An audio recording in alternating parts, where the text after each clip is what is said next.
Good morning, everybody, and welcome to day 2 of the live coverage for YCS Milan 2019. We had some excellent games yesterday, and we've narrowed the field down from the largest Italian event ever of 1,945 players down to just the best of the best. And we're going to be playing 3 more rounds of Swiss today before we cut to our top 32.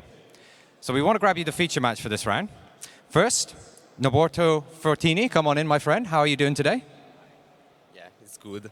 I feel very confident, and I play this deck by a long time, so it's okay today. Well, I'm glad to hear that you're feeling very confident. What's your record at the moment? I'm 6-2, so I need to win. On the bubble, but you got to feel confident, right? Yeah, always bubble, always confident. You got this, you got this. All right, do you want to just grab your seat? And I'd like to call in your opponent, who's not going to be easy, I'm not going to lie, Jonathan Vasquez. Hey, man, how you doing today? I'm really good. I'm very happy, and I'm trying to win this game. Yeah, I mean, we took a look at your accomplishments before the game. You're a UDS top finish, Latin America WCQ top, and the YCS champ from Mexico City. That's quite some accomplishments. Yeah, sure. I'm trying to win this YCS in Europe. I think you've got a strong chance. We got so many requests from your friends back home to say, get him on, get him on, get him on. So we're like, all right, we'll trust you. Anyway, if you'd like to grab your seat, and we can get ready for the game. Good luck to you, man. Right, with all that said and done, I'm going to throw you over to our casters today, Marcello and Alberto. Welcome to the issue of YCS Milan 2019. It's a pleasure to be back here for you guys. And we're going to start it with a blast. As Matt was saying, I think yesterday night my inbox got completely flooded by request of getting Jonathan Vasquez on stream, and why not? He's also playing an interesting deck, so it is going to be a good one. But before jumping right into the match, I want to highlight for you guys what is going on in this event. So yesterday, and I'm bringing you guys up on the screen the country breakdown for YCS Milan at the beginning of the day. This was the situation, so no surprise. We have 1945 players at the event, but over 800 Italians. So. Yeah, we were not surprised by these numbers at all, also because, like, I mean, we are in Italy, so we expected this, but what has like happened shocking. now, let's see. This is what it looks at the beginning of day 2. Over 700 Italians are kicked out of the tournament. Yeah. So still at first place, no surprise, but the conversion rate gotta feel pretty bad for our fellow Italians. Would you ever expect it? Like, I mean, it's tough. Of course, at the same time, like, they also play against each other, so it doesn't surprise me. But I would have expected a slightly higher number.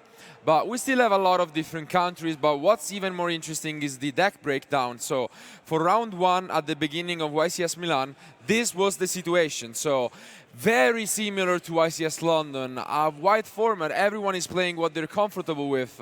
We saw that the decks, even in top 32 of the last events, were completely different. There isn't a deck that's by far better, and the same situation is probably gonna appear now. And that's what it looks at the beginning of the these are the most popular decks so far on the format. And but what fascinated me the most is the number of Salaming grade people. I mean, like 65 is a really huge number. Yeah.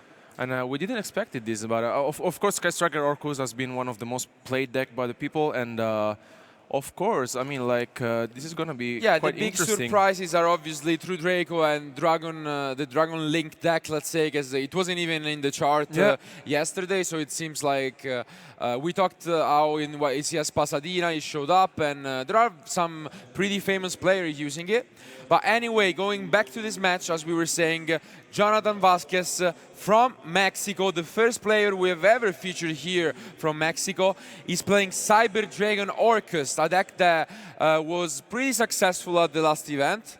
And his opponent as well, Fortini, Norberto, Italian, so he has the home country advantage, playing Thunder Dragon, both with some very interesting deck lists. We don't want to spoil too much for you guys. They are ready. Let's go to the table. And once again, the dice roll is going to be really relevant. Oh, okay, but so here is the first spoiler. Yeah, we were on the point to say that, but Norberto, he's maining the Artifact Engine. Unfortunately, he opened the site instead of the Sanctums, but You can also destroy your own site with the Titan, so that's always an option, Yeah. but not something you really want to do. Well, on the other side, Jonathan didn't open quite a good hand. Really needs to pick up something good out of this deck. And Yeah, I mean, worst case scenario, you will probably be forced to use a Greffer on the Diddy Crow, but I would expect the Diddy Crow to come down because the only available play for Norberto is Yeah. the Hawk. exactly. At the same time, can you really use it here because it will not target? So this is, Yeah. would have been a huge mistake. Since it does not target, if you banish, you can still summon it. So that would have been a disaster. Luckily, he knows. And this opening doesn't look that strong. Schoolmeister, one of the cards that's really come up strong for this event. Yeah, as we Something were saying yesterday, some players decided to play Skullmaster instead of Diddy Crow, which is, I think, is quite understandable, because Yeah. like those are the hand traps you really need for this kind of format. And okay, so right now the Cosmic Cycle, Yeah, the really Cosmic do that is much. just gonna banish the artifact site, and with the Foolish Burial being picked up, this is gonna be interesting because both of the ends weren't the greatest. And I feel like the Ash Blossom and Schoolmeister might just stop Jonathan completely. Yeah. Let's see though. Would So- you think he's going to activate Ash here? Yeah, I would be surprised if he didn't. Because you're smelling weakness. So Yeah. Ash Blossom comes down, Foolish Burial is gonna be activated, which means that no matter what, Jonathan should be able to have a decent turn, but the Schoolmeister Yeah. is there, which is gonna basically negate the R Potter here, and this stops completely the turn. So Yeah, I mean, although Norberto didn't have like a really good hand, let's say, Yeah. on the other hand, Jonathan didn't have a good hand neither. So, like, he doesn't have any plays at all. And you can see why we have a lot more hand traps at the moment. We have seen people actually maining both Diddy Crow and Schoolmeister. What can he pick up? It is an Impermanence, which is also pretty useful for later on. Here, if he wants, he could go for the Titan to have an even more interruption. Yeah, I mean, just in case. I think I would like that. Supposing he's playing, the old copies of Matrix, so it doesn't seem like he's agreeing with that. Maybe he wants to keep it for the turn after, but now really Jonathan needs to find something out of his deck. Yeah, because if he goes for this here, though, I mean, unless he really wants to put it in defense, it would have made more sense. So he does, and he will be able to have essentially two more forms of interruptions, one with Matrix and the Impermanence. So Jonathan really needs to pick up an Orcus card for that return. That could change the game entirely. Yeah, something quite interesting is that we haven't featured before the Thunder Dragon deck this weekend at all. Okay, so here comes the reinforcement. Yeah, reinforcement of the army, unfortunately not gonna be that great because the Impermanence is gonna be able to stop it, which means this is looking better and better for Norberto. At the same time, let's not forget that Jonathan is playing Cyber Dragon cards in his deck, so even if he would have picked up any of that, he would have been able to get rid of the Titan, but the Impermanence is gonna completely stop him, and can Norberto capitalize once more? He picks up yet another Thunder Dragon card, the Roar. Yeah, nothing that Jonathan can do, unfortunately, for him. Yeah, so here he has a few options. He can play slowly, or potentially he could have tributed it. It depends what he's playing, but I feel like you might have enough, because if you normal summon it over the Titan and you use the Matrix to make Colossus, then you can search for the Dark, which then gives you the Dragon Duo, for example. So he has a lot of options to push some damage here. Would you rather go for Colossus before, or? I mean, if you want to go for it, then it's a much better play. So you surely do this. So you go, okay. Okay, so, yeah. He start clearing his opponent field instead, so he's gonna get the Hawk back, which I think is a slightly worse play, but I mean it's okay. It still gets you there, and he is gonna be able to push still quite some damage. Yeah, Jonathan will have few life points remaining after this turn. Let's see if Norberto can capitalize. He's just doing some calculation here. Yeah, because the roar is already 24. Yeah. Plus 33, 57. Yeah, 56, 60. It should be Yeah, exactly it should be 61, yeah. It's exactly 61 if he activates the matrix, so I'm pretty sure he should be able to do this math. It shouldn't be complicated, so of course you want to double check everything, but yeah, it's just counting once again, just he doesn't want to make any mistake. Of course, you don't want to make any mistakes, but I'm pretty sure in the damage step he will just use the matrix, and that's gonna be exactly game. Does he see it? Yeah. He does, and that's And exactly enough damage he needs to win. They're just Yeah, verifying they're just doing a double check on this, but it's exactly game, so Norberto should be taking it.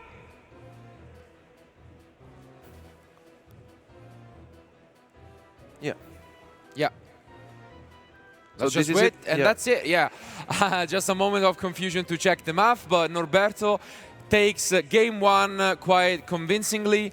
And now we're just gonna move on to the side decks. Jonathan didn't really get his things going. They both had some slow openings, but in the end, too many entrops to handle. The Schoolmeister really got him the win. Yeah. And now that we get to the side decks, I want to say that Norberto is even more in a good spot because Orcust is by far the most expected deck. Yeah. And as you can see, he has Artifact Lancia, he has System Down, which are all incredible cards. Even against the Cyber Dragon, Yeah. System Down, just completely get rid of all of them. Yeah, well, on the other side, Jonathan is playing triple copies of Pancratops, which could be good, although I think he will go first for sure. And, I mean, he has generic cards we have previously seen so far this weekend, like, for example, Mind Control could be a really good card against the Thunder Dragon matchup, although he's going first. I mean, he has not useful card in his main deck, so maybe he can just put them in. Yeah, he might put in the Nibirus. Yeah. Usually, the Thunder Dragon players do play around them, but if they're going second, maybe they need to overextend a little bit more. Yeah. And there is always the cool combo where if you have the Babel, you can do the cool interaction with Nibiru, where you keep the Nibiru in your hand and you only just resolve wait. the first part, tributing everything, which is a pretty cool opening. But overall, it will probably look similar to the second turn of the last duo, where if Jonathan opens a playable hand, which is very likely since his deck is super consistent, how many entrops will Norberto have, and will he be able to, if stopping Jonathan, capitalize on the time he is given? So Yeah, although Norberto drew this side, very unfortunate for him. In game one, he was able to win it anyway thanks to the Schoolmaster and the Ash Blossom. As we were saying yesterday, the hand traps in this format are so much important, and yeah, I mean there was nothing that Jonathan could do.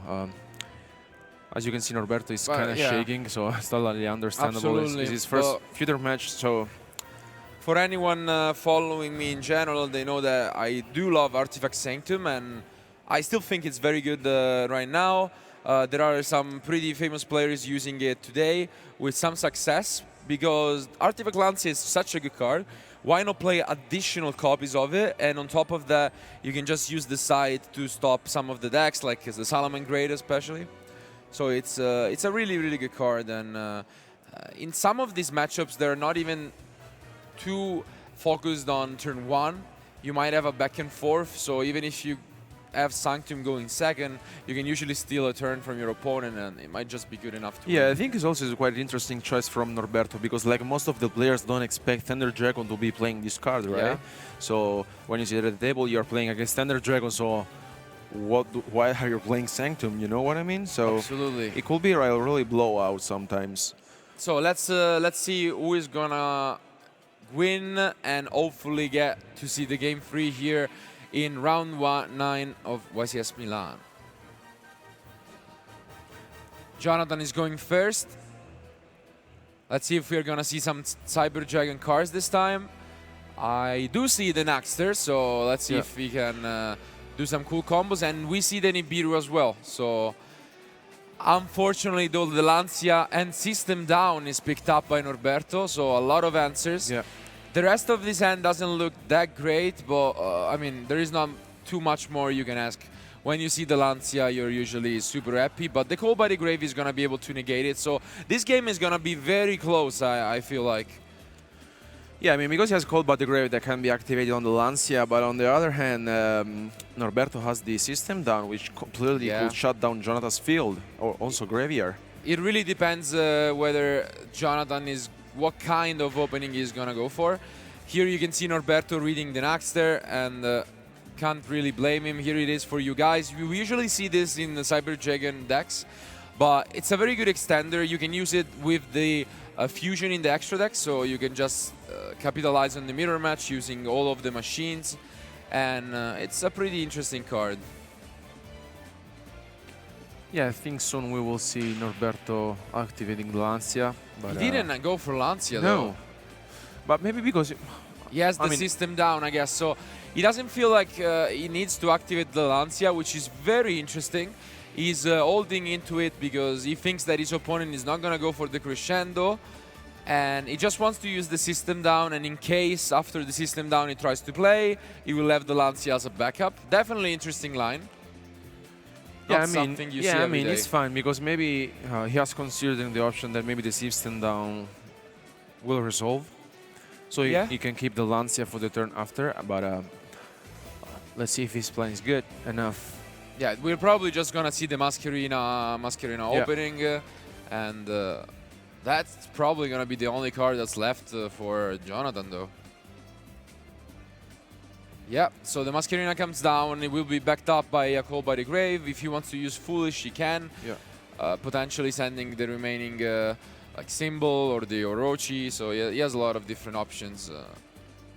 And as we were saying, no matter what happens, the Babel and the Nibiru will be able to shut down most of Norberto's plays. But by looking at his hand, I don't think he's even able to have 5 summons if he wanted. Okay, so he activates the Dark in the end phase. The Dark comes down, and here one of the best pickup would probably be Aloof Lupine. Yeah. Or like the Allure of Darkness, so... The system down though is gonna be so huge. Yeah. A card that we haven't seen so often like in the past months, but it has been so popular after Orcos was the best. And he picks up the Aloof Lupine, just what he needed. This could be a quick one. It's gonna be such a blowout.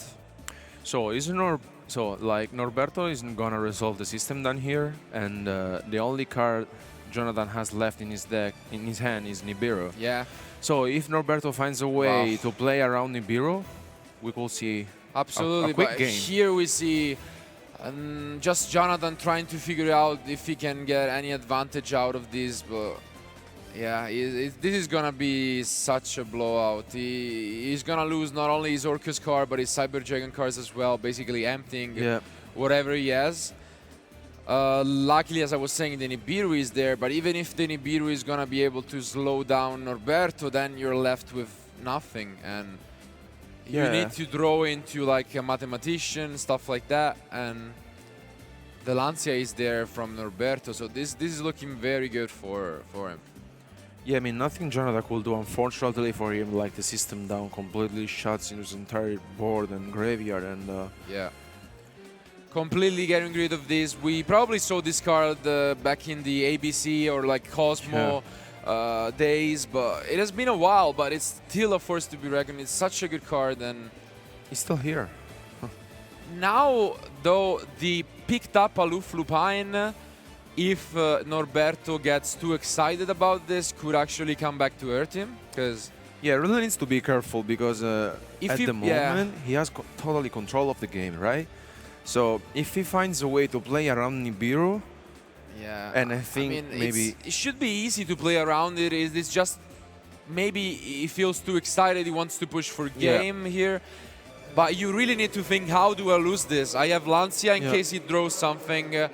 If he doesn't draw something, I'm just always gonna win this game. The only card I lose to might be Nibiru into, I don't know, something picked up, but he doesn't have to overextend. Hopefully he will think about Nibiru. Yeah, because basically that's the only card he lost to, right? there are Yeah, no I other mean, cars he could think of at this moment. I'm thinking he might win even if he gets Nibiru, because I really think the difference in position is that huge, but we'll see. Of course, even if he wanted, Jonathan couldn't really activate any of his Orcus in response there, because if he did, Nibiru was not an option anymore, and he wouldn't have gained any advantage regardless, so... We are already at 2 summons. The last card he doesn't know about is the back row, so maybe we can also see a Phoenix, but I really wish he wouldn't care too much about it. You can pretty much say that that's either... I mean, I will not be scared if I were him, because like he's playing against Orcus. Yeah. So maybe it could be an impermanence. But I think he's gonna fall to the Nibiru, because we are already at 3 summons, and if he were to summon a Colossus, that's already 5, so... Maybe just gonna use the fusion to get the Titan out, and that would be pretty good. So I think his plan is completely right, if that's the case. Because if you go for this, then you have not only the Matrix to pop, so... And it would be a 4th summon, so... Yeah, and this is the 4th summon, so... If he stops right away here, and I think that's what he's gonna do, he's playing around Nibiru, executing it pretty well. And understanding that the only way he could potentially lose this is by Nibiru. Yeah, so hopefully he's nothing. Yeah, it seems really like well he played. stopped, so very nice play by Norberto, pushing some damage and having a backup with Lancia on top. This seems like it's getting through his way, and again, like, you can change a lot of things in the Orcus stacks. You can play the Sky Striker cards, you can play Cyber Dragon cards, but at the end of the day, it is gonna be the most expected decks, and you can't really take it for granted, I guess. Yeah, People are gonna have Lancia, Schoolmeister, Diddy Crow, System Down. There are so many cards that shuts you down.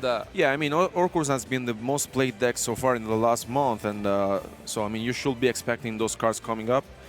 Yeah, and unfortunately he picks up the Greffer, not being able to use the Nibiru with it being a light, and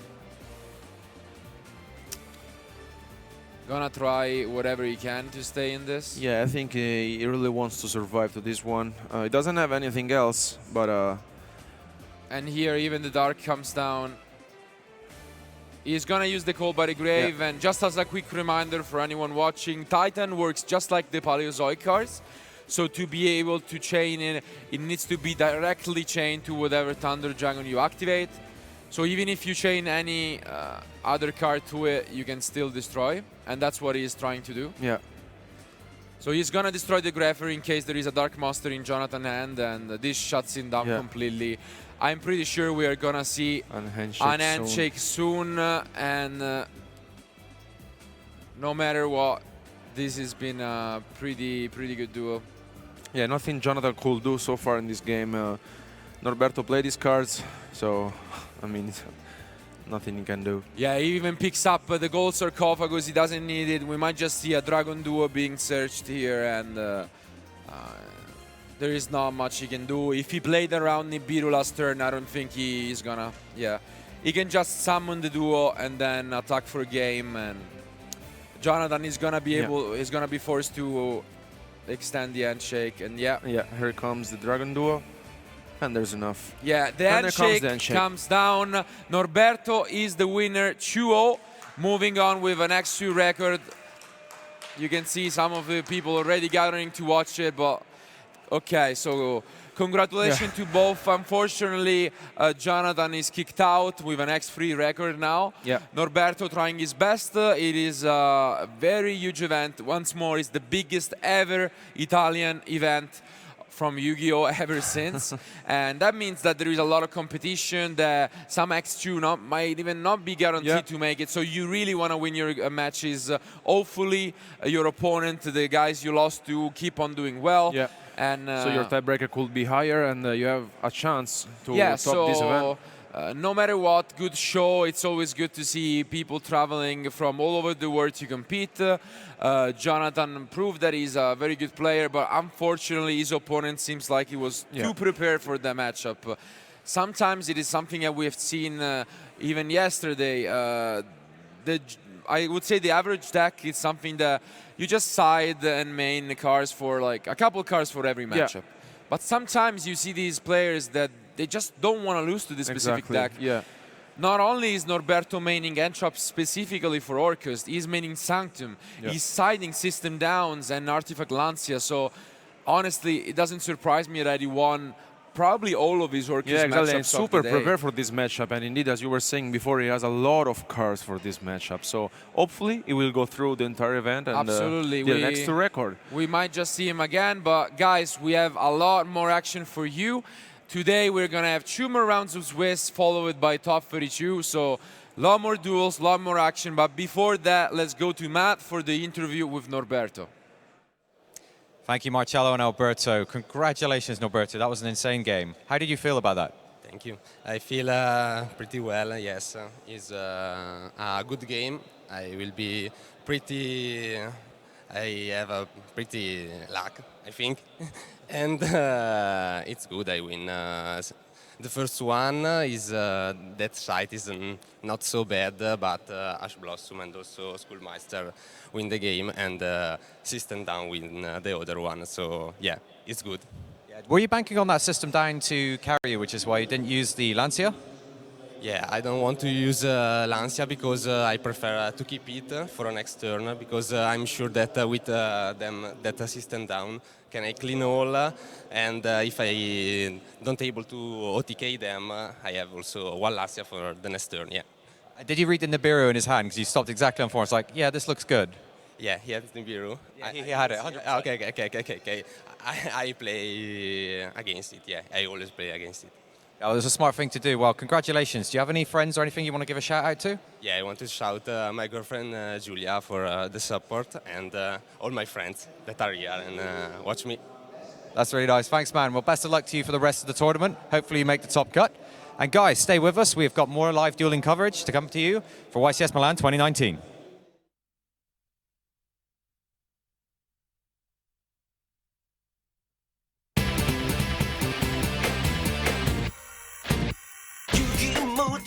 Where are you? The Pharaoh's calling me. Solve the puzzle, transformate into the Dual King and teach me. Exodia, the forbidden one. It's in my possession now. The duel is done. Your wheel, don't you understand? It's not the man in the fight, it's the fight in the man. Yeah, I'm the master of the duel. It's been my pleasure to meet you. Let's go! Welcome, welcome, welcome to the world of Yu-Gi-Oh! Into the world we go. Welcome, welcome, welcome to the world of Yu-Gi-Oh!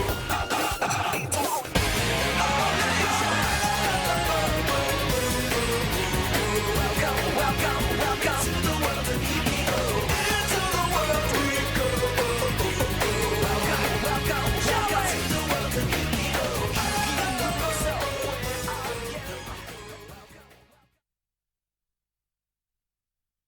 Yu-Gi-Oh! Dual Power! You can power up your collection with special variant artwork of every Yu-Gi-Oh! Series Ace monster on top of 6 all-foil booster packs. Dual Power!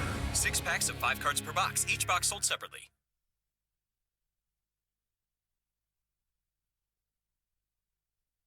Hello everyone, welcome back to the coverage of YCS Milan 2019. I have a very special guest with me for this next interview. We have Paulo Ribeiro, who's our event manager for the weekend and also organised play in-house. Paulo, thank you so much for taking time to speak with us. Hi, thank you for being here. So the reason we got Paulo on was, other than the fact that he's beautiful, is we wanted to talk a little bit about some of the upcoming events that we have for what's OP look like for Yu-Gi-Oh! Over the next couple of months. So Paulo, from this weekend, say I didn't come to YCS Milan because I wanted to be lame or had other reasons for not going. What should I be doing this weekend for Yu-Gi-Oh? Right, so this weekend we actually have a sneak peek for Trials of the Kingdom happening. It's going to be available in multiple stores across Europe, so if you don't have any plans for the weekend and you want to play some Yu-Gi-Oh! And you're not at the YCS, feel free to go to one of your stores, check the list online on Yu-Gi-Oh! Card, and you'll be able to find the closest store to you that is hosting events. Yeah, and please do check out Trials of the Kingdom. I worked very hard on that, so it would be very nice to see you guys at the sneak peeks enjoying it. Going into the rest of December, what other kind of events do we have coming up? Okay, so for December, what do we have else? In December, we'll have the Christmas charity events happening as well. So people are in love with those. They can help the communities. The stores are super happy with running those events. It's happening in multiple countries throughout Europe. To name a few, you'll have them in Germany, you'll have them in the UK, you'll have them in France, you also have them in Spain. So I would definitely recommend taking a look at the Yu-Gi-Oh! Card website. You'll be able to find out the closest event to you as well. I feel like the running theme is going to be check out the Yu-Gi-Oh! Card website for a lot of these. Yeah, in a lot of them, the events are announced there, so yeah. Okay, so moving on to the new year, after we all sort of get back into the swing of things or go back to the office, what events can I look forward to in January and beyond? So first off, in January, we'll have the YCS Sydney taking place in the 11th and 12th of January. So that's happening in Australia, obviously, and it's super popular down there. If you're going to Australia around that time, not for Yu-Gi-Oh!, and you like Yu-Gi-Oh!, just try and drop into Sydney and try and play in the event. We'll also have the sneak peek for Ignition Assault taking place on the 25th and 26th of January. Definitely recommend going to one of those events as well. You can find the card list on Yu-Gi-Oh! Card website as well. It's got all of the stores that have sent in their submission for now. We'll still update the website in a few days.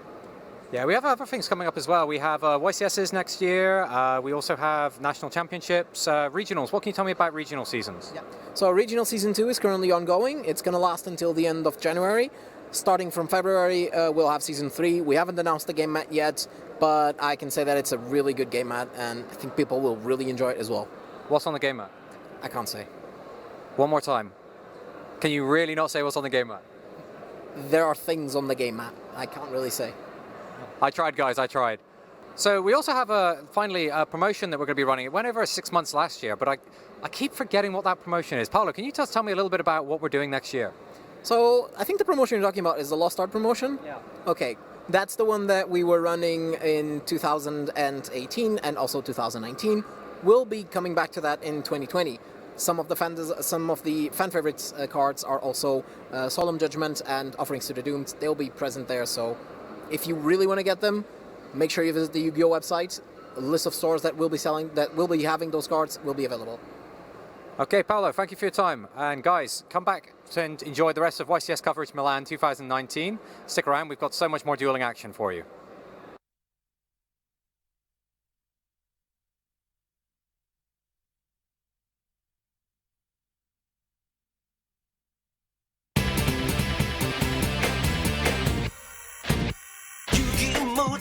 Where are you? The Pharaoh's calling me. Solve the puzzle, transformate into the Dual King and teach me. Exodia, the forbidden one. It's in my possession now. The duel is done. Yo, wheel, don't you understand? It's not the man in the fight, it's the fight in the man. Yeah, I'm the master of the duel. It's been my pleasure to meet you. Oh, let's go! Welcome, welcome, welcome to the world of Yu-Gi-Oh! Into the world we go. Welcome, welcome, welcome to the world of Yu-Gi-Oh!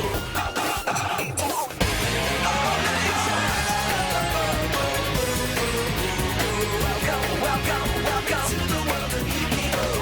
Into the world we go. Welcome, welcome, welcome to the world of Yu-Gi-Oh!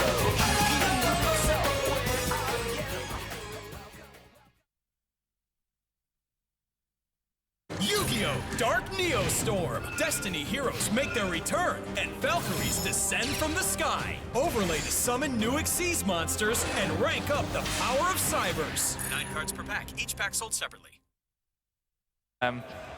Sky Striker Pure, this deck name has been popular for a long time, and I know for a fact that Pascal Kim in particular has been playing this deck for a long time as well, and he has multiple tops with it too. Yeah, and he is playing cards that haven't been seeing too much play. He is playing three copies of Compulsory Evacuation Device. Yeah. I remember a conversation with you before the tournament saying purple cards really being the factor this format, and it could be the case here that Pascal finally is showing us why. I mean, purple cards in forms of floodgates have been popular for the last formats all the time. Yeah. Seeing decks like True Drake or Ultra Guys, but like the normal trap cards like Lost Wind and compulsory evacuation device words, those just became popular recently, and they are really strong. Definitely, definitely. So, wow. And he also has Card of Demise and the CED in his hand already. Yes, he has indeed, and he's smiling. Both of them kind of smiling. I mean, top 8 now at some point really is where you just be happy for what you've accomplished so far, and you cannot really worry about anything too much. Oh, looks like Emilio just set one card and passed his turn, and look at his hand. He has double Gizmek, double called, and but an he might orchestrated still return. win because he has double Gizmek, and the card is crazy. We saw it so many times. It's just so amazing. But Pascal seems confident. I mean, he knows that his opponent is playing Orcus. By now, you just know all the decks in the and tournament. He might not even have to use his Card of Demise. Oh, you're right. You're right.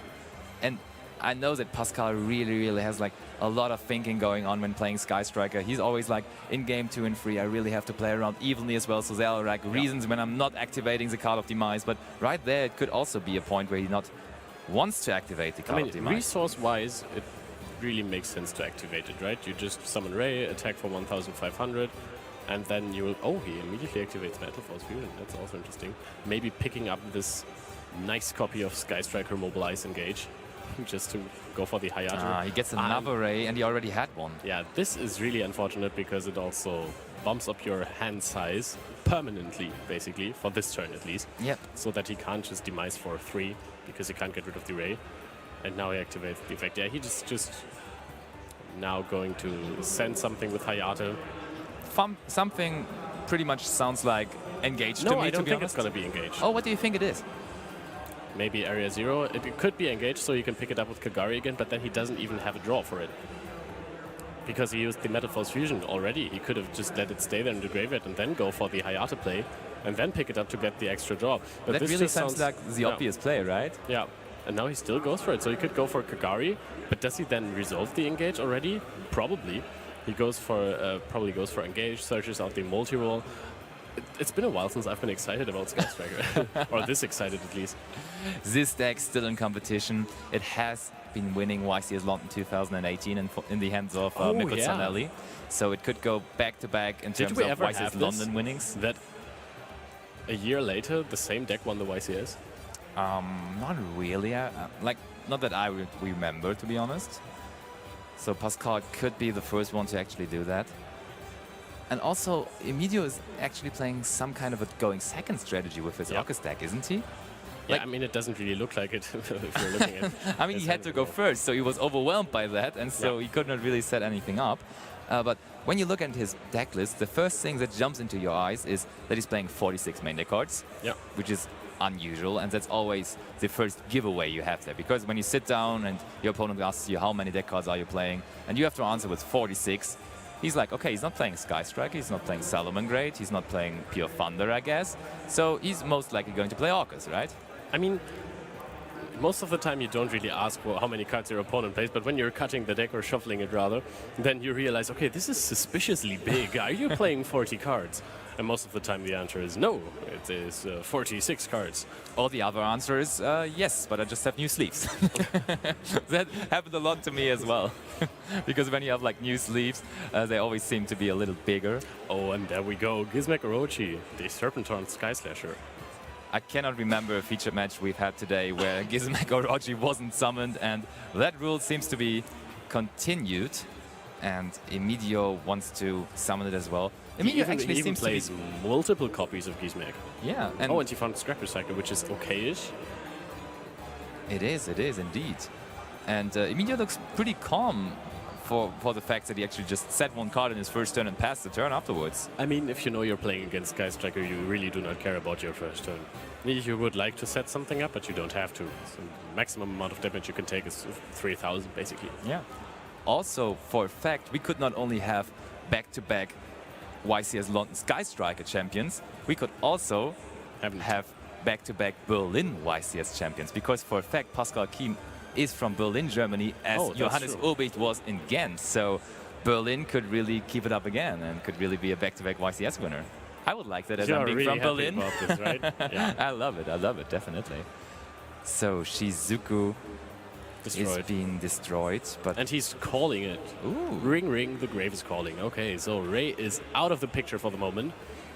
And Gizmek, together with Called by the Grave, successfully removed the card. yeah. I'm wondering why he set the first Called by the Grave if he knows that he's playing versus Sky. Yeah, you can pretty much say that this card will not survive the turn if you just set it. And it will not have any kind of good use. Yeah, true. So this one might get anchored. I mean, seeing that your opponent didn't have a play for the first turn, then you might want to keep him from sending a Harp Horror to the graveyard. Yeah, Yeah. even though Anchor is just a one-off, he managed to find it. He searched it with Engage. Yeah, that's what I meant by finding it. That's why this card is still so relevant. Like, Sky Strike has a lot of one-offs now, but when you can just search them out with the Engage, I mean, it it's makes just sense. If you always search available. something, you will find it. Yeah. Oh, and he's attacking over it. He would have gotten the card back. He does not want to, apparently. I don't like this scrappy dog. Just get over it. I want to do damage with the I want to Gizmek. only... Also, apparently he did not have 2 Gizmeks, but 1 Nibiru, the Primal Being. Ooh, that changed in our graphics right there. And you don't want to start with 2 Gizmeks, but you don't want to start with And Nibiru versus Striker. He's also only playing 1 Gizmek. Okay, yeah, it was weird. Like, I Yeah. did not see a lot of Orcus decks. I don't think there is a necessity, because you don't really want to draw the card as well. Yeah, definitely, and you have always access to it Yeah. with so many different options. And multi-roll so activated. the hard draw of Ray last turn with the Yeah. Metal Flow Fusion now kind of working out for Pascal Oh. because he can now get back a monster. He cannot use the effect of Ray's turn, but still, I mean, he can then just link it away. He found the fortress that he can send away with the multi-roll.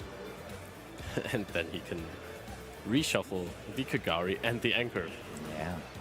It looks like a comfortable position for Pascal Yeah. right now. So no demise play again this turn.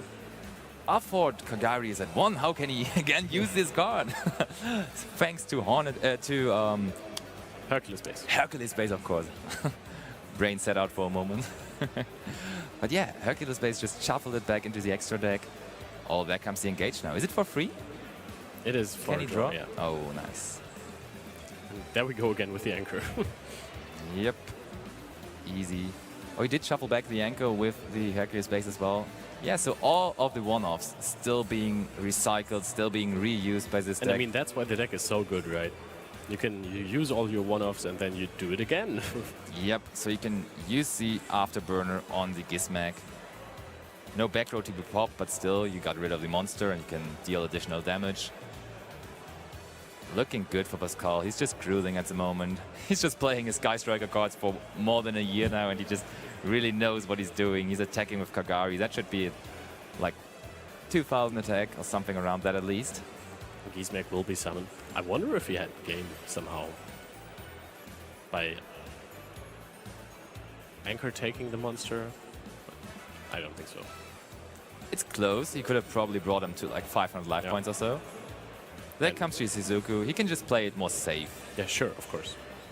And so he baited out the Gizmek Orochi, and the Gizmek Orochi now is in the zone that the Shizuku is pointing to, so you cannot link summon into that right now. Like only if he's using the Gizmek. Yep. But still he did that quite well.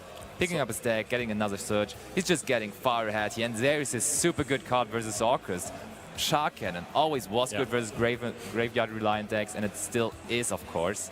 And he would have wanted it to be there a little bit earlier so he can banish the Gizmek. But he wants to set it up for the next turn, so he just activates it on the Scrap Recycler. Yeah, looks good, definitely. So Emidio has Orchestrated Return and Nibiru. Still not 5 summons from Pascal in his turn. Sky Striker player is really not committing to 5 summons a whole lot. It does happen. I mean, I think one time you came to me and you told me, oof, I lost to Nibiru with Sky Strikers. It does sometimes If you're happen. going second and you have to kind of break your opponent's board or go for a Phoenix to discard Metal Force Fusion or something like that and then try to commit into the field and then Nibiru comes and you can't get rid of the token. That hurts. Yeah, it's true, definitely.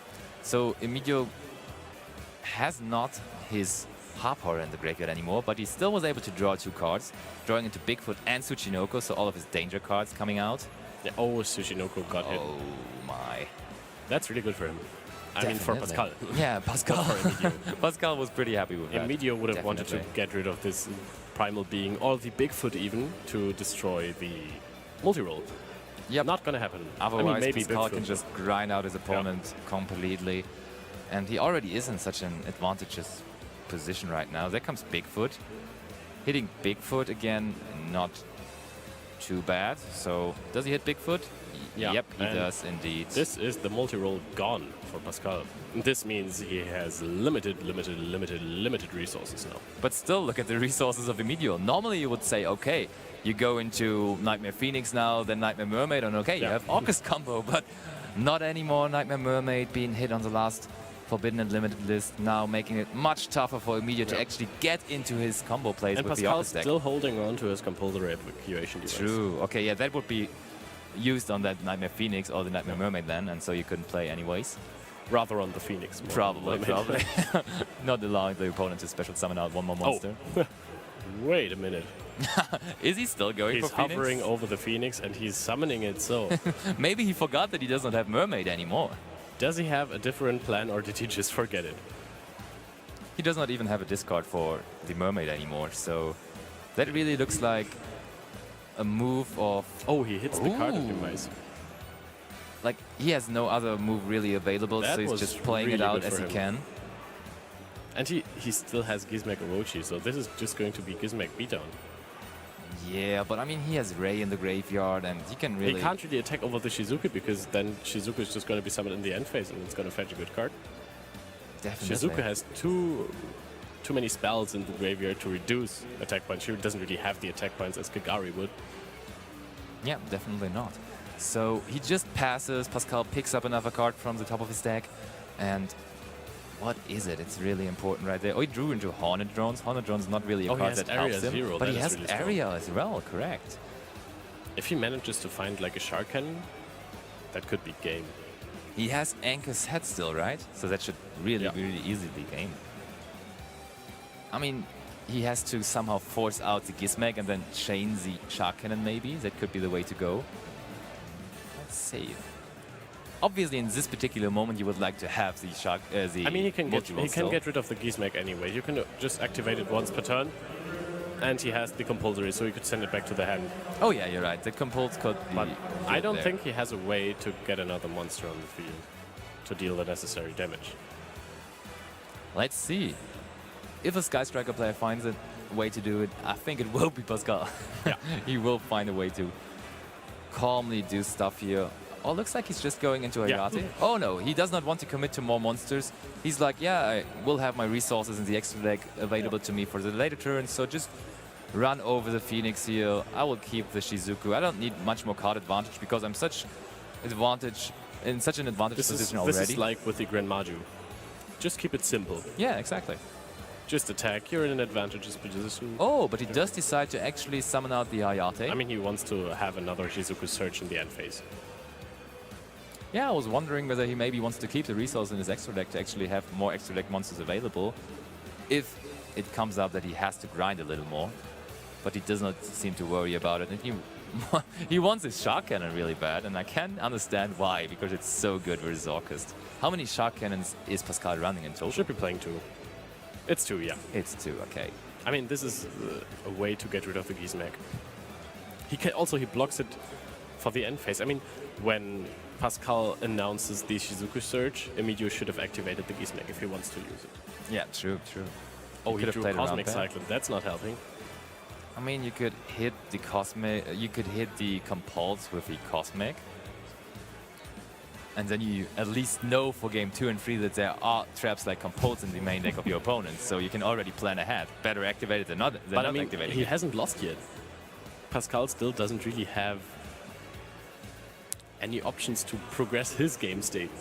Okay, but he does not activate Lost the Wind. effect of Gizmek, so now it is targetable for the Shark Cannon, basically.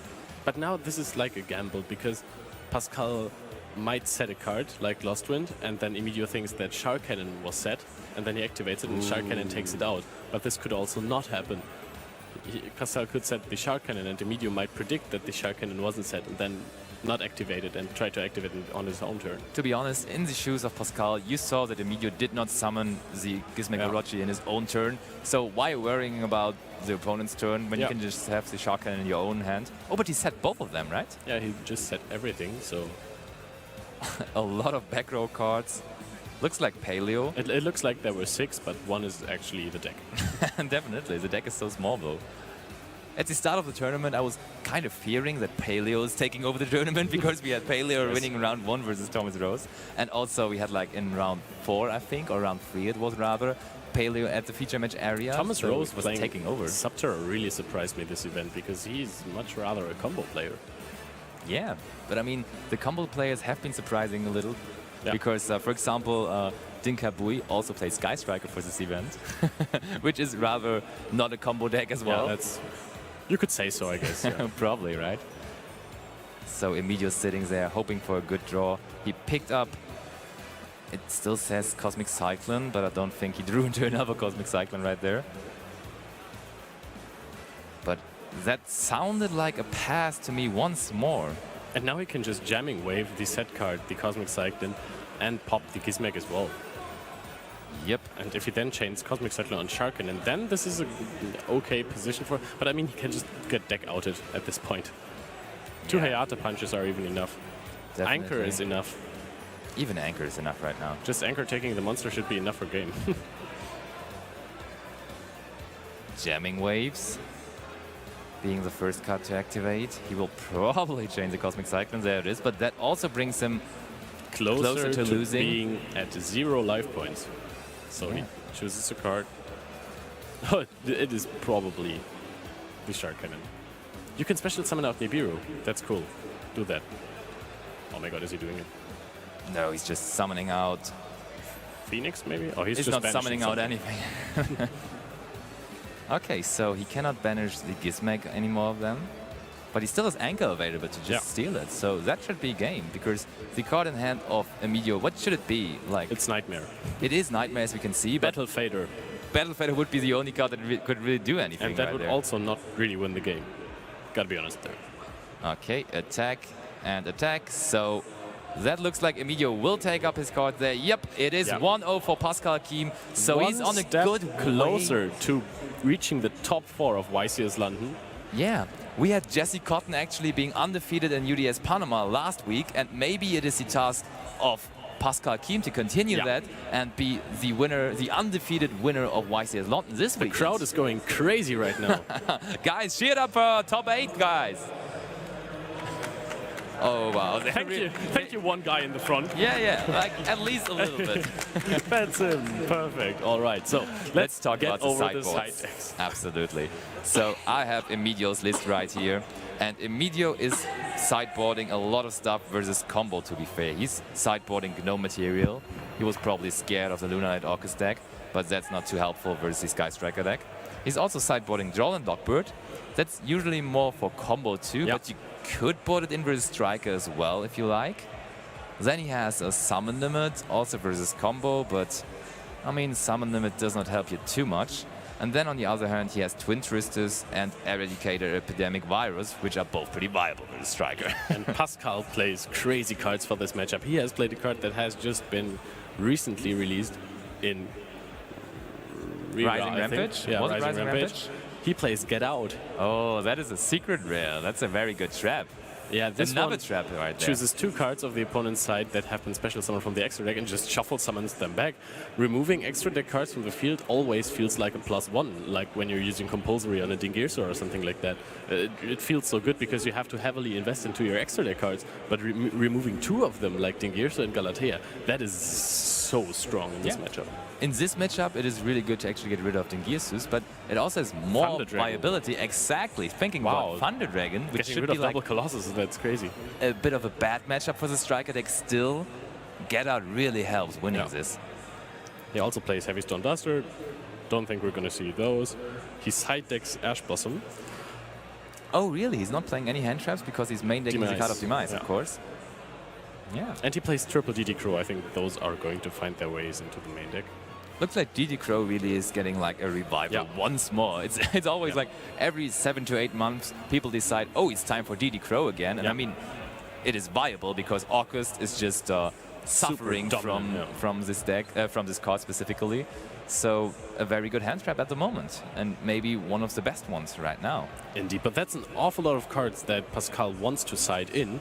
Let's see what he can take out. I mean, there are the Lost Winds that he can take out. That can only be one, still really powerful versus the Orcus strategy. He can get rid of probably jamming waves, not too strong if your opponent starts with the Dingirsu. I mean, he might not even start. Maybe just consistency cards. Maybe he's boarding out Card of Demise, Upset Card of Demise, of course. Card of Demise will go out if you side in the hand traps. And we already see the Ash Blossom and the DD Crow. Oh, he picked up both of them. 2 hand traps for Pascal for game 2, and Emilio blinks over to him, wants to get some information by the look of Pascal's face, but Pascal isn't giving away anything here. Eradicator, Epidemic Virus, and Gizmek Orochi, the Serpentron Sky Slasher, again finding its way into the featured match. Again and again and again. Gizmek, Gizmek, Gizmek. This card really is jumping into our featured match area all over this weekend. My grandmother always used to say Gizmek Schmizmek. Oh yeah. Yeah. Mine too. Such a grandmother sentence. So it looks like Pascal is going first, right? We talked about Emilio kind of playing a going second strategy. But I mean... And for a second I thought that Emilio actually pointed over to him. Yeah, Eradicator doesn't really seem Agreed. Yeah, okay, so he just goes for Gizmek Orochi immediately. So I don't think that Pascal starts, so he starts. Yeah, definitely. And summons Skeleton next to it, Galatea, and then goes into Dingirsu, and then he just sets the Epidemic Virus, and then he waits. And then he has a super good position, because Reinforcement of the Army, Upset Goblin, and Afterburners all cannot be chained to the activation of the Eradicator, so he will surely lose them. But then he has triple spells in grave. What are you going to do then? You probably are just going to get engaged somehow, but how do you get engaged in that Ray. moment? But where is Ray? He doesn't Top deck Ray. Oh, okay, yeah, sure. Just draw into Ray, then you're good to go. Should really stop with those one-word answers. Really No, I love them. Yes, but then no, Ray.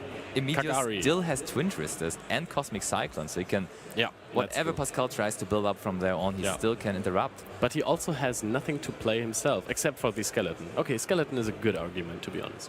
So is there another spell card being picked up? It is indeed. So is Emilio shotgunning the Eradicator here? He should be. But he is not. Oh, and now... Oh, that is really crucial now, because that means Pascal gets access to Ray. He doesn't have to top deck it. I don't see a reason why you wouldn't shotgun it.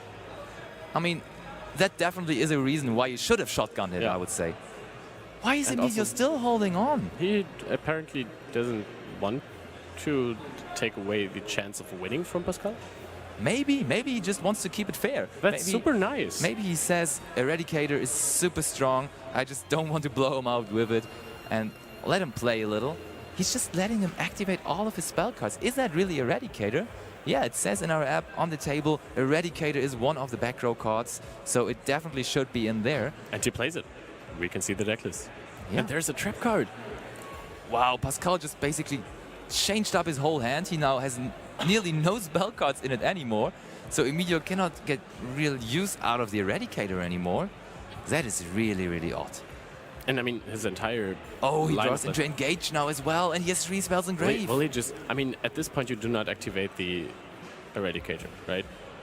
You probably just wait for end phase and try Maybe to he just waits blow for the out multi-roll. everything. Maybe that, yeah. And Pascal is just sitting there thinking like, what does he have set there? Nothing looks threatening to me. I would say he probably thinks about back row removal. Twin Twisters or like Cosmic Cyclones are more than likely at that point. I mean, he could take an Anchor and then take the Dingirsu and then not pop it because he cannot activate the Afterburners as he has Dingirsu in his name on his own. And now see Pascal drawing into another trap or monster. I already called it. He's not going to discard this card. Oh, it's a monster. It was a monster, wow. But which one was it? It was another Ash Blossom. And this doesn't seem to be too good. But honestly, it's better than any spell he could have drawn. Definitely, because at some point Emilio will actually activate the Eradicator. Maybe he forgot about his Eradicator. That would be a bad moment to actually have that kind of a blackout. Yeah. Oh, but I mean, he's super patient and he waits for more commitment. The Kagari is out already now. And now it happens. Okay. So he actually got rid of the multi-roll and the Kagari, and probably all the other cards that Pascal is now losing is now keeping are not enough to win the game. Yeah, I mean, still Pascal sits there having no resources available to himself, and he also cannot search for Engage in the end phase now because Engage is in the graveyard. So that was kind of smart by But Emilio. I mean, there's DD Crow and Ash Blossom. Like, how is Emilio going to get into the game now? That's definitely a hard task from here on. I surely agree.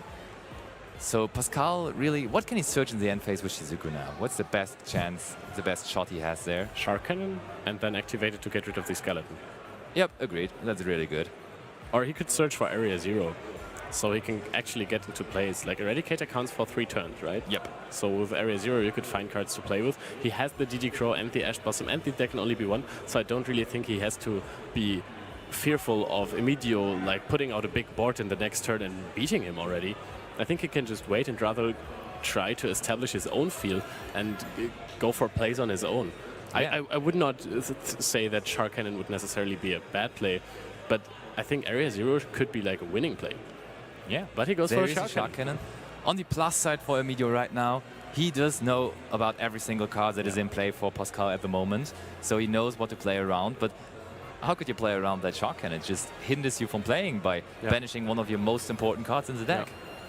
I mean, he could wait with the Shark Cannon for the next turn and then summoning a Dingirso on his own, so he can actually have something to remove his opponent's cards on the field. He cannot attack with it. Obviously. Oh, there's also Gizmek Orochi. Don't forget to Gizmek is really powerful once again, because he can remove the deck and only be one easily. You will probably have to think about actually activating the DD Crow in response to the Gizmek, right? But he also has Cosmic Section, so I think there can only be one, as he also has Twin Twisters in his hand. It's not going to be the card that stops him from playing. It's rather the cards he doesn't have that will stop him from playing, being the Orcus cards. That's true. He's missing out on them right now. In the last format, you did not want to draw your Orcus cards because you were just special summoning them out with Mermaid. Now you really need to draw your Orcus cards to actually play. Oh yeah. He just immediately he did not even put it into his hand. He just immediately put it into the graveyard. Because of Eradicator, he wasn't able to add that Eagle Booster to his hand. I mean, he can punch, then change attributes for a second, then go back to Shizuku, and then search for the Area 0. He does not have it in hand, right? Nope, he does not. He has only double Ash Blossom and DD Crow in hand. And just these small punches are stacking up. They definitely do. That is what Sky Striker does. Yeah. Just always some small attacks, and the damage is adding up, and at some point your opponent is overwhelmed by all the sheer power of spell cards. He's immediately putting it into the graveyard. So ironic. It wasn't, of course. Okay, so he sends away the Area 0, so he cannot really access it. I thought that would be a good target to search with Shizuku. Like, yeah, but also no. Maybe he just really wants to have the interruptive cards rather. Maybe he wants to search for Anchor. Anchor in the end phase, definitely. That could be a good one. Yep, that's the plan. Pascal goes for the Anchor. But I mean, still, you wouldn't not want to have the ability to search for the area, because I mean the amount of cards that you can search with Shizuku, as multi-roll is in the graveyard, Kagari is in the graveyard, and Engage is also in the graveyard. You do not really search too many cards with Shizuku anymore. I think Pascal just wanted to minimize the chances of him drawing a spell Does card. he even have another Shizuku? That was Shizuku number... Was it Shizuku number 3 already? I'm just checking the graveyard. There's one Shizuku in the graveyard. Yeah, it's only one Shizuku in the graveyard. So... Oh no, that's one... Yeah, only one. So he only has one more Shizuku available in his extra deck. Oh, and Emilio picked up Orcus Crescendo. That's not really helping him. I mean, he can activate the Tsuchinoko and then maybe really discard the Crescendo. That is helping him. He can Twin Twister, discard the Crescendo. Oh, that's also an even faster way. You're right. But I mean, there are 2 Ash Blossoms. Yeah, sadly they are. And Emilio knows about the Ash Blossoms. We're probably going to see Ash Blossom a Grave Effect Crescendo. That is interesting. Yep, sadly that will be what Pascal is most likely to do. So he just passed, and he reveals top deck Engage, ladies and gentlemen, but Pascal has to discard it, obviously, still having the upper hand in this top 8 match. Yep, that wasn't too cool for him. And Kagari is already gone, as Emilio chooses the way to go that he was actually giving his opponent some room to play before activating the Eradicator. So that Kagari cannot recycle anything anymore. But he still has another Hayate. And Hayate looks threatening. Attack. Yep. 1,500, another punch. And it looks like he's also using the effect. He really does not want to draw a spell card for the third time, so he's sending away another one. And this But time, he's playing so many. his choice is... What is he going for? He's sending another Area 0. He really does not want to draw the Area 0 here. But I think if he had an Area 0 on his field now, he would be in a better spot, wouldn't he? Like, yeah, I mean... Finding a card every round? I think his plan right now has to be to actually win this game like rather quick than... Yeah, but he had Ash Blossom, Not so quick. DD Crow, and there can only be one. And his opponent had no access to any kind of card. Like, he doesn't have any crazy top deck card that sends all of his Orcus cards to the graveyard and then he can suddenly play through 3 interruptions. That's just impossible. Yeah, but still, you don't want to give your around. opponent time. Like, at some point, he may be able to draw into all of his Anchor Orcus is cards. not going to take away time from your opponent. You can search it next turn. You're only playing one. You're not going to have one in the graveyard and then you're not able to search one. Yeah, that's right, but that Anchor gives you the possibility to actually end the game than the turn after. You just have the possibility to actually win the game rather quick. And Pascal knows that his resources are limited because Kagari is away, multi-roll is away, so he really just wants to have the cards that are actually winning him the game and not just cards that are letting him hanging in the game, I guess. I mean, they're building up advantage for him. Yeah, I guess he just goes a different route here, and there's the effect of Tsuchinoko now. Discarding the Crescendo probably is the best that could happen for Emilio here. And it's the snake. Wow. He hits Tsuchinoko once more. Pascal, not for the first time, hitting the danger that was revealed by Emilio. And now he kind of thinks about activating the effect of DD Crow, maybe. I don't think that's too favorable. There are way better targets than I mean, you want the Crow for the Gizmek, right? Yes, exactly. So Gizmek and Tsuchinoko are basically vanillas. Oh, but he does use the DD Crow on it. That's Wow. really interesting because he knows of the Gizmek. And he really... I think the DD Crow in the hand of Pascal was actually the reason for Emilio to not summon the Gizmek so far.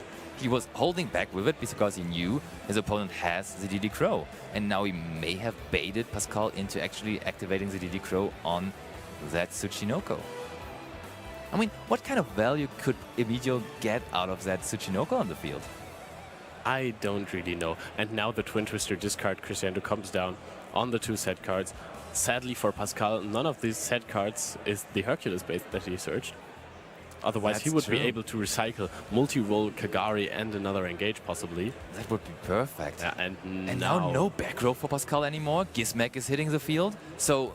And now it really hurts him that he doesn't have Area 0 on the field, because he could gain more and more advantage. Yeah, and it looks like Emilio could actually be able to turn this thing around, and this game looked more than over to me, to be honest. And this is again Gizmek Orochi. Yeah. Allowing the Orcus player to keep on playing this game. And there can only be one is drawn. Yep, so the first turn, his hand cards does not have to be revealed for the Eradicator anymore. Obviously, he draws the trap card. And now I think Pascal wants to equip the Hercules base to actually get the draw. Yep. Now we have a card that actually does Cyclone. card advantage. I think this is going to be Cyclone. Yeah, you cannot risk 3, him 4, drawing there. 5, 6, 7, 8, 9, 10, 11, 12, 13. Ooh. That's a lot of spell cards in the graveyard. But you were asking last turn how many Shizukus are left in the extra deck? That would be the last Shizuku, right? That now definitely is the last Shizuku, So as soon as a Gizmek destroys the Shizuku, there is no more Shizuku. That's true. And there is no way for Pascal to stop the Gizmek from coming out in the next turn. Or this turn, and then popping the Shizuku the next turn. He can only summon Kana. How many Kanas is he playing? Like, how many extra deck monsters does he have available in total now? I think has one more Hayate, maybe? He should have one more Hayate and then the one Kana, so that's really not a whole lot. I was wondering why he used the Hayate instead of the Kana to attack directly. I mean, of course, you can send away your Area 0, which apparently is the correct play, to Pascal. It probably is, yeah. But I mean, Hayate really helps you to close out games. It does, and I mean, he's at a point where he really will be struggling if Emilio is able to get rid of that Shizuku and then maybe the Kano and the Hayate. He's in too much of a grind game. Normally you would say that grind games are heavily favored by the Sky Striker deck, but right there it could be too much of a grind game for them. Yeah, I mean, the resources have been, in the truest sense of the word, limited. Yep. Widow Anchor being limited, Pascal's resources Kagari, limited here. multi-roll. All of those are in the graveyard. Yep. They're all happily together there, celebrating a little Not too happy, limitation probably. party. Yeah, and Emilio picked up Called by the Grave now as well, so he could even call the Ray, and I mean, there are no better targets to be calling with the Called by the Grave than Ray, so he can already get rid of the... he cannot even let the Hayate and the Kano join the field. He can also call the Shizuku and then run over it, but he can also pop the Shizuku, so that's not his problem. What he has to worry about is not decking out or closing out the game before decking out. Oh wow, he plays around Ash Blossom. Do you have to? Can you announce? Oh, yeah, there can only be one. That was the only card that Emilio did not know about so far. He did know about every other card available to Pascal, but I don't that think one Pascal hard has drop, that Anchor can in be hand, one. by the way. The table has to have a mistake in there because Anchor is in the That's graveyard. kind of hard for him, exactly. Talking about it being limited makes it hard for Pascal to actually have it in hand when it's the first card being visible in his graveyard. Yeah, so Emilio looks like he could be victorious here. But also time is becoming some kind of a matter. Always with Sky Striker, games will be very long and grindy, so it is always Clara and Rushka. Oh, that's an interesting decision to play this card. Do you support it? Yes, and this is now really strong because he still has the skeleton in the graveyard and the Dingirsu, and this one he can now summon. So he actually has plays accessible to him. Wow. The start of Emilio was so slow. He only had Eradicator and Dingirsu and nothing to play with afterwards. But now is the point where he has all of the resources still available and he could get into them. Did he not use the destruction effect of Gizmek?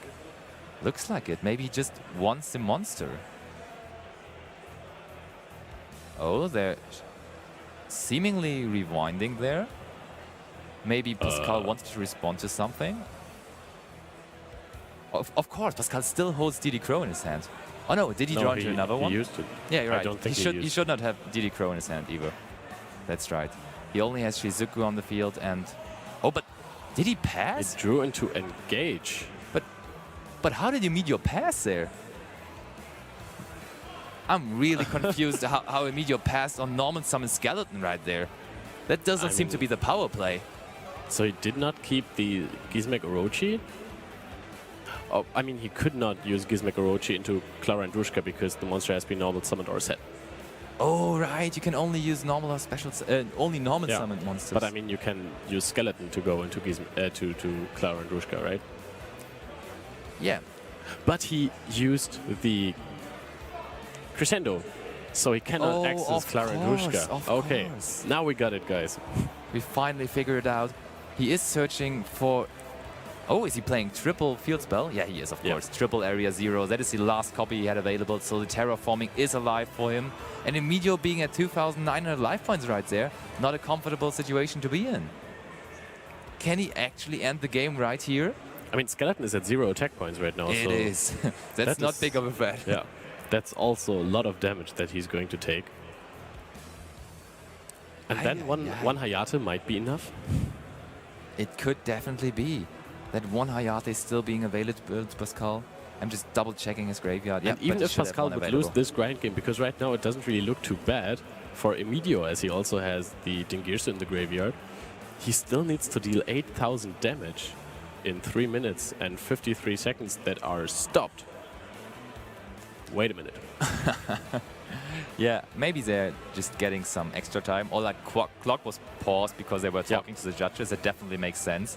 If there's a judge call coming up, you don't really want to count that time into the match time because you want to have that raw Yu-Gi-Oh time and really playing time. and it is very fair to stop the clock then. He cannot Shark Cannon the Dingirsu out because of there can only be one, because Shizuku is a machine. All of as them well. are machines, yep. That's actually true. But he can still banish it. So that's 1,500 damage. I mean, So many spells. it was pretty reasonable to assume that this card has 0 attack at this point, but they still counted through every card in the grave, and it is 1,500 damage indeed. Skeleton, not the most powerful card in terms of attack and defense. Nope, Emilio Anyway, should go down that's to Dark Magician. 1,400, yeah. Yeah, it is. That's Dark Magician, the It most has powerful always been, magician and it is still. in terms of attack and defense. Okay, so he's at a really low point of life points. And also Emilio drew into the Eradicator.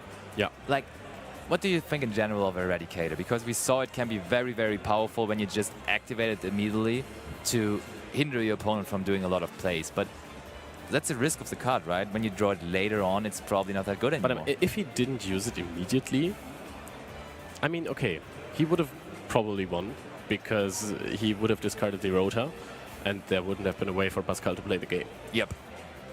But he got out all the important resources. Now he's just left at no top decks, which is a bit unfortunate for him. If he is able to find this one Harp Horror plus another card that he can use, then he might be back in the game immediately and he will win the grind game. If he finally gets to start grinding. Yeah, it seems like time could really become a factor here. Like, the plan from Emilio is pretty good because it seems like in the long run he could be the one winning this game. But maybe he was playing too far ahead and like planning into timeout already, planning for a 60 minutes match, but the time limit is at 40 minutes. And that run is too long. He cannot really make the final jump anymore. Oh, Wow. and Pascal sets a monster. Sets the Ash Blossom, and what does he find? Nothing. I mean, that the was chance beautiful. was really, really low to actually hit there. There are not a lot of Sky Striker Because he cards sent all the anymore. areas to the graveyard, Yeah. which I still not agree on. I would actually say that Pascal probably is the he better might Sky know Striker better. player at the moment. But I mean, now he has a problem, a big one, because he cannot use the Shark Cannon that he has set, as he has set the Ash Blossom. Yeah, that monster in the main monster zone kind of hinders him from playing as well. But on the other hand, it stops Emilio from getting damage in because there's another monster he has to run over. So that could still be a very good thing for him because Emilio is in the need of dealing damage now. But how cool would it be if Emilio now also manages to somehow get ahead in life points in this game, and then that would be the second match in a row, top 16 and top 8, where we have a sudden death game 3. That would be amazing. Always with Orcust, man. Yeah, exactly. Oh, Ash Blossom answers the... Called by the Graph answers the Ash Blossom. That was thrown onto the Scrap Recycler, but we still have the Eradicator. There can be only one in the picture. I would have thought that he just goes for Skeleton, summon Dingirsu back and get rid of the Floodgate, and then normal summon the Scrap Recycler, because now he only has the Scrap Recycler that does nothing. Yeah. Because he cannot do anything, right? He just has Eradicator, Epidemic Virus, and nothing else. Yeah, he just passes from here on, right? That's at least what I think. Oh, he goes to now he Clara. can Clara Yeah, and that works. Rushka. But now he's missing out on his battle phase again. Exactly, because Clara and Rushka can only be summoned in main phase 2. Yeah. Absolutely. So he is actually getting something going here, but I mean, it you is could have too done that in main late. phase 1. You could have always used the Skeleton. I mean, you can normal summon monsters like Scrap Recycler after you have used your Orcust effects. You're only limited to special summoning dark monsters. You can normal summon your Earth monsters. Yeah, definitely agreed. And now, I mean, I don't think that he's going to make it now because he can make plays. He summons Galatea. He is in the advantageous position. He can outgrind his opponent for the next 25 turns now. He's going to have the upper hand for all the time, unless he has banished all of the cards with Ginsberg Orochi. So but I mean, he second try for cannot Pascal. access the battle phase. And this is looking really bad for Emilio. Pascal might actually have this. Yeah, it definitely looks like it. It's not too much time left here. Pascal did not hit with... He can just go into It again. Hayata and then win for win. Or he can also just attack the Galatea, and that is Yes, definitely enough Galatea damage, because should be too enough. many spells in the graveyard right there.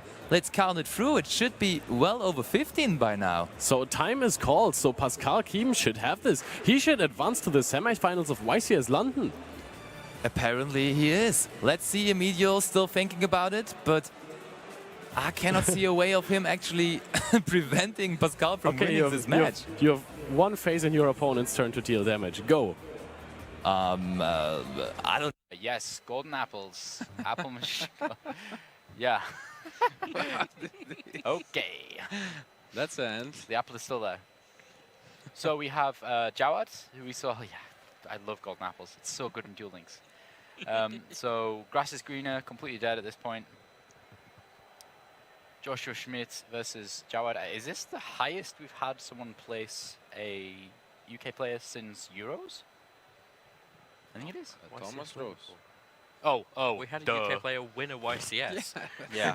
Saying that. Sorry, he played Chainburn recently. He's now dead to me. Wow. Wow. Wow. Wow. Okay. Okay, let's get Right. this underway. Who is going first? Joshua There it is. praying to the apple.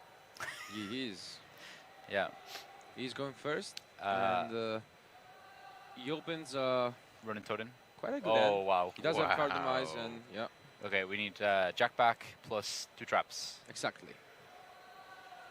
Marcello is like wishing to the gods of Yeah, I the am. heart of the That's gods right now. I'm really excited about it. So I'm happy that the deck made it this far. Yeah. So did we actually end with any? So we have no Italians in the top 4. Yeah, we don't. So is Joshua Schmidt our honorary Italian?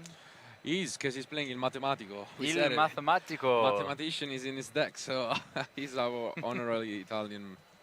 So yeah. Dimensional Barrier, Reckless Greed, and Fiend Griefing. He's got a lot of stuff. Dimensional Barrier, that's 2 dim a barriers. pretty good end. Jawad opens with his Terratop. He's not going to get much done this turn, is he? No, he's not. No. He does have the Void Feast available to him for Yeah. next turn. Nothing to discard though. Oh, he has another copy of it, so. he Okay, can is do it that. is it spell and traps? I thought it was just Yeah, the yeah. spell cards. Okay, then perfect. Yep. You can actually set that. Just set one of them and then discard the other. Exactly. Yeah. Okay, so that Terratop, not going to see much action. Probably see a dim barrier on Exceeds being called here. You can probably hold into it. Let's Slow see. down, slow down. he doesn't know whether he wants to. Oh, well, no, it's 'Cause too late. now- Don't, bud. Yeah. Surprising. Do you think that's the right call there, Marcello, not to play dim barrier? I mean, he can wait. It's not like he's in a rush. Which is, got two, though. the way that I see it is that you dim barrier, get back Morella, call Exceed, then next turn you're free to attack over, right? The thing is that Marella would die battled by the Terratop. Because he could just crash with it. He's somebody in attack mode, so that's the thing. How big is Terratop? Yeah, 12. Exactly 1200. So Yeah. that's not. Oh, he too summoned it good. in defense. Did he? Yeah. Maybe, yeah. Yeah, he did. Okay, actually. okay, then yeah. And down comes Armadic. Wow, is he activating that effect? If that was a That's jack back. risky. Yeah, if that was Duke jack Frog, back. he also like. Yeah. Nah, there's no way. Oh, Jeez, wow. wow, that's brave. He's just going to go straight in. That's 1900 straight off the bat. Yeah.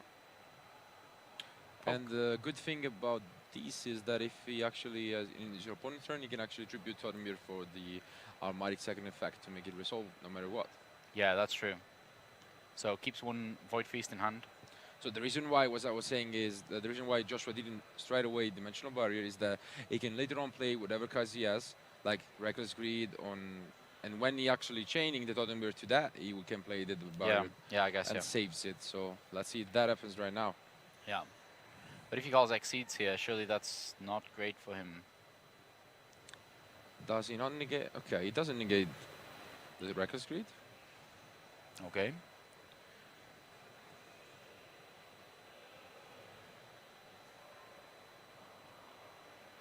What does Joshua get?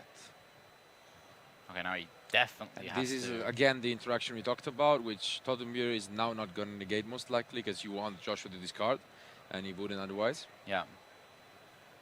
Let's see if Jawad is going to do that. Yeah, he's. But the jack back. And yeah, the check fix there. That's the maximum value. But does he not get traps? That was 3 monsters. Yeah, that was it 3 was like monsters. monsters or spell. Yeah, no trap. Wow. Yeah, but he does have. Why? That's 3 monsters actually. Yeah. And he has part of the Sorry, so he's not that happy to activate that neither, Yeah. because he only play that many monsters in his deck.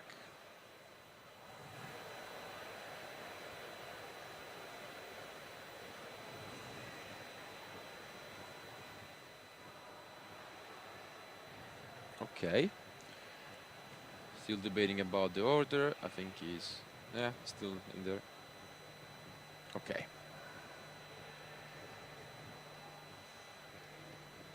More trap cards. Does use dimensional barrier. Definitely not on XYZs right now. No, probably calling fusion. Yeah.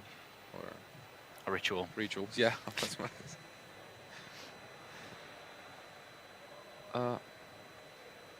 What's going on? He just banished Jack back to mill the dupe. Wait, because he can't use Jack back in the same turn, and I believe they passed turn. Yeah. Oh, this was still the end phase. Yes. Yeah. Okay. So, because you don't usually see Reckless Greed in the end phase, that's why I was actually confused by it. But yeah. Yeah, it was a very interesting little interaction there. Yeah.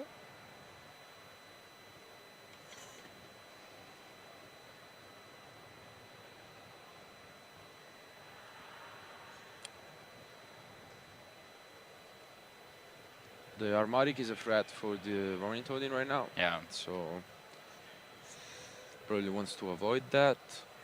But Dimensional Barrier was used by Jawad.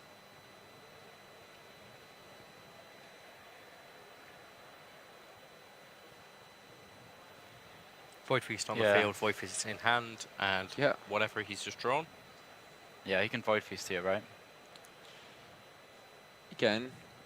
He's gonna get Joshua another Paleozoic, but yeah, he definitely is. It's really good. Void Feast is one of my favorite cards from the set. It's actually so powerful because it's actually versatile. It's not like you always get the same combination of Ethernoids. You have a lot of different options you can choose from. I believe right now he's probably going for Patrulia, Armatic, and Decatron. So not necessarily 2 Decatrons and this agent. Let's see what he decides to do. Yeah. It's so you can't, I guess he just wants a few monsters to be able to get over these Paleozoics. He needs to get them off the field. that's why that might be a better option to actually get those free instead of the classic Sejet double Decatron. Yeah. He's obviously looking through his deck here. He does agree. Yeah. So. Yeah, all of these monsters really fantastic attack. Yeah, perfect attack for the Paleozoics, and the Decatron will also get most likely an Ununku to Grave, so he has a Spell and Trap negation.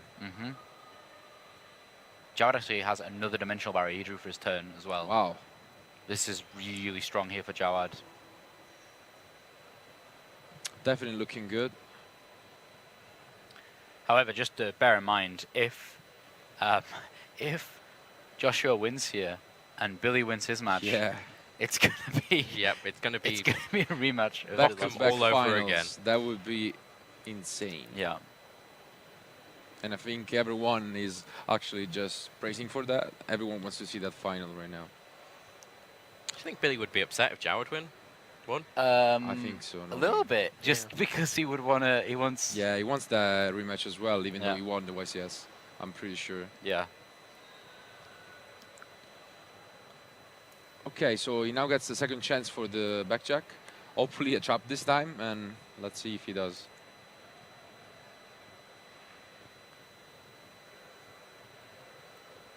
Yeah, so I've been sent a message saying Billy leading. I don't know if that means he's won up or I guess so. or if he's just doing well. Means that.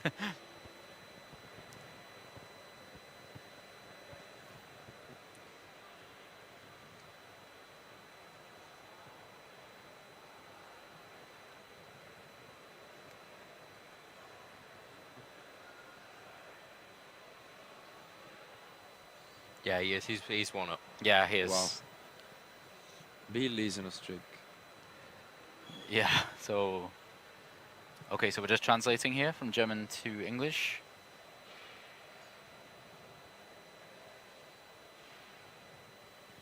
It can't be the same apple. It's the same one. It can't be healthy. It's probably not healthy, but it's the same one, he told me. But Buckham was so long ago. Nah, it was only a few months back. Yeah. Quite a few months back. Think about it, it was Almost last 3 year. months, yeah. Nah, when you put it like that, it sounds really long, but it was only a few months ago. Yeah. Stop with this last year thing. That makes it sound really... Like you could bury... Right. You could have buried that apple at the end of Buckham, and it'd be a tree by now. Yeah, well, okay, yeah, but still, it's, you know, it's blossoming into a second YCS top for Joshua Schmidt here. For the Apple, wait, not for Joshua. It's the second top for the Apple. Second top of the Apple, yes. The Apple is going to have more tops than like 99% of the Yu-Gi-Oh population. So. It's got the best view in the house. It's better than us. It's sat right there. Yeah. Hey, maybe, just maybe, you've seen Ratatouille, right? Maybe The apple is actually the one. That was Hey, that's what we're rather than saying. Ratatouille. Have you seen Yu-Gi-Oh? Maybe. That's true, yeah. I think the apple has got, it's a millennium item. Yeah. It's a millennium It's apple. the Millennium Apple. It's the millennium apple. It's, yeah. Oh, it's been such a long day. Weekends. I don't remember it being 2 different days. We're here since Friday, I think. So. Okay, what's going on, Marcello? Because we're talking about okay, apples. let's go back to the game. Yeah, Joshua decides that it's time to flip Dimensional Barrier. It's probably because Patrullia targeted it, so... Yes, not a it's big definitely surprise. time. And... He's going to get that with the ununchewed version of Decatron. Yeah, perfect. So looking pretty rough for Joshua. Yeah. He's under Reckless Greed, he can't draw. He has the Jack back, but... These monsters are bigger than his monsters. Yeah. And we also saw there was no like mirror force or anything like that. I was going to say, you can make like Levia or something. You can make Invoker as well and just... Or that. 'cause Yeah, why is that so much better than Yeah. Levia? Why did I think Levia? Levia. Leviathan too, like... Go back. I went back in time, yeah. Yeah. What is this, 2016? I mean, Rescue Rabbit and that's good, but... Yeah, it's yeah. not quite. That's a good Lost card. Wind, that's nice. I can play it now, right? Yeah. You can play it immediately. Okay, that's pretty good. So That's going to that's stop like a really Invoker. good answer for the Invoker. See, Levia would have been just as good. Yeah. Would actually been better because more attack points, so... Yeah. See, look at that. I Yeah. knew exactly what was happening. Okay, here we go. So he's going to be able to get over one of these pillars works. definitely. What's the last card in his hand? Is it another dimensional? Barrier. Yeah, dimensional barrier. Okay, that's good. I feel like Jawad is really ahead here. Joshua was holding onto a part of his eyes. Yeah, it's honestly now it's looking good for Joshua. Oh, why did he forget that he asked for the attack? Oh no. Wait, what? Maybe. Yeah, he crashed into it. Interesting. First Why thing he run? does. No, wait. There must be some. Oh wow. Yeah, he activated the. Yeah, I can't think of any reason outside of forgetting that it also has the attack. Cause Yeah. why would you crash your He monsters? played the dim barrier, probably saying Xyz. Yeah, You I mean, assume. I mean, there's nothing else. Yeah.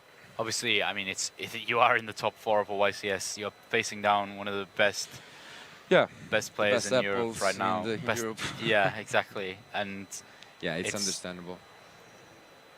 You're under pressure here. The second dimensional barriers in a row definitely hurts a lot. Yeah. But he still has... Depends what those 2 cards are that you got from Desires. What are those 2 cards? Let's see. Mirror Force and Lian Chol, yeah? Oh, wow. Okay, that's pretty good.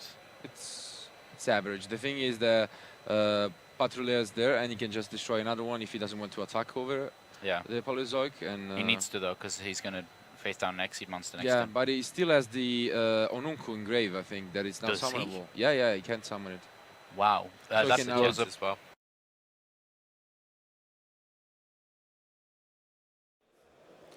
Hello everyone and welcome back to the live coverage of YCS Milan 2019.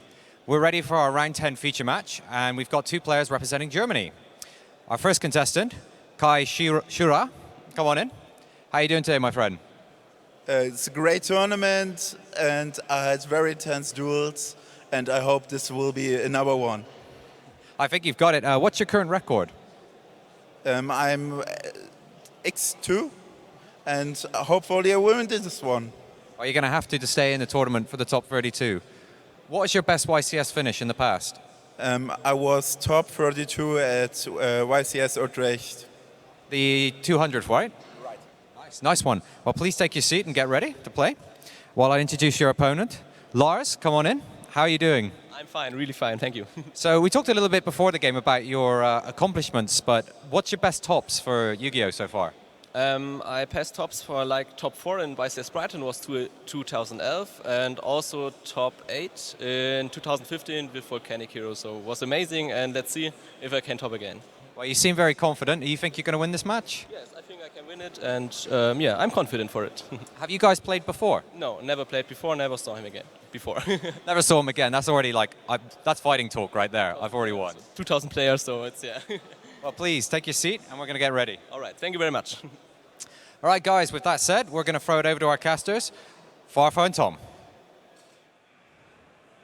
Welcome back, everyone. It's us again here for day 2. I just want to say, he said Volcanic Hero, and I was playing. I don't know what he's talking about. I wasn't sure what the Volcanic Hero consists of. I don't know what What's it is. What's the fire target for mass change? I think when it destroys a monster by battle, it draws you a card. It's got 2/6 attack. Right, I don't know the name. Or maybe it's just playing 3 Burst Tricks. Anyway, so for this Clash of the Titans, we've got Sky Striker Orcust and it's the very stock standard strike. Yeah, pretty standard. It wouldn't say, I think this looks a lot like the winners list from YCS Pasadena recently, but I wouldn't want to be quoted on that. But it looks very similar to me. Yeah, I think like Kobe Short topping with the winning Pasadena really influenced the Sky Striker Orcust meta, brought it to fruition, I want to say. But this deck. It never goes away, does it? True Draco. Older than Sky Striker. Yeah. And to be fair, I think it's been represented like in decent numbers at almost every European YCS. Yeah, it's since just its release. It's a simple deck that has, you know, about it has its strategy. 2.5 decision trees per turn, but it does what it does, and it turbos through your deck. He's playing 3 copies of your favorite card. I think Upstart's my favorite, but you can only play 1. Okay, well... But Into the Void may be a close second. Into the Void, he is really trying to get into those power draw cards. Into the Void, Desires, Duality, and of course, Demise. Everyone loves Demise. Yes, not Anime Demise, that draws 5, but... And if you don't use them in 5 turns, then they get discarded. Yep. That was quite a bad drawback. That was a huge limiting factor as to why I don't think Kaiba wanted to play more than 1, but... for trap I'm really cards. interested in his trap lineup. Yeah. So the usual trap lineup of True Draco features a host of floodgates. Yep, about like, 17. There can be only 1, and Skill Drain, and the Monarchs Erupt. But we're not seeing it here. We're seeing like just sort of classic like 1 negate, like Crackdown, Judgment, Strike, 2 summon limit, and I feel like Skill Drain is mandatory. I feel like you'd be crazy not to take Skill Drain in your Draco strategy. But like. It's almost like he's willing to pit the True Draco cards, like the True Draco engine head on against other decks. Because he realizes that if I just make my True Draco deck more consistent, then I'm going to see my diagrams more consistently, and that's just better than Engage. It's not bad diagram, yeah. Not quite. Heritage draws 3. Yes. Engage draws 1. Yeah, exactly. 3 is more than 1. I mean, the maths adds up. It definitely checks out. So this is a bit of a. I'm kind of interested to see. I mean, to be fair, it beats against Striker. I don't think the floodgates are that helpful. Against Orcust, they probably are, which is what he's playing against now. So we'll see how it pans out, right? Yeah, we'll definitely talk about the side deck stuff in once we get to game 2, because there's some interesting things in here. But I believe we're good to go to the desk and check out the feature now. So Lars on the right there. Who gets to go first? Kai on the left. Who's going to move? He has opened the 2-of summon limit, so if he's going first, he's going to be in a pretty good situation. Yep, there you go. I mean, he's got a lot of draw cards too. Skill Drain, that's a good one. Skill Drain, Diagram, and Crackdown. Does he have a Diagram in hand? No, so he's probably going to go for the Diagram here. Skill Drain's quite good. Skill Drain is... Yeah, actually he chooses... Did he take... What did he take there? He must have took Skill Drain, right? No, I think he took the Diagram. Oh, yeah? Okay. Well, maybe he just feels confident that, you know, his opponent's... Summon limit will get him there. Yeah. I mean, perhaps the lack of floodgates, you might feel like, is okay if you're running... because Cosmic Cyclone is a card that's so popular at the moment. So you might feel like if you use Cosmic Cyclone, that if everyone's playing Cosmic Cyclone, you just flip a floodgate, they Cosmic Cyclone. Whereas if you have... You probably have a host of set cards, and if your power card face down is Judgment or Strike, you're good to go. They're not going to just blindly Cosmic. I think that's really risky against True Draco when you're so fearing the Monarchs Erupt. I mean, you know your opponent's not playing Monarchs Erupt when they've got 15 in the extra deck. He just drew the Skill Drain anyway off the Heritage. Well, that was the correct decision then. In hindsight, yeah, sure. In hindsight, yeah, just draw the Skill Drain. Yep. So Heritage drawing 2 from a trap and the spell being sent. And those 2 floodgates, so was that his second copy of Summon Limit I think he got there? Okay, no, Summon Limit, Skill Drain. I mean, this is just brutal. Yep, 2 Draco monsters. Like, it doesn't look like much. Maybe you're hoping that your opponent in this situation just doesn't have any, like, strong floodgates. Yeah, that's an engage off the top. Kai, and you're like, okay, maybe I got this, but maybe you don't. Like Skill Drain is crazy good. So he's, you know, Kai's playing, like, a little bit more tailored to the meta, of course, with his main deck copies of Phantasme. Generally, that's good against Phantasme everything. is excellent against True Draco. Yeah, unless we see a Freezadon or something being summoned next turn, I don't really think that. Freezadon is an XYZ. Oh, yeah, you're right. Okay, yeah, never mind. Sorry, I just it's for all of the link monsters that True Draco use. Does he have any link monsters? He actually has an Apolloza. Called by the Grave for all of those effects they use in the graveyard.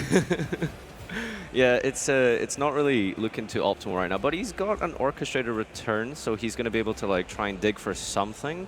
Does he play any? So he's got the Cosmic Cyclones in the main. He's got 2 Cosmic. Yep. So he needs to draw both of them, I think. To have a chance. Literally both of them, all 2 copies. Upstart in the hand.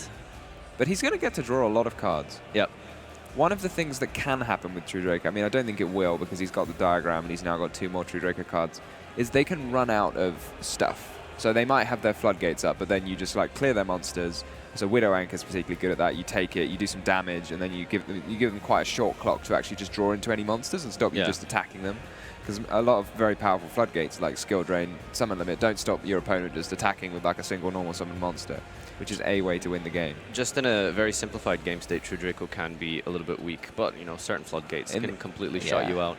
However, I will say though, True Draco is extremely scary to have your opponent top deck against you. Like, there's like a myriad of cards that are just super good off the top of the deck. Demise, Desires, Duality, like those can just set off a chain reaction where you just start like from nowhere, you just regenerate your whole engine. It's really scary. Against the thing is, like, you say that and it's scary, but against other decks they just have their graveyard full anyway. So would you rather be doing that, or would you rather Orcus? They just have a skeleton already engraved and they don't need to have that game. I don't know, man. Like, getting that Demise off the top is trade juicy. Trade juicy. Okay, it's pretty devastating. Like, please don't draw Demise.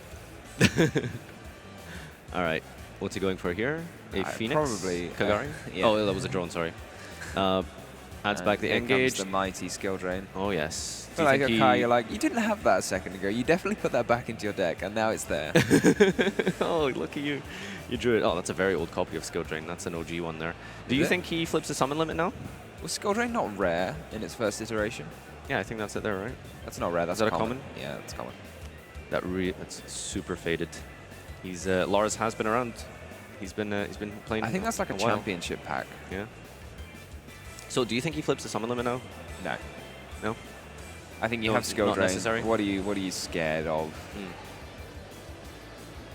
I mean, maybe you're scared of something. I'm just trying to figure out what it is. He doesn't seem scared enough to flip the Summon Limit. How about on the resolution of this Rura? Maybe he doesn't want him to like get something into the graveyard. Do you think it's worth using just now? I mean, perhaps. But you could like let your opponent discard whatever. Because remember, if you summon Greffer, the effect doesn't do anything, so you can still discard a monster for cost. And then you'll just send it to the grave, and then you activate the Orcus effect, and then you've effectively just banished an Orcus monster from your hand, which is not a good trade for you, right? Yeah. You might as well just let them do that. So he allures here, trying to dig for like those main deck Cosmics to, you know, find a way to out this Skill Drain, but it's not really working for him. He picks up a Crescendo, which is, you know, something you'd obviously rather search than. I mean, realistically, if he lets his opponent do everything under this Skill Drain, what does he do? It's a good point. Your monsters have 1 protection from being destroyed by battle, by the diagram. Yeah. So the most attack you can make is like Dingirsu, easily, I think, which is 2/6. He's running Boral Sword and like Zeroboros, but like you could make it, but it just wouldn't do anything helpful. I think Lars, being as experienced as he is probably going to know how to push for game here. I mean, he's got enough stuff, right? Lars has done really well with True Draco over the past season. I've seen a number amount of profiles of him using specifically just pure True Draco, so he knows all the interactions of Phoenix Recycle and Heritage Draw 2. And I think that it's... I think, so he needs a trap, and he's got a dynamite in his hand, and then that's enough for game. I think 2-8 plus 2-7 plus 2-6 is easily 8,000. And I don't think he's activated Upstart Goblin. So That's a second diagram there, so he could just, like, you know, pop that Phoenix, remove the back row, probably nothing anyway. Well, I mean, you wouldn't, from his perspective, we know it's nothing, but from his perspective, you wouldn't really expect it to be anything relevant at this point. He ashes, and it's not really going to make much of a difference because he's got the second copy. Looks like that's what he's going to go for. Looks like a pretty dominant first game for Lars. But this is the thing with decks like True Draco and general sort of anti-meta strategies where like you are always like, I feel like if you win the dice roll, you're basically favored game one, yeah? Would you say so? Yeah, like one of the scariest decks, everyone talks about it, like Subterrors. I mean, they never like, you haven't seen them top a tournament for a while, but they're still just terrifying. If you go second against that deck, they go Extravagance, they go their Field Spell. I mean, it's a similar sort of thing. If they're going to set up with Draco cards and a Floodgate, and they've opened a reasonably good hand, it's very, very hard to beat them. But if they go second, then all of a sudden they're, you know, it's just much, much harder. The thing is, though, like, with, also, I've just realized he dumped the Gizmek with the Foolish, so he is at least going to survive. Oh, Into the Void off the top, another Into the Void, and the Crackdown picked but up. Not through these Into the Voids. I mean, poof. He may survive. It depends what he drew. Okay, he's going to survive. Declares an attack, and I think that... do you think there's like an optimal time to drop the Gizmek? Is it maybe like on the last one? Or maybe just not at all. Because you need enough life points to activate both Cosmic Cyclones, and as long as you've got that, then that's okay. So I would activate it if I was going to go below 2,000, which actually he is, so maybe he should have activated it. What do you think the weaknesses of like a deck like True Draco is? Like, why is it not like we see like right now we're looking at this and it's completely dominating this game one, right? It looks like he's just bullying him at this point. So how come we just don't see more of this deck? So I mean, to me the weakness is a lot of a deck like Orcust and Orcust Striker is to win it needs to resolve its engine cards, right? I mean, it uses some defensive cards like Ash and whatever, but you don't need those cards to win. But with Striker, with True Draco, you need your engine and you need your Floodgates. So I feel like it's just less consistent. Now, if you have both, you're doing great. But if you don't, if you're missing one of those pieces, like if you're missing your engine, then your opponent's just going to attack you. And you can't just normal summon the monsters. The spells don't do anything without monsters, and the monsters can't be summoned without the spells. So you need your engine, and you need like a few of them, and you need some Floodgates. So that, I think, is the real weakness, is you need like multiple things working together in order for you to be able to play the game.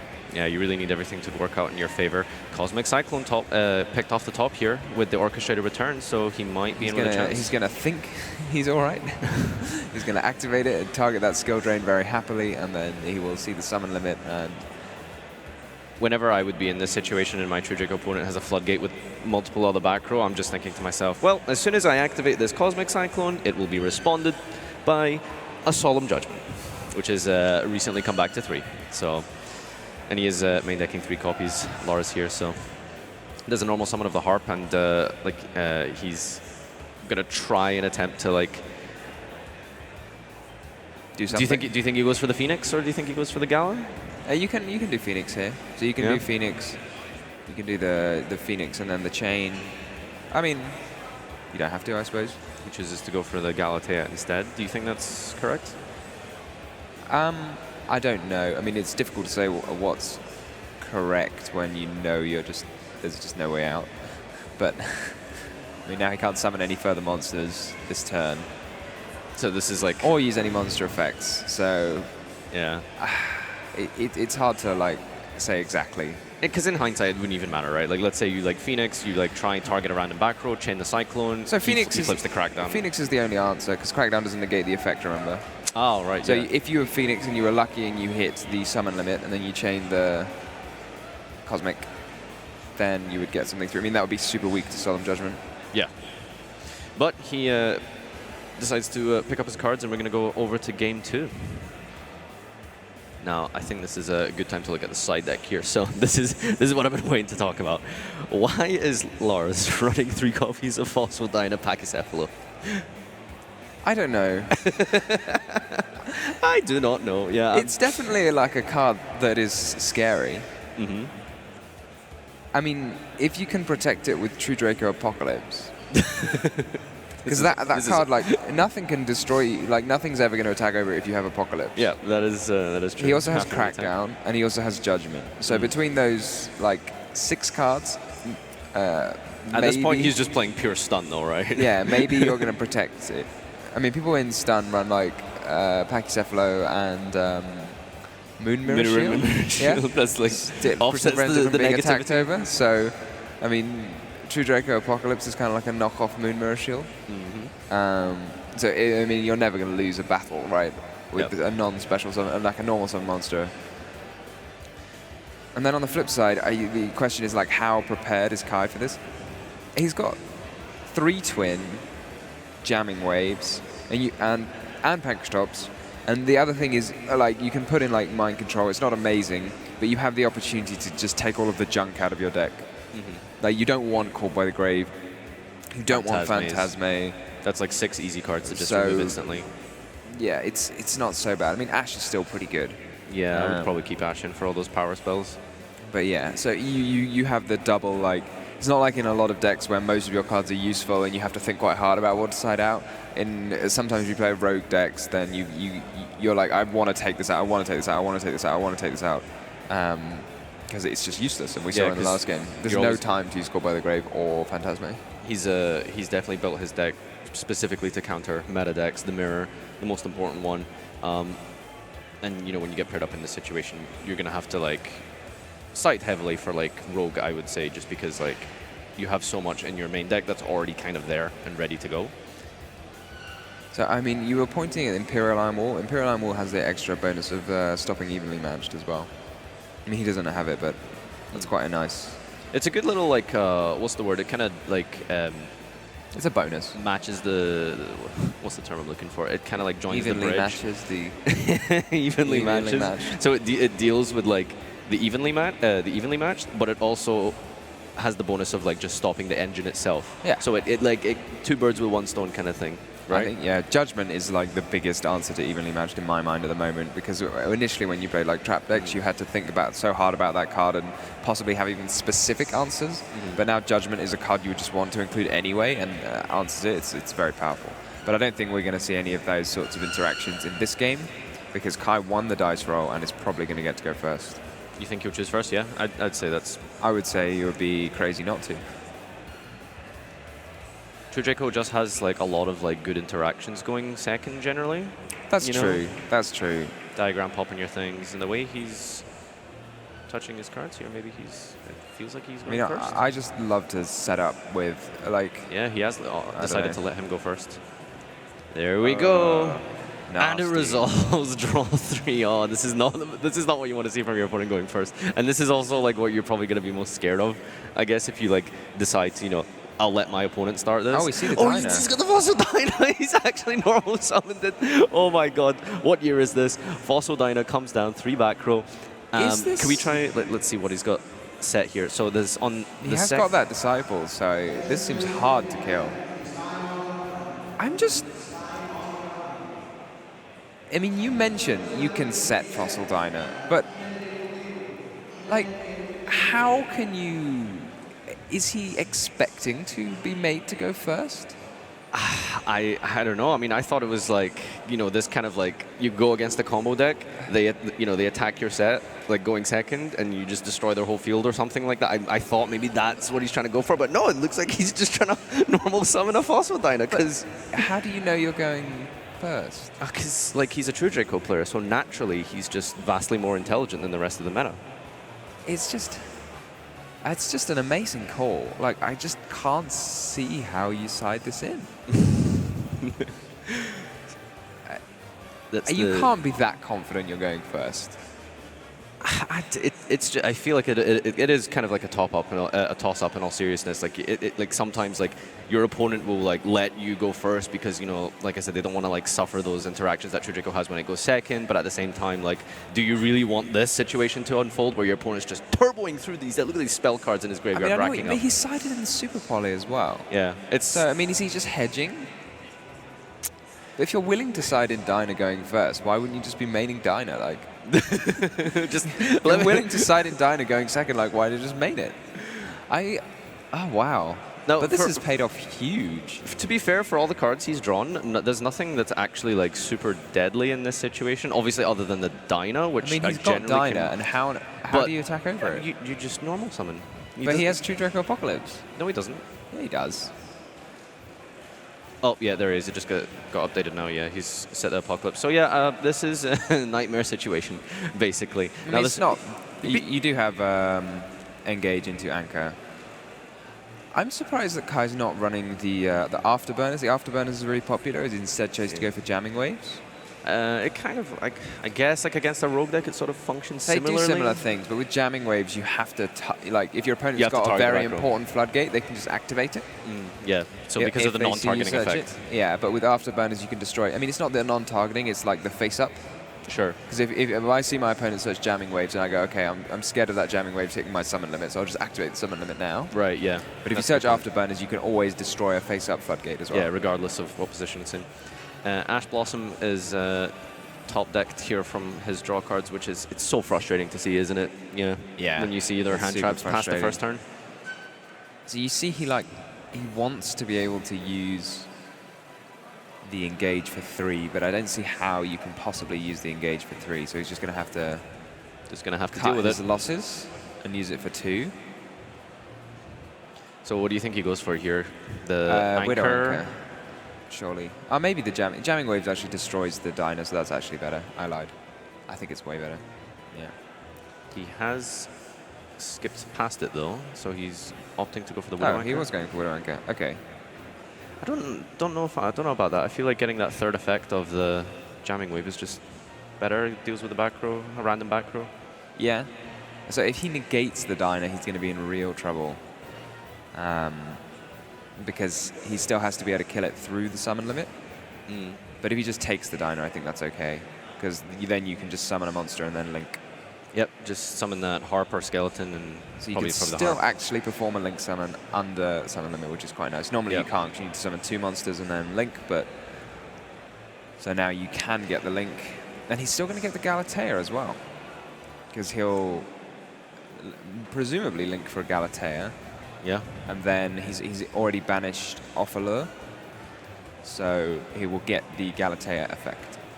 I mean, one thing he could do is Apocalypse, like he's doing here. Apocalypse target his spell, and then the spell will pop the Apocalypse, and then the Apocalypse will pop the monster on the field.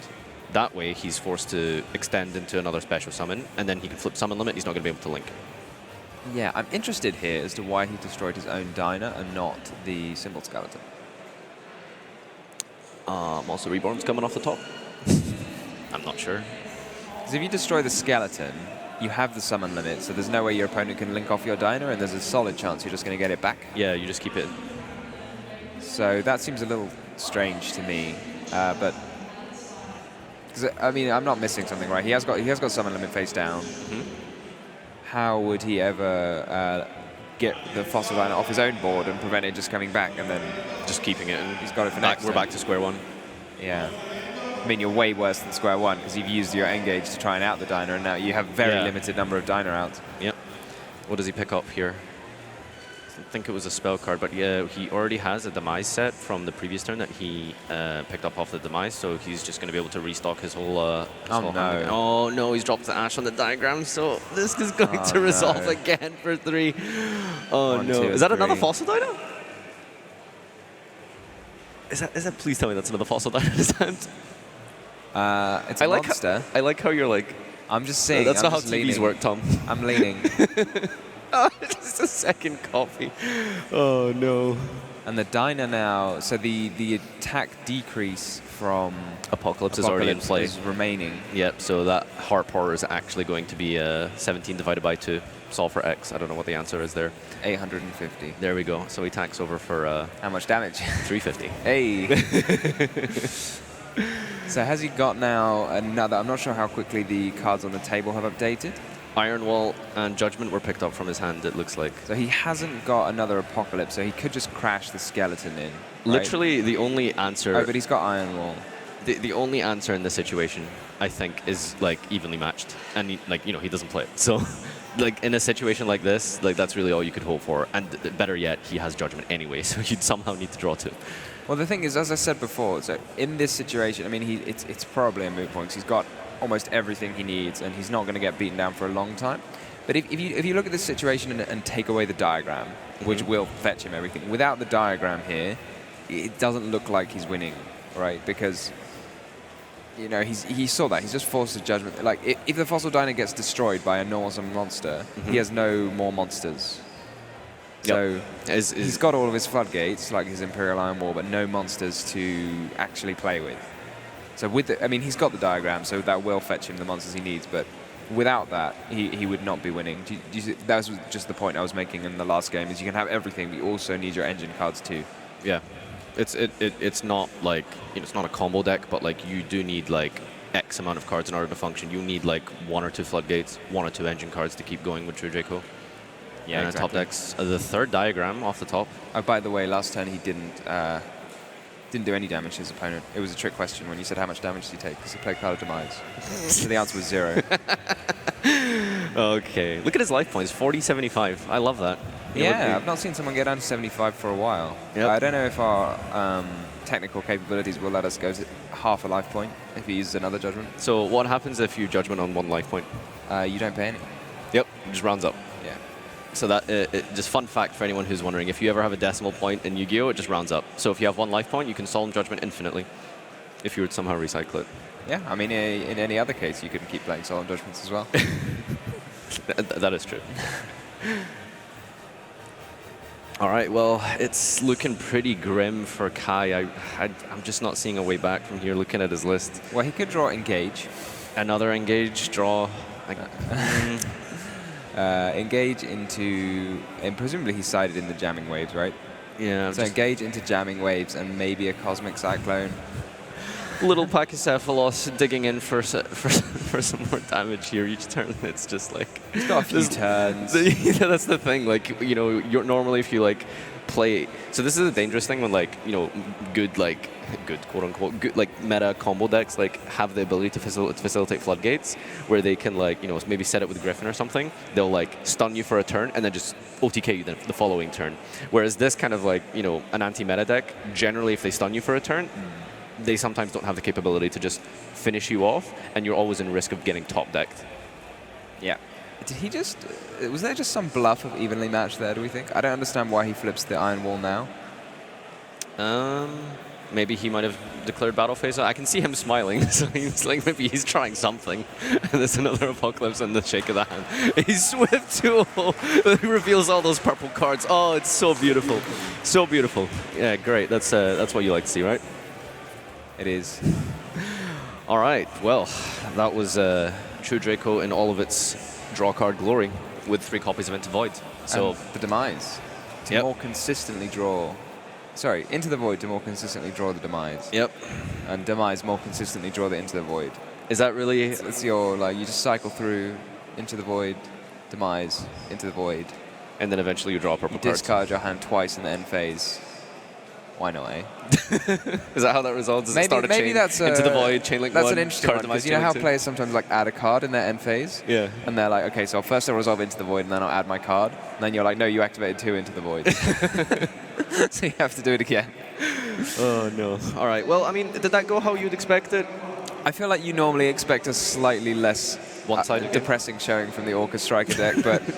He just didn't draw those side cards, really, is what it came down to. Yeah. I mean, I'm interested, like, maybe the choice... he had to search of Engage. He could have searched Jamming Waves. That would have helped a lot, yeah. But we don't know what he would have hit, because, I mean, it ended out fairly similar. I'm really amazed to see you siding in Diner going game 2, not knowing whether you're starting or not. But, I mean, he must have been doing this throughout the tournament. It must have been working, I need this explained to me. Like, I need to know, like, how this works. Is it like, I know I can normal summon it if I go first and set it if I go second? Yeah, and then protect it with But surely Apocalypse. you can't be worried to say, like, I'm going to set it going second. I'm going to have this, like... At that point, you'd play Penguin Soldier. At that point, you would play Mirror Force. Like, it's a knockoff Mirror Force that you actually have to normal set. Normal set. It's literally a knockoff Mirror Force. I'm having way too much fun with this. I don't know. I mean, maybe Matt will be listening to us and he will ask us on our behalf, but wow, what a game. Are we ready to head over to the players now? I think so, yeah. Yep, all right. Let's take it over to Matt with the interview. I'm here with the winner of round 10, Lars, playing True Draco. How do you feel? Hi, I feel really amazing because Dynamo Fossil was really, really good. Yeah, that's a throwback. I haven't seen that one in a long time. But I heard Card of Demise is a pretty good card too, right? Also that, yes. So what inspired you to play True Draco this weekend? I'm playing True Draco since 2.5 years, I think. I find actually it's the best deck because it's hit the meta anytime, and you have only to change a few things after the banned list, and then the deck is really amazing because it has no special summon and it's really consistent. Well, it seems to be doing you very well. You've got a good run for the top 32. Do you think you're going to make it? Yeah, I think I'm going to make it because I have only to win one, and I already win like 8, I think. 8. And yeah, I think it's possible, absolutely. Okay, well, do you have any shout-outs you want to give to friends back home? Thanks for all, and I will shout out Team Gravity, and yeah, that's all for me. Okay, well, if you're a True Draco player at home, you're heroes on stage. We'll be back with more dueling action in the near future. Stay with us.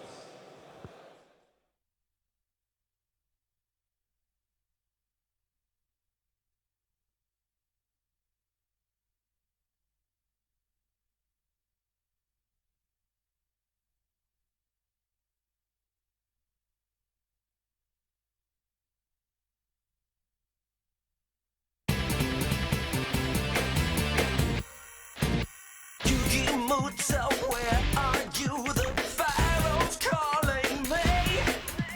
Solve the puzzle, transformate into the Dual King and teach me. Exodia, the forbidden one. It's in my possession now. The duel is done. Yo, wheel, don't you understand? It's not the man in the fight, it's the fight in the man. Yeah, I'm the master of the duel. It's been my pleasure to meet you. Oh, let's go! Welcome, welcome, welcome to the world of Yu-Gi-Oh! Into the world we go. Welcome, welcome, welcome to the world of Yu-Gi-Oh!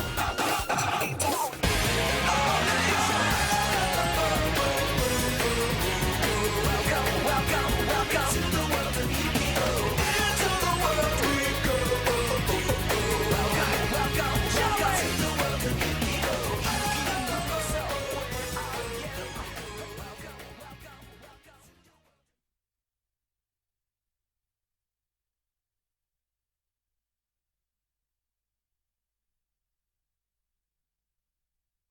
Okay guys, welcome back to coverage of YCS Milan 2019. We're here with Thomas Rose from the UK. Thomas, good to have you here again. Well, thank you for having me on. It's always good to be at these events and get a chance to see what's going on and talk to you guys. All right, how's the event going for you so far? It started off strong. I won my first 2 rounds, but then I'd just taken a loss in round 3, so it's looking like I need to win out for the rest of the day to have a chance. Okay. Do you feel confident with your deck? Yeah, I'm playing the Orcus deck, so it's a deck that I've played for loads and loads of events. It's been working really well for me, so I'm feeling very happy about the deck. Okay. We would like to take a look back into history, like in recap 2019. And first of all, I would like to know which was your most favorite event of 2019? Well, for me, it has to be YCS Dusseldorf. It was such an exciting place, and it went really well for me, so... It went really well means you won the whole thing, right? Yeah, yeah. And you entered the big one, also the Düsseldorf 1, I think. Yeah, that was correct. I played in the, I guess it was the largest tournament we've ever had in Europe to date. Yes, I'm trying to remember, but I think back then it was, and it still is. It still is the largest event ever. No, it still is the largest event we've ever had. In Europe. I think the YCS in Long Beach and the other 200th YCS is. But yeah, it's the biggest event I've ever been to for sure. And you were running a very special build back then, I think, with a deck that was not not too many people had on the radar back then, which was?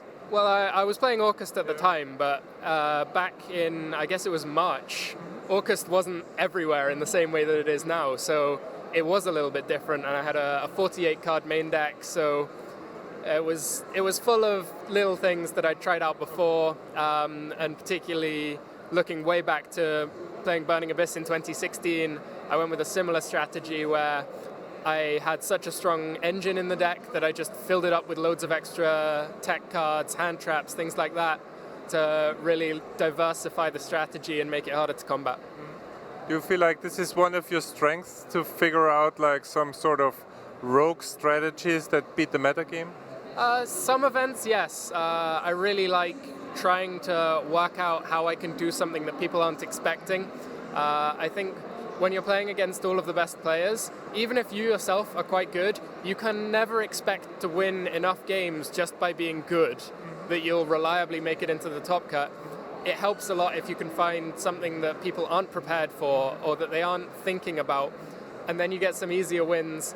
And even if it just makes the rounds that you win easier to achieve that win, it keeps you fresh for the later rounds in the day, so that you'll be thinking much more clearly around round 8 or even round 9 than your opponents. Okay. And of what you told me before, you've been running for Worlds points in 2019. How did this end up for you? Well, the 2018 and 19 season was full of highs and lows. Okay. Obviously, being able to top 2 YCSs with Burning Abyss, I felt incredible after that. Unfortunately, I just missed out in Milan. I think I can pinpoint the deck building error that cost me that one, so it's a bit frustrating. But then moving on from that, after Fairy Tale Snow got banned, I tried playing Orcust instead, and it worked really well for me. And obviously I saw the great success at Dusseldorf, and I was up near the top of the points leaderboard, but everything didn't quite pan out for me, and a really poor performance at national championships meant that all of those efforts, topping multiple YCSs and even picking up a win, it just wasn't enough. The points weighting for the national championships is so extreme that it completely outweighs every other event. A normal YCS with under 2,000 players is only worth half as much as a national championships, and even winning the larger top 64 event still isn't worth as much as nationals. So I guess I had my strength at the wrong time, given how the points were laid out. In the end, I finished in 9th place, just missing out. Ka Bui, our winner from last year's YCS Milan, just made it into 8th place. And yeah, it hit me really hard, because I'd invested so much time and money, and just the emotional commitment of going to all of those events every week. Sometimes it makes you ill because you just don't get a chance to rest. And I fell down real hard after I didn't make it into the top 8 playoff, but it's okay, because there's always a new season, there's always new events, and it'll leave me something to try again for in the future. Okay. So this sounds like you've put in a lot of effort to make it to Worlds. How did you recover from this? I mean, it feels like I'm wondering how could you recover from such a huge loss, or yeah. Well, for the start of this season, I thought that I would just try again straight away. You never know which year is going to work out well for you, so I didn't want to give up the chance immediately. But then after I failed to make the top cut narrowly at YCS Ghent, I felt that I couldn't push on as hard as I'd done last year. I needed to take a year to recover myself.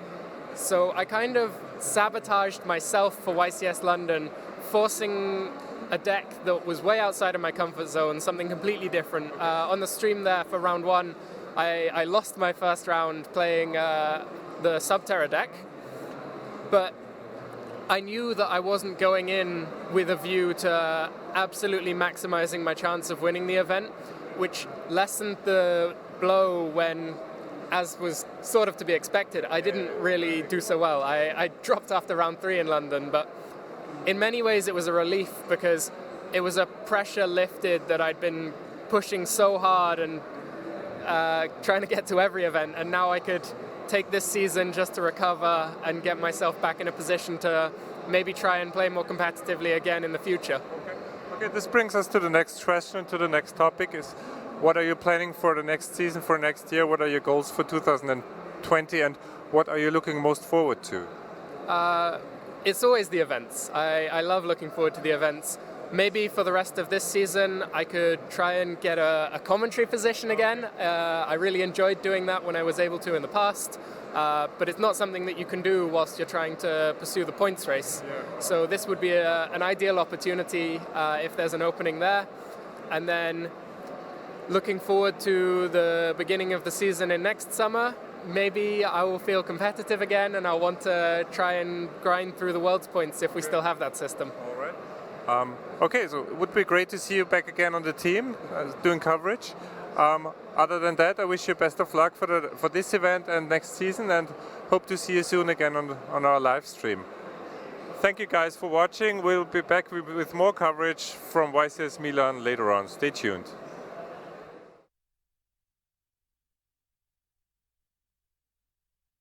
Yu-Gi-Oh! Speed Duel, attack from the deep. Kaiba wreaks havoc with viruses. Joey hits a streak of luck.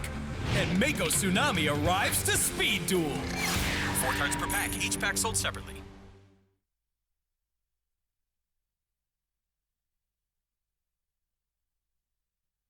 Welcome back to the coverage of YCS Milan 2019. I didn't think this interview was gonna be possible because these two guys together with Federico Pastore were attending the 3v3 side event, but luckily they were already kicked out in round 1. So we got this opportunity. And this is such a special moment because we have 3 Italian YCS winners together having an interview. No, I'm just joking. Of course, for anyone not knowing, Federico lost in the final last year in Milan, but I'm very proud of him. Do you think you're gonna avenge yourself today? Well, hopefully. Today, surely not, because the 303 we already lost. But tomorrow, hopefully, and on Sunday, we'll try our best. And yeah, let's see how it will go. Yeah, and when Italians are playing in Italy, they're usually doing very, very well. So hopefully you will not play against another super unknown deck, because that, let's remember, was what happened with Dinka and Prank Kids. That even us doing commentary were like pretty much trying to make you guys believe that we knew what was happening. But Mirko is here as well, and we've seen you a lot. We've seen you, of course, last month because you won London last year. What are your expectations like? For this format?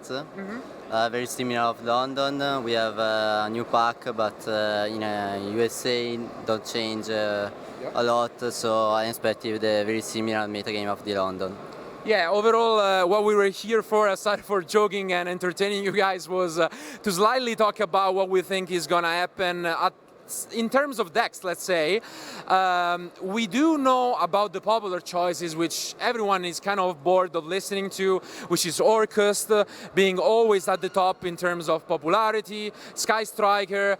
I want to talk about one deck in particular that's not very popular, which is Subterror, but it's basically the nemesis of Federico, because in London you were doing very well, but you lost 2 of those. What do you feel about Subterror overall in the format right now? Are you scared of it? I really am. Like, Subterror is a really good deck, I guess. Like, it can play a lot of floodgates and a lot of cards such as Super Polymerization and stuff like that. Inspector Border, which is a really good card too.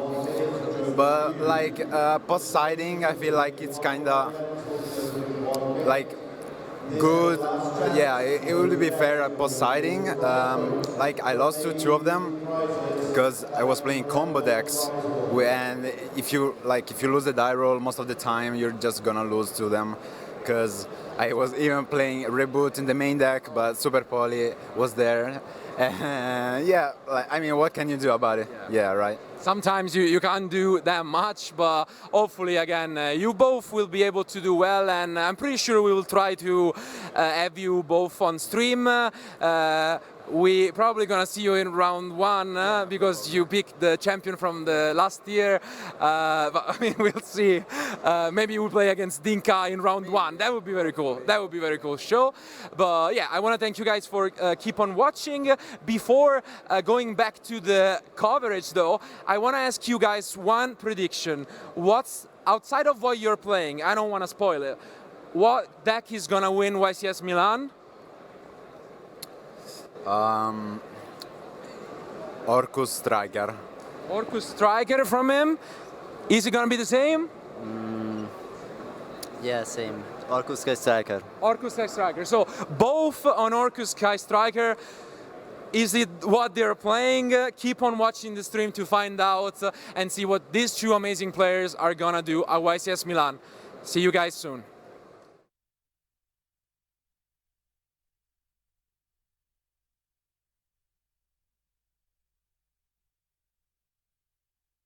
It's time to It's time to It's time to Now is the time. Now is the time. Hey, while you were pondering the ozone, I'm trying to get into the end zone. You won't be anything without the chips. Your lips are quivering. The time has come. Time to do. Now get serious. Time to do. You're not invincible yet.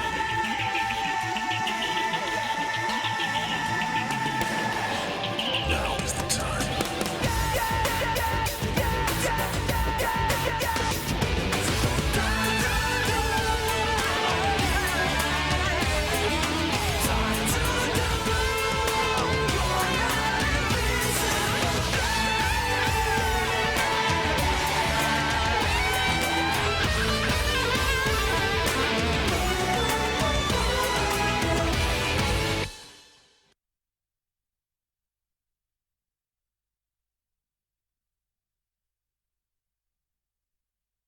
Welcome back to the coverage of YCS Milan 2019. We have a lot of good players here, and even from all over from the United States. Familiar face for anyone following this game. It's Aaron Furman, close friend of mine. How are you feeling, bro? Pretty good. Excited to be here. Nice. So Milan is always a special event. It's one of the big classic in Europe, I would say. And for anyone surprisingly not knowing you, you have won a lot. So you have won a YCS, you have won the UDS, which is such a cool thing for European players maybe not knowing it. You get a belt that gets you 2 buys at every North American event, essentially. Yeah, and free entry into every regional as well as YCS, so it saves a lot of money. Which is pretty much crazy. And you have also been known for traveling a lot of events. Like wherever you go, I think, like how long have you not missed or like gone to a YCS? It's like been a while. Like I missed this past Dallas and Niagara, but that's just because I was either working at New York Comic Con or being here at YCS again. So, which means for another Yu-Gi-Oh reason.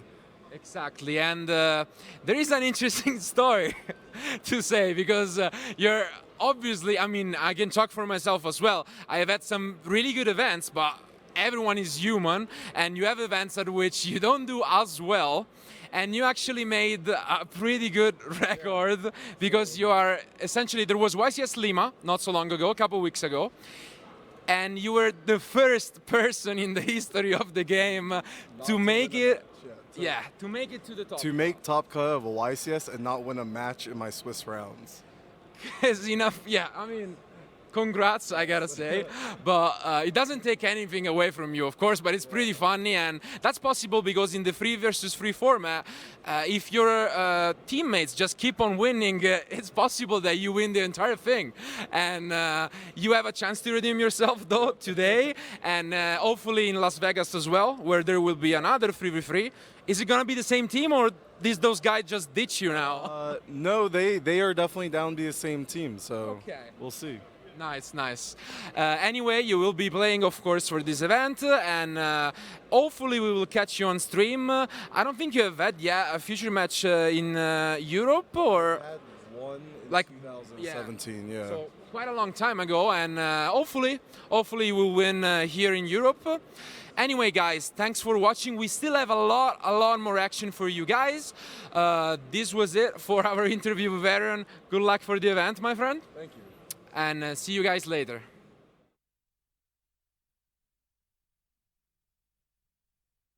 Yu-Gi-Oh! Battles of Legend, Heroes Revenge! New heroes arrive on the scene alongside popular cards from many Yu-Gi-Oh! Series. Discover powerful Link monsters and continue the search for more numbers. 5 cards per pack, each pack sold separately. is probably playing in front of a lot of friends, because as we could hear from the introduction, there is a lot of guys here supporting both. So let's see who can take it. Flavio going first, playing Sky Striker, and as you can see, we have one deck we have not yet shown. Cyber Dragon Orcus. So an exciting one, really. It is. It was expected to be a little more popular, to be honest, but not a whole lot of people managed to maneuver it through the field. But Sam is the last one standing of the crew. And originally, Cyber Dragon was a really, really good deck versus Sky Striker, right? Yeah, as he said, he knows what his opponent is playing, and he feels like he is confident. And I do have to agree, because Sky Striker really struggles to deal with decks that spawns a lot of monsters. And when those monsters are able to just clear away your link for a bigger one, then it gets tough. And it's so easy for Sam to actually clear away the Shizuku in the end phase, because Cyber Dragon, Mega Fleet Dragon actually is so good in just removing that monster from the extra monster zone. Is one of the coolest thing about this matchup is particular, or okay, he doesn't get unlucky. I was shaking for a moment. Yeah. That would have been unfortunate if he does not hit there with a field spell. But Anchor is a pretty good pickup right there. Absolutely, and it's worth mentioning that Flavio is maining There Can Only Be One, which is a great card in general against Orcus decks, even more with Cyber Dragons, because they are all machines. Absolutely. So it can really shut down his opponent. But something funny that I was telling you about is that I know Flavio significantly well. He's a fellow Italian, and he had some success at previous tournaments. And he played the same card-by-card deck of our colleague Alberto from Top 32. And something that last minute, while literally in the queue to give the deck list, they add in their extra deck the Chimera Deck Fortress for this match. We see it on their list. They actually crossed it through. Literally last second, they cut from the deck, and they were like, no, let's play Dingirsu for mind control. That could also be handy here too, because his opponent is playing Orcus cuts, but Mega Fleet would be so much better in this deck. Having it in the extra deck is so good. Like, if you're an experienced Cyber Dragon player, you can find ways to play around it, but if your opponent just has that card in the extra deck, they don't need to do anything. As long as you have Cyber Dragon monsters, they just clear your field. So I think that also scared away a lot of players from the Cyber Dragon Orcus deck, because that card in the extra deck alone is such a threat, and you don't even have to draw it. You just have that tool in the extra deck available every single time versus that deck. Exactly. Since I know them well, I was telling them I didn't like that decision. Hopefully it doesn't cost him, because when you get this far, if that decision cost you a match during the Swiss, sure. It lost you, like it cost you the top 8, that got hurt. Little decisions now really makes a difference, and that could be one that cost him. And I think he's still digging for There Can Only Be One, for his Floodgate here. He draws with Engage, he resolved 2 engages with Draw Effect, I think. Oh no, the first one was with only 2 spells engraved, but the second one did good. There's another field spell. But still very impressive opening here, so... He got his Engage engine already going. He resolved 2 engages in his first turn, so you can say that he did well. He can set some back row, so that's at least potential fear for Sam. He cannot just carefully play through everything. Absolutely. I was about to ask if you thought he was going to go for the greedy multi-role play. He thinks that double engage is better, and I do tend to agree with this, so hopefully he will not get OTK'd, which which is what that deck does. Yeah, it is one of the best features of Cyber Dragon Orcus. So yeah, let's see what Sam can do here. He starts off with Cyber Emergency. And in case you don't know, that's just a free search. Oh, and Cyber... Ooh, that's instantly met by Ash Blossom. And Ash Blossom was met by Called by the Grave here. So already action kicking off strong here. It's top 8. They are both successful, and they both know what they're doing. So we're probably going to have a match where they play cards like really fast to each other, as in this scenario. So absolutely. And he went with Cyber Dragon Core. Added that to his hand. And I'm kind of wondering, Cyber Emergency, actually, if that gets negated, doesn't it say you can just discard 1 card to actually get it back to hand? It does, but unfortunately it says the activation needs to be negated, so with Ash Blossom it doesn't work. Yeah, okay, so that works around it. True, true. Yeah. And Flavio instantly recognized that, throwing his Ash there, but it was banished by Called by the Grave. Okay. And look, he wants to take the Cyber Dragon Core, I guess, or can he? Can Let's he even take it? I think he does, but it doesn't look like he's gonna go for it. So But does it even help him? Because it could be fused away anyway on either player's side, and then he just has a monster stuck in his main monster zone. So exactly, that's something very important to mention. It does not matter where the Cyber Dragon cards are. So, oh, see there. He just says, yeah, please put away your monster. I will use it for my Mega Fleet Dragon. And there it is, conquering the field. Sam already announcing the effect, I guess, of Cyber Dragon Nexter. Yeah, one of the best addition to the deck lately. Yeah. It really put him to a next level, and it is one of the reasons why, for example, the deck won one of the few YCSs in Japan that we had. Completely different format, but really shows you how good of a deck that is. And also that Cyber Dragon Nexter really gives you the ability to grind in some grindy matchups, because it can, after turn 1, when you summon Dingirsu with your Orcust engine, then summon back the Dingirsu from the graveyard and then triggers this effect. So that is really, really important. And I'm kind of hopeful to see Sam resolving these effects. Okay, at the same time, I have seen a lot better ends from this kind of deck. Yeah. It seems like it was one of the weaker ones. That's true.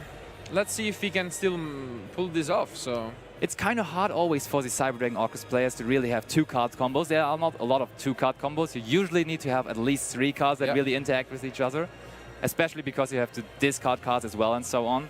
So that looks like basic Orcust combo from there on. And that is like something Striker can definitely take apart. Definitely apart, yeah. And especially because Striker is like very reliant. Flavio went for the Shark Cannon last turn, knowing how important it is here. Oh, yeah. Not only is it good against the Orcus part of the deck, it's also good to get rid of, for example, the core. Yes. For next turn. So. Absolutely. And we see him searching for the normal and original Cyber Dragon back from Cybernetic Revolution. But it's still played, and it's still played as a 3-up, I think, right? Yeah, of course, you have to, because when you actually resolve machine duplication or so, you always special summonings and all from the deck, and you can search for them so easily as well. You want to have the maximum of it. Yeah, to be honest, we focused a lot more on Lunalight Orcus throughout the event, but this was also one of the better versions of the deck. Because it does, just like Lunalight, a lot of unfair things and a lot of reading from your opponent, because most people are not really used to playing against Cyber Dragons. So. Yeah, and interestingly enough, in the main event, now we only have 8 players left, and there's not a single pure Orcus variant left. It's only Orcus splash decks. For example, David Erpen playing the combo Thunder Dragon Orcus deck, and we see him playing Cyber Dragon Orcus tier. So the pure deck doesn't seem to perform too well at the moment. Yeah.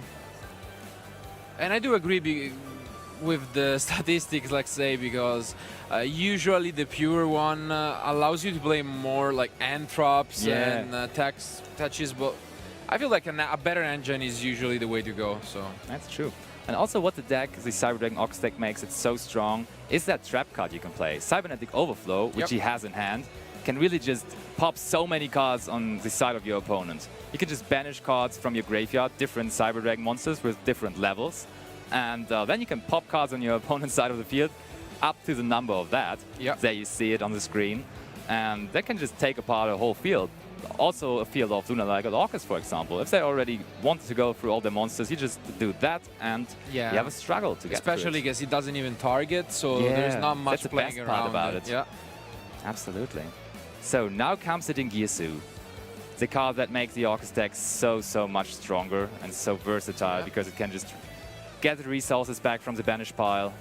Even though in this particular matchup it is kind of a double-edged sword, just because Sky Striker can recycle the Shark Cannon, and they can get your own Dingirsu and start popping your own cards. So it's definitely an interesting one. So, like, Shark Cannon is such a super powerful card. It was back in the day, it was only used to do like OTKs with Boris Sword Dragon to get like a monster from your opponent's graveyard to then be able to actually kill your opponent on that turn.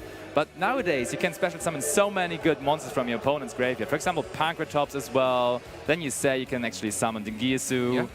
You can also summon Dingirsu in response to the effect of Skeleton in your opponent's turn, or in your own turn, and then you wasted the Skeleton, and you also got the value out of the Dingirsu. That's like an absolute power play. Indeed, and that's probably the reason the ratio of Shark Cannons is going up lately. Yeah, it went really all over the place, from even 3 copies sometimes, so it's... and that makes sense, It does. It's also like very important in the mirror match to get the one only copy of Kagari. So oh yeah, in the mirror match it's so important to try to actually get the Kagari out with the effect of Ray, so your opponent cannot special summon it with Shaken anymore. Okay, and here we see the cybernetic overflow. Yeah, it makes sense by the way he was playing, because he didn't destroy the multi-roll with the Dingirsu. True. Just because he wanted to immediately use the overflow. That way, he was guaranteed to have the crescendo for the engage that Flavio searched. Even though I gotta say that Flavio isn't in that bad of a spot. He isn't. He has engage, and he also has that anchor set. And that kind of baits out the negate, because if you don't crescendo that, you do not have a monster on your side of the field anymore. Which I think there was a little bit of a miscalculation here from He lets Sam. it through. Does he have crescendo set? Yeah, he does. Yeah, that's really interesting there. Is he just popping at them? No, it does not really make a difference. I think he's probably just relying on the fact that if Flavio doesn't reveal a Sky Striker card, then Galatea is gonna basically lock him. But I mean, he has a field spell. Okay, if he doesn't reveal it with it. Okay, yeah, so true. But at the same time, we do know that Flavio is playing Dingirsu. So now the decision making from Flavio to cut Chimera deck for Dingirsu could come in handy. Yeah, that's true. Let's see. It's definitely an interesting one. Look And there we at it. see He is going for it. And see Sam, he's actually surprised by that. You can see Sam smiling. He didn't expect it. And Flavio getting rewarded by it. Now he gets to engage and do whatever he wants. And Sam is left with nothing, really. Absolutely. Wow, what a turn of events. Flavio taking the best he can for an unfavorable matchup. Yeah. And making his own cards work against him. Sam has to feel the power of Dingirsu now. But Flavio probably is eager to actually get that Dingirsu off his field now, because he wants to have his extra monster zone being ready for Sky Striker Link monsters. Yeah. So is he first? Yeah, of course he is. First of all, trying to do that. Is he hitting? Oh, yep. Oh, he's hitting good. He is hitting good with the Ray. Very good reveal here, and he's pretty much free to do whatever he wants. So yeah, a lot of spells in his graveyard too, so he can resolve the engage with the draw effect too, and that's what he's going to do.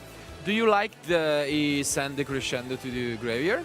Or I mean, it was just a dead card on the field, basically, and in the graveyard it can do something. Yeah, so I mean, the consideration was probably if Sam were to like bring it back, maybe a Galatea with the symbol, but you can always share cannon it away, so maybe it made more sense to keep the crescendo there. I think it's close. I would have probably kept it on the field. But what kind of comeback opportunities are there for Sam? Let's see, is he playing multiple copies of the Mega Fleet? Yeah, he's playing double Mega Fleet Dragon. Makes sense, of course, in that Cyber Dragon Orcus deck. So just top decking into Cyber Dragon would be a pretty good one, I guess. Yeah, this matchup is mostly about OTKs, but now it's probably turned into a grind game, and Flavio picked up that there can only be one, so the grind game is looking a lot more better for him now, because that shuts down the Mega Fleets and all the shenanigans. And you can see Sam actually looking to the side, looking to his supporters on the rail and being like, it doesn't look too good to me, but I'll try my best. I'll try to take it down for my country and for my deck, basically. He decided with that Cyber Dragon Orcus deck, and he's really proud of representing it. And of course, he cannot be too happy if he loses game one versus that favorable matchup of Sky Striker, because after boarding, that could be even harder then. Absolutely, and it's tough. It's tough, definitely. Also because when you lose game one to Sky Striker, time also plays a huge role. Because Sky Striker is a deck that takes a lot of time to win, but it usually takes a lot of time to lose as well. Like, you very rarely, unless you open like an Imperial Order or any card like that, you tend to have a little bit of a grind game. That's true. You really have to have that in your mind all the time. You have to know when to actually concede a game versus Sky Striker, knowing that you don't have a chance to win it anymore because he will just outgrind you. And then that saves you time and makes you win game threes more often versus it. Absolutely.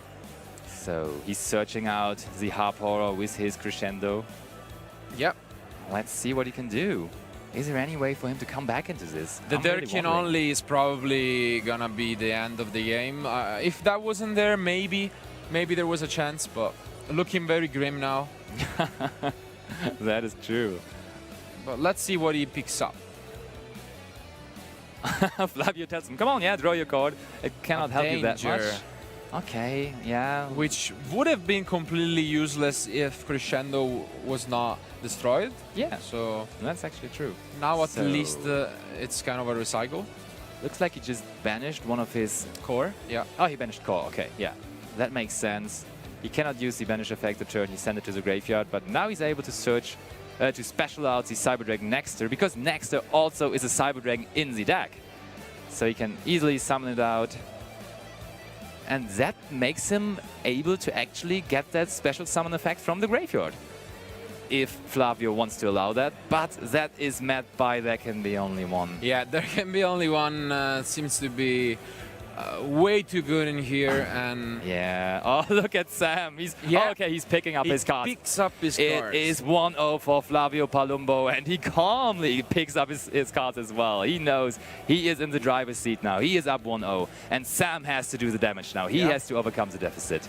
So while the guys are side decking, let's just look into their sideboards to see what they could be bringing in. We got a glimpse of what Sam is siding, and I would predict him to actually go second in game 2. Ooh. I think he is gonna side in evenly matched and twin twisters, and just pick second, because the Cyber Dragon cards are really good at going second. Yeah, already. Also, on top of that, if you catch your opponent off guard and they're gonna side like more hand chops or card for going second, that's really good, because Sky Striker already kind of struggles to get into the game with only 5 cards. That's true. That's without true. Hayate, you know? Yeah, So definitely. That Hayate effect to send your engage to the graveyard can really be the key factor. And in turn 1, that's not possible, as you say. Yeah, and some interesting siding decision on Sam's side as well. I don't think we will see that coming in, but he's one of the few players deciding to sideboard different dimension ground. I did not see that deck in any of our feature match lists. Did you? Yeah, it's definitely not common. Some people were using like Sanctum as another way of like a trap that stops your opponent turns entirely, but it's definitely a powerhouse, and I feel like it's one of the reasons why he got so far. Yeah.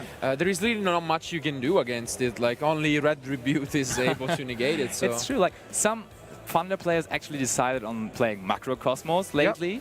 But it seems like different dimension ground can just be better because it can be chained, and if like back row removal is there, it doesn't really matter, and your different dimension ground still resolves. So that decision might have been key to actually bring him to this stage right here. Probably. Wouldn't surprise me if that was the case. And if you're Flavio, you're definitely like kind of confused, because this wasn't one of the most expected matchups. He's siding those mind controls.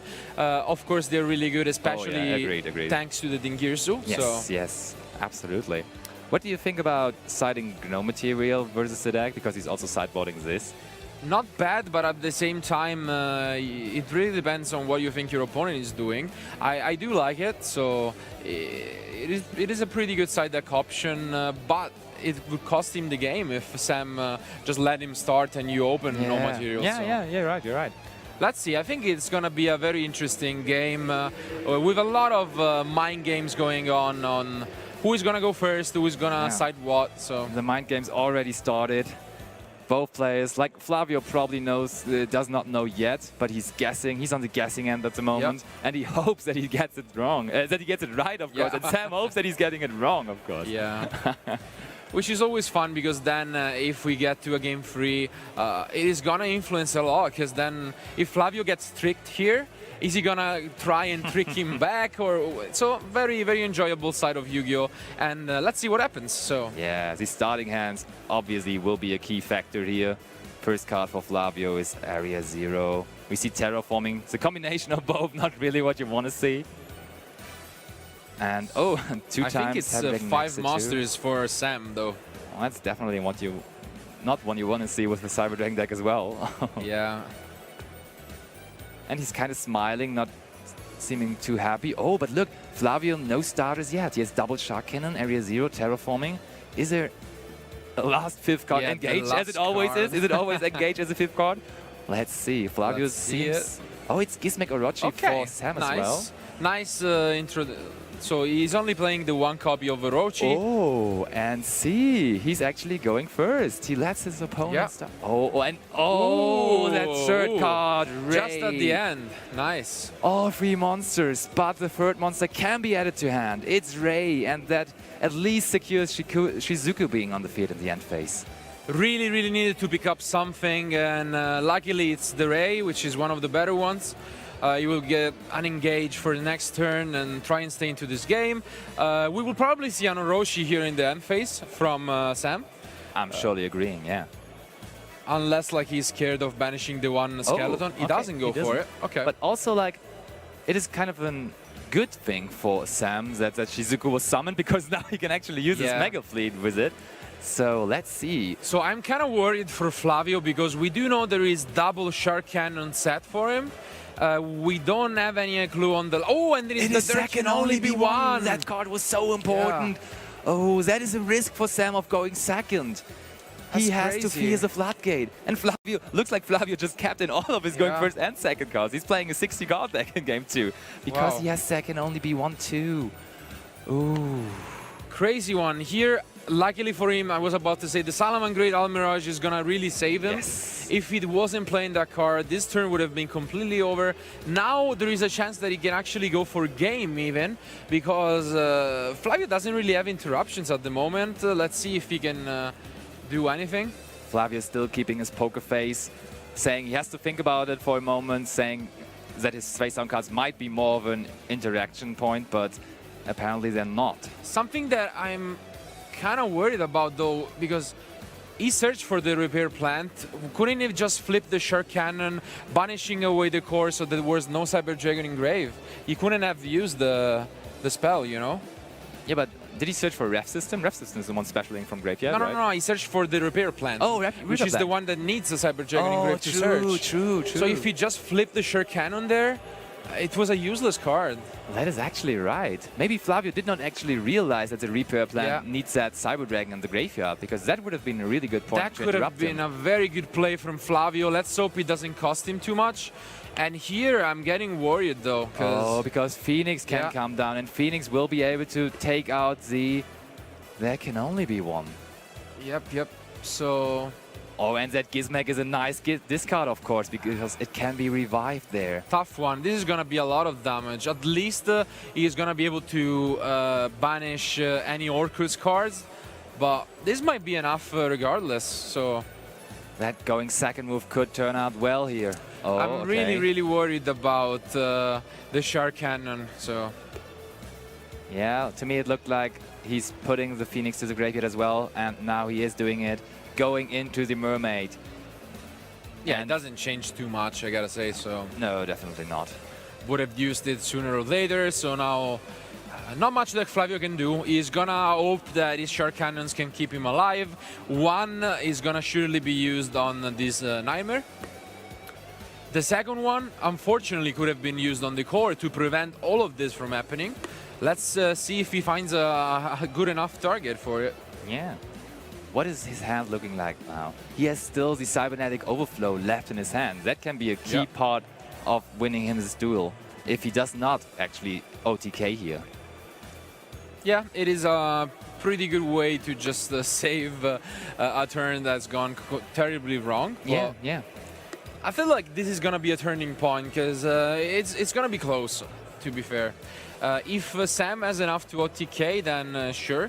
If he doesn't, there will be an engage for free, which means you just get a lot of advantage back. Yeah, but I mean, he still has that overflow, so that maybe has Flavio searching for jamming waves or so to bait that out first. So he has to play around it somehow. That could actually be hard for him to then get the control completely. So Galatea comes down, the Shark Cannon. How much attack is that already? That's already impressive. A lot. Yeah. He's definitely over 6,000 damage, and it will be close for Flavio. It's like 6,300 at the moment, plus the buff from the Nightmare, which is probably going to be 400, so he's not that much short. And there's also Gizmek Orochi still in the graveyard, but that will be met by the Shark Cannon, probably. But this seems like it could be just enough for Flavio to stay alive, because if he banishes that, he cannot summon the other Galaxy Soldier. He's now locked under Dark Monsters, so... Yeah, that is true, as he starts to go into his Orcus combos. Okay, so Sam is like, one of the Shark Cannons is fine, because I still have my Gizmek in the graveyard, and then it's still enough damage. Exactly, which means that now, unfortunately, this is pretty much enough. So Very well played here by Sam. He can force the Shark Cannon. He's going to be used on the Orochi. Yeah. Orochi is summoned, and this is enough for Sam to just win the game here. It is indeed. Look, Flavio reading the Gizmek for a second. Yeah. And seems like we're going to see a game 3 very soon. Oh, yeah, and I love it. Look, Flavio really eagerly wants to banish this card. Trying to banish it, but Sam is not sleeping. He chains it, and this is going to be enough damage. We're going to a game 3. Oh, yeah, he just tickles the Wow. card saying attack, attack, attack, attack. And we have a game 3 lining up for you guys. Nice.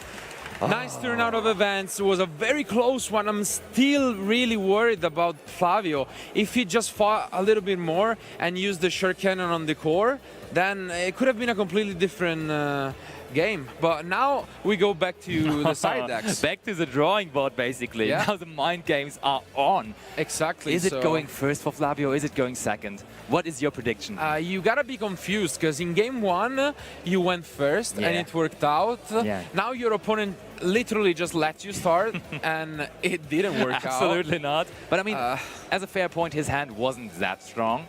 So maybe Flavio just hopes to go first and have a stronger starting hand.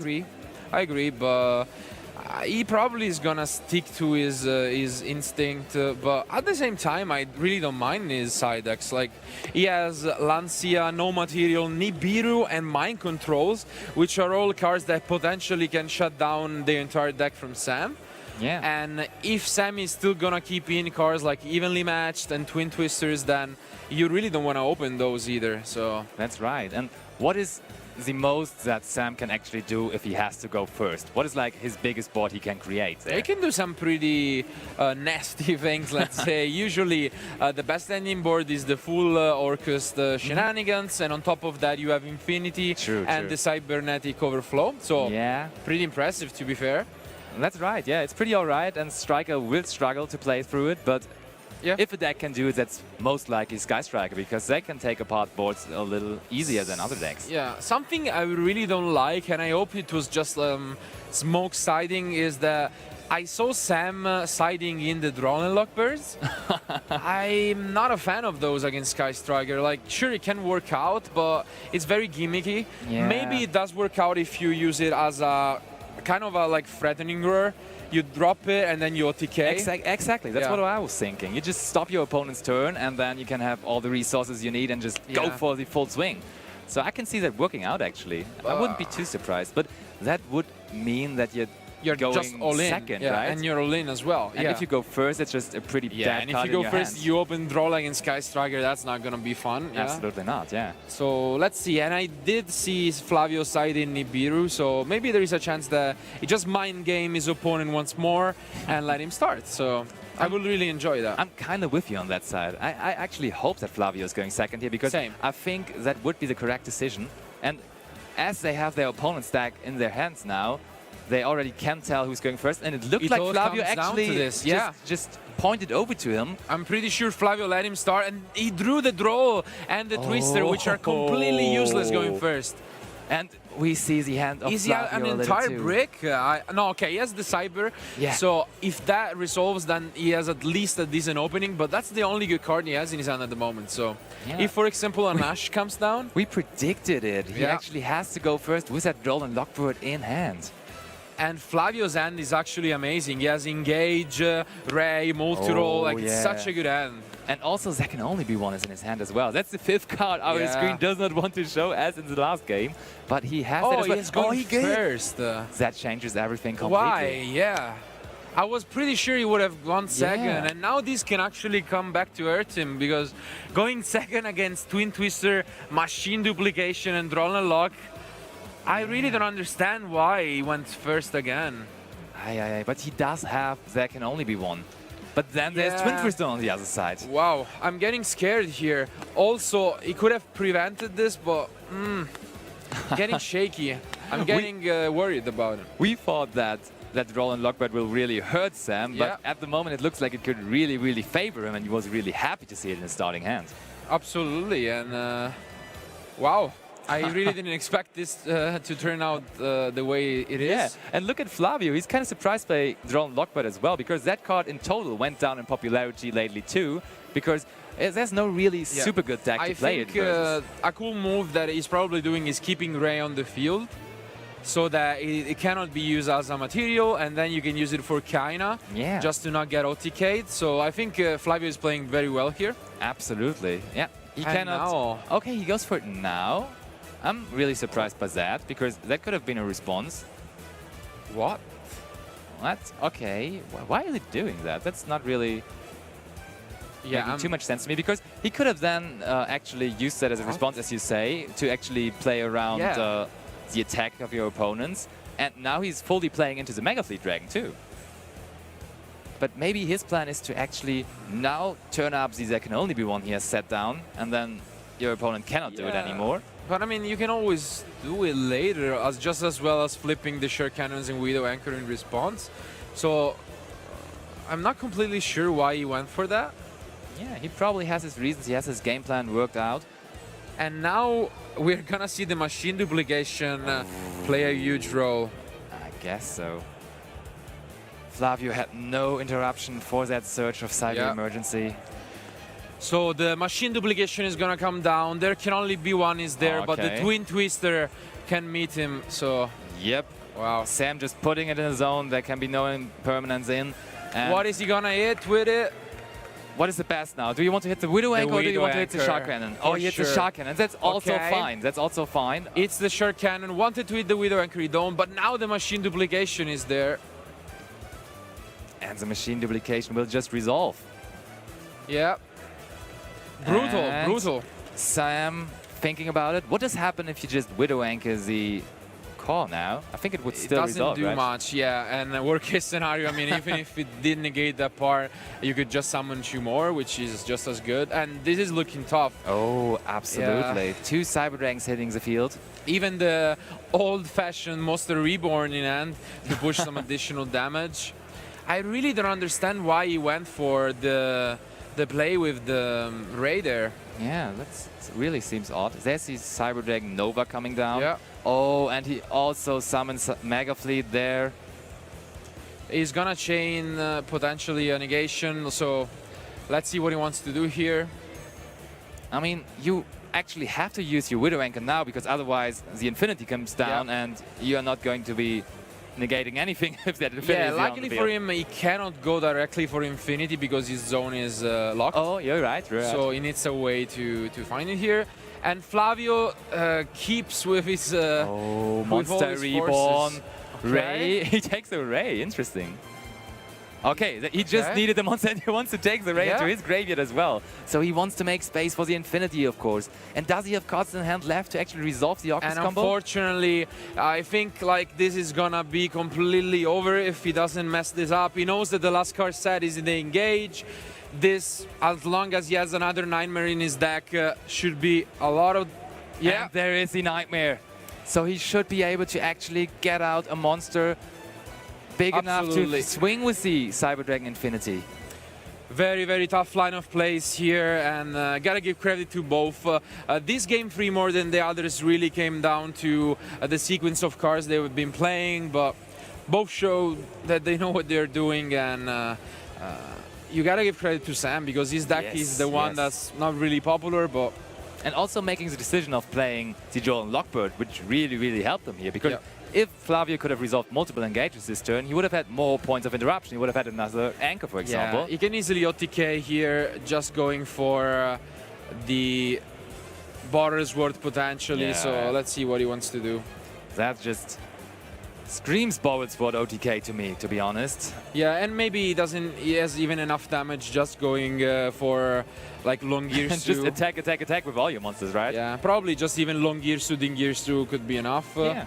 I do agree. There is I hope it is without doing calculations, because if it's not, then...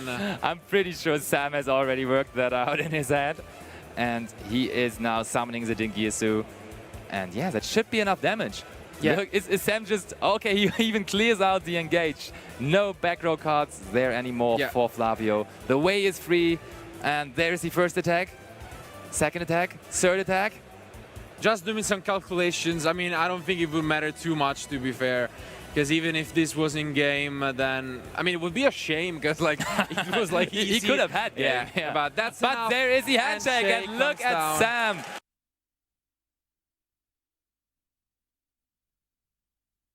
Long ago in ancient times, a sacred game was played by both spirit and mind. 7 items hold the mystery, puzzle eye, string, rod, scale, and key. Who will make the final stand and make the move? The answer lies in your hand. And whether you win or lose, hangs in the balance with your card you choose. Trust in the heart. The heart of the card that'll do. Remember to trust in the heart of the card.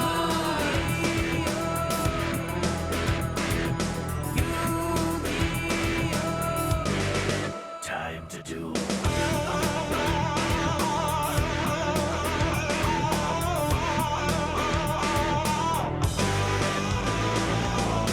Long ago in ancient times, sacred games played by both spirit and mind. 7 items hold the mystery. Just trust in the heart of the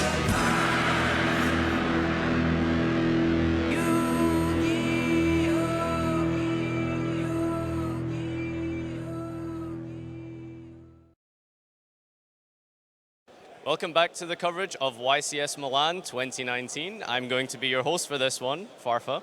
So, welcome back. This is the final and last round. We are currently on the bubble. I have 2 players with me who are both X1-1. So this means whoever loses will not be topping this event. Now, joined with me first of all the way from Zurich in Switzerland, is David Erpin. Come and join me. How are you doing, man? How are you? So, David, you've had quite an insane season, I'd say, this for this season. How's it been going for you? It's going way too well. I'm not sure. Like, it's crazy. Like, this season's so insane. Yeah, it's crazy. Insane to the Austrian guys, right? So I think the most important thing that I would like to bring up is that you're maybe in contention for the Worlds race? Yeah, probably. I'll probably have to go for it if I top this event, yeah. It's really a good opportunity at the moment. Yeah, so I wish you the best of luck with that, and I hope it goes well. So please take a seat. Yeah. My next duelist for this event is from Copenhagen in Denmark, Christopher Nielsen. Hello. So Christopher, you are a titan in this community. You've been around for a while. You have tops across some of the most prestigious formats, all the way from back in Dragon Rulers to Necros. How are you feeling so far for this event? I'm feeling really good.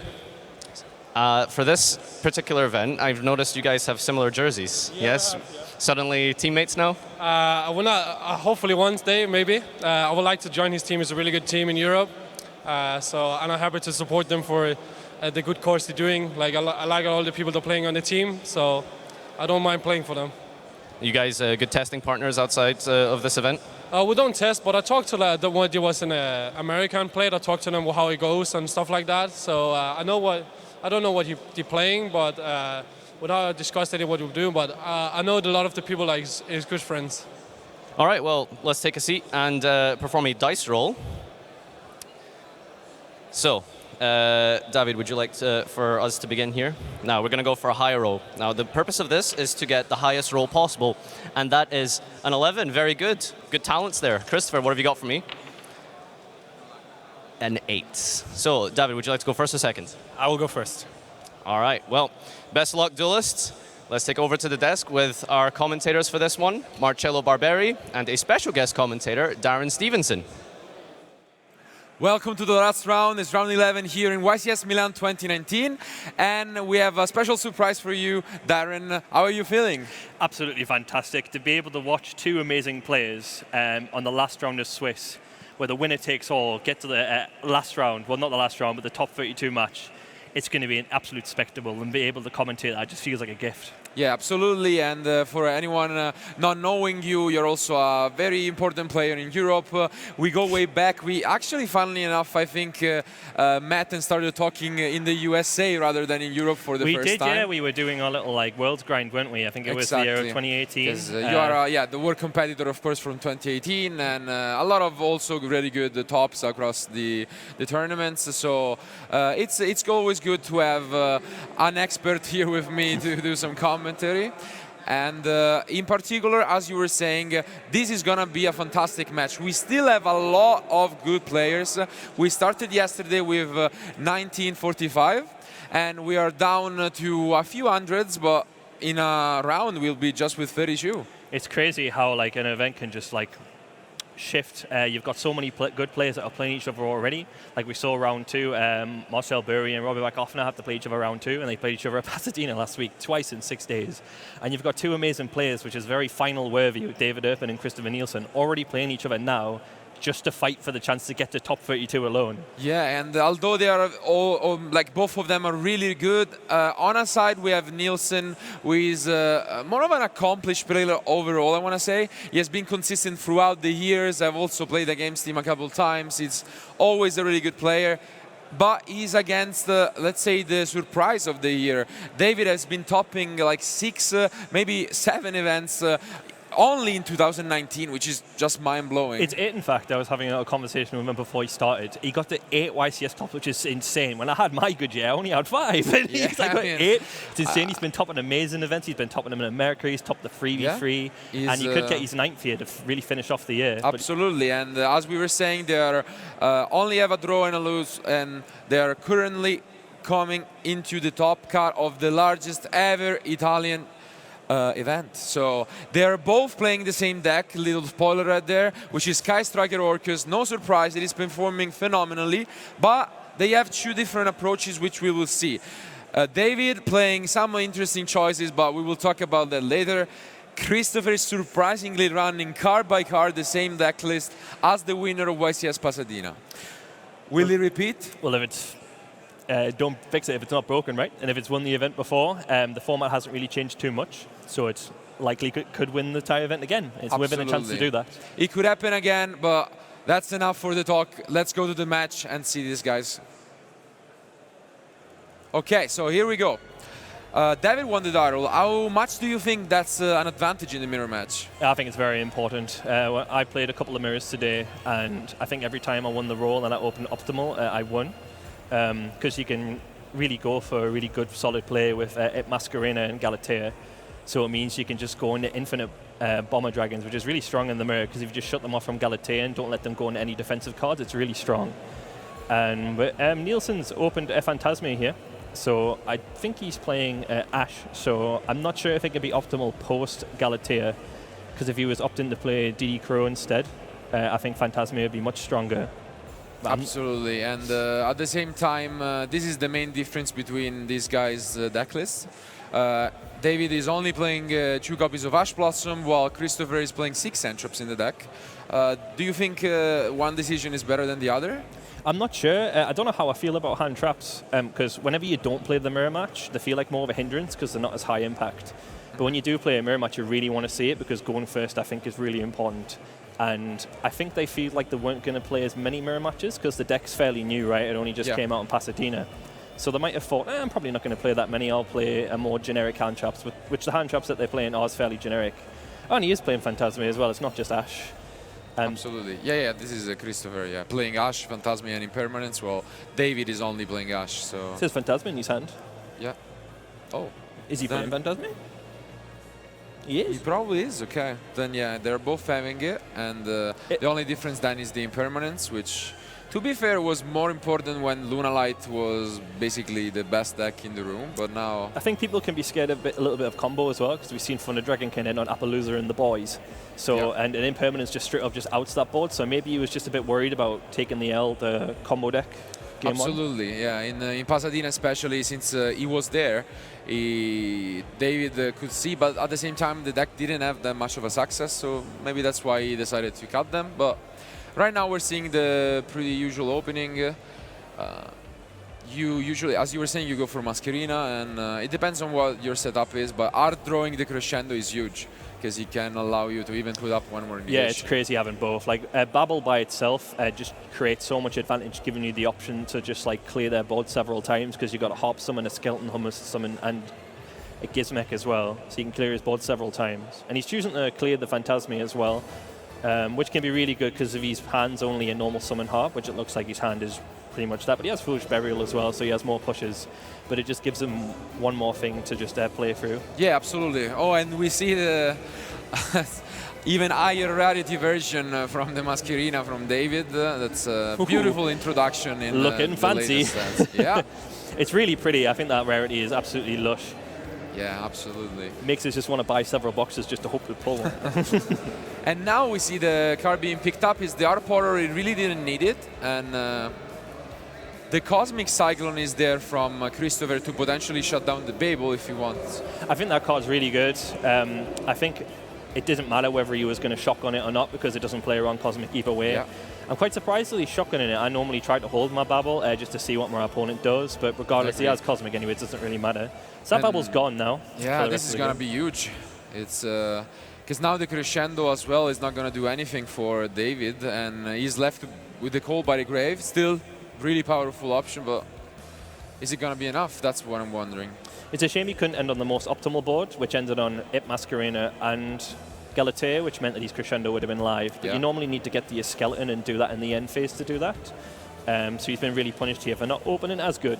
So it looks like the dice roll might not actually matter because Christopher's hand is pretty good. He has Foolish Burial to get access to any missing Orcus that he doesn't have. And he's already got Gizmek as well, so his hand's really strong. He can potentially play through it. What's his other set?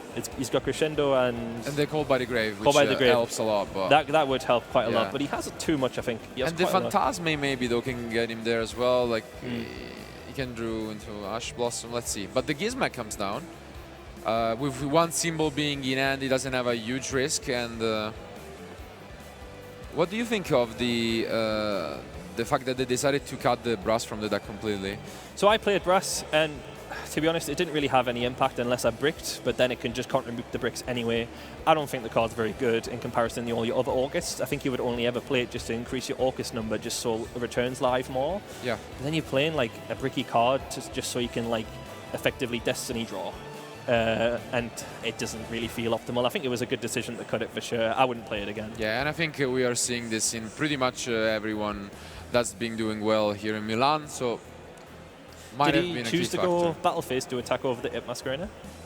Seems so, but I think that was a good decision because Yeah. it means you don't have to worry about a potential Nightmare Unicorn, which can be really annoying. and here we'll see how much of an impact the Phantasme will have.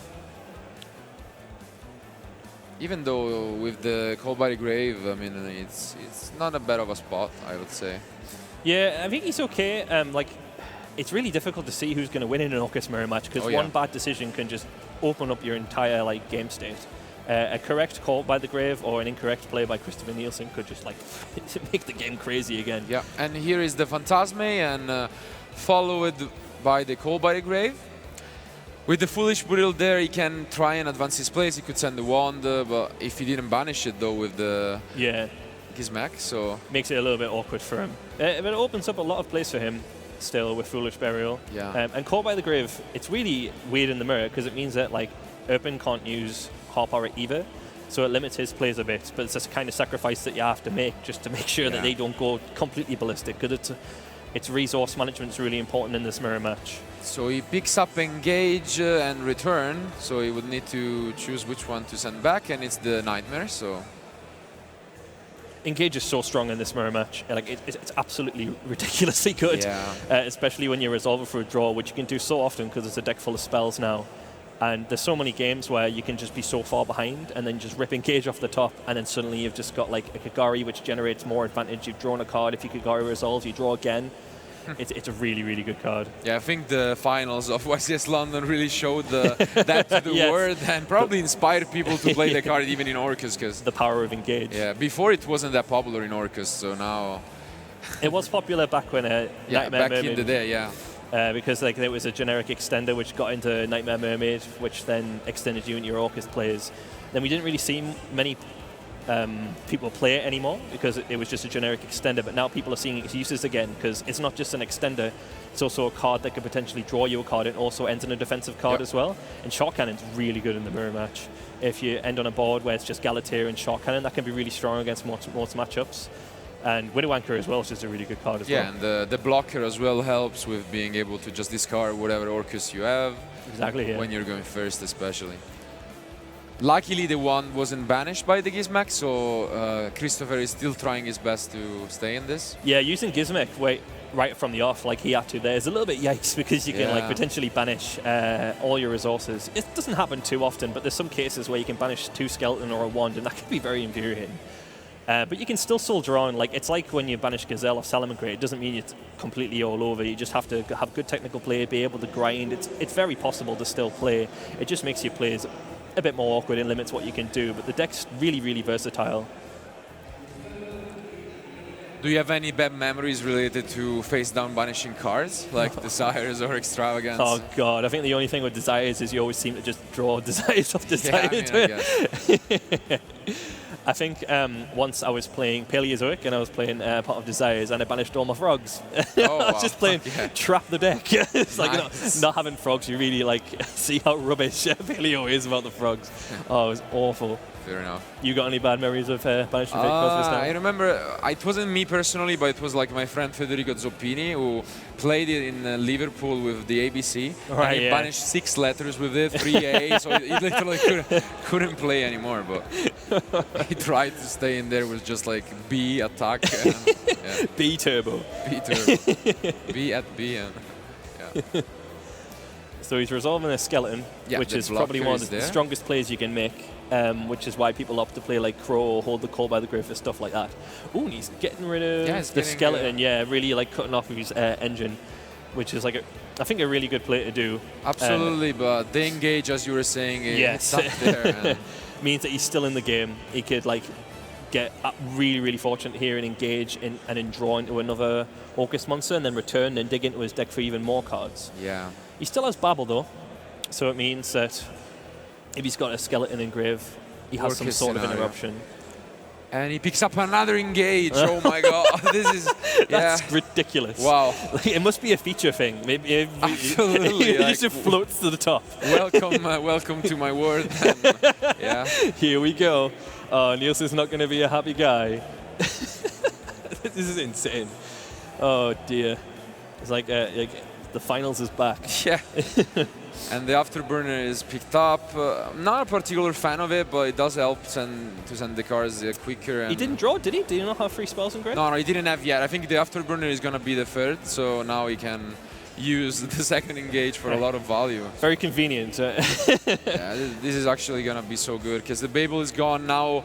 You can get the drones, so double engage for +1. This is going to be actually... This is just straight up rude. Wow. Like, this is so good. So now he's naturally going to draw an Orcus monster here, I'm fairly sure. And he's just going to pop off. Yeah, this is getting unfair for Christopher. It sure is. Is it the Orcus monster? It's the one, so he can still use it, so yeah. Here we go. I mean, sometimes it's just your day. And it is, yeah. Could he be on top number 9? It's definitely looking like it. Yeah. Is that no cards in hand for Nielsen as well? It's definitely a very good start, and at the same time you can see this kind of match where David is getting very fortunate with his draws, but his season is just so incredible that there is no way that it's just fortune that this guy is up there every time. It takes a little bit of luck, of course, but like that you get lucky when you play perfectly, not when you play bad. So you just optimize your luck by just playing good anyway, and then sometimes you get lucky. He has a lure he can't use, but he has a map he can use. So, and that's a really strong normal summon. So it does look like Erpin's going to take this one. I don't think he can necessarily go for game. I'm not massively sure it's in his graveyard. It depends. I mean, he still is going to be able to draw 1 extra card. He can get the Shark Cannon to try and go for the Boris word potentially. And he hasn't even normal summon, so it's... I'm not sure he has enough, but if he draws something... Oh, okay, that's a good one. Yeah, that's right. That's a good card. Because if you get the Mathematician, I think you can easily do it. The only thing he doesn't have to forget about is the Cold by the Grave on the Artporter. Yes, of course. That could be a way to just throw the game away, but... I think I would be David's surprised, fairly experienced that he shouldn't forget about that. Absolutely. I think it should be easy, right? Because if you go... Mathematician and then like you Shark Cannon a Galatea and you make Boros word, then you still have the symbol to get back the Dingirsu. And yeah, he's got it, yeah. I mean, maybe the Gizmek is there, so you or Oh Yeah. yes, needs an But Gizmek, still, yeah, like so you won't die. you can force the Gizmek out, and it should be easy to get it afterwards. So. Yeah, I mean, he's top decking, and I'm not sure what he could reasonably top deck, other than engage. I mean, we've seen it before, so he could, like... Yeah, also because the face down is crescendo, so if he can put up the yeah, board, of then course. it's game. So It's true, yeah. He has to shotgun Gizmek here. Not here.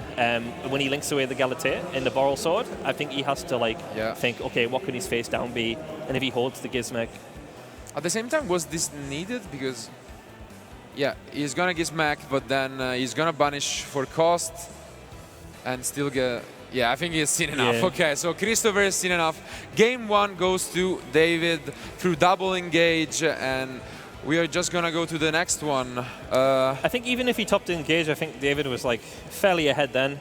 Thanks to Phantasme digging for that engage. Yeah. But then the draw another engage just made it, like, no contest at that point.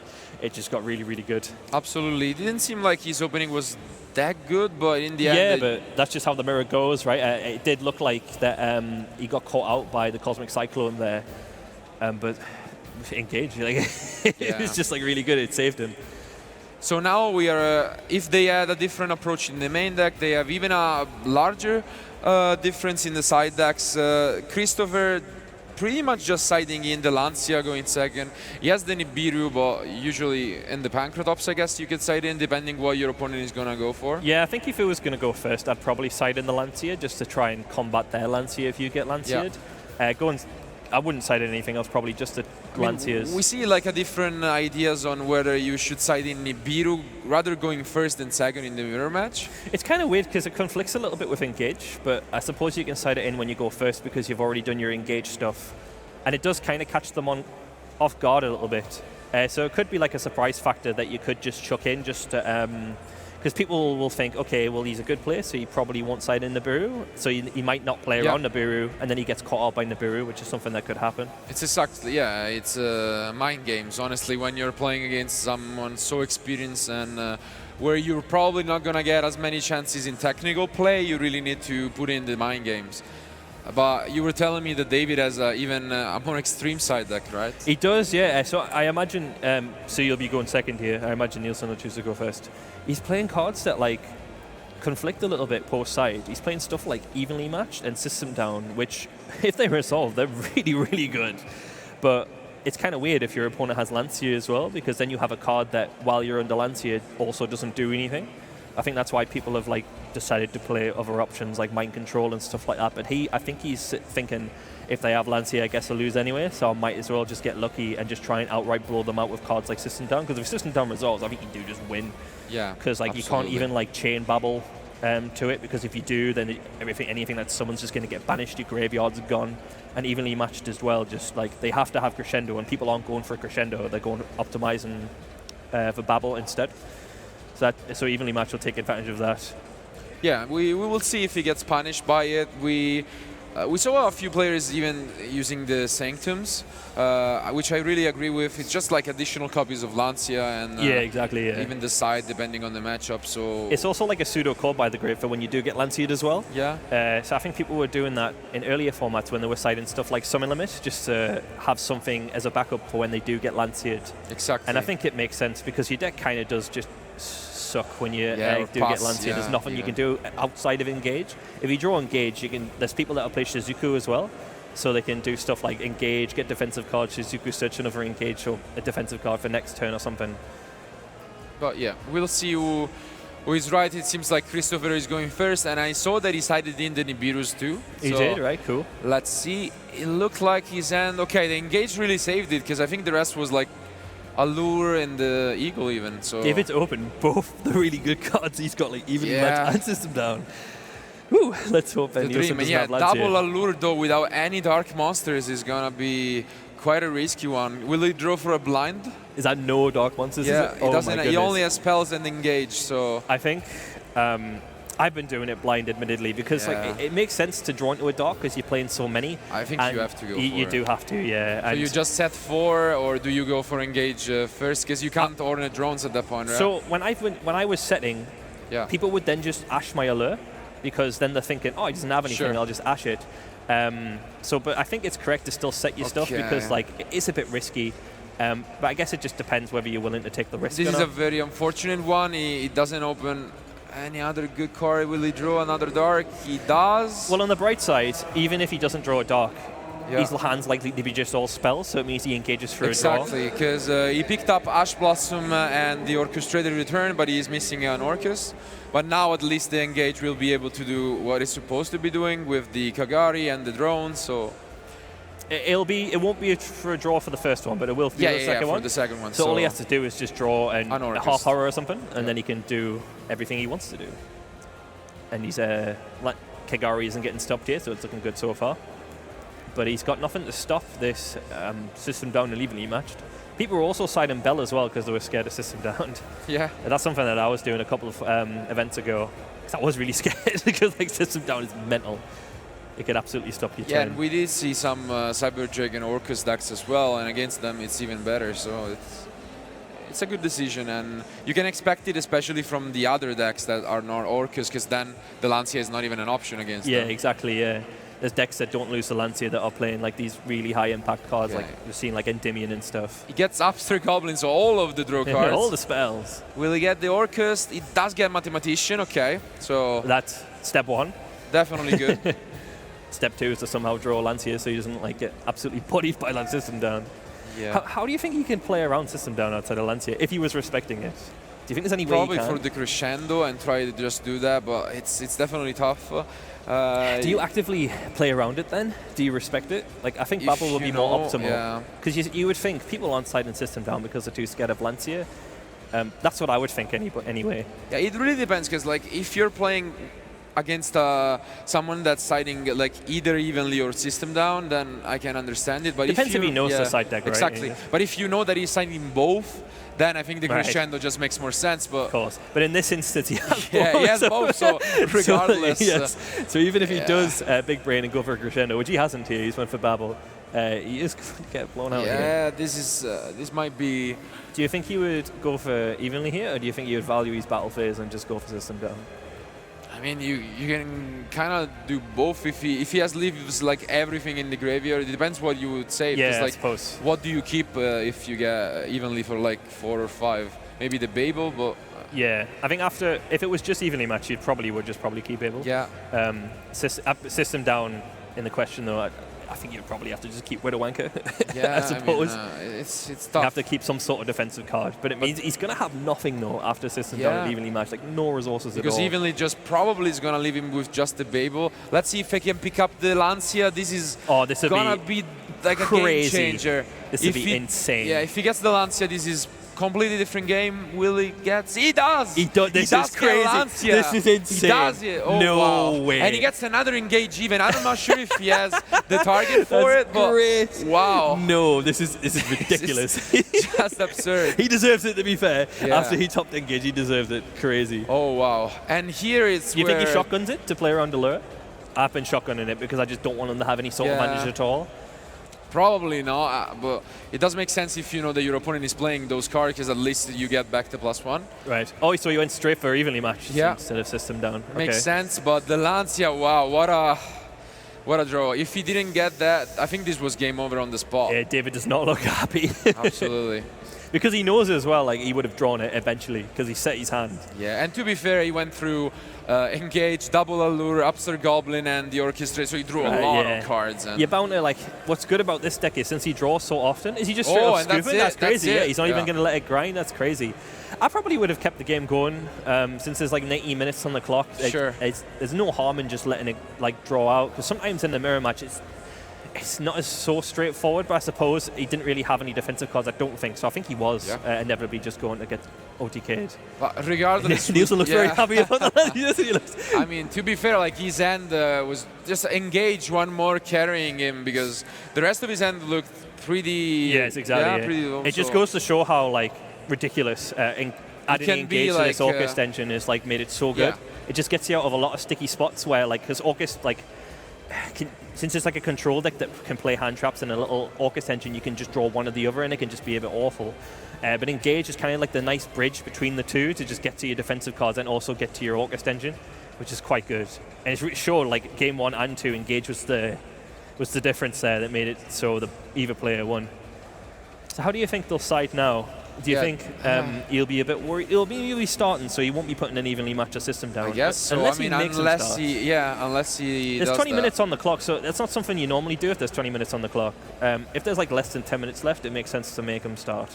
Yeah, I don't hate it in general. Like, it's something that you can take a lot of free wins for if your opponent sides like. It messes up their side patterns too, right? Because if he goes for Pancratops, it means he opens a less optimal hand. That's why I don't mind it, but maybe you just got blown out by, at the end of the day, not side the cars. It was just like engine and then the Lancia, which is going to be there regardless of who is going first. So I think if I was in Erpen's spot and I was playing for top 32 right now, I wouldn't like overthink it. I would just think, right, stick to the game plan, whatever he's doing.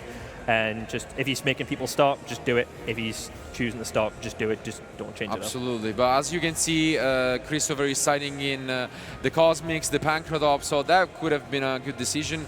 I'm surprised that he's keeping in Nibiru. I don't feel like that car is that good going second, though. Maybe he just recognizes that when you go second in the mirror, you need to open something unfair. Otherwise, you just get blown out by their combos. I feel like David will always play around that card. So. It's not super optimal, but there are awkward hands where maybe he just wants to get lucky because he recognizes that Urban's a good player, and he just wants to kind of get lucky in the sort of awkward hand that doesn't play around it, which is fair. Sure, fair enough.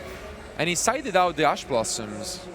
That's surprising. I think so. Ash is really high impact against the normal summon deck that we've seen, where it plays a lot of normal summons, and people pass to that. Not so much the case now, because like you could Ash a engage and they just go, okay, normal Armageddon Knight, and then just have the full whack as well.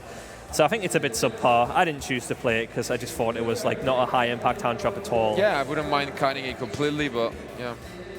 We'll see. We'll see about the decision, but I think post side you just want everything to just be really, really good. And Ash doesn't really fit that category. It's fine when you get into like grindy game states and you hit something like really, really good. But at the start, when like David's starting, you could just have a hand that just plays through Ash and then you've just went -1 for no reason. But it all comes down to this. Regardless, one of these guys will advance to the top 32 and have probably the last event of this year to show that they are the best in the room. Who is going to take it? Yeah, it's insane. I think these are one of the favorites for sure. I couldn't really call it. David could be on his 9th top. Nielsen's will be his first for the year. He told me a fun story, actually. He started playing basketball recently, and he recently got an injury which put him out for a month, and it meant he could play loads of Yu-Gi-Oh! So hence why he's in the position he is now, which would be quite a fairy tale if he actually wins. Get injured at basketball and he just wins the whole event. That'd be crazy. Sure. And you can see that if David chose second, the end from Christopher would have been kind of awkward. That's pretty bad, yeah. It just goes to show because on one hand, Christopher could have opened the best going first hand you had ever seen. It's just difficult to predict, really. And at the same time, David End was completely dead. He now drew with the Upstart Goblin and the drones. Otherwise, he would have just passed. He didn't have anything going on. Yeah. So luckily, he was able to get the Good drones. thing he's playing 39 cards instead of 40. Yeah. It's a shame he didn't draw Engage, though, because it means he can't really search a defensive card. Are you surprised that he didn't Phantasma here on the Kagari? I think he wants to hold it, because you can just send it with Ding, right? So I suppose he might be waiting for the point where he links into IP. Yeah. When did he drop it last time? He dropped it on the first That's why he didn't dropped it immediately. That's why I Yeah. was thinking it might have changed game 1 if he waited for it. What do you think he would hope to dig for post side? Because I think the only hand trap he would have now is Nibiru, and he's not at a point where you can Nibiru him yet. Yeah. So I guess he can hold it. I think he might, since his hand is particularly awkward, he probably wants to make sure that the Phantasma sticks. So he's going to probably summon it after the Dingirsu, because likelihood is if he summons it before the Dingirsu, it's going to get sent, and his hand's really bad, right? But now he needs to do it because... He's dropping it now, right? Because, I mean, up until now he wasn't scared. There was no Orcus card involved. Now he sees There it is. Yeah. And he does... The Barricade board block is really versatile, the fact that you can just discard a card from your hand. Yeah. Because a lot of the time you can look at your hand and you're just like, oh, I just really want these in the graveyard. Being able to just randomly just be able to discard a card is really, really strong. Absolutely. So he shuffles back the Afterburner, but still doesn't pick up anything too great. You draw another Phantasma. Yeah. That is quite awful. You really want to see some spells with yeah, this he end. just drew a monster hand, which is not great. I think an ideal top deck here would be Orchestrated Return. because it means he can get an August Monster in sure, the graveyard, so yeah. he gets an additional push. So at the moment, he's just got cards that aren't doing anything in his hand. And he could potentially not be able to summon the Phantasme straight away if he just ends on it Masquerena, which probably won't be... Well, he's going to have to send that if he wants to end on IP. For sure, and then the Pancratops though will come down and help Christopher break this board. Yeah, I think Urban's in he's in an awkward spot regardless because he doesn't know that because of the Pancratops. Yeah. But I think he needs to just get rid of that Phantasme because a Phantasme on board can turn a really awful hand into quite an optimal one just with a normal summon of Baha. And I think he recognizes that, so he's probably going to do the same thing. But it just means that he can't recycle his engine as great. Yeah, but at the same time, Christopher once more not looking too great with his end. It can be changed with one top deck, yeah, you can change completely. Completely, make. We saw it. We saw it last game. From awful to great. Yeah. I think that's why this deck's so good because it has a lot of powerful spells that can just top deck and just dig you out of sticky situations, which he's actually saw game 1 and 2. Is he going to send? He is going to send. Yes. He's going to send it. Would you ever consider going for the Gizmak in the end phase, or? I mean, it probably conflicts with the Pancra. I'm not sure. Yeah, I guess it depends how he ends. If he ends on 2 monsters, then probably, because it means that you got an additional push, and his hand is bad. It doesn't seem like he's not going to banish Skeleton because he's got one in hand. So he has the Widow Anchor, he has the Cold by the Grave. It's quite an impressive opening overall. Can Christopher pick up a spell?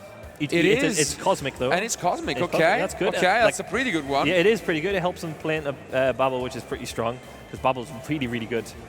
What's he got? A Skeleton, yeah. So he's probably going to have to shotgun that. But it still means he'll have Unicorn, which is quite awkward to play with his hand. Oh, he's got Pancratops. Yeah, I mean it's looking good because in game 1 it was pretty much a similar end, but he got access to the Art Potter, which eventually got Cold by the Grave. So this is really looking similar to game 1. Looking better. Do you think he would Cosmic or would he hold it and I think he Pancra. Yeah, I think he Pancra every time, but he goes to the battle phase to try and force out that Skeleton just to waste his resources, right? And then he has the decision whether he wants to Pancra the Babel or just use the Cosmic on it. Depends out. I'd really want him to use that Skeleton just to force an additional disruption out. Let's see. Because once that's out the way, it's one less thing to worry about. Yeah, I agree. Because David is stopped decking at the moment, so. Yeah, since he couldn't. Phantasme is deceptively strong. Not letting Orcus recycle their engine, being forced to send it. And it just puts him in a tough spot because if he uses all his resources, he can arguably keep the Nightmare in Grave, which is something I'd probably do. So he has a follow-up, but he could be forced to just to stop himself from getting just absolutely destroyed. I'm not sure if he's went to the battle phase yet. I think that's. I think you would go straight to the battle phase, right, just to try. Yeah, for sure. I don't think there is anything else you would ever do. I mean, you don't have that many options, so. Yeah, his hand's still I mean, he has Gizmek, so it's yeah, the Gizmek playable. Does help, but so he's letting his Zip die, which is fair enough. Okay. Because that was all no matter what scenario, that was just not resolving. Yeah, of course. And the time is fair. There are 10 minutes, so I don't think they have to worry too much about that. But I can't imagine this will be too grindy. Decided, yeah. Because the resources are getting dwindled out by David and. It really depends how strong of a turn. Ooh. Yeah, the Cold by the Grave is used on the Pancratops. Oh, but he has Cyclone. Oh, no, this is going to ruin him. Here it is. Oh, man, that's strong. But he sets Widow Anchor, though. It's not particularly strong against Nielsen's hand. But it means it stops the Galatea, which is quite good, because it means he doesn't enter the defensive card. And at the same time, David's still top decking, though. It forces David to not chain anything here, because if he does... at least he will not be able to then use the Widow Anchor, right? Yeah, exactly. Which is kind of awkward for him. He's probably going to send a Gizmek so he doesn't get OTK'd. He can't use the Nightmare here because there are no monsters on the field, so... Oh, of course, yes. So I guess he decides what he values more. A body... I mean, he's used the battle phase, I don't so think he he's doesn't going to necessarily have to use anything. So he loses the Babel forever, and his only line of defense here is the set Widow Anchor, which though has 3 spells in Grave, so that's pretty good. Oh, so you can take the Galatea, That's strong, yeah. You could arguably, when he normal summons the Nightmare, you could take the Nightmare and hope that he doesn't have an alternative play. Yeah, when he gets the Skeleton, yeah. So in battle phase, he's going to push even some more damage, and the only play he has available is just normal summon the symbol.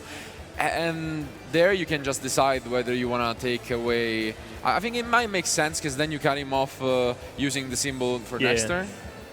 I think either way, it just means that the Gizmo kind of sticks on board, which is, I think, is better. Yeah, and this is actually turning out to be just like game one, much better for David, because then next turn he's available to do whatever he wants. He's still got his resources, which I thought would have been dwindled away, but he was wise to not use the resources. Yeah. And he's not losing. He's still on a decent amount of life points. I think here you can just take the skeleton, right? Yeah, if he's got 3 spells engraved, I would for sure take it, and he's choosing to do that. What would he lose to here? Like, I guess return Nightmare, return Orcus Monster, but like you would for sure would have used that by now. For sure. Okay, they're just discussing the damage that was dealt over the Masquerina, but now... What? Not sure why that was put back in grave, but...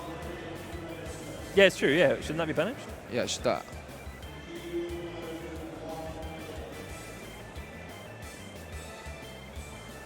Oh, there we go. It's Oh, fine. no, it's back in the grave, yeah. I can't think of a reason why it wouldn't be banished. Absolutely not, but regardless, I mean, unless he had Monster Revolt, they're probably going to check it. And, oh, there it goes. Yeah. He gets punished by the Gold by the Grave, and I mean, it's not like they were bringing it out, but it's actually quite relevant with the Shark Cannons. That's a good top deck. Yeah. Great draw here, and once more, Christopher is going to have to hope that the Phantasmic can get him there. This is why the mirrors are so cool to watch, because you can see in like really simplified game states here, they can still do a lot. Can he pick up the Lancia here? That's probably one of... Yes, he does. So the Lancia is picked up. That's crazy. It doesn't cut David off too much, but it's definitely the best draw he could have. It's very awkward. I think that would definitely shift the tide in Christopher's favor.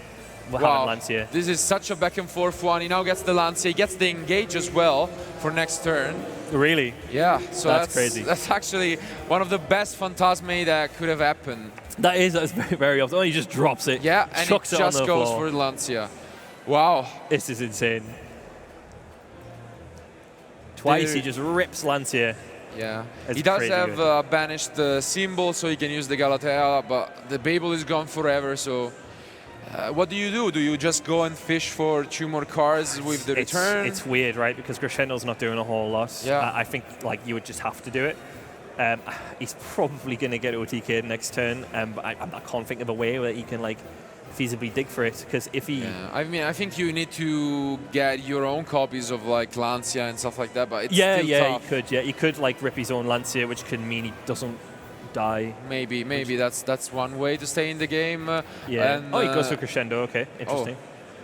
I'm not sure I agree with that. That's definitely surprising, yeah. I'll definitely go for the turn and hope to because dig you can for also get the engage for +1, so like there I think you would have draws. a monster stuck on the field. Yeah, but then you go Dingirsu first, you clear the zone. Yeah, of course, yeah. You can go for engage, and I don't know, maybe he doesn't have the other copies left, but... I don't see why he wouldn't. Has he banished off Gizmek or anything? I don't think he has. No, that's why. Like he would have needed to side those. Unless he sided them out. Yeah, but I mean, does he play? Do you really side out all of them? He's playing free. free. There is no way. I don't think so. I mean, we'll see. Maybe he has a better reasoning than us, but I think he has. Christopher has so many resources here to the point where it's going to be really difficult for David to survive. Yeah, he's gonna clear the board here, but the engage is definitely up there. And now we talked about the time, and now it might get worrying because 5 minutes is not that much. Yeah, it surprisingly took a decent amount of time to play out that turn. Went from 10 minutes to 5 minutes, like super quick. Yeah, we didn't even notice. And but Christopher won't be bothered about that because he's in a fairly comfortable position. Yeah. And he only has to deal 3,750 with the resources he has, and he could probably reasonably do 8k. I agree. And David, in the end, he thought that he didn't want and try to get lucky, let's say. He wanted to rely on having the Crescendo, which he's probably going to put online now. Yeah. And that's the only thing he has, though. Will Crescendo be enough to save him? And I think just the Gizmek can attack over it, right? Yeah, I mean, he doesn't necessarily have to go for game, I don't think. He can just, like, summon the Gizmek in the end phase if he hasn't already summoned it yet. At the same time, it depends on the targets of Engage, I guess, because he already used it once. That's true. That's true. He might value the Engage draw more. And he's only got one Cyclone in there, so he's not going to draw off an Engage. Yeah. So he could potentially do it, but you don't play that many targets for Engage, so you might not want to risk it. It's a tough decision. It depends on what we can't see, which is what he banished off the first Gizmek. And that's what he's checking. Let's see. I do see an Engage, but I don't see any Sky Striker cards. No, he's just drawn for turn. He's not using the Gizmek. Okay, and he picks up a really good one, so our Potter. And the Engage is going to come down. Do you think David would negate this? Yeah. Yeah, because he would just get Jamming Wave or Afterburner at that point, right? But now I think now he's just done for now. Yeah, I would say yeah. He's like, it's just Ding Send, summon Gizmek. He's got no cards in hand. Poor David. He's had such a good year, but like. It seems like he will show that the banished cards, of course, because he got to show his opponent that he still has some targets in the deck, because maybe he banished all of the Orcus cards. Yeah. But I think David has realized that this might be just game and it shouldn't be too complicated to find it. I'm sure Christopher will not mess up at this stage. And it seems like the underdog of these two huge players will be the one to take it. So. Oh, he hasn't quite got it yet. I think he has banished everything.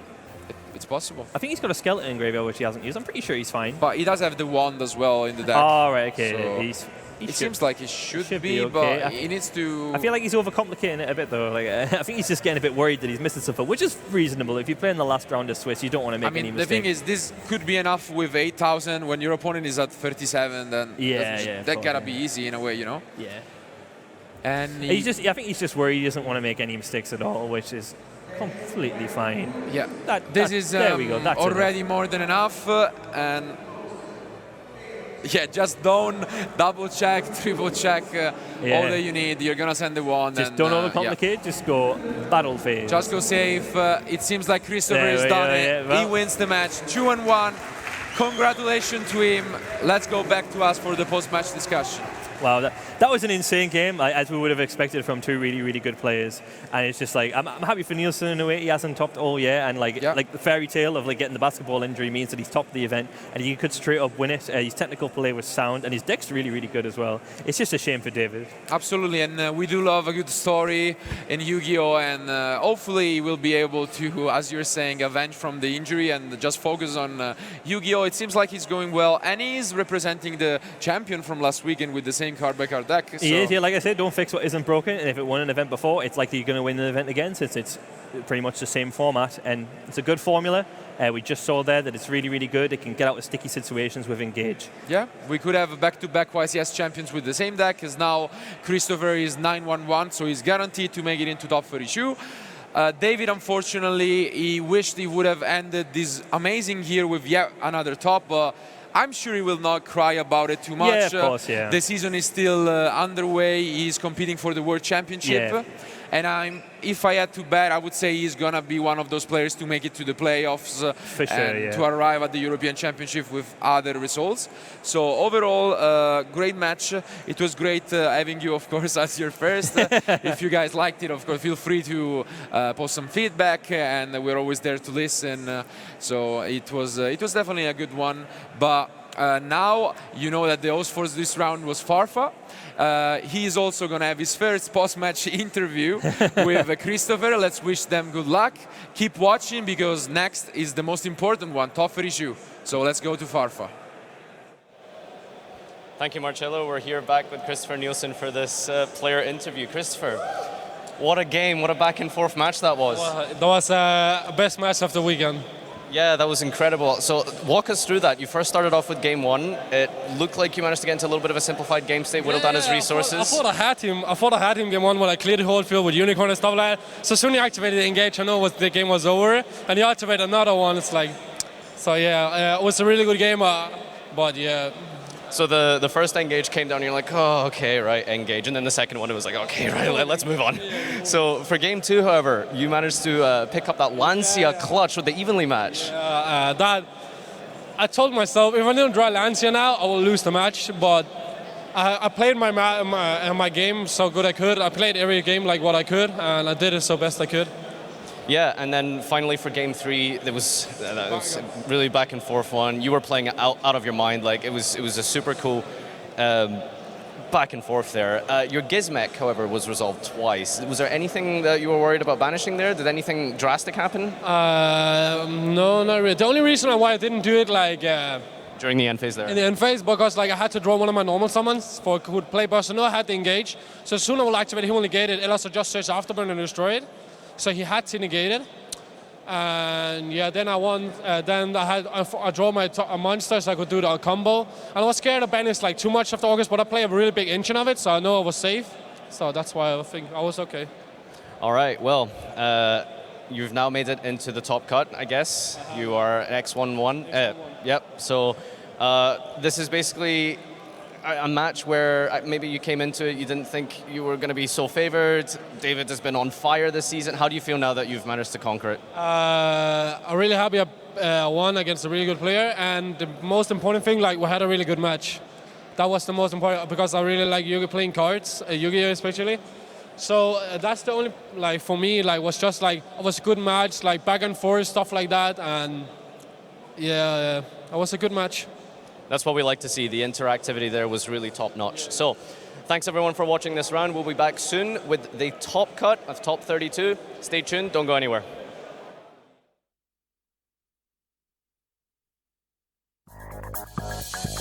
Gotta find a way just to play just a little game. Got a compulsion, wanna be a champion. I got madness right in my brain. Summon the dragon, blue eyes white. Sending the swords from a feeling light. Gotta think, be wise, realize the situation. Animate your cards, make a power combination. Sick a bow, sick a bow, sick a bow, bow. Yeah. Wanna do, wanna do. Sick a bow, sick a bow, sick a bow, bow. Wanna do. My brain. Monster influence in my veins. Madness in my veins.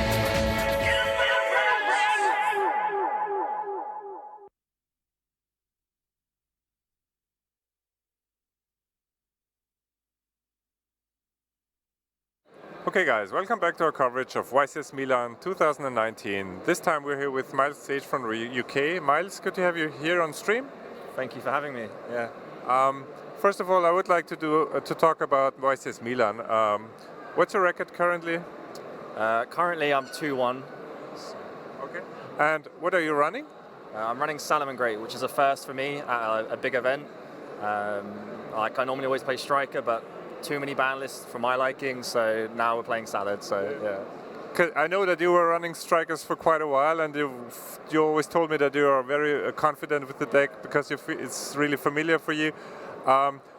So basically the banned list, the forbidden list made you change your mind? Yeah, when they put Widow Anchor to 1, the style of the deck changed far too much for my liking, and like every time I was playing games it was just so much of an uphill battle. But when you play Salomon Grey, you constantly have your graveyard recurrence, and I can win turn 2, so rather than these big long games, I can just attack. So it's a nice change of pace. Okay. Yeah. But do you feel like it suits your playstyle as well? No. It's very foreign to me. It's not really a big spammy board, but like it does a lot more summons. I do prefer control decks a lot, but you've got to learn every aspect of Yu-Gi-Oh! So I'm enjoying playing Salomon Grey. So. Okay. Since this is a recap video, I would like to talk about this year and the season of 2019. And first of all, I would like to know which one was your most favorite event of 2019? My favorite event has got to be YCS Gen, because I got top 8 there. So that was my first YCS top, and just progressing through the top cut is getting more and more exciting, and that was such a nice event. Yeah. And what would you say was the start of your success? Well, no, I won Malta Nationals in 2019, and then so I got married. I took a 3-month break to enjoy life and get my life together. Got back into the game, went to a couple regionals, topped all them, went to multinationals, won that, and then I was just on a roll. Went to Euros, got top 64 at that, like with Striker and stuff. Then I did well again, and then they hit Widow Anchor, so I stumbled a bit, but now I'm picking it back up, doing well at regionals with Salomon Great. So yeah, it was just my own ideas and thoughts of Striker, like maining super polys and going second. That idea just carried me a lot, and yeah. Okay. And what are you like for next year, for the season of 2020? What are you planning? What are your goals, or what would you like to do or like to see? Well, I am getting old, so I think I'm going to finish this season. I am trying to go for Worlds points, but without being able to drive, it's quite a hindrance. I am learning to drive, so next season I'll be able to drive. I'll be going to every regional, I'll be playing every event, and then after that I'll be having a baby and being happy. So that is it. So we've got one more big year, so next year, watch out. There we go. All right, so it's either next year or never. I say that, but I'm always going to play Yu-Gi-Oh! My wife supports me, she wants me to play, but it's a bit harder, I would imagine, to leave a baby at home. So I don't know, I'll probably stay in the UK, yeah. All right. So hopefully we're going to see you sometime again after you're having a baby. Maybe you just have to have a short break and take care. However, it was good to have you here. Good to see you again. Best of luck for this event. Best of luck for the rest of the season. Probably you can make it for Worlds. Is this one of your personal goals? One of your big personal goals? Of course. I think everyone deep down, it's their ultimate goal. But a lot of people don't feel they can achieve it. But I've just been really blessed this season to top the Euros and top the YCS, and everything's just going really well. So for the first time ever, I feel like it's actually achievable if I just keep working hard, keep going to the events, and just keep doing well. So. Yeah. All right. Thanks a lot. Thanks for your time. Thanks for talking to us. Stay tuned for more live coverage of YCS Milan 2019.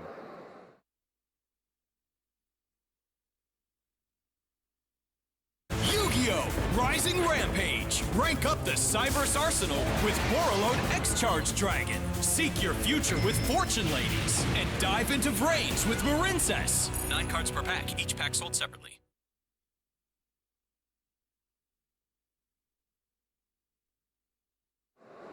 Welcome back to coverage of YCS Milan 2019. We're here with Fabio Succato from Italy. Fabio, good to have you here on stream. How are you doing?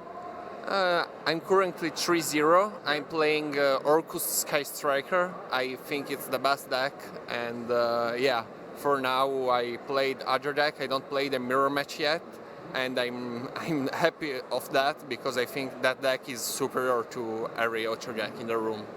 Okay. Why did you choose to run Sky Strikers with Orcusts? Because Orcusts are really good, and Sky Striker can give you a hedge card advantage. So having two decks that can coexist and both give you a very hedge card advantage can give you a bigger card advantage. Of course. So you feel like both engines go along very well? Yeah, they go along very, very well. Okay. Since this is a season recap video, I would like to know which was your most favorite event of 2019? My favorite event was probably Dusseldorf because it's the one that I did top this year, other than this event, of course. And I really liked it because I did top cut. Okay, it was also one of the biggest events ever. We had to set up a second YCS because we hit the venue cap. Did you enter YCS Düsseldorf 1 or 2? I actually played YCS Düsseldorf 2. I was really upset at the first moment because they said to me I can't play the YCS, but then I got really happy that Konami found an opportunity for all other players to play an event, and I'm slightly sad that that event was small, so I did top cut to a YCS that it's not a really big one, but it's still fine, and I hope yeah, that's it. It basically counts the same, so don't worry. Yeah, it counts the same, but it's morally a little one.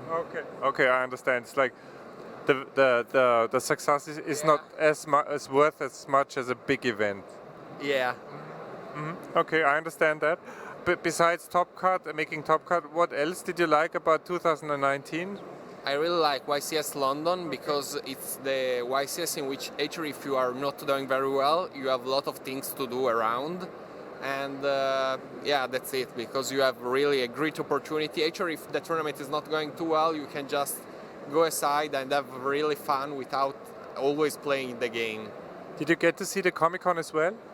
Yeah, I did not very well in London, so I just passed the second day just looking around and a lot of stuff. And I really like that kind of stuff, so yeah, it's fine for me. Yeah. The con is really amazing, so should you ever get the chance to visit London and the Comic-Con, I would really advise everybody to go there. Would you agree? Yes, yeah. The only bad part is that most of the events are running aside the tournament, so you can't go visit all, but it's still really good to visit what you can. Of course, there's really too much to see because it's really huge. Did you get to see any cosplayers as well at Comic-Con? Yes, I see really a lot of cosplayer. Besides the Jinzo that is every year, that is amazing, there was a lot of really good things to see. Okay, now looking into the future, what are you looking forward to the most in 2020? Do you have any particular goals or what do you wish for in 2020? I really want to make Top Cut and stuff, obviously, and that's the part of the game, but I really want to have fun with friends playing YCS, and I really hope that the number of players is still increasing and will continue increasing, and for Konami to get rooms so everybody who wants to play can actually play the game without having problem. Yeah, that's it. Do you ever plan on racing for Worlds as well someday? I was thinking about it, but then I realized it's really too difficult for some zone because I live in a really small city. So my regional, like, I won one and gave me 3 points, and I was like, if my regional gave 3 points, I can't compete for people in which his home regional gave like 10 or 11 points because I will have to play a lot of more of them, and it's not possible for me. But I was thinking and I was saying, okay, it's not for me. Would you say that every Yu-Gi-Oh player should ever try to go to Worlds? Yeah, they should try, but the system is good, but it's not really honest for everyone. But I thought about it a much, and it's likely impossible to find a system that grant to everyone the same opportunities. So yeah, this is not really good for everyone, but it's really impossible to have a perfect system. But you will always have a chance to qualify by European Championships, so there's a chance for everyone. Oh yeah, that's true. I will try this year with it. All right, Fabio, thank you very much for talking to us. Thanks for your time. Best of luck for the rest of this event. Maybe we will see each other at Top 8 again. For you guys, please stay tuned for more coverage of YCS Milan 2019.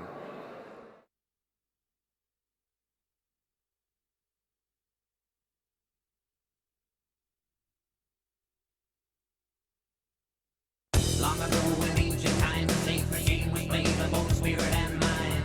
7 items hold the mystery, puzzle line, string rod, scale, and key. Who will make the final stand and make the move? The answer lies in your hand. And whether you win or lose, hangs in the balance with the card you choose. Trust in the heart. The heart of the card battlefield. Remember to trust in the heart of the card.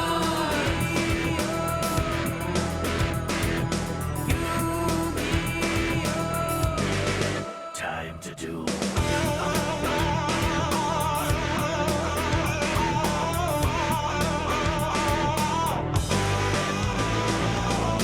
Long ago in ancient times, a sacred game was played by both spirit and mind.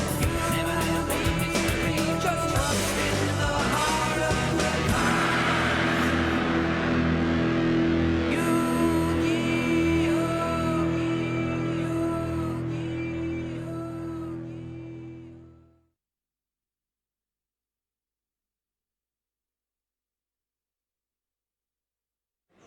Welcome back, guys, to the coverage of YCS Milan 2019. I'm here with your former winner, Dinkabui, hi, how are you feeling? I'm feeling good. And last year, did you expect to win the tournament? Like last year, we all remember that you won the tournament with a really incredible deck that nobody could have think about. No, I didn't expect that. I thought maybe I do well and make it to the top cut, but winning the YCS, I didn't thought about that. And after the tournament, you had a really successful years, and we all know that you made almost to the worst. But what can you say? What did it change from that tournament, from YCS Milan, after your win, after your victory?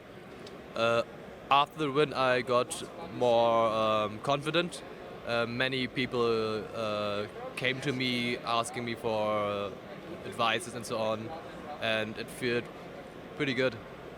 And how do you feel for today? Of course, no spoiler, but do you have some touch? Do you have anything from the tournament? And do you maybe expect to do so far in the tournament or to top cut again? Or I hope so.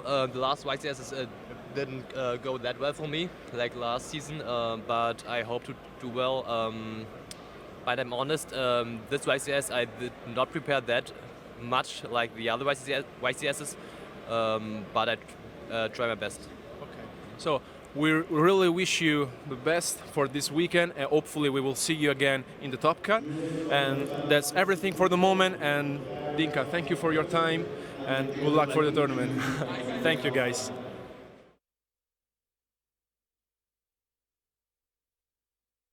The next chapter of Yu-Gi-Oh! Speed Dueling is here! Rex Raptor unleashes his rampaging dinosaurs. And Weevil Underwood swarms his infesting insects as both settle the score in Speed Duel Starter Deck's Ultimate Predators. But that's not all. Joey Wheeler harnesses the power of his mighty Swordmaster and much more in Speed Duel Scars of Battle. 66 cards per box and 4 cards per pack, each set sold separately.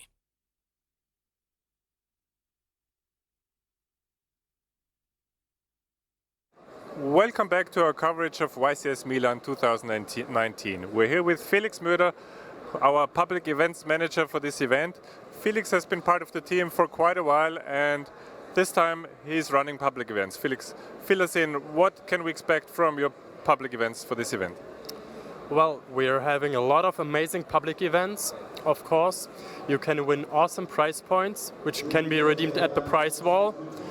And there are various public events already today on Friday. Okay, so I guess Friday and Sundays are the most busiest days for events in general, right? Exactly. So Sunday, of course, is the most busy day at public events. Friday is more busy than Saturday because Saturday there's just the focus on the main event, on the YCS Milan, of course. Okay, and I can see there's already an event running in the background. What's going on over there? We can see in the back here 3v3 team dueling. So there is teams of 3 players who duel each other, and then the team win counts for the players. So it's the perfect opportunity to gather the teams. Like, teams are a hype in Yu-Gi-Oh! Since quite a time now. People can prepare, for example, for YCS Vegas in, I think, February. So this is the perfect opportunity to test team playing if they want to go to the US to play there. And what's the difference to a regular duel? How do you determine the winner? So that depends on how the matches of the single players actually go out. So a team win is if 2 players win their matches. So for example, if one match from one player is lost, the teams can still win if the other 2 players win. Okay, so you can help each other out basically. Yeah, and there's also a limited amount of communication possible between the single team members. Okay. Okay, this sounds pretty awesome. So I guess it's take the chance and try to enter the 3 versus 3.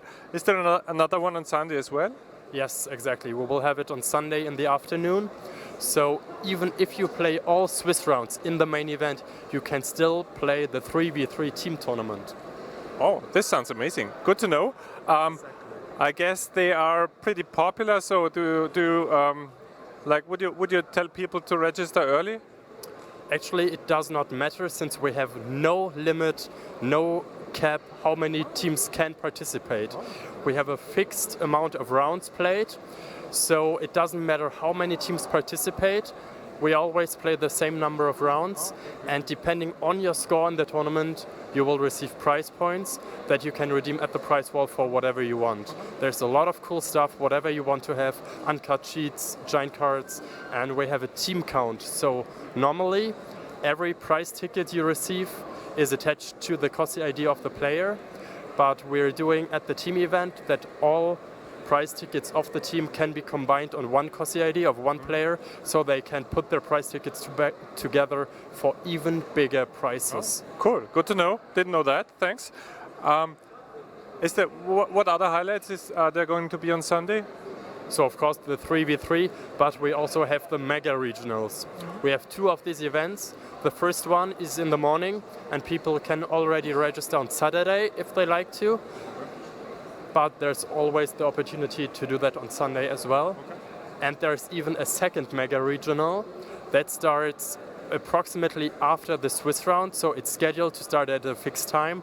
But when we put up the schedule, we try to take in all players that drop out of the Swiss rounds that cannot make it to the top cut, so they can still play Yu-Gi-Oh! On Sunday.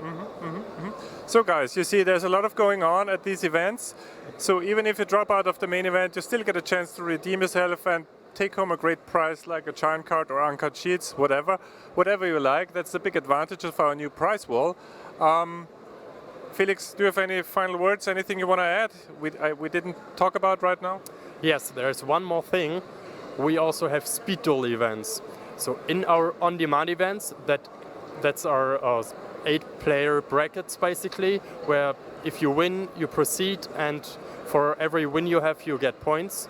Or when you drop out, you get points. So if you win, you get 8 points and so on. And we have that in the speed duel format as well. So if you like to play speed duel, no matter whether it's sealed or constructed, you can play it. And we even have a speed duel giant card event. Ooh. That's good to know.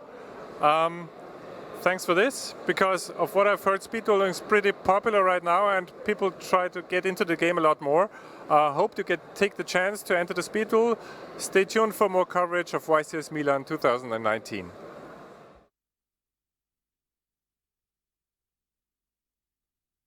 Already saw the die roll being performed. And to be fair, that could be a really big That is part a of really the match big outcome. deal. I mean, we have seen one Lunalight mirror match already. Yes. That was Mirko Zanelli versus Matteo Bertolezzi. True, true. And the dice roll winner did not win the entire match. That is true. And we see Anthony's hand. He actually has a lot of Lunalights cards. You're not even playing that many, but he just opened a lot of them. He opened Kaleido Chick, he opened the Tiger, and he also opened the Emerald Bird. All of them being there to already go into the first Exceed play.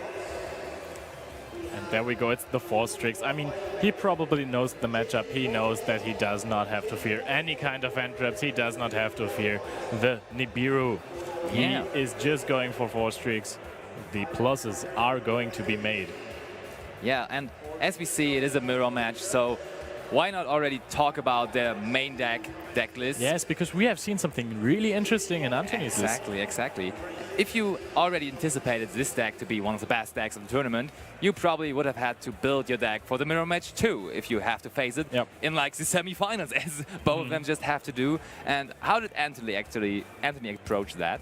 I mean, in the side deck, he's running a lot of cards like No Materia. Okay. But in the main deck, he actually does not have a floodgate-ish target for Curious, the Lightsworn Dominion, and following Nightmare Griffin. That's really an interesting decision. On the other side, Johannes has Imperial Order ready for him to do work.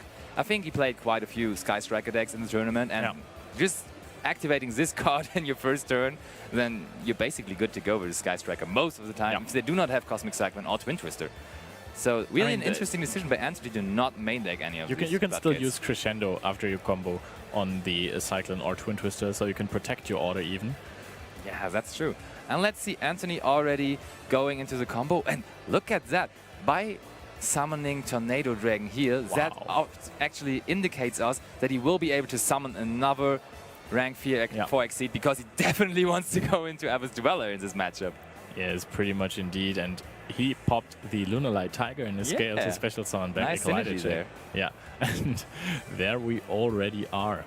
Oh, and there Abyss is Dweller the second going rank through 4. 3 rank 4 exceeds in one turn in your first turn. This sounds like Lightsworn to me. Yeah, in the pre-recorded footage we actually saw Tom Feargoods versus Thomas Rose in the finals where he was playing the Lightsworn deck. That was a good deck back in the days. But I think the Lunalight Orcus actually is way more exploding than that. I mean, you have just Xenegate from the Crescendo as well, so your turn just looks perfect. And you have Dingirsu at the end too, ready to protect all of your cards. And I think that makes that Imperial Order to be set so much stronger even, because you have the chance to actually protect it with the Crescendo and also protect it with the Dingirsu you will be ending up with. So you just have all the protection effects for your Floodgate, and it just seems worthy to actually main deck this card. Yeah, especially looking at his decklist, he's running triple Cosmic Cyclone. That seems like a card you could run 2 of. Yeah. But I mean, he probably has his reasons, and he has been right so far. He's in the semifinals of this YCS. He made it right here. Yeah, he won the dice. So Abyss Dweller and Tornado Dragon on the field will be followed up by a Crescendo. Or wasn't it? Is it set yet? It's not. Wasn't activated. So I mean, it's still on the field, so you can still use it. There it is. Okay, I didn't see the card. I was just thinking, why is there no back row on his side? But there is one. That's one of the main differences we already worked out, that he's not main decking a Floodgate to be set by the Griffin. And another difference is that Johannes, preparing for that mirror match a lot, actually decided to main deck triple Komongos, the Sticky Kaiju. Wow. And that can really work out in his favor, I guess. He hasn't drawn it just yet, but he is activating dangerous effects. On discarding the Yellow Martin is really good. Yeah, it is. Did Anthony actually already activate the Abyss Dweller effect? Yep. He has, right? Okay, so he's not playing into the Kaiju there, but just tributing the Galatea or tributing the Dingirsu also will help break that board. I mean, tributing the Galatea will turn off the counter trap. Yeah. But still, it's going to be hard to break that board through Dweller, and the double protection of Dingirsu. Might actually consider to tribute away the Dingirsu if you draw it. Yeah, I do agree. And I'm pretty sure that it's hard to actually OTK through that board, but if you just can somehow clear it, that would be a pretty good accomplishment for Johannes in this situation, and I think he would take it.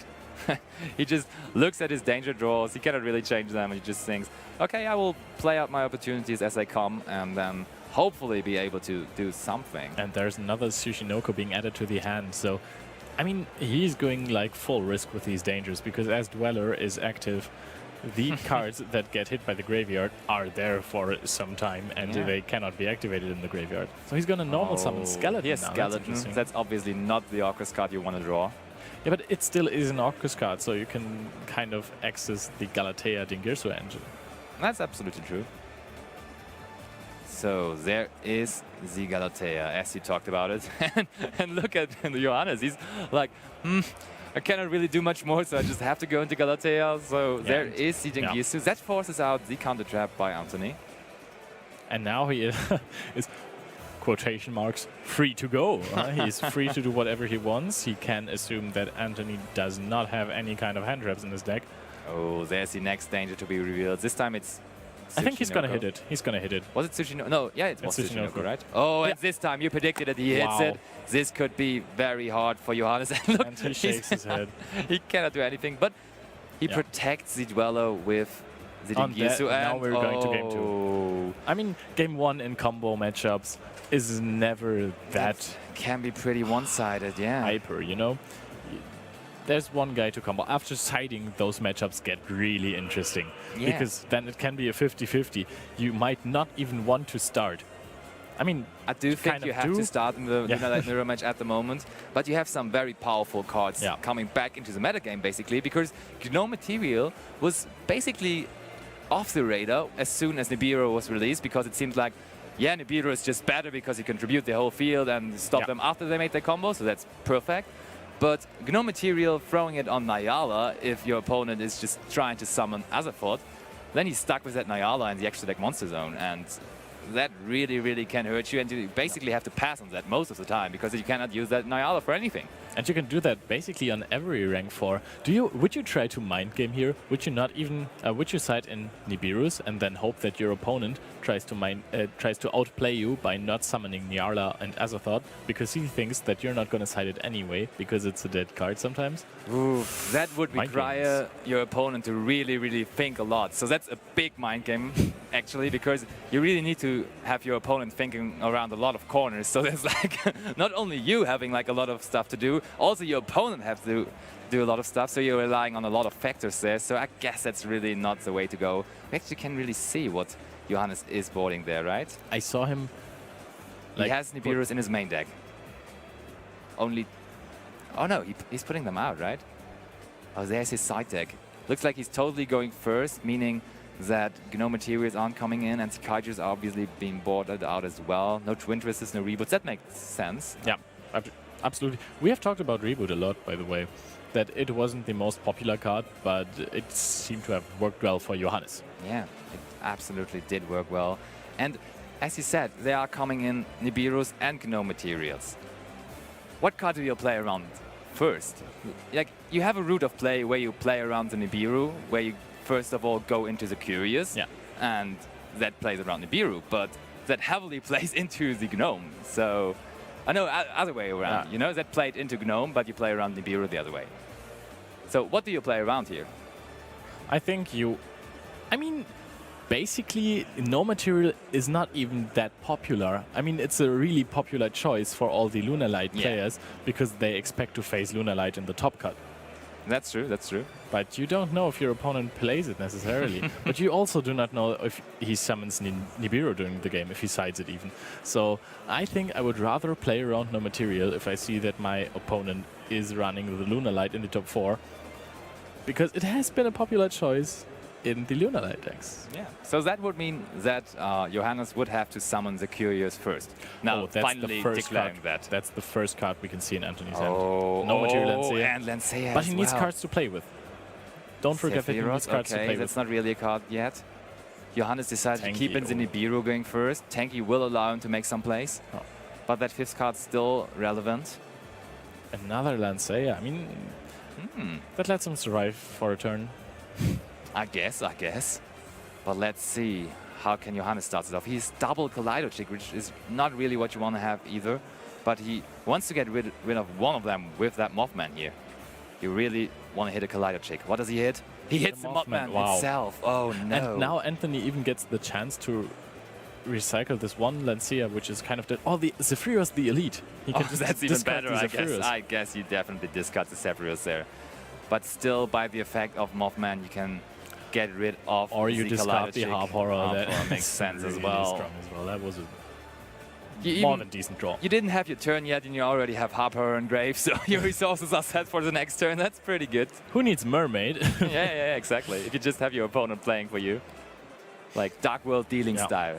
So only 3 cards left in Johannes' hand, and he has to go through no material and artifact Lancea without having called by the grave in hand. And that looks like a tough turn for him. Okay, so looks like he used Tiger Effect to summon back the Yellow Marten. And he goes into the Exceed play first. So he really wants to... This is going to be answered by no material 100%. Oh, it has to be. Yep, there is no material on Nyarla, and that basically stops the play of Johannes. And Nyarla, of course, still resolves. Switches out the materials. And then Martin triggers and searches a card, which is really strong. Cool, you have some resources for the next turn, but do you even get to that turn? That is the question here. I mean, he still has Nibiru on his own. That is right, yeah, that Nibiru could really save him. The decision of letting that Nibiru stay in his main deck could be the key factor. I mean, your opponent, like, this is the mind games we were talking about. Your opponent won't expect the Nibiru if you're going first. Yes, definitely agreed. That is a good point. He summons out the Yellow Marten by bouncing the Tiger. Now Tiger can special summon back another monster. He just summons out a lot of monsters to actually get a defense, right? Building up some defense, and now he can activate the Lunalight Kaleido Chick again, which leads to another cost. Yeah, Johannes is doing a good job in just getting the resources ready for the next turn. Little does he know that that next turn will also be met by another Lancea. Yep. Even 2 Lanceas, then he can't. Yeah, definitely. Because the first banish Lancea anything twice. might be thrown like soon. There comes the Lancea. Yeah. Johannes could actually chain the trap to that, but he doesn't bother doing so. So Tanky is activated. And Tanky searches out Tiger. He has all the Lunar Light cards now. Yeah. This That is just a defense that he's trying to build up. Like, he's building a wall. He definitely builds up a wall, but is that wall of furries actually good enough to withstand the attacks of Anthony? Just look at this. He just summons all of the Lunar Lights. He has double Collider Trick, he has Yellow He Martin, doesn't has even need Amber. extra deck monsters for this. Oh man. It would be so cool if you could use all of that for something, but it's just a defense wall. No material really shining in this mirror match. And underlining the decision of both players to side deck this card, it really helps in the mirror match. And you really need it because that turn would have been just... That game would have been over basically for Anthony if he wouldn't have had that no material. Because Nibiru would have been dead because that was before the 5th summon. He wanted to summon the other pot. So yeah, the no material was just the perfect answer. And Johannes actually being from Berlin, so I had the glory of watching him test a lot, and he was testing this deck for a while now, and it was crazy how he was thinking about every single extra deck slot. He was like, oh, I have 13 extra deck slots now, and I will be testing like 20 other cards which will be going in They there. went XO in the 3v3 as well, Yeah, right? it's like a nice story. 3 of them are playing like the same deck, worked on the deck for a while, all 3 Berlin guys, and they went 3-0 in the 3v3 on Friday, as you say, and now Johannes just did very well in the main event. The other 2 nearly top 2, and yeah, now it is Johannes' turn. He's the only one left of them, and he tries to make it happen for Berlin as well, right? Let's just see if Anthony plays around the Nibiru. We are going to see that just now. That seems like it is the first Exceed summon, okay. You have to go into Nyala there, right? I mean, do you? Do you have enough resources to still push? You have Harper and Graveyard, you have the Sephiroth. No. And he's going for a Link monster. Okay. What Link monster is the Link monster of choice here? Phoenix. And then probably just going for the Orcus cards, yep. And he only has Lancea left in hand, right? So he has to discard the Lancea. So now there he's it really is. all in. He is all in. Oh wow, that Nibiru can really hurt him now. Yeah. This could really turn out to be a favorable outcome for Johannes. I can see Johannes winning this game actually. That Nibiru will hurt Anthony so much. There comes the Tiger. I mean, you don't know it's getting if he... intense here. So he definitely is on tips on 5 summons now. Does he even know if he wants to, when he should activate the Nibiru at best? I mean, do you just do it after everything? Yeah, right? There's no hard negate. He might go into Appaloosa. Does he play it though? That's a good question. You have his list. No. Yeah, it's really tough to actually fit in Appaloosa. Yeah. Like, the Berlin guys also considered it, but they really did not have space. That's also a card that plays around Gnome and Nibiru well, but you have other cards to play around with it too, so you really couldn't go the Appaloosa way. So does he summon Force Tricks or does he summon Nyarla? Because on Nyarla summon... Yeah, that will trigger it. Oh, he goes for Dweller. That doesn't help him too much. I guess the plan must be to OTK here at the moment, and Dweller definitely doesn't help a single bit. I mean, Dweller is not the OTK card. No, it's not. It just forces your opponent to be unable to play next turn, which, I mean, could be good, but if Nibiru hits the field, then Dweller cannot do anything next turn, so... Ooh, he's actually wasted the Dweller. So if that gets into a grind game, Anthony will be out of his Dweller. No. And Johannes still has his Dweller in the extra deck. So Johannes really looking at the board, really waiting for the perfect moment to drop that Nibiru. And I already want to see the face of Anthony when that Nibiru gets released. Oh. But the Nibiru will be big, right? The Nibiru token, it will have so many attack points. Yeah, 100%. But I guess Johannes will probably be summoning it in defense position. I would advise him to do so. How easy can he get over the token? I mean, he can just easily go into Phoenix Mermaid. Yeah, right? yeah. So he can Dingirsu it out, and that's going to be a bummer for him. Absolutely. So, seems like they're kind of discussing something with the judge, but there was everything right, I guess. Yep, they seem to be happy with how everything turned out. Now they are, at least. And he's probably going into Boris Sword here, right? I think this is Long Girsu. Is it Long Girsu first? Yeah, right, that's a link free. Okay, Long Girsu comes down. Still no need to actually pull off the Nibiru yet. No, you just wait until your opponents use the skeleton. Yeah, just use all your resources. Feel free to use all the resources you have. If there would be a Galatea that could search out something, maybe you would like to do it on that at some point, to not give your opponents a chance to set up the counter trap. But if you're tributing the monster anyway, so where's the point in using it then? Johannes there tried to blow over the Collider Chick to the opponent's side of the field.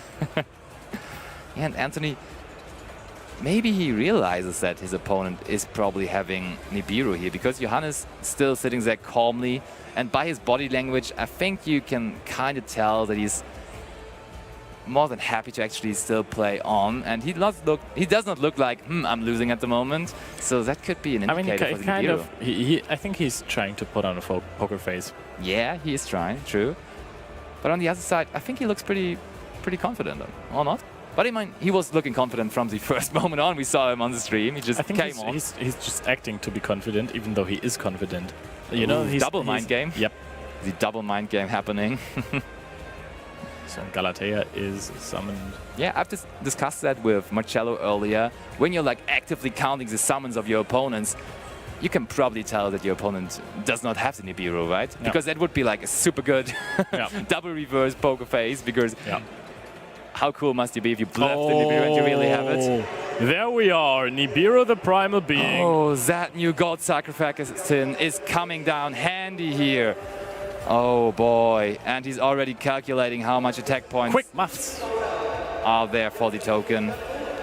That's a lot. Let's try it. I really don't want to, but let's try it.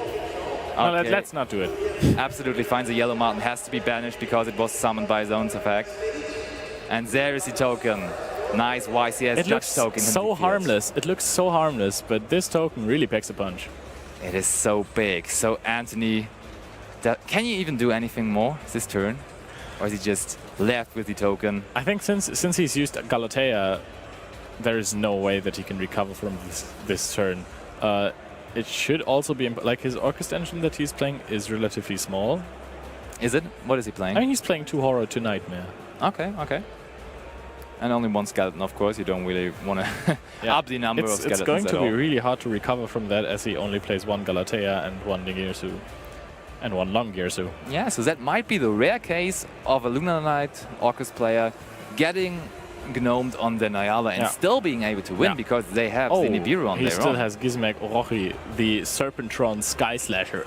Yeah, but I mean, he still went through Mermaid already this turn, so if he would have his Orcus cards available, that would be pretty cool, but he already went through these, so that's not really a good place to be in still. Oh, and Johannes also having the Serenade Dance and the Perfume in Graveyard, so he has multiple effects he can trigger in the Graveyard there. But he actually already has all of his Lunar Light cards on the field and in the Graveyard, so there's no real point of actually searching them or special summoning out from deck. I can just choose what he wants to special summon because he has Double Tiger. Yeah, right. But they have the same scale, so he can't Pendulum summon. Why is that? That must be a misplay. So what is he going for here first? Is he going for Tornado Dragon? Force Tricks. Oh yeah, Force Tricks, because he just wants more cards. That makes sense. There's Force Tricks. He can search out Zephyros, Yeah. normal summon it, go into the Lunar Light combo by bouncing the Tanky or the Tiger, and then he also has discards for Mermaid. Yeah. So that's really strong. Zephyros being the one card he couldn't search of the Perfume, so nicely done by searching it out with Force Tricks. So now comes the Serenade Dance. Okay, he discards the Zephyros, good way to get it into the graveyard immediately. And what are you specially summoning out there? Okay, this third Collider Chick hits the field. And Anthony, all of a sudden, not looking too confident anymore. He felt so great when dropping that Gnome, but now it looks really, really bad for him. Oh, Johannes can afford to actually discard Foolish Burial for his Mermaid. There comes the Orcus Nightmare. He is actually ready to pull off the Boros Sword this turn, but can he OTK through Gizmek, which can then be special summoned again this turn, and the token? That's kind of hard, right? It seems to be hard, but he could just grind. Yeah, I mean, the grind game favors him at the moment a lot. Yeah, I mean, Anthony does he have a way to access his Orcus cards at all? It doesn't look like it, especially if Johannes actually goes into Dweller, which could be the point here at some stage of the turn. And there already happens. Oh, he that takes out from the activating Gizmek. Yes, that prevents the that's really Gizmek. true. Nicely done there, Johannes. Nicely done. And there comes the Link Summon into Galatea. That also was a big discussion point between the Orcus Lunar Light players in my region. Do you play double Galatea or do you only play one Galatea? Because if you go first, there really isn't a point of using two Galateas. You can just have the one and you're usually going to win with that. But from time to time it comes up that you have to summon the second one. And I saw it being changed pretty late by Johannes on the deck list. He made a 2 out of the 1 and he's now playing double Galatea in his extra deck. So he preferred the resource game over the explosiveness of his deck. That is actually true. Very interesting. Is Anthony also playing double Galatea? No, he's only playing one. Only Yeah, there you one. can see it already. Yep. It's like a discussion point in the deck. That's why I said he couldn't access his Orcus engine anymore, because he just has 2 Orcus in the deck that do not recycle anything from the banished pile. Yeah. And looks like that's going to be Borrowed Sword, right? Oh no, still it is long. Oh yeah, it is Borrowed Sword. Yeah. And can he get rid of that super big token though? I mean, he's gonna go Oh, for... Dingisu, right? Dingisu would just send away the token and then that's actually game there. Yep. What a turnaround. Oh, Johannes really having the favor of Nibiru and being able to OTK here. He's already nearly over the finish line to make it 1-1 to equal the score here. And he just doesn't want to forget anything. He just checked his grave again. Now he's calculating. And there is the attack. Oh, the Gizmek being in the graveyard. And these attacks will do it. Anthony nodding his head. That is the 1-1. So we're round of going into applause game in the 3. hall. We have a game 3 coming up for you guys. So what are the mind games now in this sideboarding? Is there a difference between this sideboarding and the last one? Probably there is, right? Yeah, they will just completely turn it around. Exactly. And now Anthony is going to be really aware of a Nibiru. Oh, he will be. He definitely knows that this card is around. So he may be assuming that he has to play Nibiru more than Gnome, but I don't think he is. I think that he is still going to respect the Gnome. Yeah, as you said, both being Lunar Light players, and in the Lunar Light player mind, it seems like this card really made their way into the sideboards. Yeah. And yeah, both of them maxing out on Gnome materials, so you should definitely play around the card. Gnome material is just so crazy. Still, like, Johannes has quite a few cards for the mirror match because he's also playing Super Polymerization. Yeah. 3 copies of that, 3 Nibirus, 3 Gnome materials. He already had triple Kumongus in his main deck already. Yeah. So actually he tried his best to maximize on his cards to draw in the mirror match, which can then secure him the win there. I mean, it also really helps versus Sky Striker. That is true. That is absolutely true. Yeah. But there you already have your Nightmare Griffin setting your. Yeah, I mean going second. Yeah, true. Yeah, you're right. Going second, the Kaijus are really working out. Still, this is going to be really intense. I mean, Johannes would have lost the last round if Anthony just went for an Azathoth. Yeah. There was no reason in really summoning the Dweller. That is true. The Dweller was completely useless. And he could have just baited out the Nibiru, and then he would have had all of his Orcus plays left. So he could have just gone the safe route. That kind of was a misconception by Anthony there. Yeah. He just felt too safe with that Gnome on Nyala. And he already was in show chill off a mode. bit. Yeah, he was like, okay, I'm going to do everything I can. Yeah, and now it comes down to game 3. And Johannes being on the upswing now, winning that last game, maybe having a mental advantage actually, because he is on the uprising and Anthony dropped that game, as we just discussed. He maybe made kind of a misplay because he didn't go into Nyala Azathoth first. So that could be spooking around in his head still. Sometimes players make mistake when they are really secure about winning. As they already won the first game, they're like, yeah, I can drop this game. If I have to, I can drop this game. Yeah, it is true. And then they are willing to risk more. But this is not going to happen to him again. He is now going to focus 100%. This is the final match for the semi-finals of YCS Rent. It is about getting to the finals. And it's going to start now. Yeah. First YCS top, first finals would be a pretty good resume, I would say. Oh, and look at the starting hands. It comes down to that. We see Mothman, I think Kaleido... No, it was Yellow Martin. That's the first card that appears on the screen as well for Anthony. And probably the hand of Johannes is even more interesting because we need to know whether he has any interruptions or kaijus. And look, he's nodding.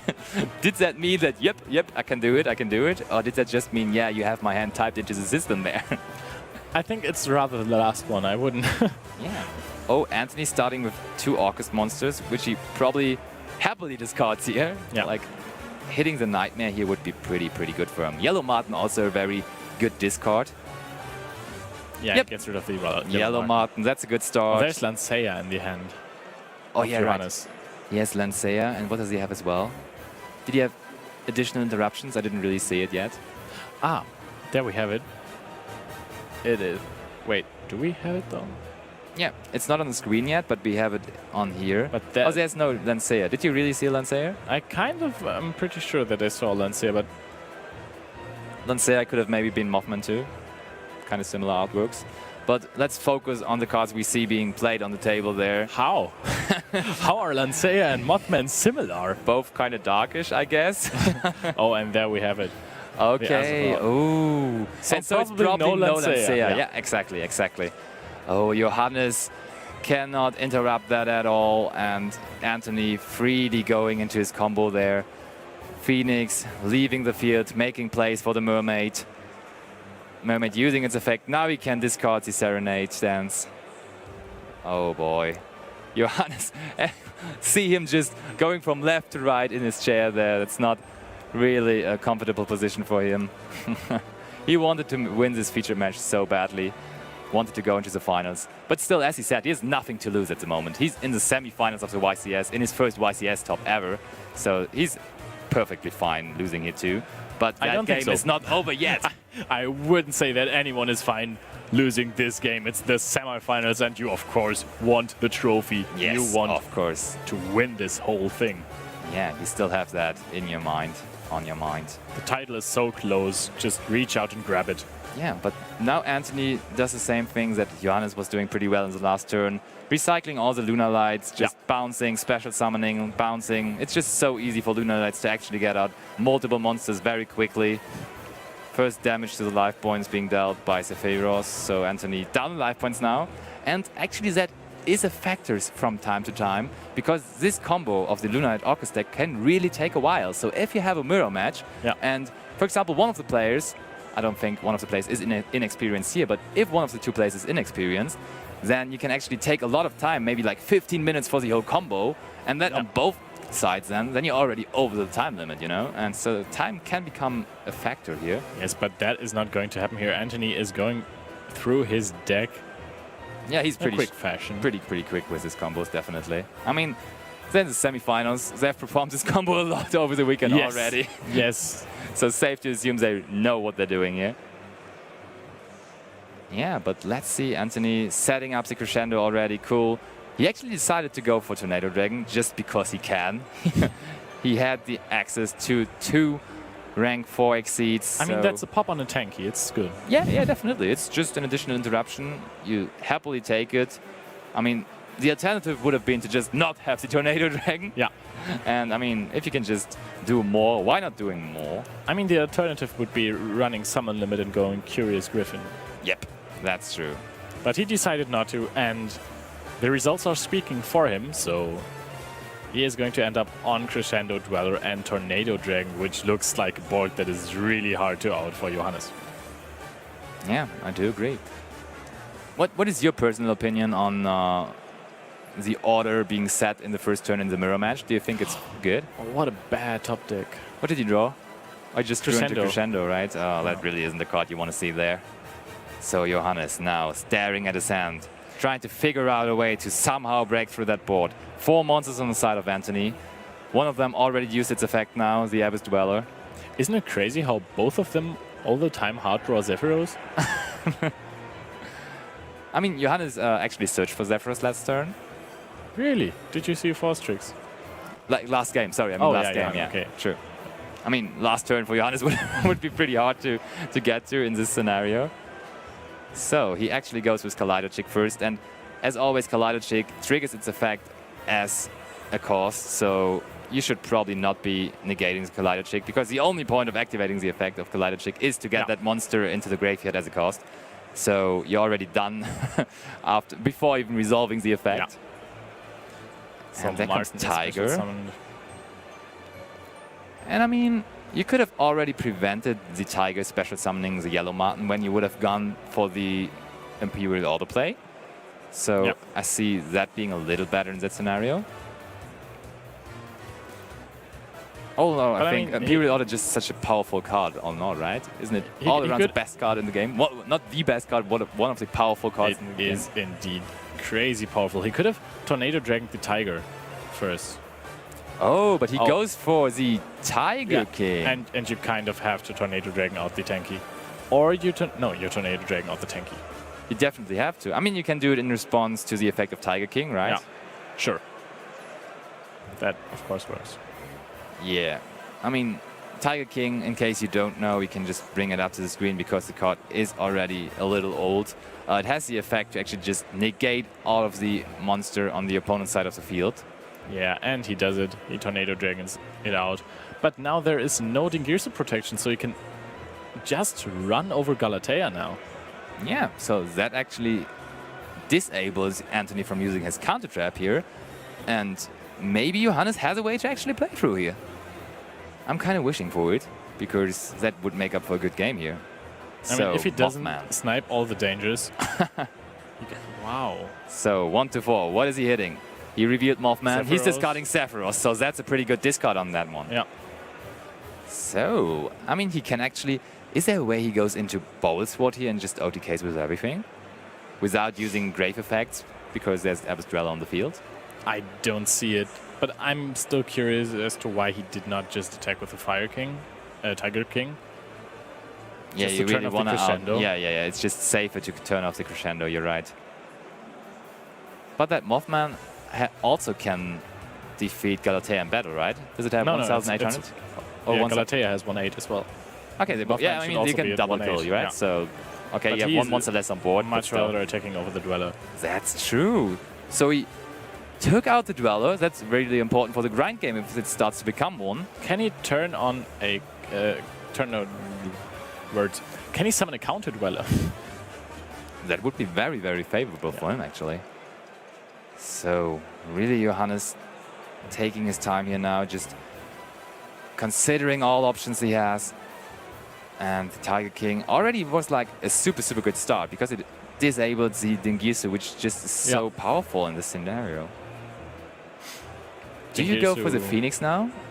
Like going into your Orcus cards? I mean, okay, you cannot really can't use the Orcus Grave effect on effects, Grave. but you can use Dingirsu. Yeah. And I mean, you get the Galatea search as well. Okay, he does not have any targets in the deck because he hard drew the Crescendo. That's kind of unfortunate for him. It's going to be hard to set up a counter Dweller. Yeah. Oh, I do think yeah. so If, too. if he hits the Crescendo, then it's possible. But then you do have one negate less in your opponent's turn too. That's not too cool. Oh, he hits the Wow. Crescendo. Okay, so he has two monsters on board now. Like, adding up to the one Tiger King already being on the field. That is the link to using the Jackalope and the Tiger King. That 50-50 was so important. That went over so quickly. That should have been like really epic with music. Should have been an epic moment, That was definitely. super important. Now he can discard the Mothman for the Mermaid. And do you actually use Mothman in this situation? I mean, you're drawing one, discarding one, and your opponent can actually decide on what he wants to discard. Dweller is active. Yeah, you're right. So you probably don't use it. So he's putting up a show here. There is the there's the Dweller. counter Dweller, and he's going to be able to summon his own Dingirsu to get rid of either the opponent's Dingirsu or the Tornado Dragon. And I have a favorite to send there, actually. I guess he will be sending away the Dingirsu as he does. But I mean, now he... No, wait, there's a Dweller. Anthony doesn't even have the skeleton left, but look at how powerful Curious would have been. Absolutely, yep. I totally agree. So he's drawing into Tsuchinoko, making him being able to have more monsters on the board when he's summoning dangers. And look at that. I mean, the time is kind of ticking down too, so Anthony really has to make a decision here. It's only 3 minutes 13 left, and he's down on life points at the moment. But I mean, like, he can change that really quickly. Yeah, he can just run over the Dweller. Okay, I do agree on that. But still, he has to make his moves. He's revealing the Tsuchinoko. There's Tsuchinoko and Nightmare in the hand. He obviously would like to special Tsuchinoko with its own effect, not with the Grave effect. Yep, okay, wow. that is the hit. Draws another card. Yep, what did he draw into there? Oh, it's a Tiger.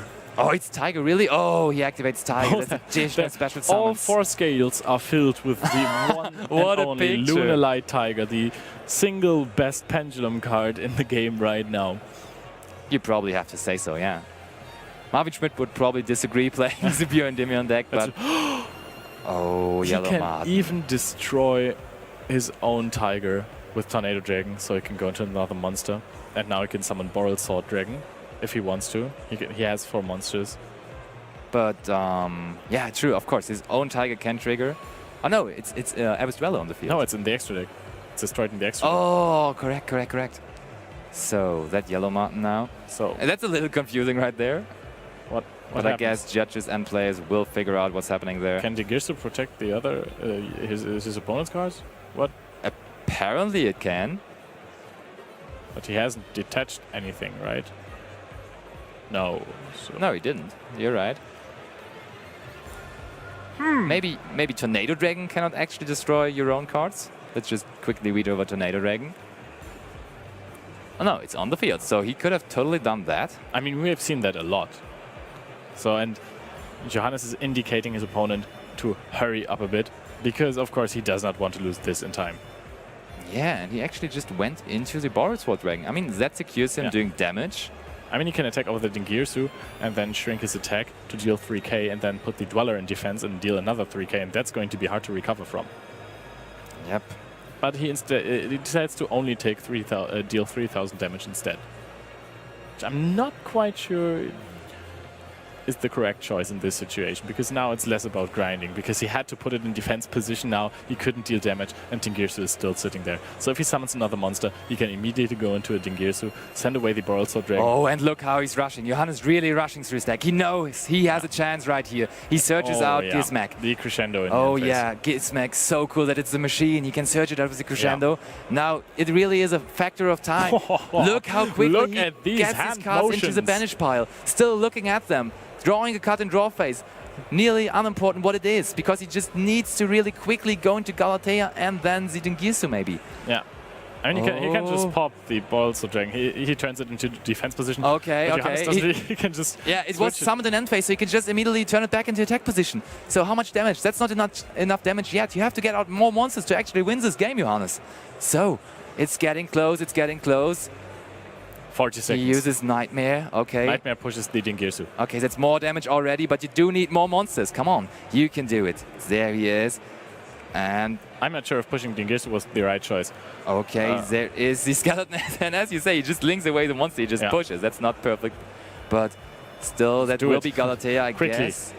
This is so intense. Here's Galatea. Now you can bring back the Dingirsu. Oh, Tiger, and he can Tiger bring as Dingirsu. well. That's Boral Sword OTK. If he manages to do it in time. He has to be in time, right. Quickly. 15 seconds. There is the 14 Boral seconds. Sword. 13 seconds. Now we have skeleton 12 in graveyard. Seconds, 11 seconds. Oh, 10 that is a seconds. heartbeat final here in the semi-finals. And this is he the announced setup. battle Boral phase. Sword OTK. Johannes Urbicht makes it to the finals of YCS Rent. It has to be, Anthony checking the graveyard. There's handshake. nothing he can do, and he What is a celebrating. game! My God. That was a heartbeat finish. Definitely this. Hello everyone and welcome back to the live coverage of YCS Milan 2019. We started with 1,945 players and we've eliminated all of them down to the last 32. We're pleased to bring you the top 32 match. I would like to introduce our first player, representing the US, Thomas Williams. Come on in. How are you doing today? Good, pretty good. So how's your tournament gone so far? Obviously pretty good for the top cut, but you're feeling confident? Yeah, like I started out like really shaky. Like I lost round 1 and drew round 3, so I had to win 8 of the row to top, and I made it here. So hopefully the luck continues. Hopefully that's a massive confidence boost when you just win straight games like that, right? Usually when you're on a hot streak, you feel good. So I'm gonna try to keep it. So I believe you had a top cut in YCS Columbus, right? What was your final finish? In Columbus, I finished in top 16. Yeah, I lost in top 16 on stream. Oh man, I'm sorry to hear that, but hopefully you got a chance to now get your own title, right? Yeah, hopefully. So all my teammates on Luxury Gaming won the last 2 events, so I'm trying to continue the streak. Yeah. Yeah, they'll never let you live it down if you miss this one, right? Yeah, hopefully not. Yeah. All right, man, if you'd like to take your seat, and I'll introduce your opponent. Niall McNulty, representing United Kingdom. Come on in. How are you doing? I'm good. How's it going? Cheers, guys. Cheers. I think the crowd might be a bit biased here, Thomas. I'm sorry about that. So how are you feeling about the tournament so far? I'm feeling really good. It was feeling a bit shaky after losing round 10, but luckily sorted it. I'm back in and talking to Tom. He's really friendly, really good chat. So looking forward to it. This is the first time you guys have played, right? Yeah. What's your highest finish in an event? Is this your best place finish so far? Yeah, it's my first YCS top. I bubbled London last round. I just lost to 60 card pendulum, so it's just unfortunate. But yeah, UK Nationals top 32 this year, and yeah, here I am now. So you're on a bit of a hot streak, and hopefully you take it all the way through to the finals. If you'd like to take your seat. Right, guys, I'm going to throw you over to our casters for this round, Farfa and Tom, and they'll go through the brackets and all the cool stuff. Welcome back, everyone. We are here with top 32. It's always exciting. It feels like almost like a new tournament as at Matt this stage. said, we have eliminated everyone else. It's not 32 remain, it's the other players have been eliminated. It's very strong. Removed from the building. Removed. They have been banished. Yep.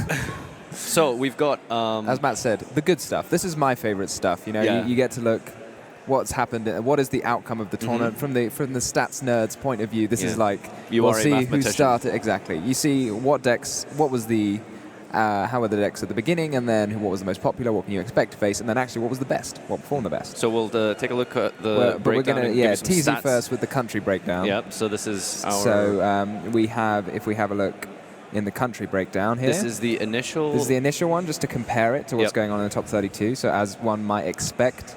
Lots of Italians. Yep, and a big showing by Bulgaria as well. A big showing by Bulgaria. I'm not sure I've seen them out of the other category before. And then we can hopefully bring up the top 32. So by comparison, it seems that this is how it's looking. Ireland Unfortunately, won. Bulgaria not doing so hot anymore. Well, it could be other, maybe. It could be in the other, and they could have one. Perhaps they've just like put it together. Yeah, I don't think our graphic can show Greece all with of the ones. 2 spots there. Unfortunate, Anista's got the 33rd. The 33rd spot. Gutting, always. Yeah, unfortunate. It's so, the events are getting so popular now and so big that getting in the top 32 is actually really hard now. I mean, it used to be you could just win all your rounds. Now you have to win, and you have to win them well and get the good tiebreakers. So the cutoff point is like 2050-ish, I believe? Or 248, yeah. 248? Yeah, 2048 players. Yeah, for the extra round. So because of these attendances being in the like just about clipping 2,000, it means that it's a lot of people, but not enough to have the one extra round. Yeah. So it means like you end up with a lot of people who are X2, and then falling short despite being X2. Yeah, it's not just your record now; it's as well as you have to have the good tiebreakers. Yeah, your performance. Or a very, very strong record. I'm happy about the UK performance there, coming in second, third even, after Italy basically and the same Germany. thing. Yeah, basically the same. Fairly similar. Bronze, we'll take it. And we can let's, move on. Take a look at the deck breakdown from the very beginning. So just to remind everyone, we saw this yesterday. Orcus Pure being the most popular. Goes without surprise, I think. Yeah, people, maybe. Maybe people would have seen like Orcus Striker because that was so popular in the last YCS a week ago in Pasadena. I think that'll definitely be the case for the top, the breakdown in top 32. But I think like naturally there's like a bit of a lag. I feel sometimes for people to catch on for the general sort of. It's public. easy when you get your head in the bubble and you're like you're all over it. You're seeing all these deck profiles on YouTube and you're like, okay, this is the thing. There was in all of the top 32, so surely everyone must be doing this. And then actually, hang on a second, maybe that's not the case. It's a very, very sort of balanced proportion of honestly, the decks because normally you often see like a large number one, a firm leader, or maybe like 2 or 3. But it's quite the difference between Orcust and Sky Striker. I mean, we have classified Orcust as different to Orcust Sky Striker, so maybe if we added those two together, it might like peak out above. Yeah. But it's Do you think hard Sky to Striker say. Orcust is significantly that different? different? Yeah. It's hard to Could say. you really put it in the same category? It's tricky because there are always decks like this. I mean, there's like Thunder Dragon, there's Dragon Combo, there's Pure is very different from the combo variants. Pendulum and like Endymion, and then there are decks that have a lot of similarities, and it's really like a difficult judgment call. So we're just picking what we think would be the most useful for the players. Altergeist, True Draco, basically the same deck, to be honest. Should we take a look at how it breaks down? Inspector Border beats Altergeist and not True Draco, so I don't know what you're talking about. Let's take a look at the top 32 breakdown. So this is your unsurprising, I think. Well, Orcust basically dominating. Pure, yeah. If you put them both together, you have, is that over 50%? It's exactly 50%. Yeah, Like 9 which plus is 7. interesting because this is for the last, I want to say 3 events in a row, exactly 50% representation by Orcust. Last YCS was on the dot, 50%. The American YCS, Pasadena, You're excited. 50%. This makes you happy, does it? It's just crazy because it's like right there down the middle, you know. For the ones who 3 have in a row. been following, we do not have a mysterious other this round. We did check. In the last couple of events on our tournament software, there's been like a one rogue mysterious player that made the tournament add up to 33, and now we're good. We have 32 exact. We know who everyone's playing. There is no rogue man. Yep. It's not Marcello just creeping into the tournament. So this is is it the case of the mighty have fallen? Look at the position of Thunder Dragon. One lone single top. It was top like 32. 4. Just one. 2 True Draco. True Draco is statistically better than Thunder Dragon at this point. Aren't you disappointed? A deck that can run prize cards is now Any deck can run prize cards. Well, okay, are you going to play Chaos Emperor and Altergeist? I mean, you could play Minerva in any deck that can make a rank 4, let's be honest. So you could play as a Ghost Reaper target, I guess, in any deck. so anyway. anyway. Moonlight Orcus being represented, I believe, by the winner of YCS Ghent. Johannes Ubrecht is I didn't want to say his name because I didn't know if I would say it right, but you went for it. I've probably destroyed it, but let's go with Johannes. Yeah, he's in contention as well, so he's looking to capitalize on that success from a big W. Speaking of player names, so hopefully we can bring out. This is the bracket. So this is everyone's favorite graphic. It looks great. I mean, it's a bit small because we've got 32 players, but there's a whole lot of what's the word? Big matches that could really big matches. Yeah, so you have the UK national champion Marcus Patel playing against Johannes, a YCS champion for that Ghent. Is pretty cool. I want to say was it? It was Ghent. Yeah. There is a pendulum mirror match taking place between. Oh no, it's not actually. It's very easy to confuse the two, Vladis and Vasilis. Yeah, okay, sorry, I just can't read. My bad.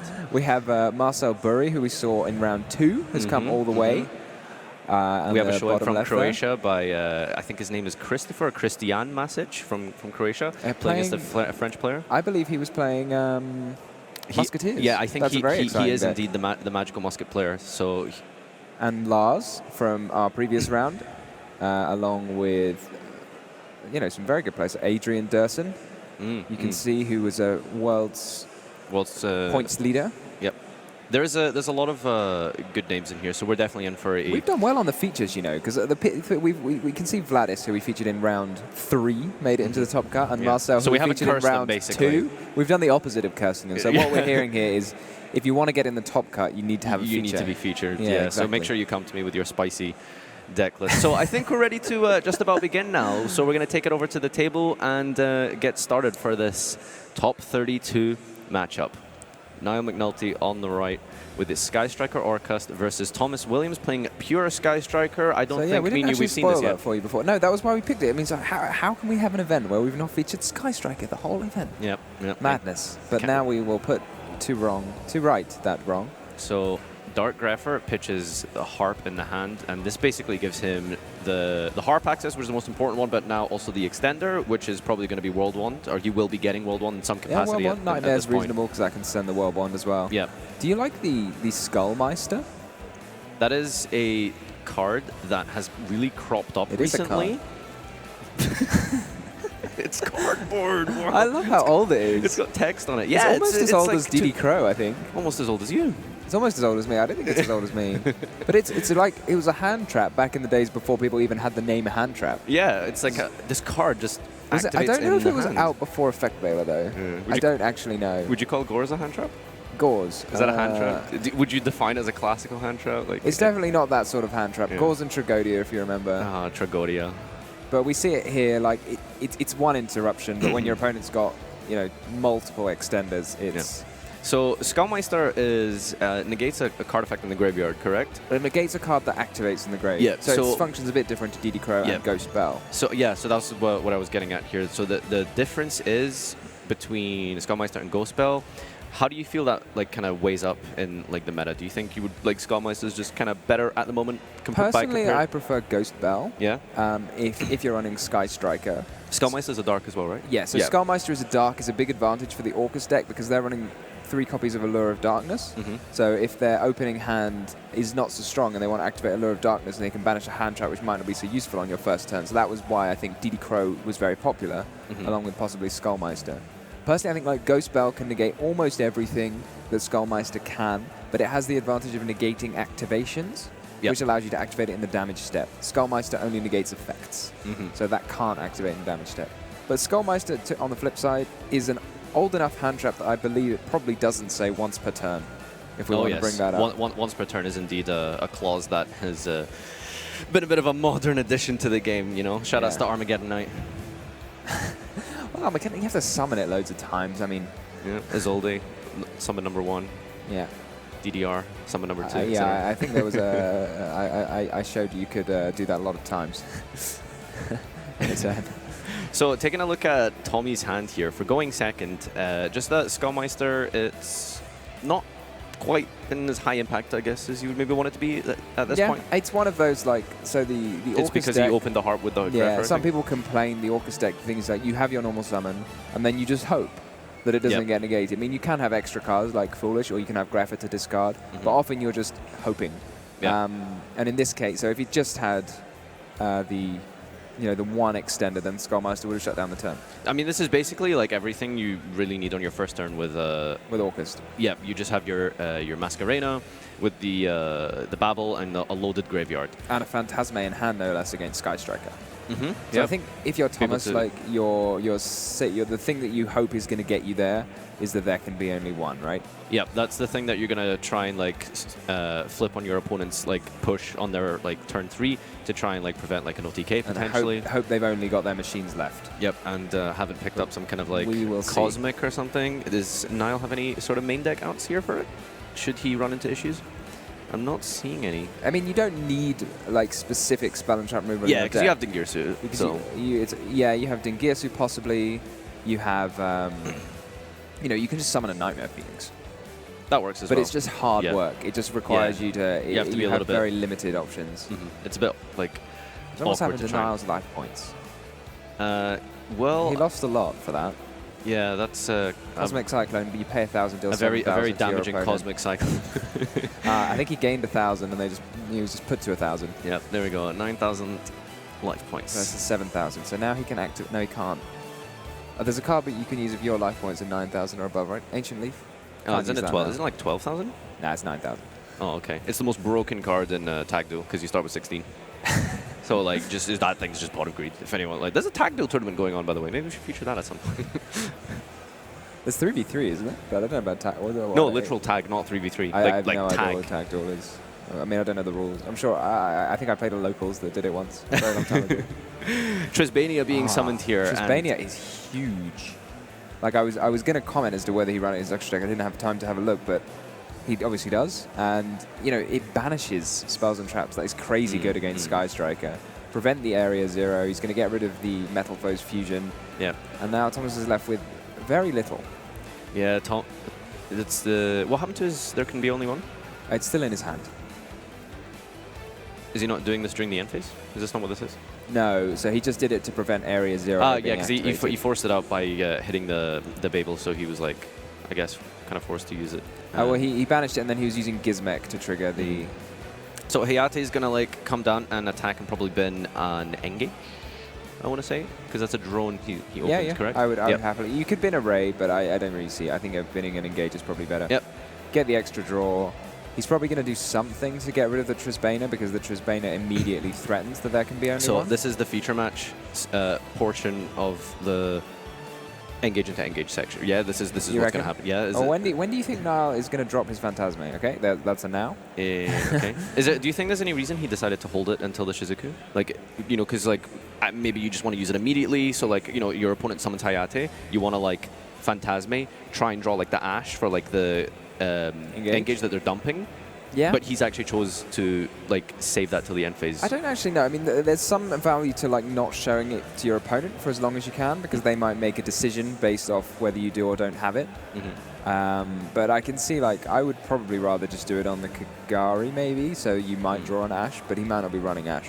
So he's not running Ash, so I suppose there's no reason, there's nothing you could see, so you might as well let you see as much as you can from your opponent, because it seems very likely to me that he's going to be making the Shizuku, unless he was making some seriously next level plays. Yeah. That would be seriously next level.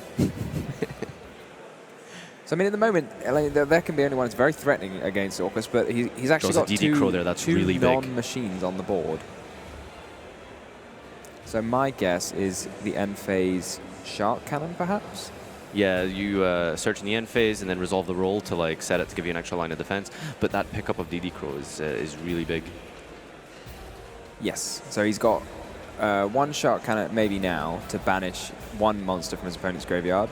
Then he'll get the Shark Cannon back off the multi-roll and have the DD Crow. So he's going to be able to banish 3 monsters in total from his opponent's graveyard. But this Trisbania is very threatening, and there's no real way of him to stop it. So it's a bit of a bold, it's a gambit. You know, you're basically saying, can your opponent special summon any monsters? Do you think it would have been possible for Niall to hold the Gizmek?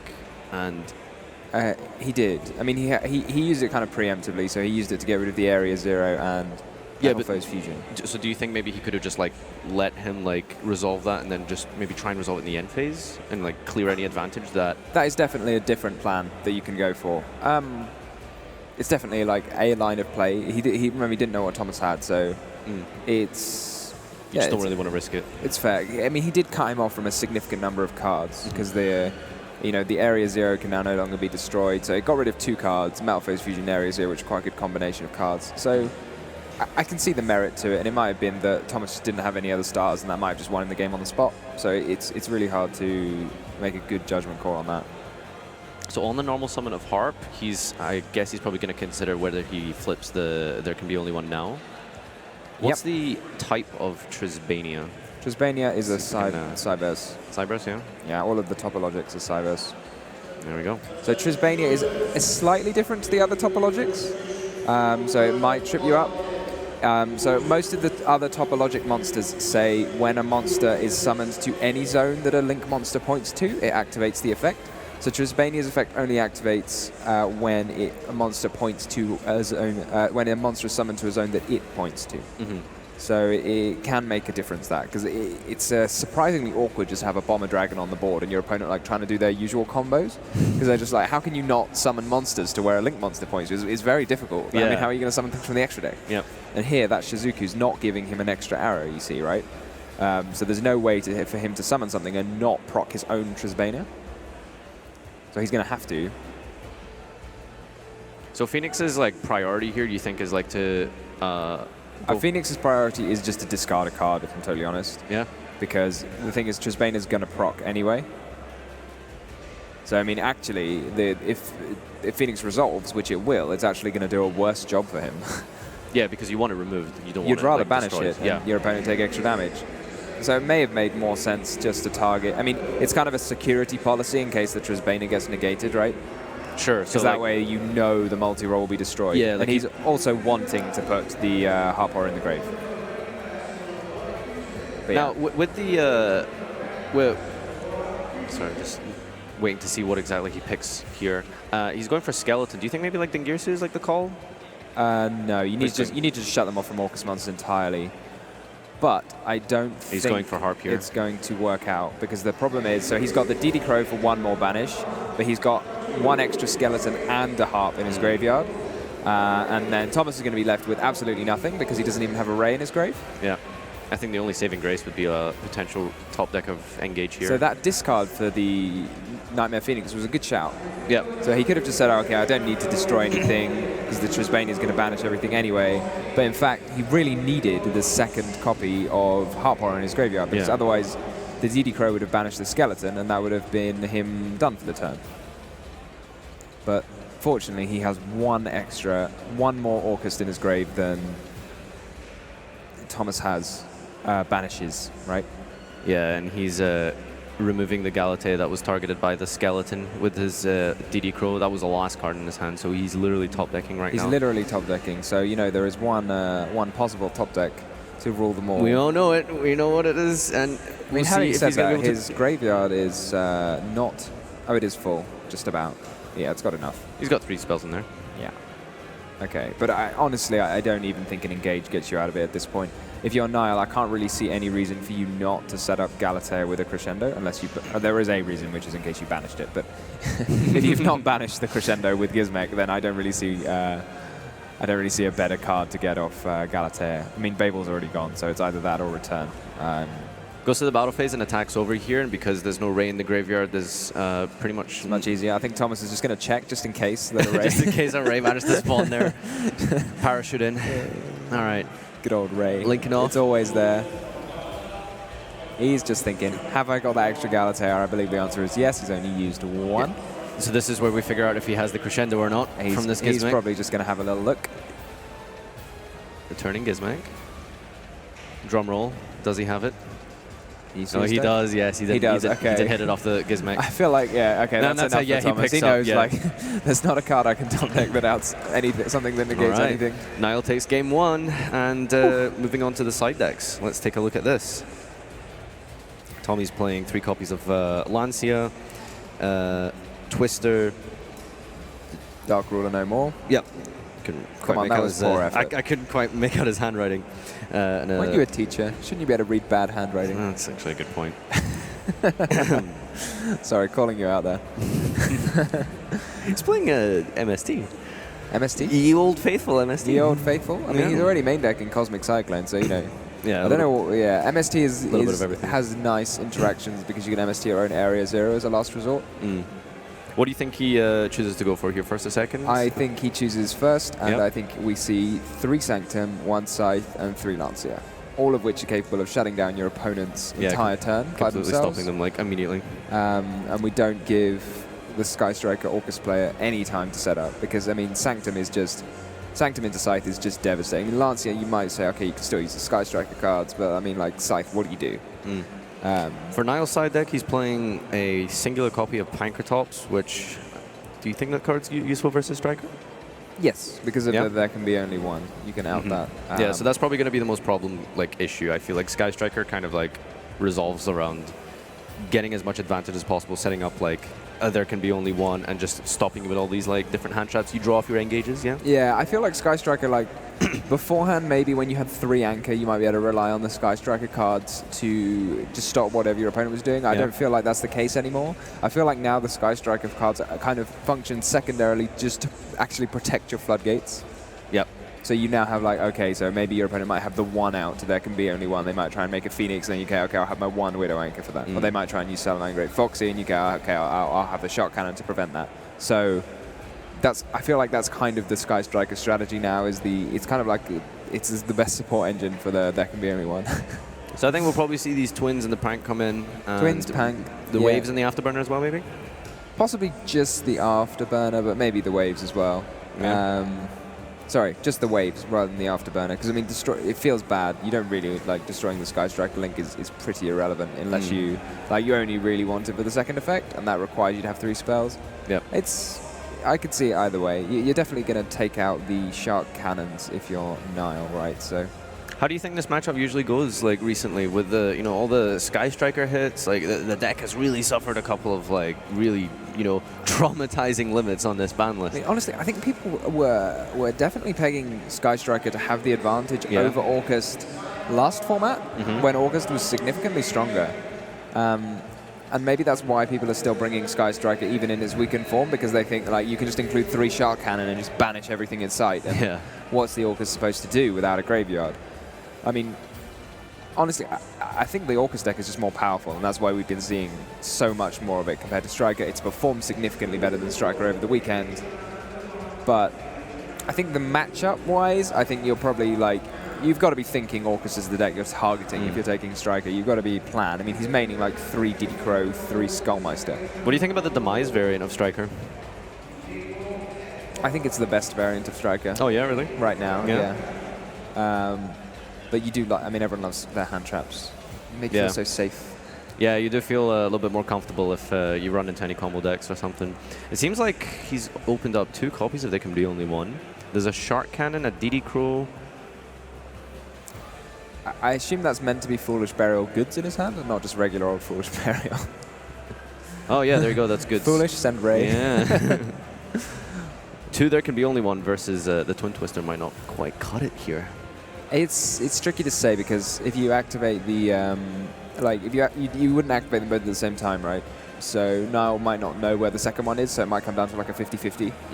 Or he has to draw some kind I like of the way engine he here. just like To terraforming. Okay, we're getting the top deck. Yeah. You see that? He was like, I'm just gonna have a little look. All right, I'm gonna look at it first. Tommy's really looking for like some kind of engine here because he's got like the first piece of the puzzle. You know, he's got the defensive hand trap, he's got the floodgates, but he really needs to try and pick up.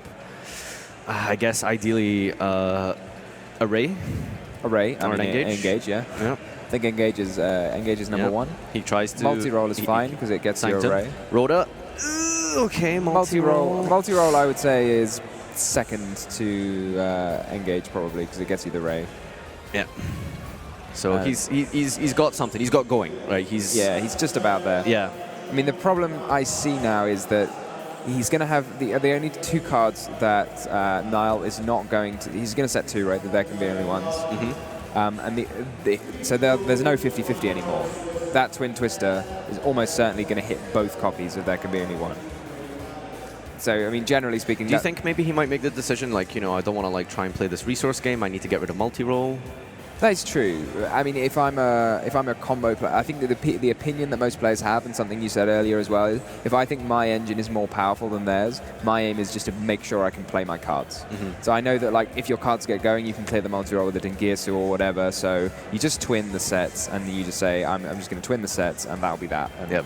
And then I'll start my game plan here. And he picks up a Mathematician, I think that was for turn? I think it was the Greffa for turn. Okay. Yeah, similar. 2 normal summons. The twins, the Foolish Burial. Return plus Orcus. Let's see what he chooses here. Both oh, he does go for the 2 sets. There can be only 1 is gone. And last line of defense for Tommy's going to be that DD Crow. He does have the Ray in Graveyard to float, so he might not be in too much trouble. Orchestrated Return. I think if you're now, you feel very happy, unless this card, unless Thomas is immediately playing a Sanctum right now. Was that a Gizmonkey top deck, or is that an Engage? Is that an... I can't quite make it out. That's a Hornet Drones. Oh, okay.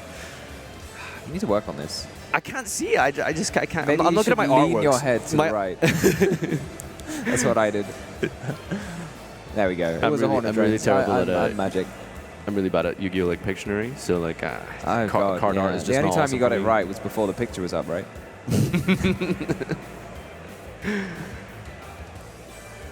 So here we go.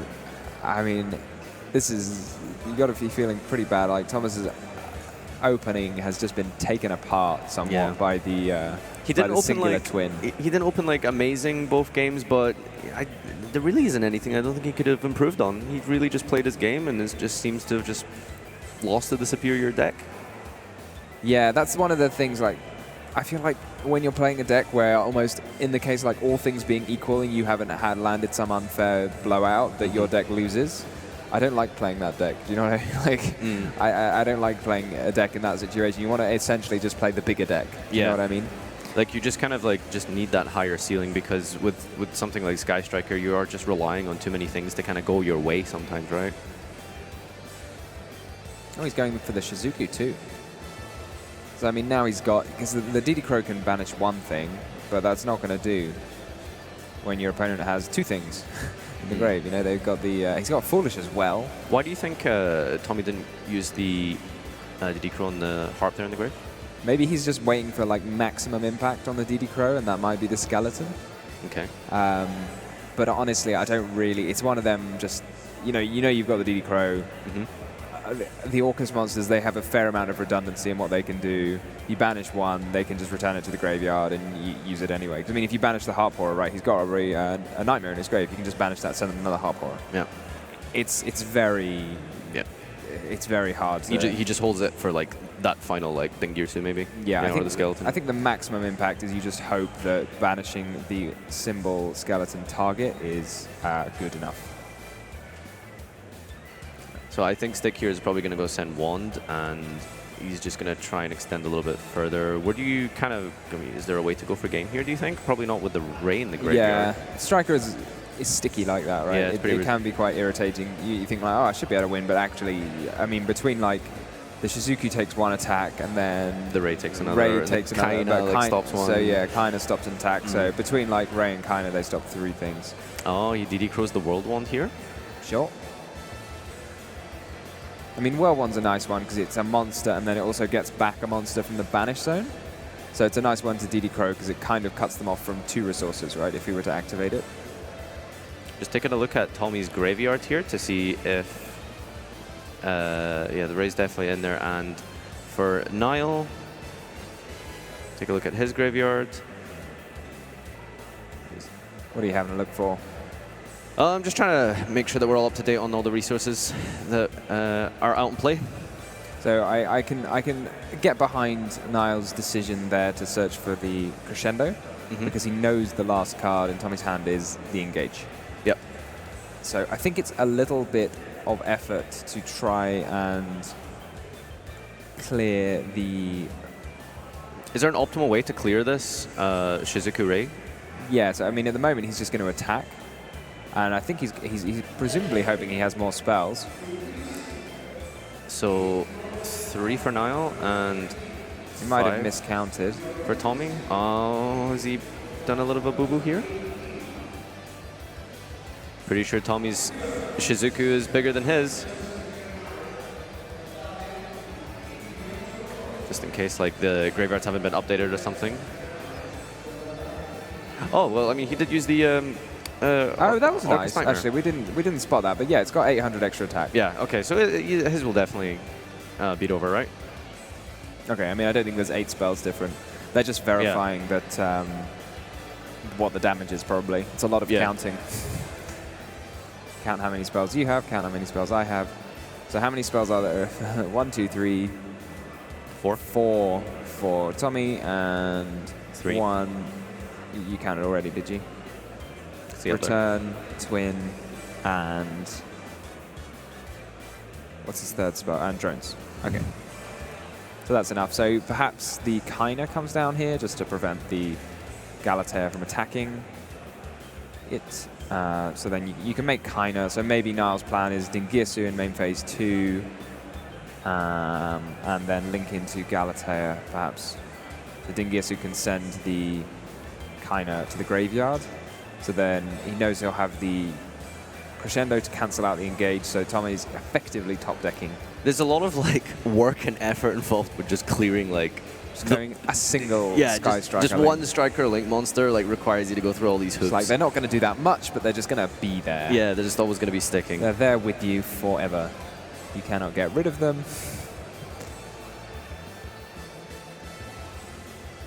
I think Tommy's like probably only hope would be to like get another Engage, I think, right? Because like one of them's going to get negated by that set. Well, I mean, Crescendo. anything that answers the Engage, right? You mean the Crescendo? Sorry. Yeah, anything that answers the Crescendo will do.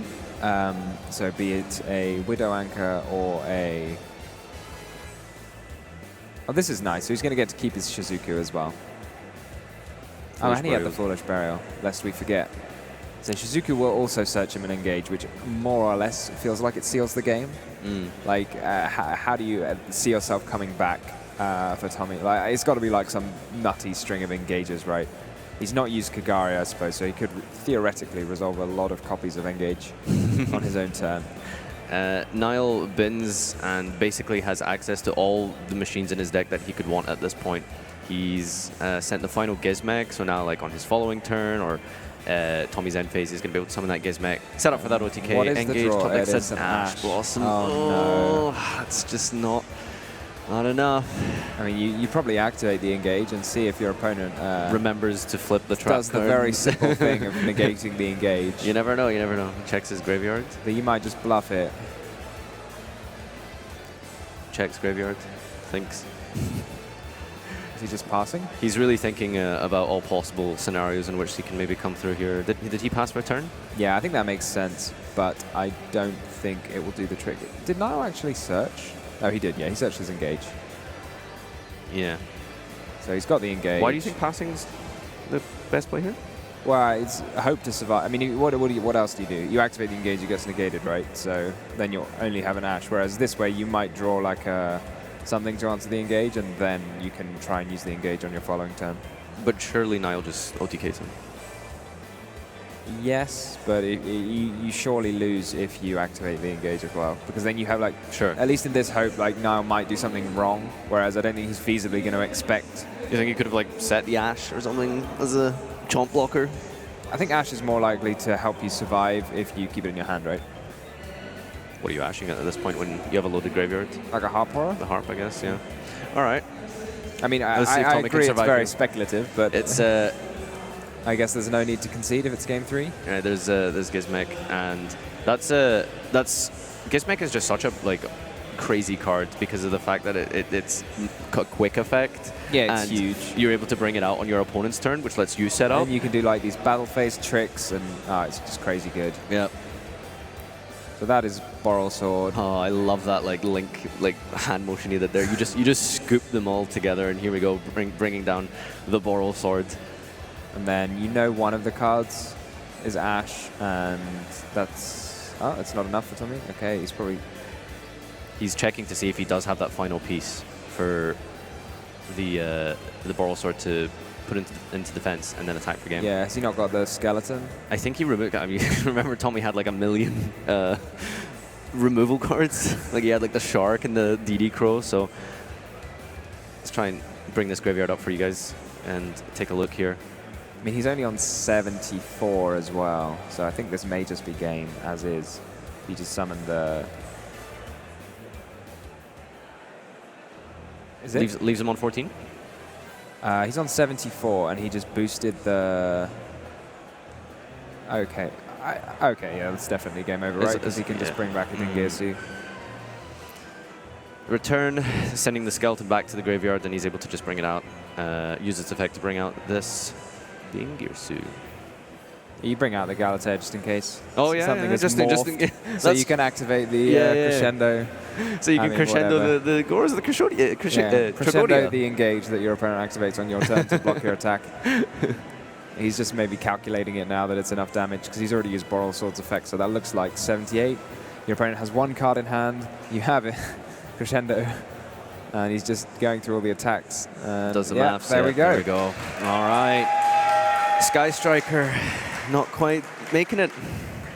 What do you think went wrong?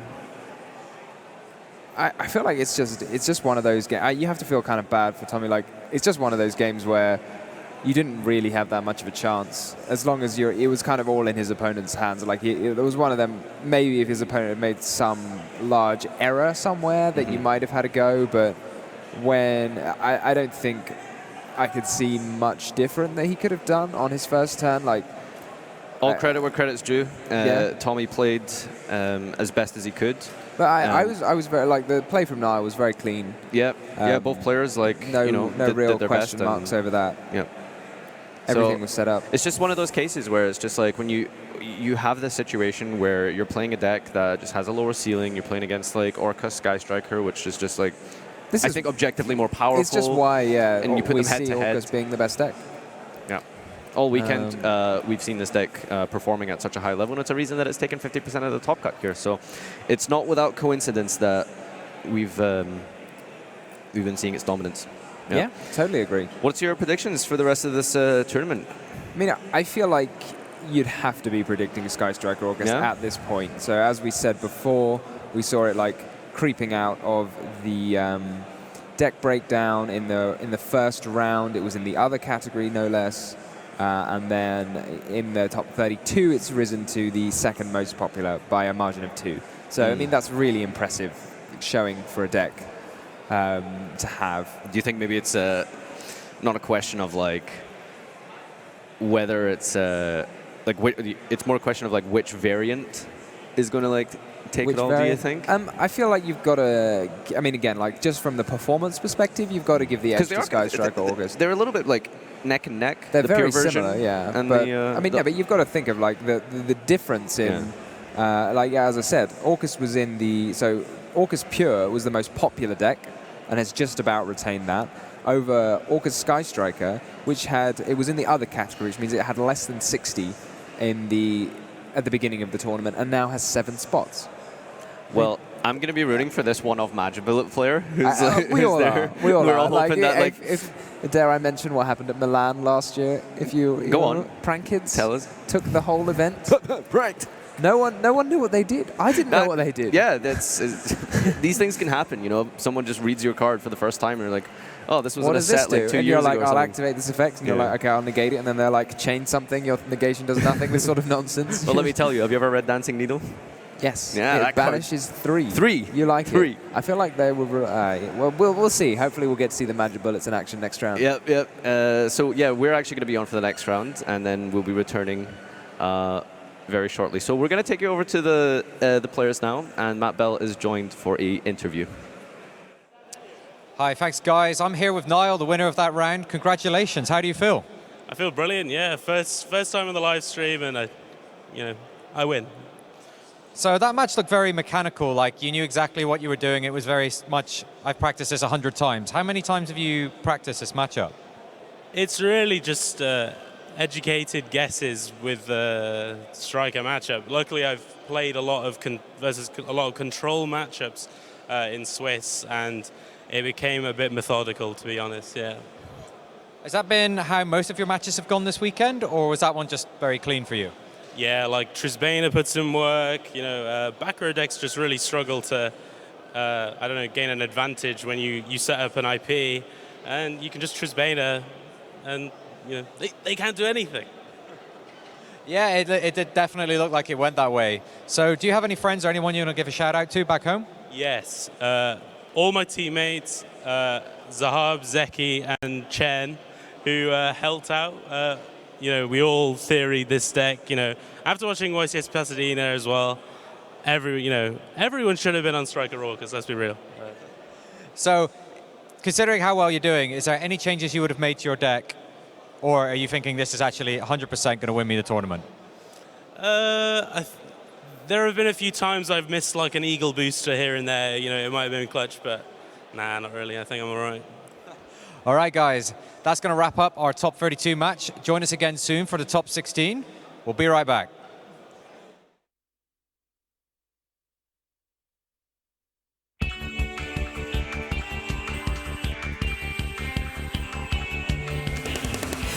Disappeared out of here.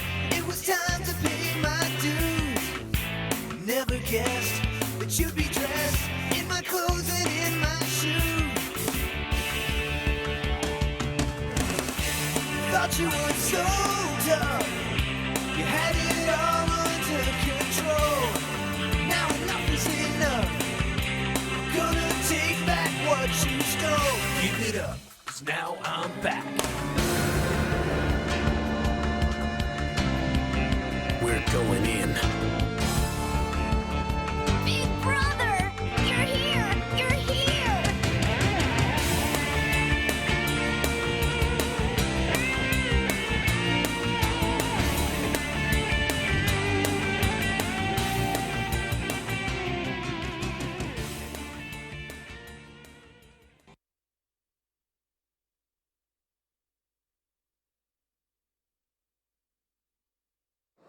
Okay guys, welcome back to coverage of YCS Milan 2019. Welcome Steven, good to have you here again. Always a pleasure, yeah, thank you. You just picked up your deal, Game Mat. Yeah. How do you like it? Yeah, I mean, we'll talk about the artwork like later, but the idea behind Ordeal of the Travel I definitely like. I mean, it's just something because you have to participate every YCS, I think. I don't think the European Championship has to be part of it, so you have to participate every YCS to get the Ordeal mat. I personally prefer, I definitely like it, because again, it gives you like an incentive to go to, or try to go to at least every YCS, and if you miss out on one, you get like a smaller mouse pad. That's okay, but I mean, if you're definitely going for 4 YCSs, I mean, it's a cool, again, a cool incentive to get at the end of like the year, I guess. And I think it's a cool collectible item, because there's only, I guess, roughly 1,000 overall, so it's a really rare mat. That's one of the advantages. I mean, people definitely, again, depending on the artwork, it might be more likable. If that makes sense. But yeah, now with Dragon Mates, I like Dragon Mates a little bit, but I know people are definitely keen on like Dragon Mates and the archetype, so they definitely want to, or at least want to play on this particular playmat. But personally, I kind of prefer maybe some maybe meta-oriented cards, like I remember the Ghost Ogre one, or Burning Abyss, where Dante was. Oh, that was the first one, Burning Abyss. That for me, from all the playmats from Ordeal of the Traveler, I think that was the most beautiful one. That was fantastic. Yeah. But this, in my opinion, this one is one of the, from the later ones, this is one of the most beautiful ones. Yeah, I remember, I think it was last year that the Isolde playmat, and the year before that the Shadow Samurai one. From those three, I definitely prefer this one as well. Yeah. I also like the color and how it all fits together, so it looks pretty awesome. I think it's like the artwork of one specific card from Dragon Mates, but I have no clue which one. But I remember it from the Konami stream from last week, from Pasadena. But that's cool. Okay. Yeah. So you're happy? I'm definitely happy. Yeah. I mean, if you're trying to participate in YCSs and you can definitely attend like 2 or 3, maybe you should think about attending the fourth one, the last one. I mean, if you're missing out on one, okay, the mouse pad is nice as well. But I mean, if you have the opportunity and you're thinking or darting about it, maybe that's something to give you an extra push. Go for it. Yeah. Go for it, basically. Yeah. That's also my suggestion. Yeah. All right. Thanks a lot. Well, enjoy your game, Ed. And probably you do a video on your channel about it. We would really be happy and thankful. Okay, no problem. Thank you. All right. Thanks a lot. See you next time. And you guys stay tuned for more coverage and feature matches on our live stream.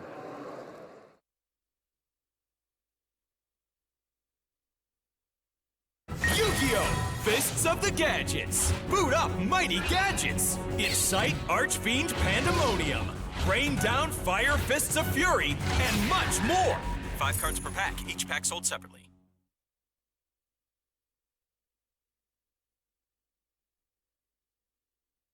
Welcome to one of Konami Europe's premier events. My name is Paulo Ribeiro, and today I'll be doing a piece about the prize wall. Behind us you can find the prize wall. This is now present in all of the premier events ran in Europe. You can find it in all 4 of the YCSs, as well as the European Championship. The prize wall has been introduced around a year ago. It includes several prizes that are exclusive to these events. Behind us, you will be able to find items such as uncut sheets.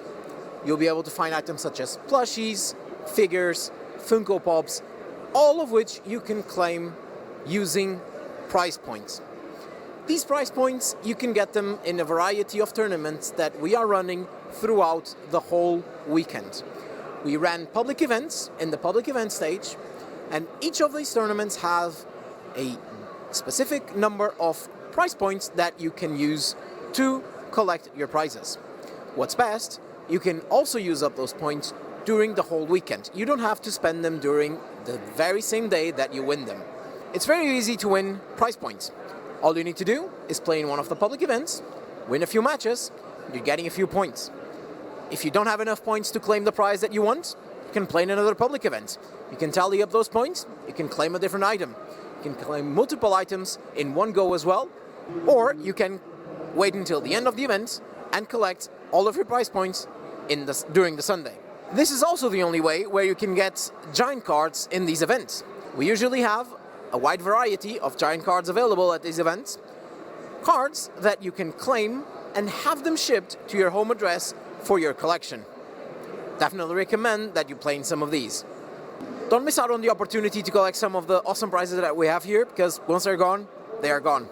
I'm sure that you'll be able to find something that you like in the prize wall for a lower amount of points, for a higher amount of points. There's always something that you might enjoy.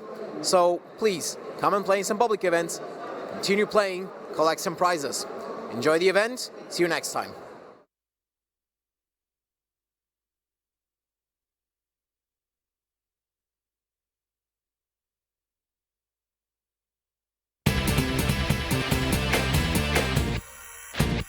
You give Muta, where are you? The pharaoh's calling me. Solve the puzzle, transformate into the Dual King and teach me. Exodia, the forbidden one. It's in my possession now. The duel is done. Yo, wheel, don't you understand? It's not the man in the fight, it's the fight in the man. Yeah, I'm the master of the duel. It's been my pleasure to meet you. Oh, let's go! Welcome, welcome, welcome to the world of Yu-Gi-Oh! Into the world we go. Welcome, welcome, welcome to the world of Yu-Gi-Oh!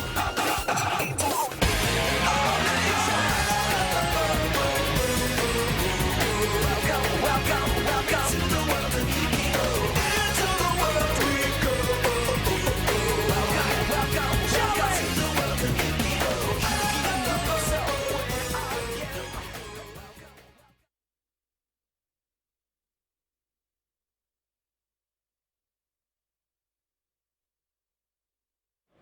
Welcome back to the coverage of YCS Milan 2019. Joined with me is a player who's made quite a name for himself in the community so far, and that is Vladis Baranovskis. Tell us a little bit about yourself and what you're doing here today and your goals are. So I'm from Ireland, first of all. I am known for playing awful decks, usually. Well, maybe not awful decks, but decks that are a bit peculiar, like different decks that people usually don't see. Tell us about what you did at Euros. Oh, okay. So for the European Championships earlier this year, I decided to take Infernoid, which is a deck that hasn't seen play in I don't know how many years. And I decided to play it for that event because I felt that a lot of the decks in the meta just lost to DD Crow. And the Inferno deck is just full of cards that are like DD Crow. And I just made it like a different build with like a lot of trap cards just to boost consistency with like cards like Metaverse when that card is still at 3, to get cards like Mystic Mind, Lair of Darkness and whatever. And it was just a small like mini engine to just turbo out into DD Crows and running your opponent out of resources basically. So you moved away a little bit from that deck now. It's not quite what it used to be. We won't really talk about the Salmon Great Sky Striker strategy you tried at the last event, but you've had quite a bit of a hot streak, I suppose, at the regional level. You've been playing a certain Pendulum kind of deck for us. So how's that been going, and what's like your main like key cards that you'll be running for this weekend? So the key cards I play in my the Pier Endymion deck that I've been playing recently at the YCSs and regional level. The key card is probably Magister of Endymion. Even though Servant of Endymion is like a really good card and like super powerful, I still think Magister of Endymion is the best card in the deck just because resolving its effect gets you 1 negate, and then with its own effect it gives you kind of an omni negate because you can pick and choose what card you want to summon on your turn. You can summon Endymion to get the Spell and Trap negate on their turn if they're playing a Spell and Trap based strategy, Jackal King if they're playing like a monster based strategy, or like Reflection, which is kind of like a middle ground, which lets you just like return an opponent's card to the hand on their turn, which is an extremely strong effect as well. So YCS Milan, it's you're going to be at the top tables for most of the time, I assume. You're usually doing roundabout up there. One thing about you is that you're always making top cut very consistently. But you've yet to break a game in the top cut. How are you gonna like get over this block, and how are you gonna like push forward for this event? I'm gonna have a stern talk with you later. I don't know. I feel like I just get lucky a lot of the time, which is like an awful excuse, but I legitimately do just get unlucky with like what other matchups I get. At YCS Milan last year, I got Lancia'd 2 times in a row, in 2 turns in a row. So I've been playing these decks, that lose to Lancia. So now I'm playing Pendulum. I can't possibly lose to Lancia. So that's how I'm going to break the curse this time. If you really, really don't like a card, you just play a deck that specifically does not lose. That's exactly. The advice, right? If you can't beat them, join them. And through hard work and perseverance, you'll make it. Thanks everyone for joining us for this short interview. We'll be back soon with some more coverage. Thank you.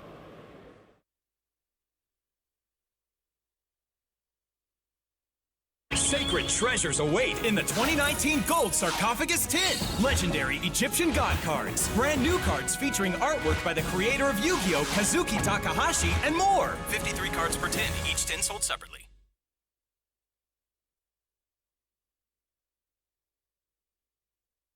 Welcome back to our coverage of YCS Milan 2019. We're here with Simon here from the UK. Simon, how do you feel right now? I'm quite nervous because I don't feel that confident for this event. Okay. Yeah, so I'm still making last-minute changes, doing last-minute testing. Okay, so I know that you've been running Sky Strikers for a while now, and somehow you had to change your deck. I don't know why yet, but I'm curious to find out. And you still have to figure out which deck to play, right? I know which deck to play, but it most likely isn't Sky Striker. Okay. But I've been playing it for pretty much the entire year because, for the most part, it was the best deck, or at least tier 1. But right now, I do not think it's the best deck, so it has to change. And why don't you think that it's tier 1 anymore? It is tier 1, but it's not the best deck. Oh, okay. Yeah. It has a very difficult matchup, going second especially against the Orcus matchup. I was testing against my friend, and he doesn't play competitively.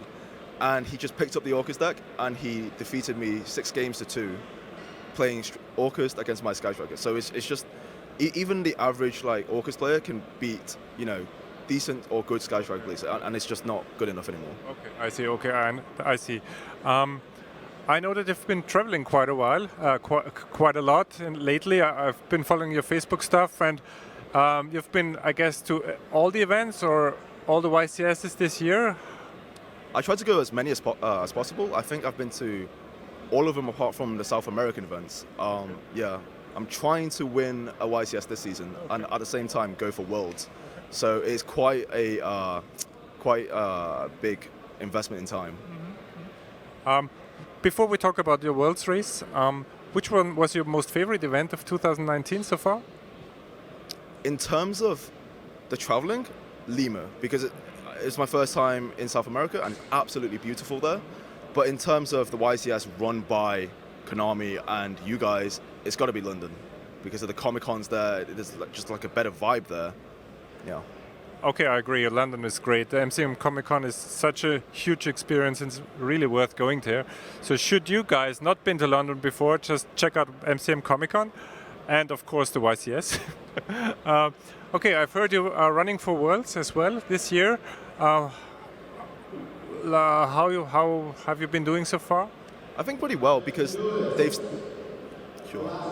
they've not announced the point system this year, so I don't know how well I'm doing relative to other people, but I think I'm roughly in the top 4. I've been winning and topping quite a few regionals recently, so it's been going quite well. And you've made top 4 in Ghent. I guess this counts as well. Yeah, that was a good start. Yeah. Do you know who else is running for Worlds? I think Ding Kang Pham is. He did really well in YCS London. He top 4'd as well, and he's been doing really well at regionals as well. So I think he's going for it. But other people, I'm not sure. They might be keeping it a secret, and some of them are just saying, yeah, maybe. We'll see after YCS, something like that. Okay. Since you're running for Worlds, I guess you have to do good at events as well. How do you prepare for events? I mean, I thought because I was playing so much more events that I would improve a lot more, and that, to an extent, is true. But a lot of preparing for the event was actually just booking flights, booking trains, booking hotels, because there is not that much time in between tournaments for you to actually prepare. So there's not enough time to test full games, so you have to just go by theory. If you keep up with the format and understand the format, you can just theorize situations and interactions between certain decks and certain sidecards and certain cards you want to play, and that usually is enough. And I talk to many good players as well and get their advice, get different perspectives, and obviously I look at the coverage, the deck profiles and interviews and things like that, get more perspective, and yeah. Okay, so if somebody would like to become as good as you someday, or as successful as you would advise them to talk to other people, talk to other good players, get different opinions and different views to improve the game? Yeah, absolutely. And always ask someone that's better than you, or at least at the same level as you, because then it gives you, it kind of increases your perspective outside the box that you're currently in. So yeah. All right, Simon, thank you very much for taking your time. Best of luck for this event. Hope to see you at Worlds. Yeah. One final question. Imagine you would go to Worlds. What would be after that? Like, would you have a goal left to achieve? I haven't thought about that because if I get to Worlds, then I'll decide because that changes everything. Okay. No. But I guess it's some sort of lifetime achievement, right? Yeah, win Worlds, I guess, if I get to Worlds. Yeah, we'll see. Yeah, we'll decide then when it comes. But at the moment, the goal is kind of too big to think further ahead. Okay. Yeah. All right. Thanks a lot. Guys, stay tuned for more coverage of YCS Milan 2019.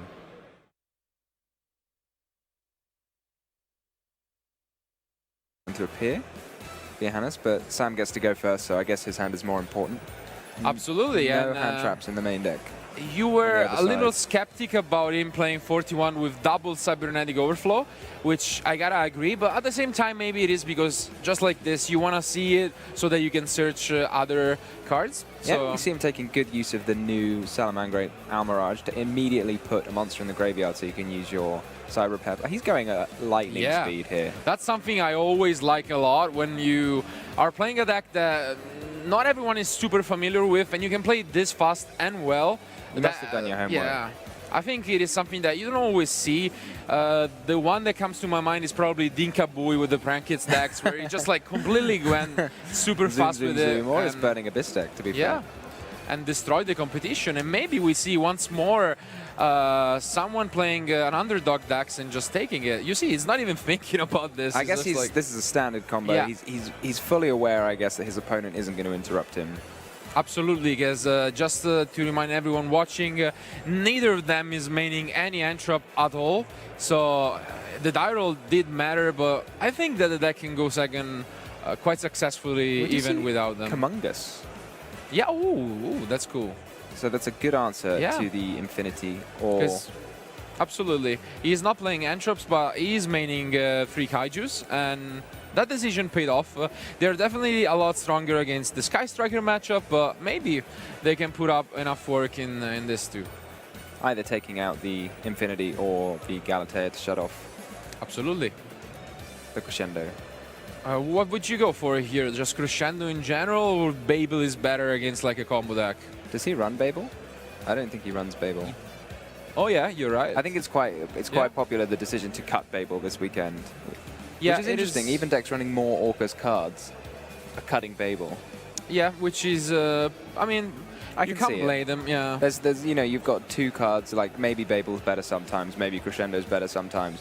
More often than not, Crescendo's more powerful, and then you might as well just cut the extra card, which is a little bit of a brick if you draw it in your opening hand. And especially with the limitation of like the Light Stage and the Trickster Engine, at least there you could play Terraforming as both an extender or the Babel. Like without it, now it's just like a lot worse. Eh.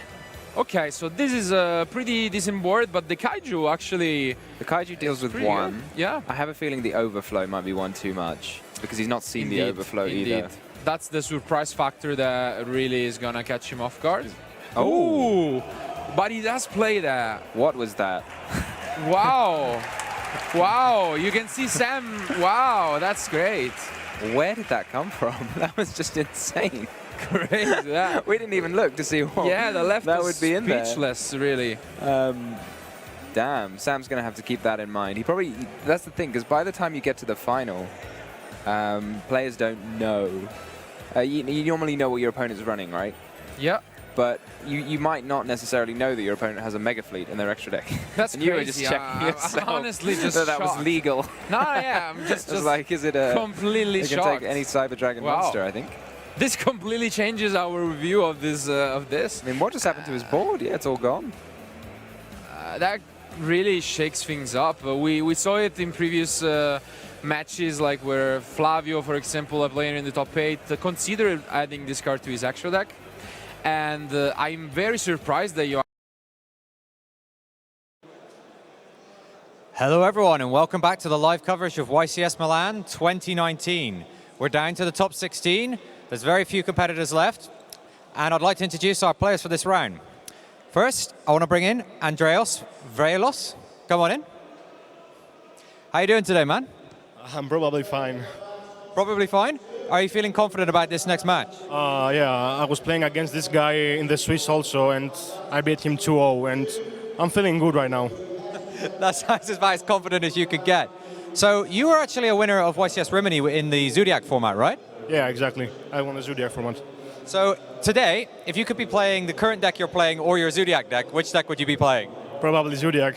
Do you think it'd still be good in this format? Yeah, it was the best deck. All right, man, if you'd like to take your seat, I'm going to call in your opponent. Coming in from Luxembourg, we have Inas Gutish. Come on in. Hi. How you doing today, man? Very good, thank you. So we just heard that you've already actually played against Andreas. He actually destroyed me 2-0 in like 10 minutes, so I didn't play that much, but it was okay. That seems a little bit dicey. Do you think you're going to have a chance to get back at him at this point? Yes, of course. Like, revenge tastes better than a simple win, I think. I absolutely 100% agree with that. So we were talking a bit before the start of the match, and you said you started about 2 years ago, right? Yes. And I started my Yu-Gi-Oh career with Andreas Vrelo's deck from Rimini. So that's when I started. So I'm kind of a small fan of him. Well, you get a chance to beat your hero, hopefully. Faster than 10 minutes, though. Then you get him back properly, right? Yeah, and become a self-hero then. Exactly. Be the hero in your own story. Yeah, hopefully. All right, man, if you'd like to take a seat, and we're going to get started in just a second. Guys, I hope you're ready. I'm going to throw you over to our casters for this round, Farfa and Tom. Welcome back to top 16. That was a lot of mudslinging. That was trash talk. I hope that we get more of this in the future rounds. Yeah. I just want Matt to like egg them on. Is Just this be so like, interesting that what he do you said- think? How badly are you going to beat this guy? Like, Yeah.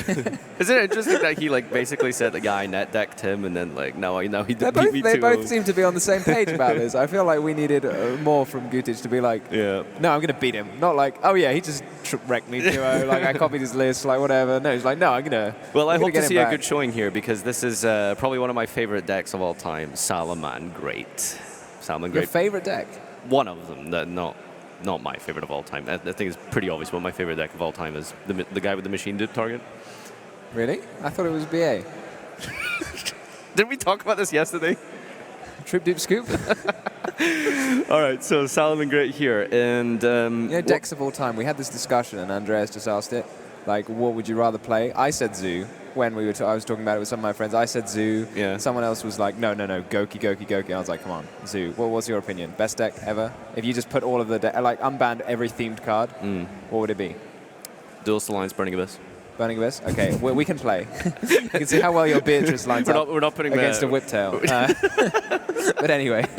We're not betting on that. So we've got the first thing I wanted that jumped out at me here. It feels like a pretty standardized like Salaman Great list. I feel like this deck over the past like few months and things has just kind of like naturalized into like a bunch of hand traps. Yeah, no word of a some power lie. cards. I was playing on Friday. I was taking a chance to play some side events, Mm-hmm. and I was like, I didn't have a deck, so I just asked my friend like, can I borrow a deck? And he just gave me almost card for card this deck. Yeah, it's it's very hard to see as differences. Close to the list as we get. The only card choice I feel that I see is like really different is Will of the Salaman Great. I feel like that has like yeah, flip-flopped. I agree. Players have differing around. opinions on Yeah. like 0 up to 3. Yeah, so recently at YCS Pasadena, Walter Jewell, I believe, was one of the highest Salaman Great finishes, and he played like 3 copies. And conversely, you have someone like Paulo Goncalves, who's like topped quite a few events with Salaman Great, Oh, and yeah. he doesn't play any 0? copies, like Yeah. 0. So it's interesting to see that you have people who like are choosing to go with 3 of these, and others who are like with 0. But we'll see how it unfolds. It's Salaman Great versus, is it Orca Skystriker? It is Orca Skystriker indeed. So let's head on over to the gameplay and see how this unfolds. So to me, a huge thing. He knows what knows what he's playing against. So if he gets the opportunity to start and has a decent hand, then he can end with an Abyss Dweller. And this was one of the things that people had. Like this was the thing that Like the big Salaman draw. Great did. I felt was like if you end Dweller plus. Why does it say? I thought it said Circle. I was just reading it wrong. But yeah, if you end like Dweller plus Raw, I mean that's almost unstoppable, right? Because you activate Dweller, and then the Dweller is guaranteed to resolve unless your opponent happens to have it like Impermanence plus Red Reboot, which seems like quite an unlikely combo game 1. So one thing we saw, like I don't want to, probably I don't know if it was this format, maybe it was the last one, but people were like really going hard on this like Dweller Turbo variant of it, where you'd like play like multiple copies of like Foul. Yeah, Foul's really dropped out actually. Yeah, I think it's just because like it's lost the kind of consistency necessary to like really go hard on the Dweller, and it's like. Dweller is like obviously like really great card. Like it's super powerful. However, like when your opponent's like playing like the Sky Striker Orcus variant, like sometimes you can like if you draw enough like the Striker portion of your deck, you can kind of like survive a little bit longer for like to deal with the Dweller and then like have that follow up with the Orcus later. That is kind of what the Striker is there for as well. I mean, as well as being this like extra turbo, it's also like a fallback. You can like, if you can't do your Orcus things, you get Lancea, you can still possibly use the Striker card. So if you're under like a Floodgate, you can still take your opponent's monster with Widow Anchor, etc., etc. I mean, looking at Andreas's hand, it looks like this Dweller is going to be pretty devastating, if I'm totally honest. Yeah, like, Arma, the Dweller backed up with, I mean, one of the things that Salamangreat do is like everything that they use. So he used a Spinny and a Gazelle. He's linking off the Falco here. He can still go for Dweller actually with the Falco, right? He's got Will, so yes. Yeah, okay, that's fine. All right. I'm sure that he. Oh yeah, they played each other like this event. Yeah. So I mean, they know exactly what the other person's playing. They might even have a slight idea about their side patterns and stuff, just because of the experience. Although it was only like maybe like 5 minutes of game time, it's still something. So Will of the Salamangreat is able to special summon a monster once per turn, or it has that secondary effect, very reminiscent of Soul Charge. I don't think it is. People always compare. No. Trust me. I love this card. Okay, it's literally Soul Charge. Literally Soul Charge. Of the Salamangreat. I mean, it's even better because you get your battle phase, right? I mean, it's insane. It's not like you have to summon Salamangreat monsters that aren't Link monsters in defense mode. Imagine Salamangreat Wolf like pointing sideways. I would like Link monsters to do that. That would be really cool. So I think this is the opportunity where you would probably activate the Dweller, right? Once a card that's been committed to the field. No longer impermanence. Yep. And there's the impermanence picked up off the top there. I mean, it doesn't matter because, again, Enos can just wait until something is put into the graveyard and then activate Dweller, because he's going to have to. You can't like activate impermanence because you chain the Dweller. Yeah. So he's going to have to summon like his Armageddon Knight or activate his Orchestrated Return or whatever. There'll be another window. Yeah. But I agree. I don't really see why you hold the Dweller, but I don't think it makes that much of a difference. In fact, I think you activate it just in case your opponent draws, like, I don't know if Forbidden Chalice is that popular, but I saw some lists running it in YCS Pasadena. Yeah, really? Yeah, Chalice. So, is he drawn? What's he drawn to? Oh, he drew the. You see, there you go. So he drew that Widow Anchor from Allure of Darkness. So if he just played it a little bit earlier, then he wouldn't have been able to draw the Widow Anchor, as you suggested. So that is that extra safety net. Honestly, I think like Enos' hand is strong enough. Oh, that's no Ash either. I mean, you can hold Ash for you just hold it for the heart, right? Yeah, that's totally fine. Okay. So I think that Ash Blossom is really what's going to be able to help him like stop this turn, because it was almost a little bit like. I mean, as well, this Ash is devastating because it's like it does it. So I mean, like I was going to say the Dweller's going to survive. It's not, because Andreas has Gizmek. But now he has to summon the Gizmek, I think. Yeah, because otherwise the Dweller's just there next turn. And so he's thrown 2 negates at it, and now he's not even got any monsters in the grave to activate. Like, it's like, yeah, good job. A really high variance card here with Gizmek banishing 8 cards off the top of your deck. Like there's a lot of this engine you can remove. Unfortunately, we don't yet have the technology to see face down the cards. Face down banish cards. They're face down for a reason, we're viewers. We're always looking for suggestions. So if anyone has holographic see-throughs, let us know. So it'll be really interesting to see what he actually banished there. But he goes for the Link 2. I always forget his name. Barricade Blocker. Yeah. Blogger? So, I mean, he's on a blogger, is he? I think he's Barricade Blocker. Barricade Board Blocker. Yeah, Barricade Board Blocker. That's his name. Discarding the Nightmare. So he's got access to the engine now, and that Dweller has been negated, so he's not really just about. But, I mean, this is like, he's going to be able to combo, but, I mean, look how much stuff Enos has on his board. Yeah. Like, that's a lot of stuff. He's also picked up Circle and Rage off the top there. And, like... The Ash Blossom is in the graveyard, so it means he's going to be able to recur it on his turn. Andre's only card left is the, the only the only card left in his hand is the Phantasme, which a lot of people have gone back and forth about. And I can understand, because it's a card that, it's better than any card that's not a hand trap on your opponent's turn, but it's pretty much worse than any card that is a hand trap.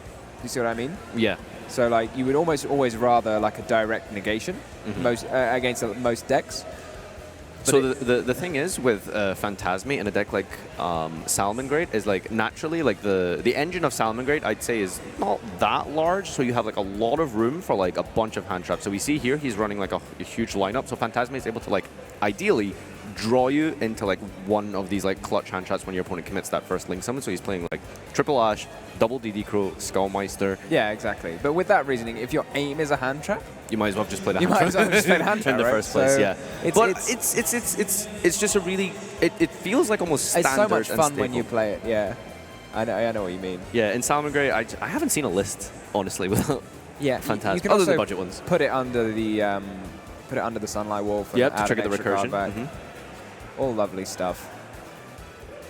By the way, I just wanted to mention, I totally glossed over it. Ines actually managed to open the Gazelle, so that's one issue that this deck has is like consistency sometimes. But you know, if you open Spinny Gazelle every game, like you're gonna be pretty happy with that. That's a good hand. Yeah. So Why do you think he's not playing more copies? What of Gazelle? Yeah. I don't know. That's probably a reason. Yeah. I don't know why. I mean, it seems like one of the best cards, doesn't it? Kind of bricks at 2. I mean, you suppose. can always It's search once per it turn with Stalio. So out or circle. Mm-hmm. Or Signet Mining. I feel like this is redundant. You might like draw one and a Signet Mining. Dingirsu is going send something. Send or attach? Probably send. I feel like your opponent has enough cards that you feel like you ought to send something. I don't know what you ought to send, but it's a really resilient field here. He hasn't used his battle phase quite yet, has he? No, that was just the send. So he's got Balinks in the graveyard, which means like it's really hard to like. I don't want to say out a Salamangreat board because it's like not that hard to out Salamangreat board, but it's like it's just really sticky, you know. Like I feel like that kind of like that word really best describes like the format, you know, like Sky Striker cards like lingering around or custom like loading up their graveyard. I like the way I said that before, and now you're copying me. It's great. I got you. Well, now I'm using it to describe. It's a sticky word. Now I'm using it to describe Salamangreat. So, exactly, yeah. sticky Salamangreats. Do you think he's playing Pyro Phoenix? Let me see. No. So if we have a look now, Darn. so Andreas is passed. He's Mhm. just got the Babel for defense. So if we hover over his graveyard at some point, it likes your finger better than mine. Yep. So I mean, there's no interruptions coming from his graveyard. So I feel like Ines is probably fairly happy with this situation. Yep. Andreas is going to get the Phantasme, which will get him one of the top few cards. It's like a Pot of Duality. But he's going to get to bounce this Dingirsu, right? With the effect of Stalio. Really like the biggest advantage of the like Dingirsu is like the destruction protection doesn't activate, it's continuous. The Salamangreat able to circumvent that really easily with a card like Salamangreat Stalio. Yeah, Target a card on the field, great. bounce it, really good against like Thunder. The Foxy's going to threaten the Babel as well. Yep. It's all looking rosy for Ines. I don't know if he runs the second Dweller. I think that's probably fallen out of popularity. Yeah. Players in like, previous formats were definitely maining 2 copies of, not maining, but had 2 copies of Abyss Dweller in their extra deck. For situations like this, you just say, okay, now you've cleared my Dweller, what am I going to do? I'm going to make another one. Yeah. I remember a young Tim Cox running a double Dweller because that's just what the deck does. You just turbo that card out as best as you can, and it just deals with like so much of the format. Abyss Dweller. I like the siding Scythe going second as well. It's like, how do we second? Yeah. How do we beat your opponent's Sanctum when they Sanctum? You just Sanctum them back. That was a good. That was something that people were talking about last format. But this format, what do we think Andreas picked up? He picked up an Allure. That was the best of the top 3. Wow. Those top 3 must have been pretty dire.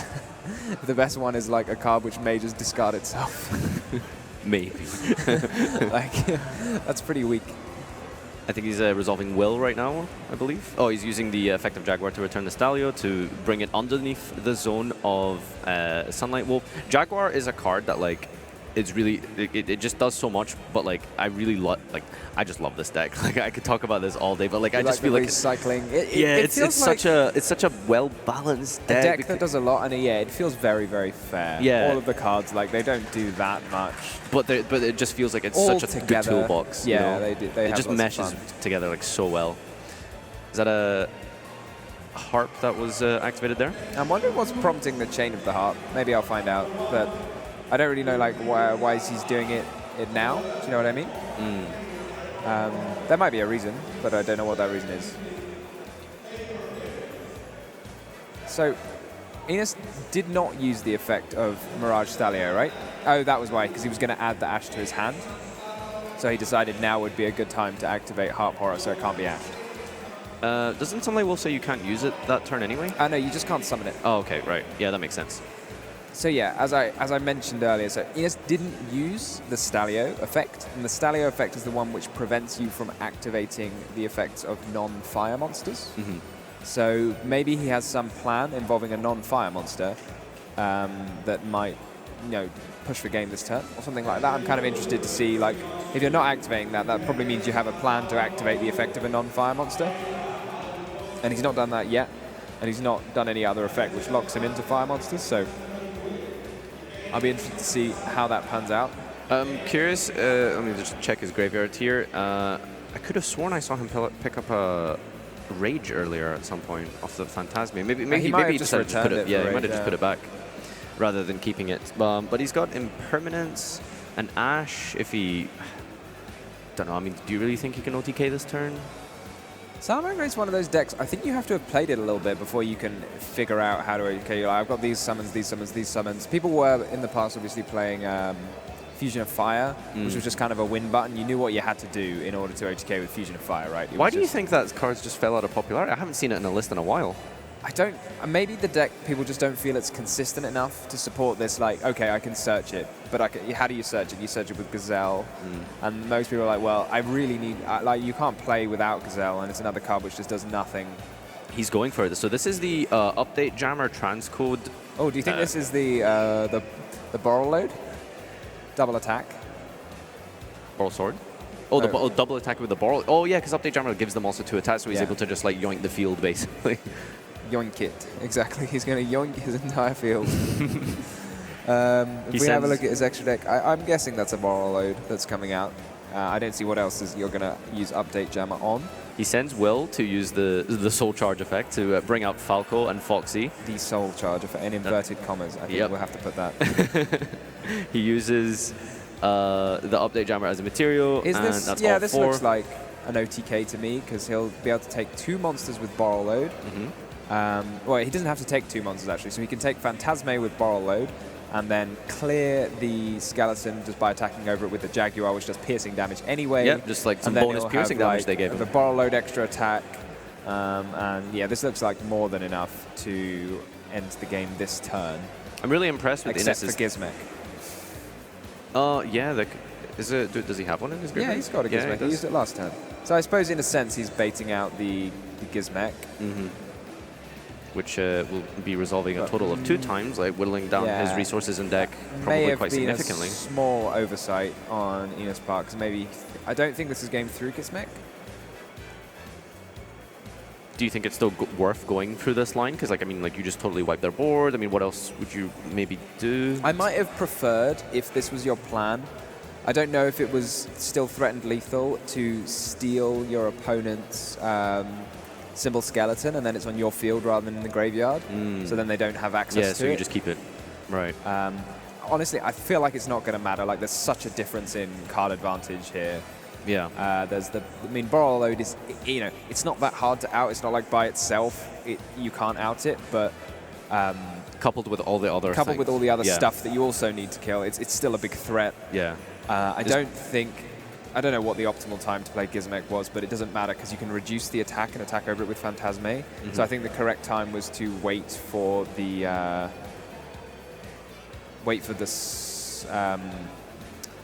Sunlight Wolf to attack, because then the reduce wouldn't bring it under the Sunlight Wolf. Right. Okay. Yeah, that was game anyway. Here. All right, so. Well, Ines taking that out. Really impressed with his play there. He planned that whole turn out, I think maybe it was just game through. I don't think Andres could have stopped the game-winning attack. I didn't calculate the life points, but maybe that was just game through. He planned that out with the by holding the Stalio effect in the graveyard. Yeah, as we mentioned. Yeah. He had that plan the whole time. Really nice play. Definitely went a lot better than the round in Swiss, it seems. Exactly. That was a swift win for Ines. Yeah. You know what's really fun is when you do the update jammer and you do it with Bomber Dragon. Oh, yeah? Then you get the damage burn. effect twice, and you're like, boom, 6k. But yeah, that's really so much fun. I think honestly my favorite interaction was with the Thunder Dragon deck, and you just steal like 2 Colossus. Like, so satisfying, so Your satisfying. Colossus, no, my Colossus. Let's take a look at the side deck here. He's playing 3 copies of Nibiru, a card that kind of fell out of favor, but specifically versus this deck, that's when it's like top tier, right? Are you talking about Andreas playing Nibiru against Salamangreat? I'm looking at the wrong deck list. I mean, he is also playing Nibiru. Yeah, he is. Yeah. So only do you mean Nibiru is good against Salamangreat? Yeah. I agree, it is good against Salamangreat. And maybe he will. So that was we were talking about will and as to whether it was popular. One of the things people often cite when they talk about will is that it actually allows you to play through disruption. Well, it allows you to play through specifically the Nibiru, because a lot of the Salamangreat monsters let you summon one, but almost all of them have a condition of having a Salamangreat already on the field, except for Gazelle. But you often use your Gazelle up anyway.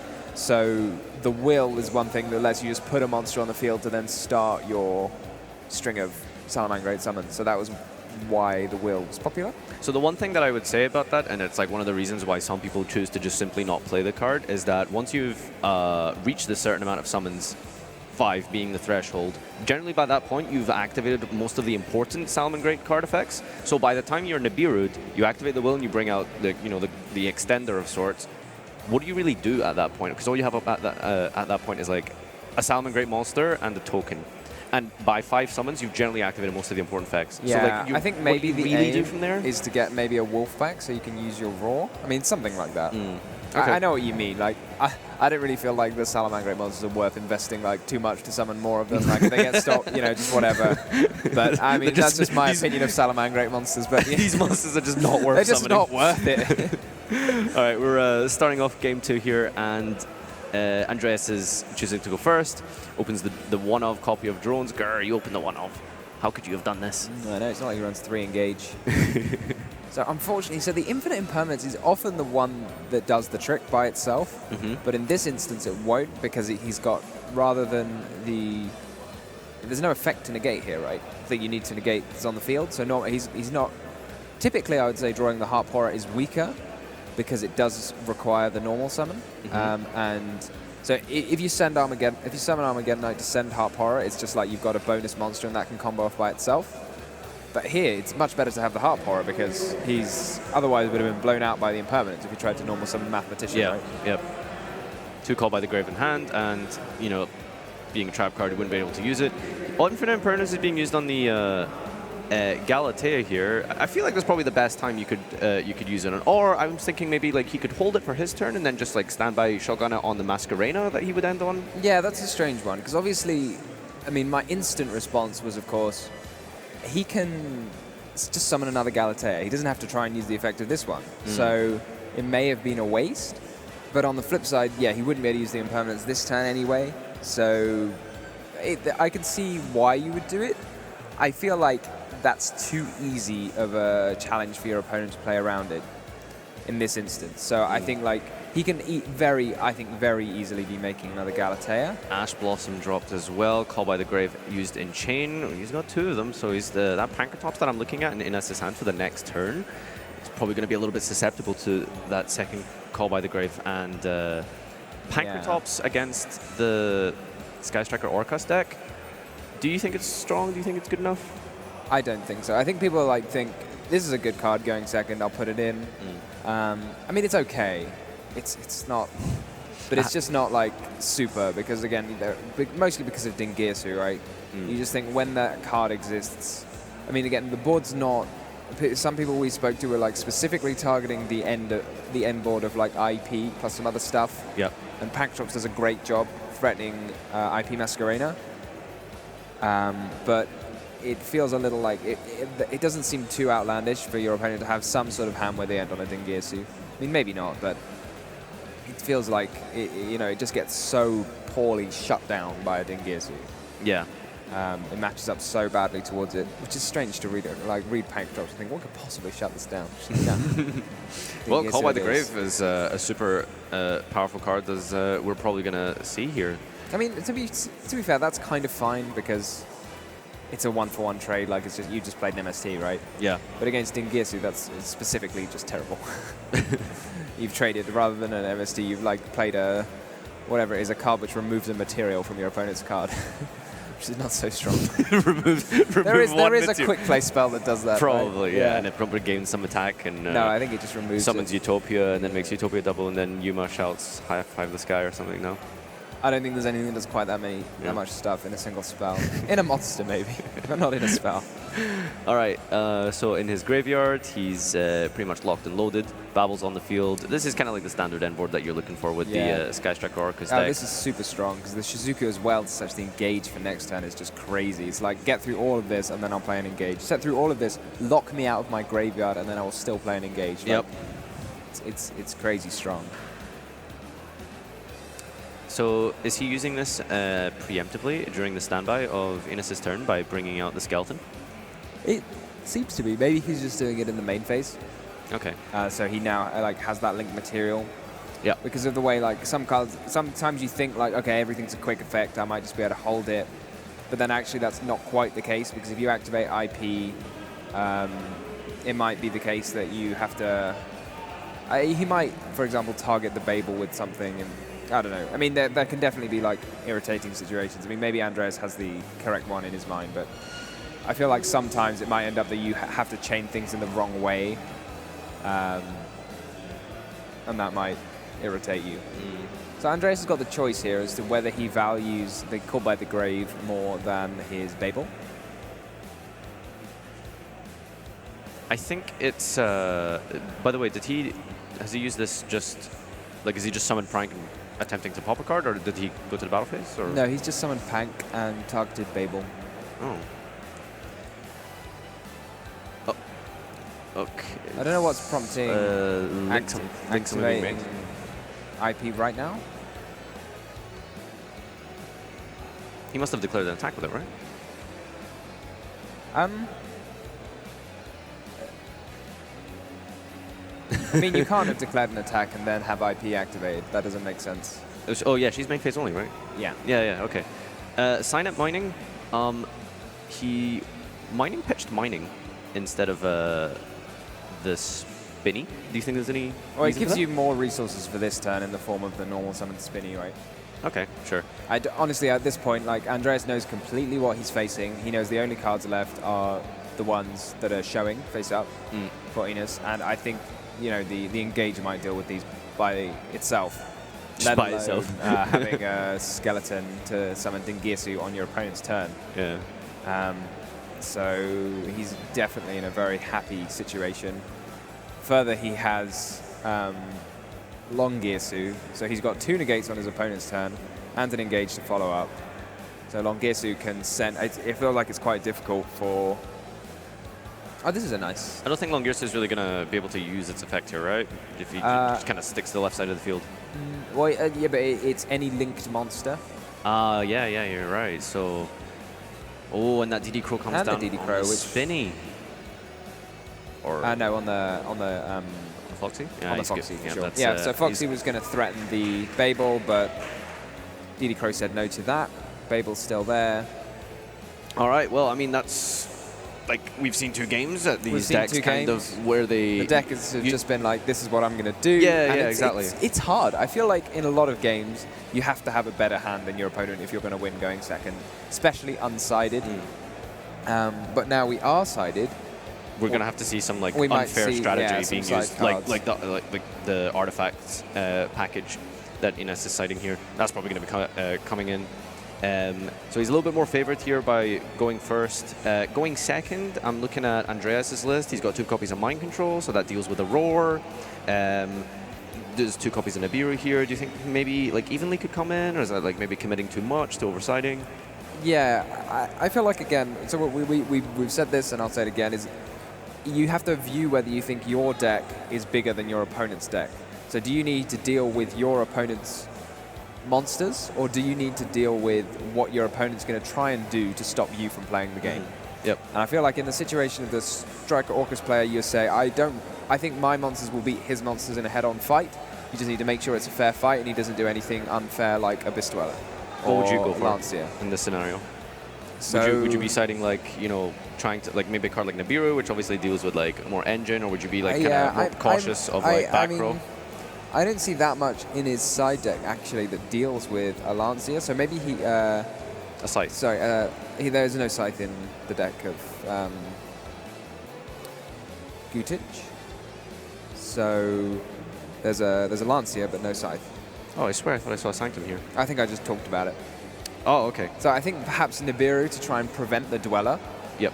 And Like maybe, Dweller is probably going to be like the most clutch thing he's like worried about, right? Yeah, like so that's like the single most like threat that you kind of like have to like build around, like when you're going second in the exactly. scenario. So maybe Nibiru to negate the Dweller, and maybe Called by the Grave to negate the Lancia, and any other hand traps might be the line of action for Andreas. Ines is going first here, and he picks up Lancia. I see at the front of his hand there. Is that 2 Lancias? Can't quite make out. Yeah, I'm going to go with 2 Lancias. Spinny Foxy, I want to say. And Upstart. All right, we're getting these loaded in just a moment anyway. I think that's quite a happy hand. Are you happy with that hand? I mean, you can't really go wrong with Lancia. You've got interruptions. You can't go wrong with Lancia. And Lancia can pass 2 of your opponent's turns. 2 of your opponent's turns. That's quite good. Yeah. Well, although, however, Andreas does have the Engage, so he's got access to the Striker engine. He can maybe choose to kind of focus down that route. I feel like with something like that, it's like enough to do 1 turn. Like maybe you just kind of faff about for 1 turn, try and stop your opponent from killing you. Faff about. Like you've still got all of your resources for next turn, and Yeah. then if the second Lancia comes down, that could just be devastating. And a nice hand. One of the things I found that's difficult when playing Salamangre actually is when you should use Foxy and when you should not. When you take that gamble of using Foxy.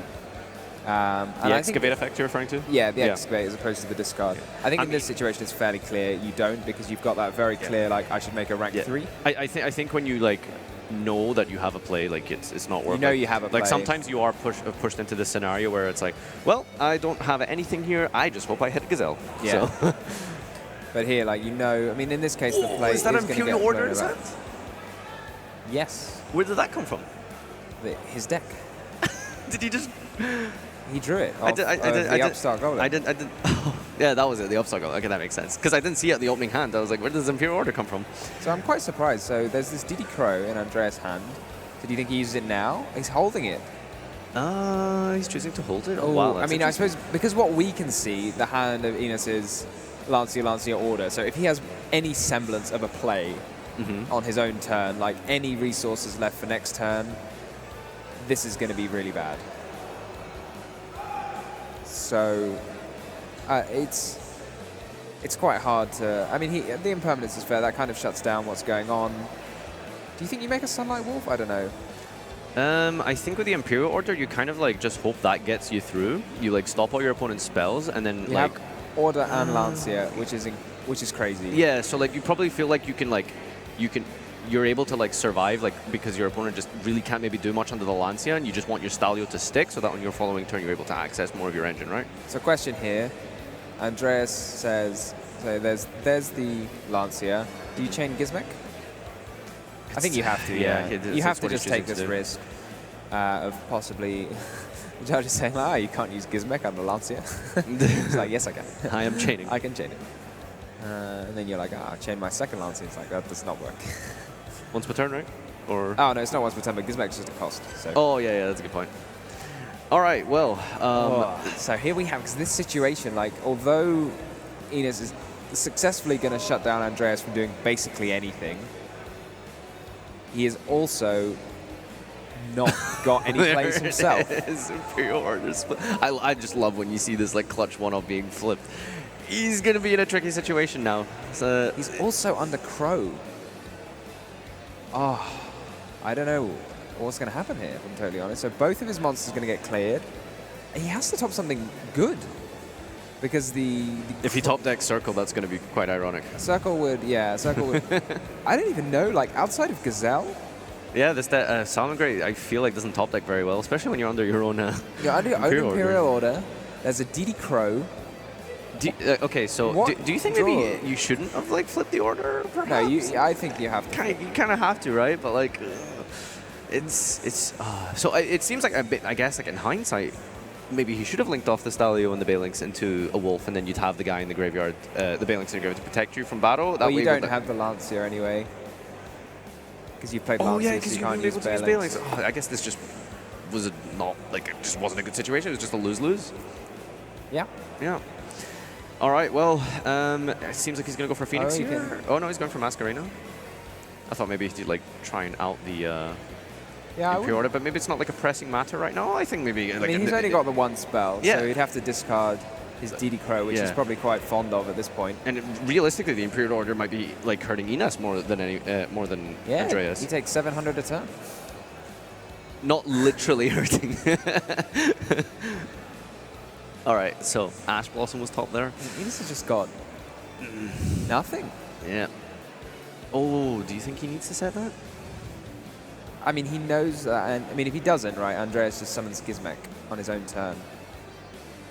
Right. But he's not going to be threatening. Oh, he is actually kind of low, 5850, Gizmek plus Masquerena. Well, Gizmek plus, then you link it, and then you summon another Gizmek as well. Yeah, so he is kind of forced to like set this here. But this is a very strange game. I mean, Andreas has used no Orcus cards yet. He's just playing beatdown. He's just Gizmek beatdown. Yeah. Gizmek plus a single impermanence is apparently enough to beat an entire Salamangreat deck, which is slightly sad for the Salamangreat deck. Oh no. So he should at least like survive this turn, right? Maybe. I think so. Yeah. So I think if you're Andreas, you know that that's an Ash, because any, well, it's a hand trap, right? Because any non-hand trap, you would just make a Balings. Yeah, well, you would just summon because you have Spinny in the grave, so you would try and do something. Right. Yeah. But at this point, he has just no cards left. I don't know how you get out of this situation. You draw Gazelle. You draw Gazelle and it gets spun by a Link Summon Unicorn, perhaps. Yeah, I don't know what that can be. All right, well, he sends the field spell as well. Interesting. I don't know what's the point of that, but maybe there's a point. Maybe he was worried the order would turn itself off somehow. Maybe. I mean, the field spell's not that threatening by itself. Oh, another Ash Blossom. Oh, God, that's not going to do anything. Well, it is a fire monster. It is a fire monster. And it's a Salamangreat deck, so there's synergy here. There is somehow. synergy, but not enough. Not enough. All right, there's the shake of the hands. Ines, unfortunately, not able to take revenge here. Andreas really just showing, again, proving to us why Sky Striker Orcust, doesn't matter what deck you're up against. Because we saw like that slight amount of fragility there when it was a single impermanence, really, that just took out his entire engine. Yep. So, I mean, he had 2 cards that went into the his sort of little combo, let's say Balinx plus Stalio. That was shut down by 1 impermanence. Those monsters were attacked over, and then he had no follow-up. Whereas this is the Orcus, like, I mean, Orcus, they don't always have it better. They have the bare minimum. Like, first of all, it's 1 card that you summon. So if that gets negated by impermanence, you've already lost the 1 card. And if it's a mathematician, it might get its value back if it's destroyed. So, I mean, maybe we're just seeing the slight amount of fragility. I mean, obviously the Salamangreat does have the offer of being able to access Bistuella, but it has that extra fragility of just, you can just get shut down. Yeah. I feel like with nothing left. Yeah, I think like when you are playing like the weaker deck like that, really he's gonna have to rely on like opening more unfair cards than your opponent in this situation. Like it's just a case of the engine just not being quite formidable enough when your opponent is able to accrue as much advantage as he did, and you know So I mean, he did have all of the unfair cards that he might have needed. So. It's the engine there that got shut down rather than the unfair cards themselves. So like 2 Lances went through, Imperial Order resolved. Between those, they negated half of his deck, but we just saw like just a slight amount of fragility being exploited from the Salamangreat deck, and I think you could say that's quite a clear nod to what happened in the Limited list, because it's that much harder to shut them down. Like if they draw Gazelle, then that's an effect that requires negation in and of itself, and it's like a play by itself, whereas instead you need multiple cards to play, and then you get stopped, and then you've got nothing left. Yep. Couldn't have said it better myself. I'm just really disappointed to see that this is the final Salamangreat deck left in Top Cut, and it's gone. Now it's out. So too fair. Hopefully we'll be able to check out the bracket at some point for the following matches and see just exactly what's left around about the halfway point as we approach top 8. But as of right now, Salamangreat is no more. Let's take it back to the players here and have an interview with Matt Bell. Thanks, guys, for that. I'm here with the winner, Andreas, from the top 16 match. How are you feeling? I'm feeling great right now. I'm winning him again. And let's go to the top 8. That one was a little bit messier, 2-1, not quite clean 2-0. Was there anything in that match that stood out to you? Yeah, in game 1 he had everything, I guess. And I couldn't do nothing to win this. But I balanced everything in game 2, and 3 Gizmek was massive. Like, he won me the game, as you see. It's a pretty strong card. You mentioned you played Salamangreat for a bit before, so how well do you know that deck? I was playing Salamangreat for 2 events in a row. It didn't go well, but I knew how to play the deck very good, I think. Okay, and I guess my last question is, with your current deck, would you make any changes to it now that you've played in a few rounds in the tournament? No. 100%, this is the perfect list. Yeah, I think it's very good, pretty consistent. Well, you're moving on to the top 8. We'll see you for your profile soon. But for you guys back home, stick around with us. We've got more dueling action coming up as we try and figure out who's going to be our champion of YCS Milan 2019.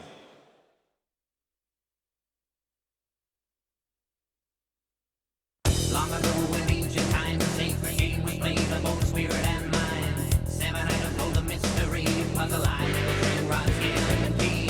Who will make the final stand? Make the move, the answer lies in your hand. And whether you win or lose, hangs in the balance with the card you choose. Trust in the heart, the heart of the card battlefield. Remember to trust in the heart of the card.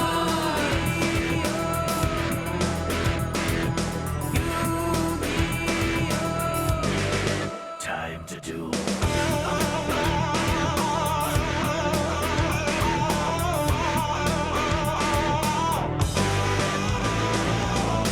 Long ago in ancient times, sacred games played on both spirit and mind. 7 items hold the mystery. Just trust in the heart of the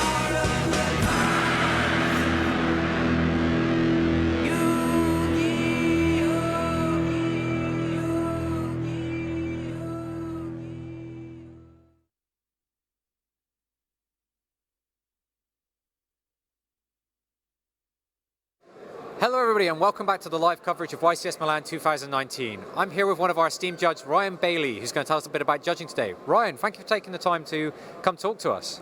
No, it's great. I've always enjoyed travelling around Europe with the YCS and judging in the UK at the local level. It's always been a great pleasure. So, tell me a bit about judging. What, for anybody who's never played in a YCS before or travelled to a Yu-Gi-Oh event, what is the role of a judge at an event? I think first and foremost our job's to make sure that players have the best time possible. I mean, when there's disputes we try to settle it amicably so everyone's happy as far as we can and to make sure things run smoothly. It's quite tiring. We'll admit the 5 AM starts on the Saturday can get a little bit draining, but it is worth it and you work with some amazing people. That's incredible. And so how long have you actually been involved in the programme? It's been a good 5 or so years now, certainly at the UK level and then from YCS since I think Liverpool way back when the 1 year it wasn't in London. And I've done YCS ever since and Euros and stuff like that. So yeah, it's been really interesting.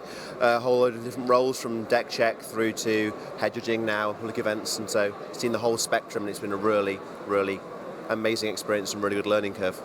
So what inspired you to actually get involved in judging and move away from playing? Because that's always the hardest part, right? When you come to an event and you're like, oh, I'm no longer going to play, I'm going to be sort of more overseeing. So what drove you into working as a judge for our events?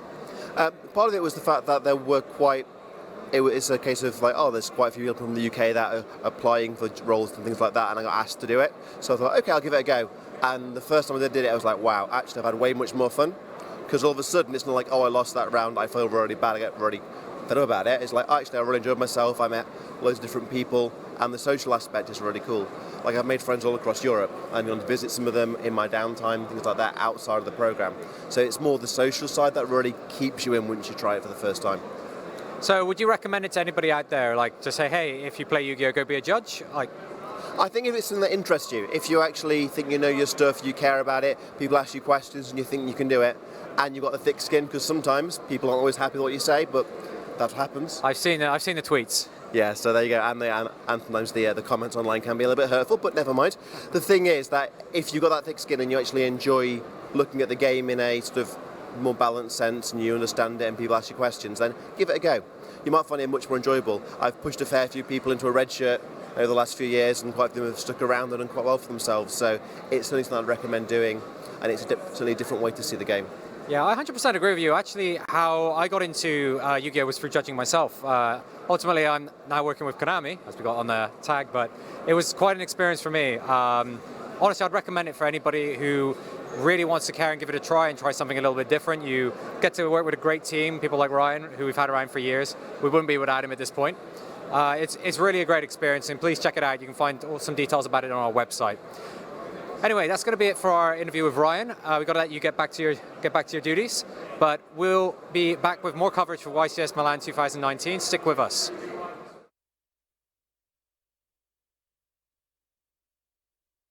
Opponent with spooky alternate artwork, brand new cards released for the very first time, and tools to bolster your side and extra deck, all ultra rare. Yu-Gi-Oh! Dual Devastator. 56 cards per box, each box sold separately.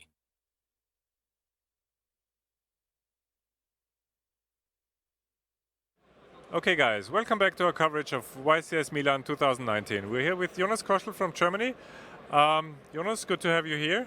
Thanks. Jonas Koschel was one of our World Championship competitors in 2019 in Berlin. But before we talk about your World Championship experience, I would like to know, what was your most favorite event or your most favorite situation in 2019? I think obviously World Championship is like one of the best events ever. Like you're not gonna it's not like every other event ever, because there are so many good people, but just 40 people ish instead of like 2,000, and it's different preparing for that than for any other event. But even then, I think like one of the best events for me was in Düsseldorf, the YCS, because it's in Germany, my home country, and like it was so nice getting so far in Düsseldorf.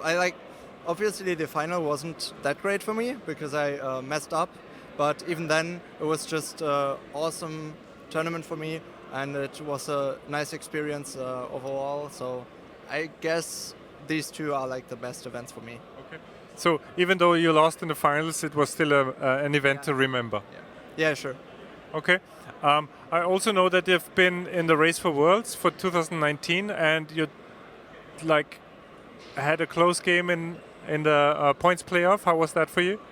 Oh God, yeah. In the Worlds Race playoffs, the first game we play is really important, because the way the system worked back then, it was single elimination, and you had like 2 tries because you just had to win the first match. And in the first match, my opening wasn't great, and I thought I was just finished with the game, and I thought I'm gonna lose, but my opponent had an even worse opening, so I somehow managed to win and managed to get a spot in the Worlds this year. Funnily, like my opponent Jake, he also managed to get to Worlds by getting top 4, so that's even cooler then. And yeah, that event is almost close to Worlds because it's so few people participating, so you can't really. Usually you can say, yo, there's like one deck everyone's playing because it's the most popular deck, and people like just more people bring it, so you play against like Orcus last event. But for so small events it's so different because anyone can bring anything, and you can't really prepare for one deck. And forwards especially, it was so different because I had no clue what everyone else was bringing as a tactic and a deck, except for the 2 people I played with. Okay. And I had no clue until we played finally. So Okay. yeah. So basically what you're saying is that in these small events there are no buys, right? Yeah, that's obviously, because they are all like, you're not gonna play against someone who doesn't know what he's doing usually, and even if they don't like are perfect with the plays, it's still a really good player and probably a really good deck. So that's a challenge as well. Would you recommend everybody to race for Worlds, or at least try to race for Worlds? The thing is, I'm pretty lucky because I'm living in Germany. That's the first thing. Okay. In Germany, there are so many tournaments you can participate and regionals, and then you have to do well at the YCSs, because the way the system worked in the last year, the YCSs granted the most amount of points. I don't know if it changes this year. Yeah, we'll see. And so if you do well at the YCSs, you can probably go for the World's Race. But if you're not living in Germany, it's probably a lot of time invested and money as well. So I don't think I would recommend it to anyone. So yeah. You've done pretty good at YCS Ghent. I think you've done top 8, so you're in a very good position to race for Worlds. Will you be going for Worlds as well this year? As I said, I think it depends how the YCSs go. So far, it's doing really. I'm doing really well, so I guess yeah.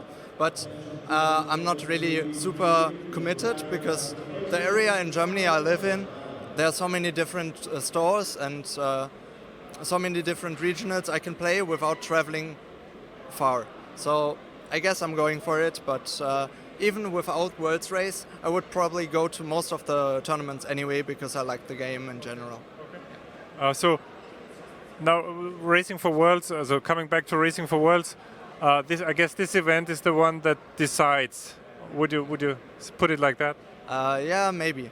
Like if I do well at this event, I kind of force myself to do the grind again. But even like if I don't do well, I have to decide finally if I want to try hard and do it, because then I would miss out on so many points.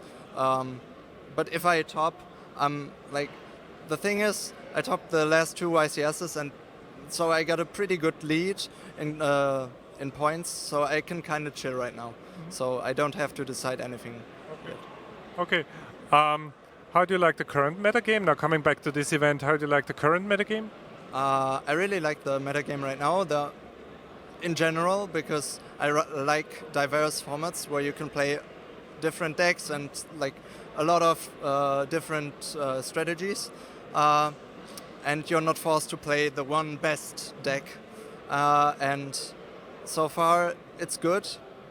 I think I would prefer having more like new cards because the latest set's been not so great in general.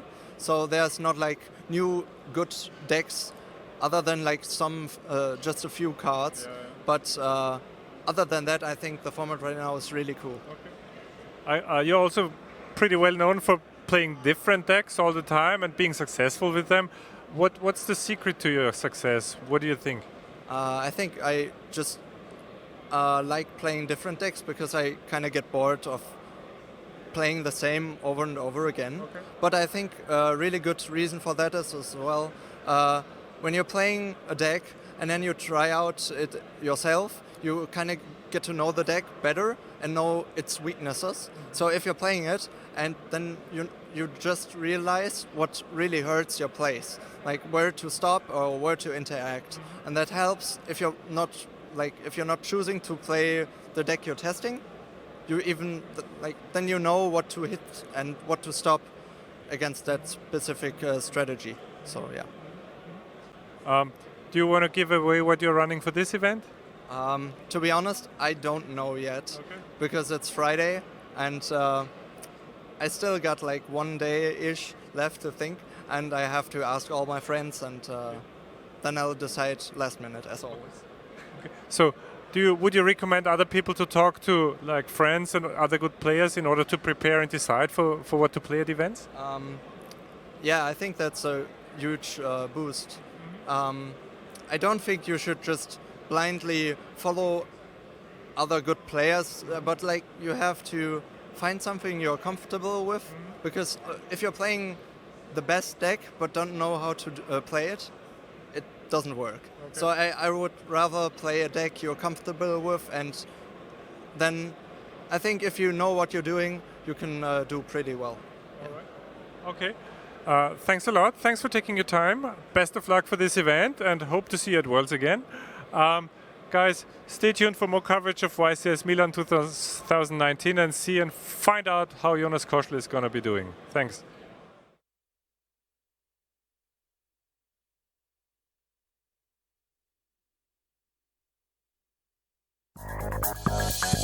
Gotta find a way just to play just a little game. Got a compulsion, wanna be a champion. I got this.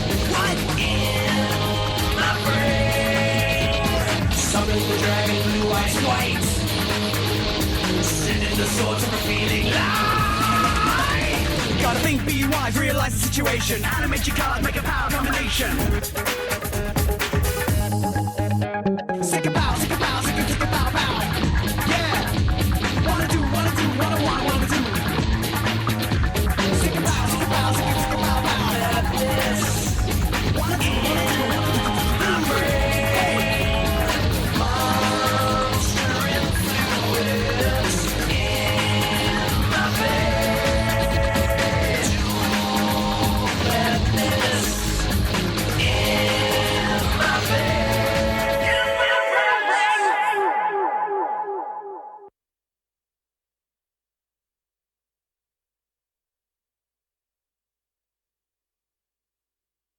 Okay guys, welcome back to coverage of YCS Milan 2019.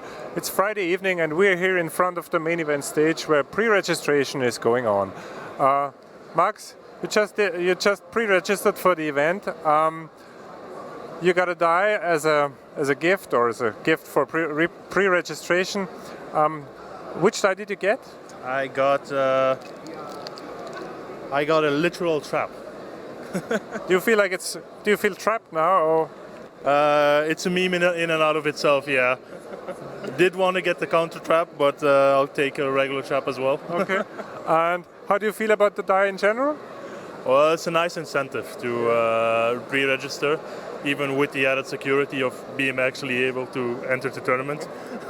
That's what I was asking. Like, do you feel like it's necessary to pre-register right now?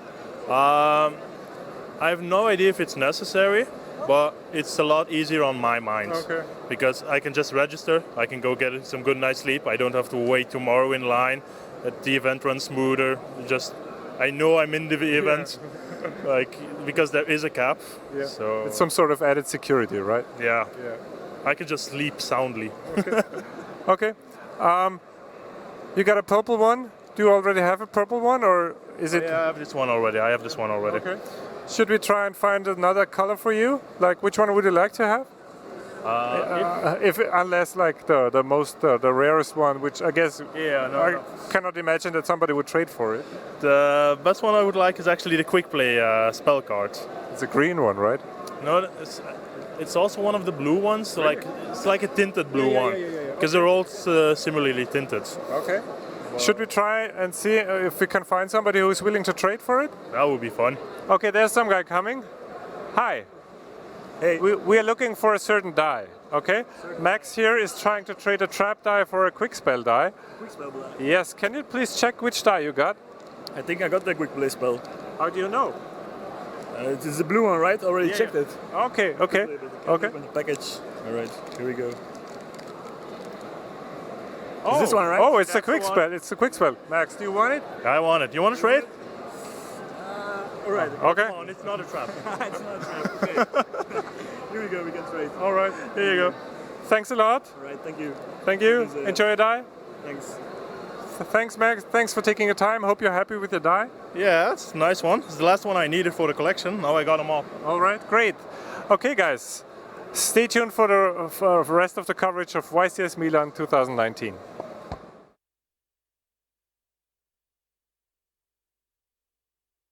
Climb up the Link rating ladder with the brand new Link 5 Firewall Dragon Dark Fluid. Unleash the power of Cybers and more.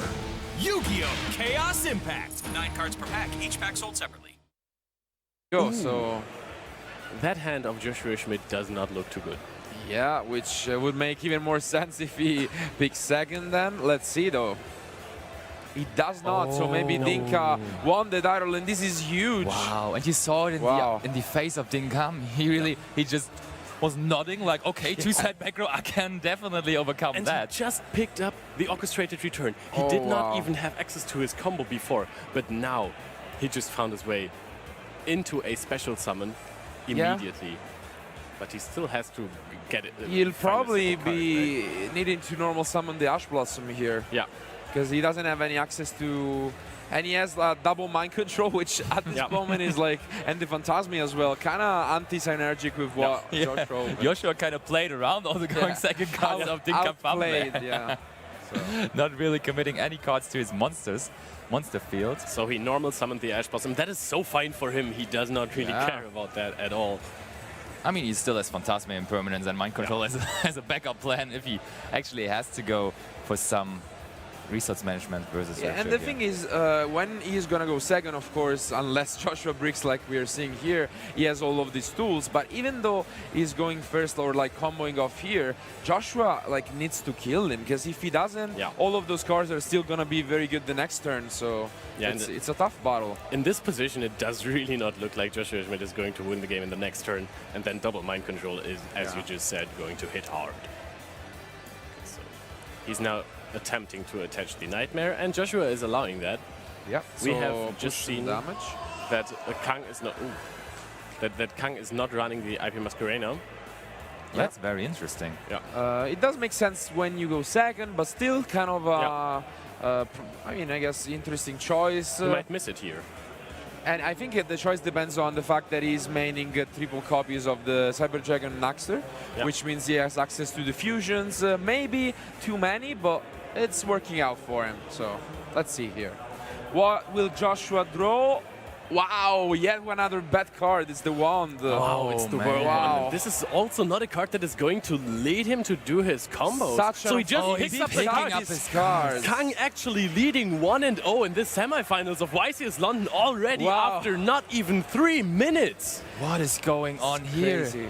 We don't even know who won the die roll. That would have been interesting if Joshua actually still went first, because maybe that could have changed a few things. But with the card being picked up as 6, that gotta feel bad for Joshua. And now things change, because you are on the side deck and you know that you're.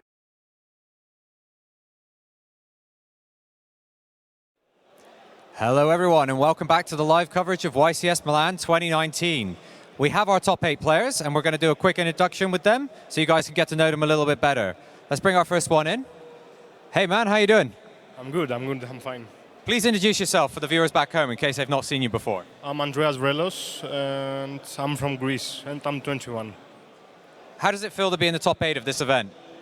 Great, like I didn't expect to be in the top 8, to be serious, like it's fine.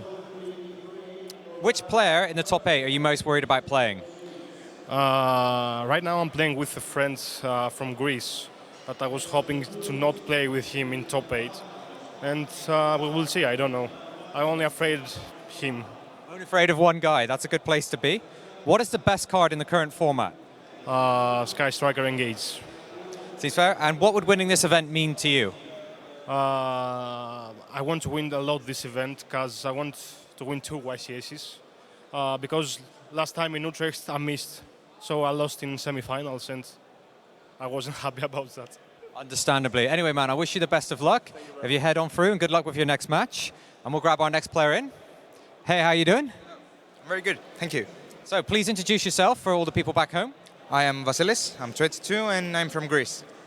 You're having a great run. How does it feel to be in the top 8 of this event?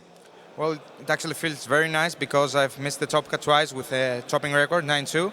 So finally I made it. You finally made it in. Were you also in on 9-2? Sorry? Were you X2? Today I was X11. Okay, that's much safer. Yeah, I was safe. Okay, so which player in the top 8 are you most worried about playing? The guy that I'm going to play right now, Andreas. He's a friend of mine and I know that he's really good. So we're going to have a good match.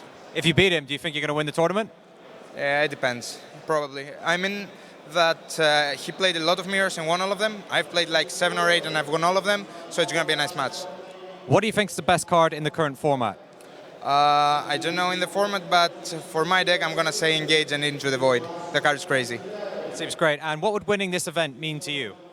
A lot, actually a lot, because it's my first top 8 in YCS. I have more tops, but YCS is actually different. And I already have 2 wins, so the 3rd win is going to feel pretty nice. Awesome, thank you so much. Well, best of luck with your next match. And we'll grab our next player in. Come on in. Please introduce yourself for our viewers at home. My name is Pierre Tomenko, I'm 21 years old and I'm from Belgium. Congratulations on making it into the top 8. How does it feel to be in this tournament? It's just incredible. It's my first top and being top 8 is... I can say any words about it. That's great. I mean, is there a player in the top 8 that you're worried about playing against? Excuse me. Can you repeat? Which player are you most worried about playing? Hurry. No worries, no worries. We'll move on to the next one. Which I will play. Yeah. I play Maximilian Delval. Are you nervous? Yes, but in fact, I'm so happy to be here at Toulouse. It's not a big problem. I don't have the pressure like before the top. Like the last game, decisive for the top. I was more nervous than this one. Okay, well, you're very close to the end. Last couple of questions. What's the best card in the current format? The best card, it's Engage. Engage. It seems pretty unanimous so far. What would winning this tournament mean to you? Who win? No, what would it mean for you to win this tournament? How would it feel for you? I can describe how to be in top 8, so impossible to describe how to win this tournament. All right, well, man, best of luck to you. We'll hopefully see you on the final table. Please go ahead this way. We'll grab our next player in. How are you doing? Hi. So, please introduce yourself for the people at home. So I'm Raya Jabri, I'm 21 and I'm from France. So, how do you feel about being in the top 8 of this tournament? I'm very happy because it's my first top, so I'm very happy. Nice. Is there any player in the top 8 that you're worried about playing? Not really, just my teammate, but not really. That's a good place to be. You want to be confident going into these last rounds. What is the best card in this format?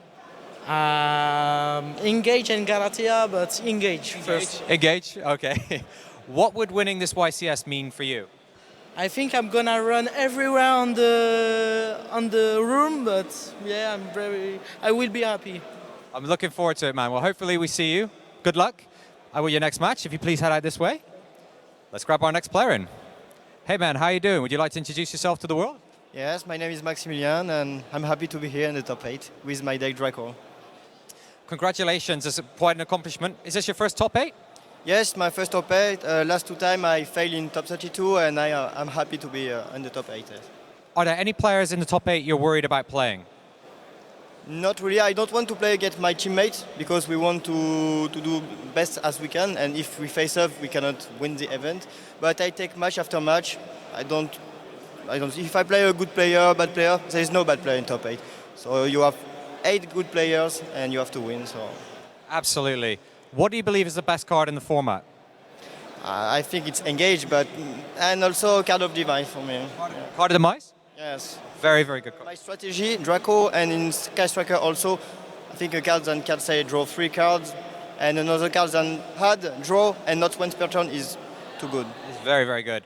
What would winning this event mean for you? I don't want to think about that. I just want to focus on my top 8, and that's all. I don't want to think about the win. Then I'll ask you after you win, right? I'll ask you again after you win the tournament. If I win, yes, but for the moment, I just want to focus on the top 8. All right, best of luck to you, man. Please head out this way, and we'll grab our next player in. Hey, how you doing? We can hear some clapping already. Hi. Please introduce yourself for the viewers at home.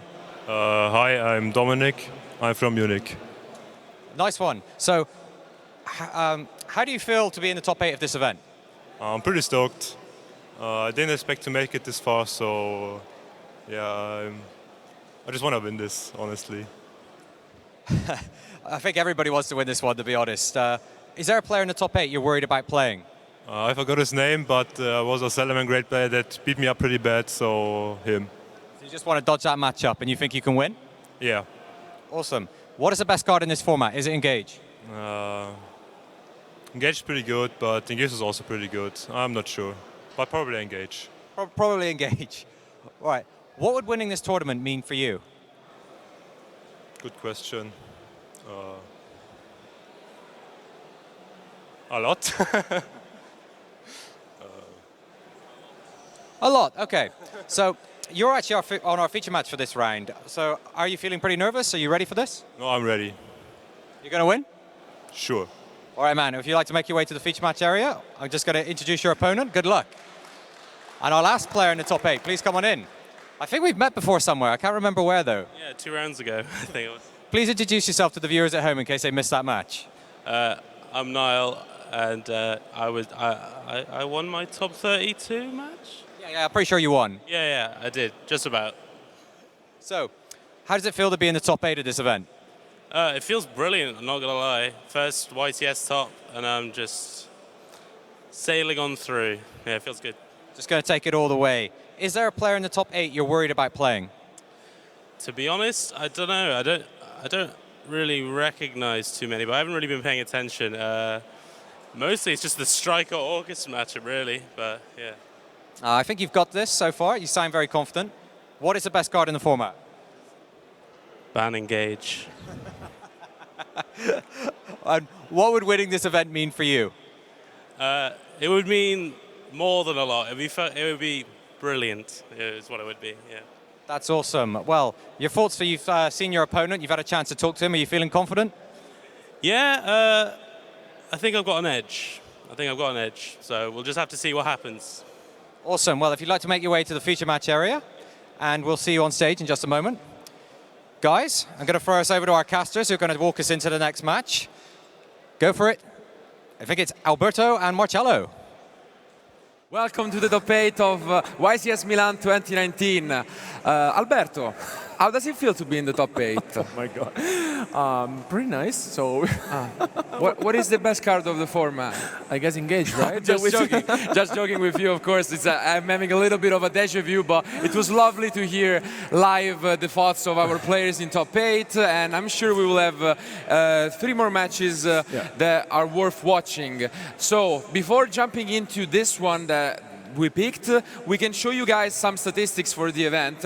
I'm gonna bring up the top 8 for countries. And this is the country breakdown. So France and Greece starting at the bottom at day 1, they now climbed up to the top, having the most spots, so 4 divided between them. And I gotta say, I feel sorry for Italy. We had over 800 Italian players at this event, and only one of them is left. Such a shame in a way. This is so unfortunate because like most of the time we see a lot of Italian and German players, but this time France and Greece has a really good spot to win this one. Yeah, we were talking about France multiple times, and maybe they can take it again. It's different players, they have a very strong community, but Greece, again, another force to be reckoned. We have a lot of incredible players. Andreas already won a YCS back in the day, strong performances, but the thing you guys are more interested in are the decks. So this is the deck breakdown for top 8. There are 4 Orcus decks. The Pure and Sky Striker isn't exact, so most of them are playing Engage, and no surprise, everyone said that Engage is the best card at the moment, and when 5, if not actually 6 decks out of top 8 are playing it, you gotta give credit to them. Yeah, and what are you going to pick for this tournament? It's tough. The True Draco is definitely interesting. It's completely different from what we had seen in Pasadena last weekend. It is playing no extra deck at all, so relying a lot more on traps, on the Erupt. So it's working out for him. So maybe if their opponents focused on like an Orcus matchup, they might have disregarded such a deck. And I'm definitely curious to see it. But for this round, we have Dominic, who is the last Thunder Dragon player at the event, against Niall, who we have seen previously with his Orcus deck. Yeah, and I think he has a really good chance here to make it to the top 4. We have seen previously that he was able to win quite easily the top 32 match, and I think he has a good chance to advance into the top 4. But let's see, also because Thunder Dragon is not a really good matchup. It's tough. Like Thunder Dragon, it's really weak to the Ngirsu and a lot of the things that the Orcus deck does. But there are some spices inside Dominic's deck. He's playing Dimensional Fissure and Macrocosmos. Are we gonna see those cards? Our players are ready. Let's just go to the table. It's actually been a while since we last saw these cards, right? Microcosmos and Dimensional Fissure, it's been a while. Especially right? Dimensional Fissure. The one I can remember clearly was here in Milan back in 2012, where Stefano Memoli became champion with windups, and he opened Dimensional Fissure to just outplay his opponent. But it has been 7 years, and the card is still up there. So good old memories, right? Yeah. For some of our old legends in the game.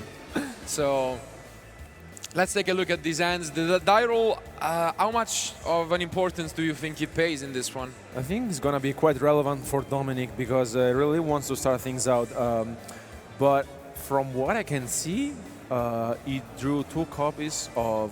okay, so Niall is starting, and he drew 2 copies of Ash Blossom.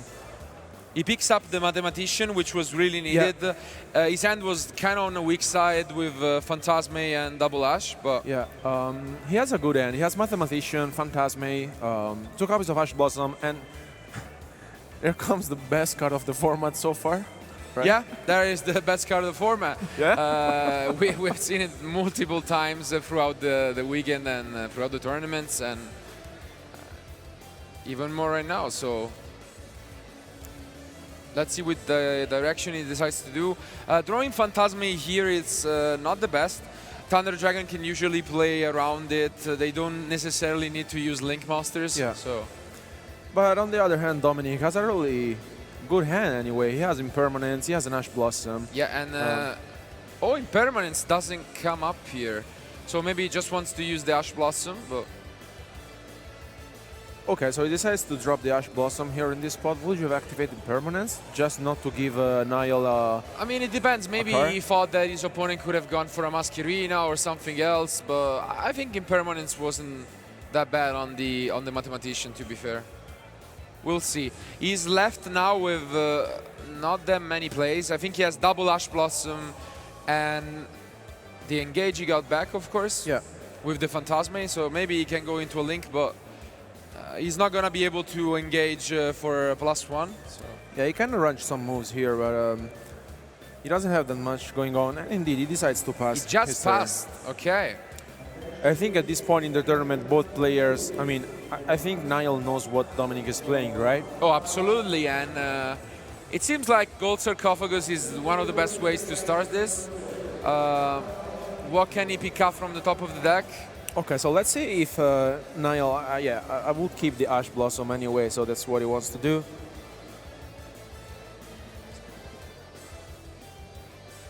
Yeah, I mean, this play where you usually activate the Ash Blossom is on the Dark, on the Roar, when they're banished. Something relevant. We'll see. I don't think Dominic's position is that bad. At the same time, I'm surprised that he's doing this well, because it doesn't seem like he's maining that many Antrops for this matchup, so... Yeah, he doesn't have that many, but... yeah, okay, so Dominic... Okay, so he decides to go for the safest way possible, in my opinion. So he summoned the Colossus under Kagari's Arrow.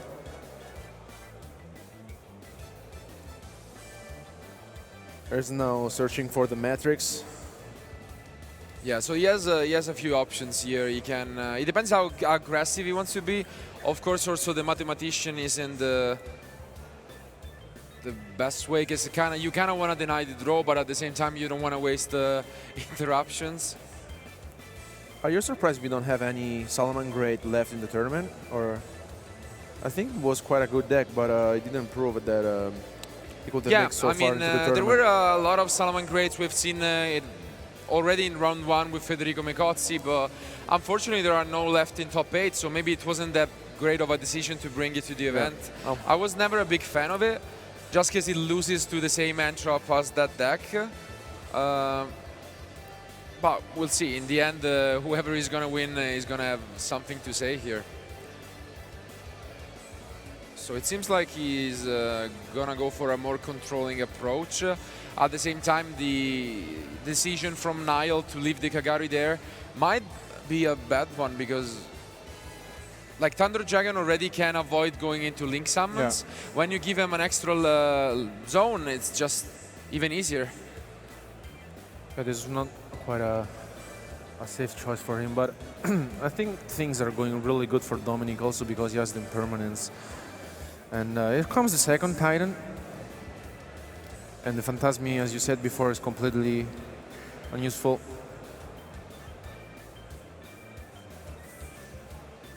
Yeah, so it's tough, but even though we have seen like a lot of different approaches in the deck, in deck building, 1 year ago exactly, we were seeing, to name him once more, Federico Mecozzi with Thunder Dragon trying his best to win, and maybe after a year, the deck can finally win the event it has been waiting, and especially in this kind of build, because I think the most success we've seen for Thunder Dragon was the Guard Dragon version. Yeah.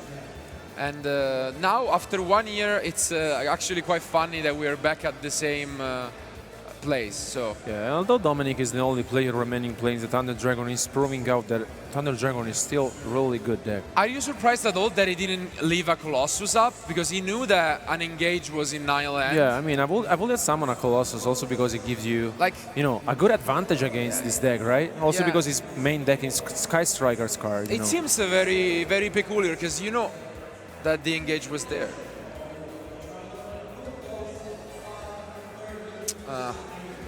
Like here, you can risk it, because if they have a decent hand, they can just take one away with the Widow Anchor. And I really don't understand why he just didn't go for Colossus there. Yeah, I mean, it could have been a really good position also because, like, he only has a skeleton in his hand. I mean, so Niall didn't have anything but the engage. But in this spot, by the moment that Dominic decided not to special summon the Colossus... yeah, now the engage is live, so the Widow... I think the game would have been over on the spot if he went for Colossus. Now he's gonna try and actually make a play. Unfortunately, there is the Matrix, who is gonna prevent Niall from going too far.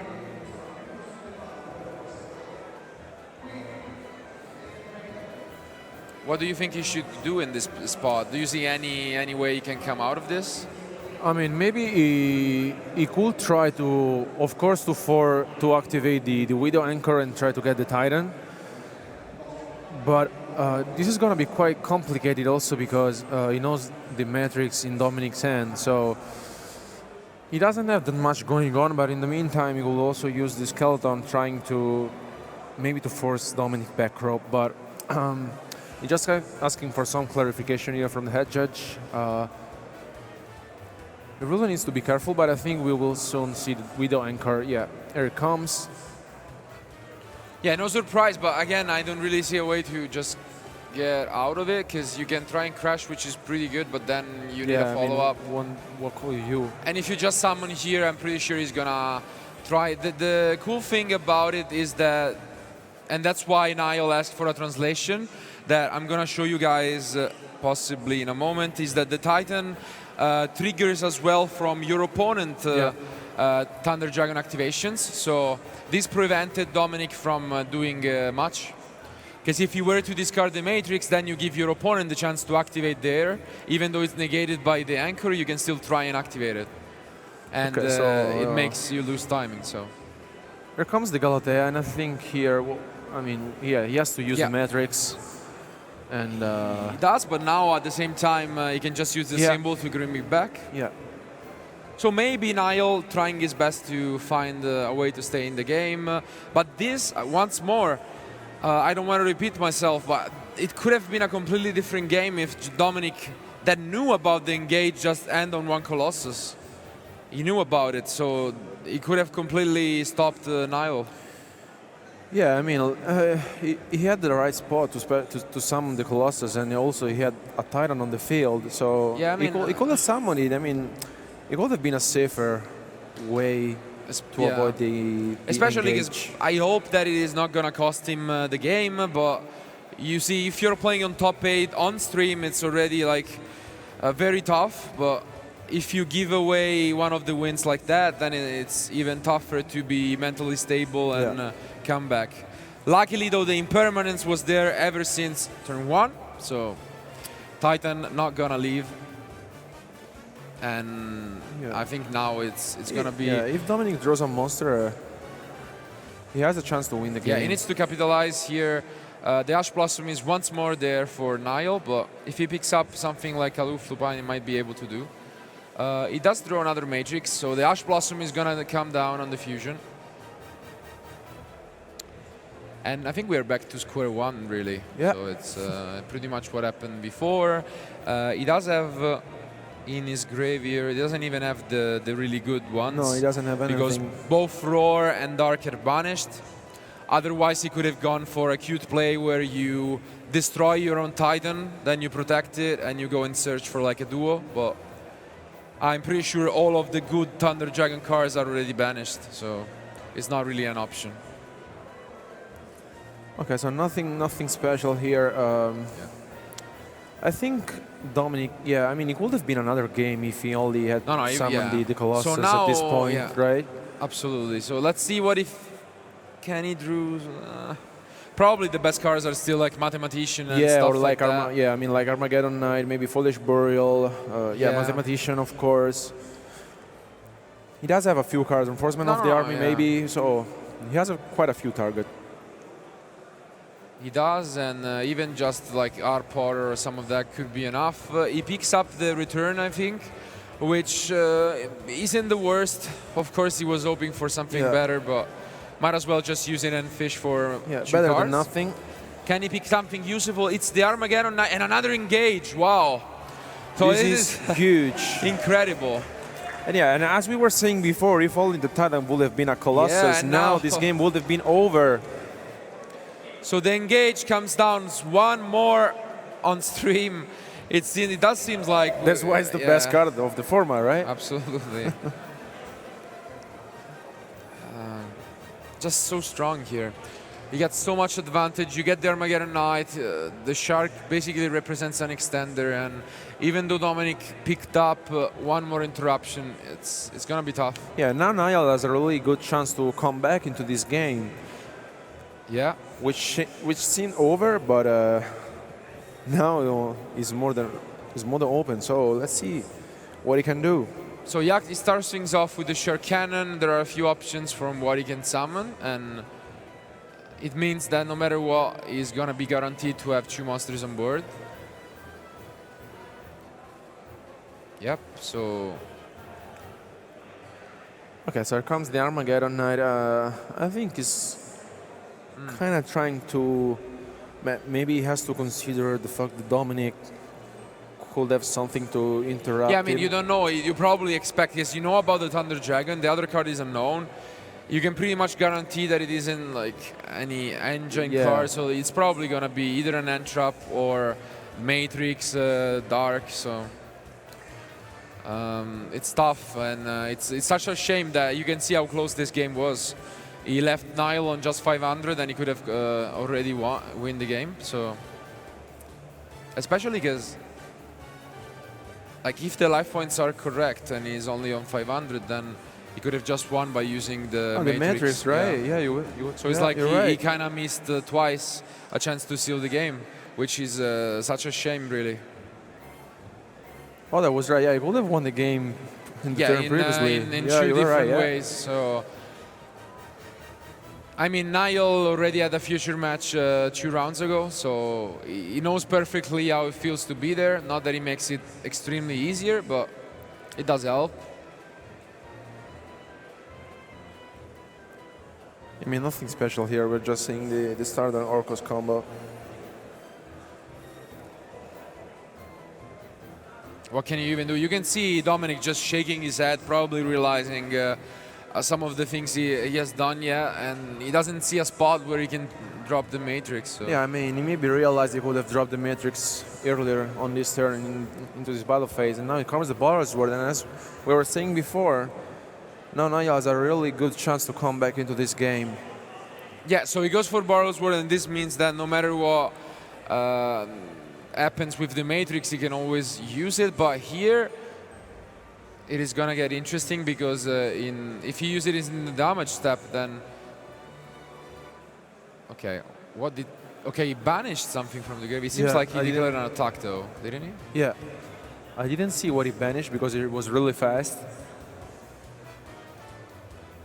Yeah, I mean, it looked like he was attacking, but I think, what happened was that he used the Matrix and then he used the Nightmare as well. Yeah, I think he banished the Nightmare, thanks to the Babel. But they're having a little bit of a discussion whether the chain link was in that order or the attack is gonna be, and with some math, everything will be solved. Yeah, just some clarification here, but this game could have been over quite a few minutes ago. Yeah, I mean, again, it's tough because as we interviewed all of them, especially Dominic said that he didn't think that he would get this far. Yeah. and you can really see the different approaches into interview. I think that's very interesting. Like, I believe one of our French players, you can really tell that he was really happy to be in the top 8, but that's like the way to go for it. Yeah, it's like the way to approach it, right? So once you're there, you play your cards, you see where it comes. Yeah, and this is gonna be pretty much a game at this point because he will be able to just attack twice. And he has the Orochi as well, just on top. Yeah. So tough one, but it seems like Niall played this card as well, and he found a way to just win with only 500 life points left. Yeah, I mean, Dominic had his chance, he played his cards, but now Niall, I mean, he was able to come back thanks to the engage and the Armageddon Knight as well. Yeah. Just a matter of seconds, Gismac will be activated, and it should be more than enough to win this game. Are we gonna see cards being picked up? Should be. Yeah. Taking his time, and yeah, he does pick up his cards. Yeah, he does pick up so his it's card, yeah. game 1 for Niall, and United Kingdom moves on to game 2 with an advantage, and here you can see some of our crowds. Now, as you were saying before, it could have been a really different game, and Dominic was shaking his hand, maybe he realized because he had 2 different ways to win that game. Yeah. If he would have gone for 1 Colossus, that game was completely over on the spot. Yeah. And also later on, if he would have just used the Matrix, he left his opponent on 500, so it would have been another way to win, but let's hope that he doesn't think about that too much. You really gotta shake off your mistakes and move on. I know some of the best players struggle with that. Rafael Neven in the crowd, I'm talking to you as well. But and talking about side decks, yeah. We can take a look at what these guys are gonna bring in. So for Anton, we can already expect that since he's maining Dimensional Fissure, Microcosmos, he has a lot for this matchup. Yeah. And he's siding cards like System Down, which is also just a blowout. I saw his match against Matteo Mordanini, and he just straight up won with the System Down. Yeah, so it was the only card. It is the only card in this format that really completely shuts down your opponent.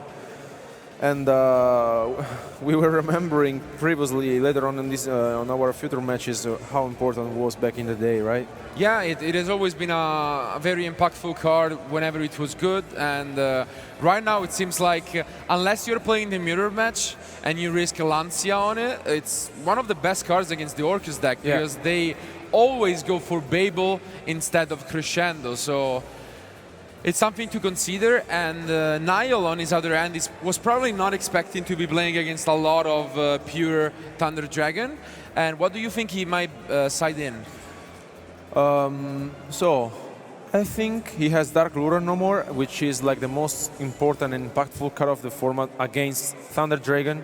And I mean, like, it completely runs useless. Yeah, it shuts them down because usually it was first imagined as a way to stop combo decks and the Guard Dragon version. But if you think about it, the best part about like the pure Thunder Dragon is they just put out a lot of big attack monsters that are hard to deal with. Not so much for Orcus, just because they can play Unicorn, Dingirsu, but just using a Dark Lure no more, having not to worry about what's up there. Yeah, I mean, you don't have to worry about anything. You can let your opponent play if you don't draw any end traps at all, and then you can just drop the Dark Lure no more, and you can play your cards. But it's enough for the talk. I do believe that they are both willing to go first. Yeah. I would be surprised if they didn't, but you never know. And it's worth mentioning that Anton also is one of the first duelists that is playing Super Polymerization. It might be for other matchups, but you know, all of the cards in Nile deck are dark, so... Yeah, we haven't seen this card in our future matches this weekend so far, right? Yeah, it was super popular in London and in Ghent, but it seemed like Super Polymerization really fell off the popularity. Yeah, it's one of those cards really being played of 3 copies, but from... Oh, did he pick up I the... keep on jinxing it, so it's the first card, and as soon as I name it, Super Polymerization decides to show up. Will it be impactful? Will it be not so much? Maybe it is one of the reasons why Dominic is in top 8 and other players who are not using super polymerization aren't. So.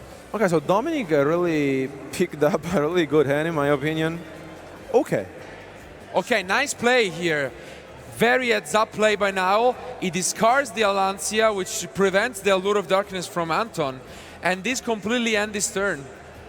This was such a good play from Niall. Wow. Would you ever expect this?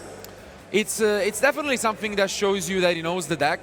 And it's also the reason why Aloof Lupine banishes as cost. Yeah. So if you don't use the Lancia, then you're gonna lose to Aloof and to Allure of Darkness. So, but still, really an heads-up play from Niall, and it shows you that he's not in the top 8 out of luck.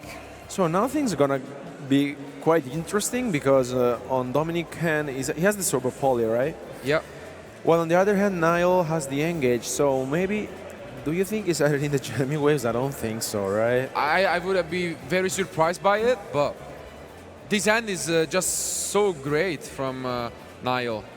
At the same time, like, why do you think he would discard both of the Thunder Dragons with Super Poly in hand? Wouldn't it just better? Yeah, I mean, he could have saved one for the Super Poly, right? It could have been much better. I think you do always keep it, but Engage once more being one of the cards we've seen. All weekend, year, yeah. All weekend. All weekend. So the mathematician as well. So that's gonna help a lot.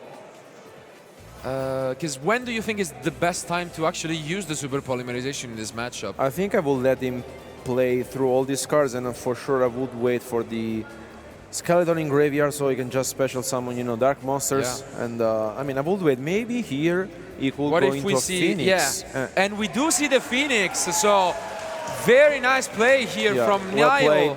Well played by Niall. And I'm pretty sure that this is just might be over because it might be over. Yeah. Now that he knows, I mean, he's gonna test his opponent for possible hand traps, but it seems like it should be pretty straightforward from this point on. Yeah, it was really smart in this spot because, like, he maybe understood that maybe he didn't have Dominic maybe didn't have an impermanence, right? Yeah. Because otherwise he would have kept in his hand. So you can see Dominic looking at his friends in the crowd, shaking his head, and what can you do? I mean, sometimes you just throw this kind of hands, but it was really due to the Lancia discarded in the standby phase. Yeah, it was really well played by Niall. Yeah.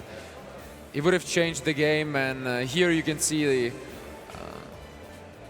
he's just gonna see, because he knows that the Lancia is not there from Dominic, the Ash probably either, and so maybe he understood that Dominic doesn't have anything at all, and he maybe could push for a game here.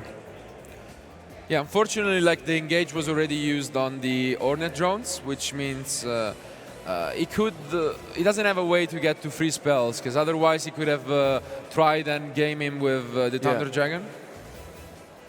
Let's just see if he gets the line. Okay. He's gonna try and send as many spells as possible, so he has another Art Porter to discard and fish for more cards. Can he get even more engages? Let's see, these draws are gonna be super important. He gets a Wand and Crescendo, which is not that bad. Yeah. White set Crescendo if you can draw into it, I guess.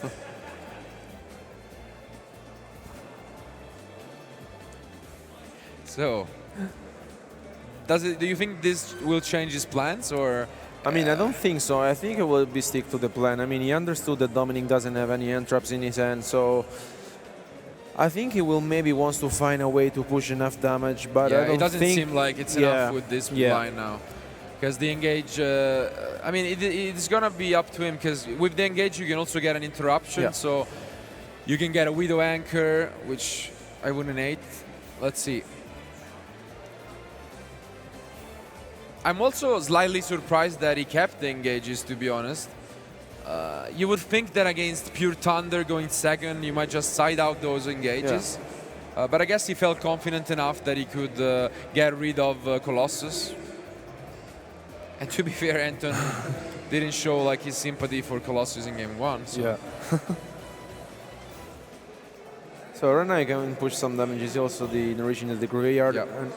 So he just takes a slower approach. He's gonna just push some damage. Potentially he can, like he could have gone for Orochi and then EP. So if he ends up doing that, I think he missed some damage here. Nothing too relevant special, banished. yeah. Because like if like in main phase 2 he just wants to go for the Mascherina play, then I think he could have pushed more, but I guess with the Nightmare maybe it didn't matter as much. So sending the Orochi in the end, Galatea was just as big. And I think we are gonna see in main phase 2 the EP play where you just go for Dingirsu, you get something back from the banished zone, you make Mascherina, you set Crescendo and Widow Anchor with 3 spells in grave. I think this is gonna be a upfilling battle for he's sitting in a really Dominic. comfortable position right there. He has what he needs. He has the Crescendo, he has the Widow Anchor, he has the Mascherina. Dingers is in the graveyard, there's the Babel, so there's a lot of things on Niall. It's like at least 3 to 4 interruptions here, and I mean, Allure of Darkness into the Dragon Dark is a very good way to start, but there is a good chance that the Crescendo might just negate the Allure. I think I would definitely go for it. I would definitely consider it, Also because Dominic passed his turn before, right? So he goes for this line, and the Dark is going to be just used in the end phase, trying to fill his deck. Do you see anything that he could draw? Probably another Super Polymerization. Yeah, probably another Super Poly. That's the only card I could think of. Yeah, I think he really needs to pick up another Super Polymerization, and maybe he has a chance. At the same time, you can always use the symbol engrave to bring back the Galatea. Let's see what he picks up. It looks like another monster. Yeah, maybe even a system down, it will not be that terrible in this spot. But it just forces out the Crescendo, I guess. So Allure of Darkness, will he negate it? Big question, I think so. He has to, You need to negate it. Your opponent just passed on an empty board after Lancia. Good chance that was there. And I don't see any other spells. He picked up the Hawk, which is a decent one, but how do you play around this board? This is going to be really tough for him.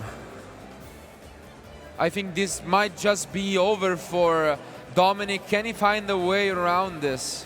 So let's see. He has the Mascherina, which is so strong in this spot, and especially because even if he goes for the Unicorn line, then he has even a better card to discard, which is the Wand.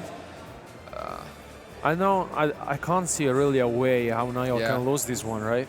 It seems tough. He's gonna go through all of his options. He doesn't want to give away what seems to be an unlosable spot. Because like if he goes here for a Unicorn even without even thinking too much about it, it's tough for Dominic. He would basically end the turn. So he's now activating the Galatea. Yeah, he gets the return. If he didn't banish his other copy, he still has the return, and it seems like he's considering going into Unicorn. Yeah, I mean, it was really well played by Niall. He activated the Lancia as soon as Dominic picked up these cards, and then and he goes for Bomber instead. Interesting line. So he goes for Bomber, and then just use the Anchor to get the Dark out of there. I'm not sure if this is significantly better. It might actually be worse, because I mean, he could have summoned the Unicorn. The handshake comes down. Wow. What a match, but let's go back to us for the post-match discussion. Wow, so I'm still kind of confused, to be honest, about what was going on in this match. Both of these guys trying their best. Only one of them could advance to the top 4. Eventually it was Niall, who is now on a perfect score on our future matches. Maybe he will keep on doing as well. I gotta say, although they both showed that they were good enough to get here, Niall is the one I'm the most impressed with. Yeah, I mean, he played his cards really well without making any mistakes. I mean, Lancia was dropping the right moment, and he really was able to come back into game 1. So really well played by Niall. It was definitely an interesting one. In game 1, we saw pretty much the emotion getting the best out of Dominic. I feel like he had the right answers to win game one. He had multiple ways. He knew about the engaging his opponent and he still decided to go for double Titan. Yeah. And even afterwards, there was a moment in which he didn't really take a look at the life points well. He didn't activate the Matrix, and he left his opponent on 500, which gotta feel heartbreaking for him. In game two, though, we kind of had the opposite situation. There was not too much he could have done to change things up because Niall completely outplayed him.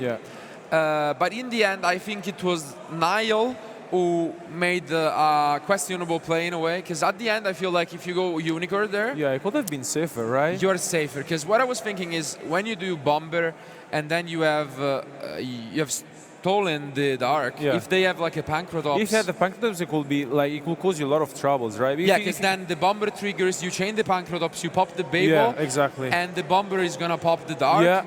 So you get the duo or the fusion. It might have been trouble, but anyway, he was brave enough. So.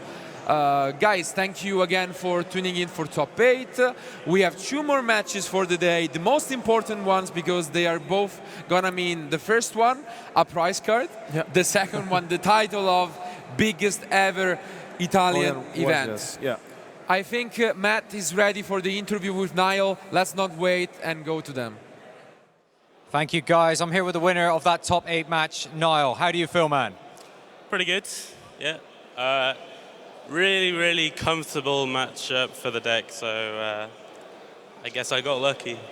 Lucky. I mean, that first game looked a little dicey, pretty low on life points, but you turned it around. Yeah, so I forgot to declare Boral Sword's effect on attack declaration, so very, very close. But luckily, I was just saving Nightmare to block Titan's effect in damage step, and it worked out. And then that game 2, there's not so much to talk about. You blocked him out twice, and that just seemed to be it, right? Yeah, I don't know. Standby Phase Lancia is pretty good. Nightmare Phoenix is pretty good, and Engage is pretty good. Yeah, I'll look into that when I get back to the office. Anyway, guys, have a good one. We're going to be back with just 2 more matches before we find out who's going to be our winner for YCS Milan. Stay with us, with more dueling action to come.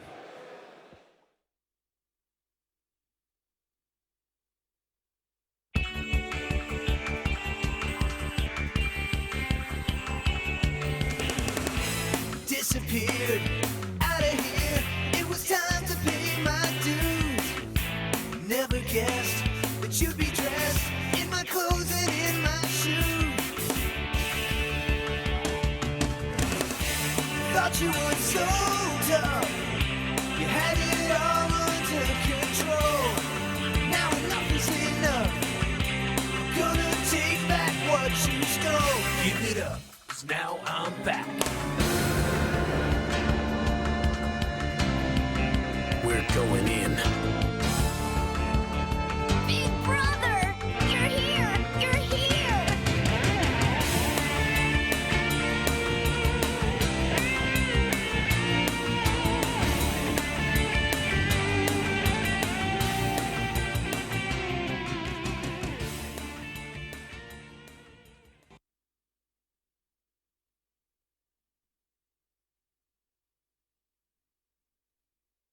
Hey everybody, I'm here with Lattice, who's just finished the last round of Swiss. How did you do? I fortunately won my match. My opponent didn't open any hand shots in game 3, so I just made a huge board and he just couldn't do anything about it. Nice. What was your final record after Swiss? I was 10-1, only losing round 5. So it's pretty sure to say you're going to be in the top cut. Hopefully. Unless like the building explodes or something, right? Like the YCS just gets cancelled. The YCS gets cancelled. It's raining, but so stranger things have happened. Do you feel pretty confident going into the top cut? I feel pretty well. I feel like my deck is well geared towards the Sky Striker Orcus deck because since people aren't playing the pure Orcus variant as much as anymore, it feels like people aren't really playing the cards they were playing for last format, like the Cosmic Cyclones for the Babbles and stuff. And it feels just like the deck is a lot better into those sort of decks because with the engages and stuff, the Endymion, the level 7 one, can actually negate something in that matchup, whereas in previously the big Endymion wasn't too great. And people are playing 3 copies of Return now, Lord of Darkness and Engage and stuff, so it makes it so like the matchup's a lot like better for the pure Endymion deck. All right, well Vlad, but best of luck to you for the top cut, and we'll hopefully see you again on the live stream very soon. Hello everyone, I'm with another player who's just finished their round for the final round of Swiss. Robin, how you doing? Actually good. Finished 9-2 after like misplaying on feature match yesterday, round 2, so feeling good about that. Unfortunately, I'm pretty sure it won't go to happen like topping because there are so many players, so... So you're a bit worried, you're not sure if you're going to make it in? Yeah, exactly, absolutely. It's actually cool we have so many players, but it's just like a problematic size, I guess, because 9-2, you have a 4.5 win record on 1 lose. It's like 85%. Yeah. So, do you still feel comfortable in your deck choice for the weekend? Absolutely. I finished last week in Pasadena with the same deck, also 9-2. I topped there, so I can't complain about it. So yeah, absolutely. Well, best of luck to you, and hopefully we'll see you in the finals. Thank you very much. Take care. I'm here with Raphael Nevin, who's just finished the last round of Swiss. Raphael, how did that last round go? Unfortunately I lost. So that means I made 3 and didn't top. I lost the roll against the combo deck, which happens. I played a bit greedy game 1. So maybe I could have salvaged something, but I don't know. Game 2 was really easy for me, and then game 3, the 6th card was Lancia, so that didn't help. And he had he ended on Christia, which still was fine because I had Widow Anchor and like a way to get my combo. But he also ended on Ken Gorgon, which his deck is not supposed to be able to do unless he has like an insane opening, which he had. So my Widow Anchor couldn't negate his Christia, and I lost. So it's very frustrating, but like it's kind of like what can you do? But yeah, it feels really bad. But. I mean, it happens. Thinking back on it now, would you play a different deck, or what changes would you make to your deck? No, the deck was perfect. The deck is absolutely the best deck. Sky Striker Orcus, by the way. Shout out to Dominic Couch and Hani and Gunther who helped me. The deck was great. The deck was absolutely fine. It's just this variance is a bit annoying. But I also feel like in game 1 I didn't play optimal. All right, well, Raphael, thank you for your time, man, and we'll see you hopefully at future YCS.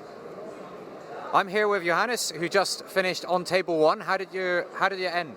I ended with 1 draw. Yeah, it's quite good, better than in Ghent. So I'm fine. I told a friend of mine that I feel more prepared than I was before Ghent, and I went X1 in Ghent and I only had this draw, which I carried on since round 2. I'm fine. Well, that's an incredible feat to finish on table 1, pretty much undefeated. With your deck, are you feeling 100% confident for the top cut?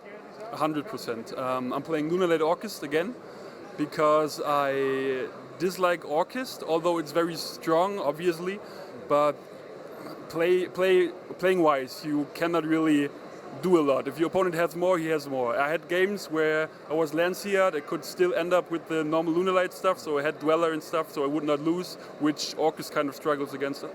And it's also much better in breaking boards. I played through so many insane boards just because of the Lunalite stuff and not being hard ones per turn. I'm 100% confident.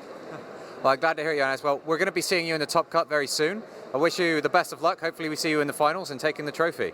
Okay, no worries. So everybody, stay tuned with us. We've got more coverage from YCS Milan 2019 coming real soon.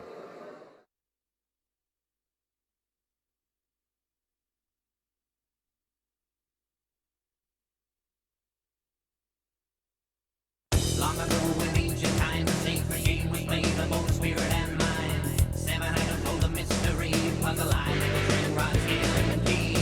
Who will make the final stand and make the move? The answer lies in your hands. And whether you win or lose, hangs in the balance with the card you choose.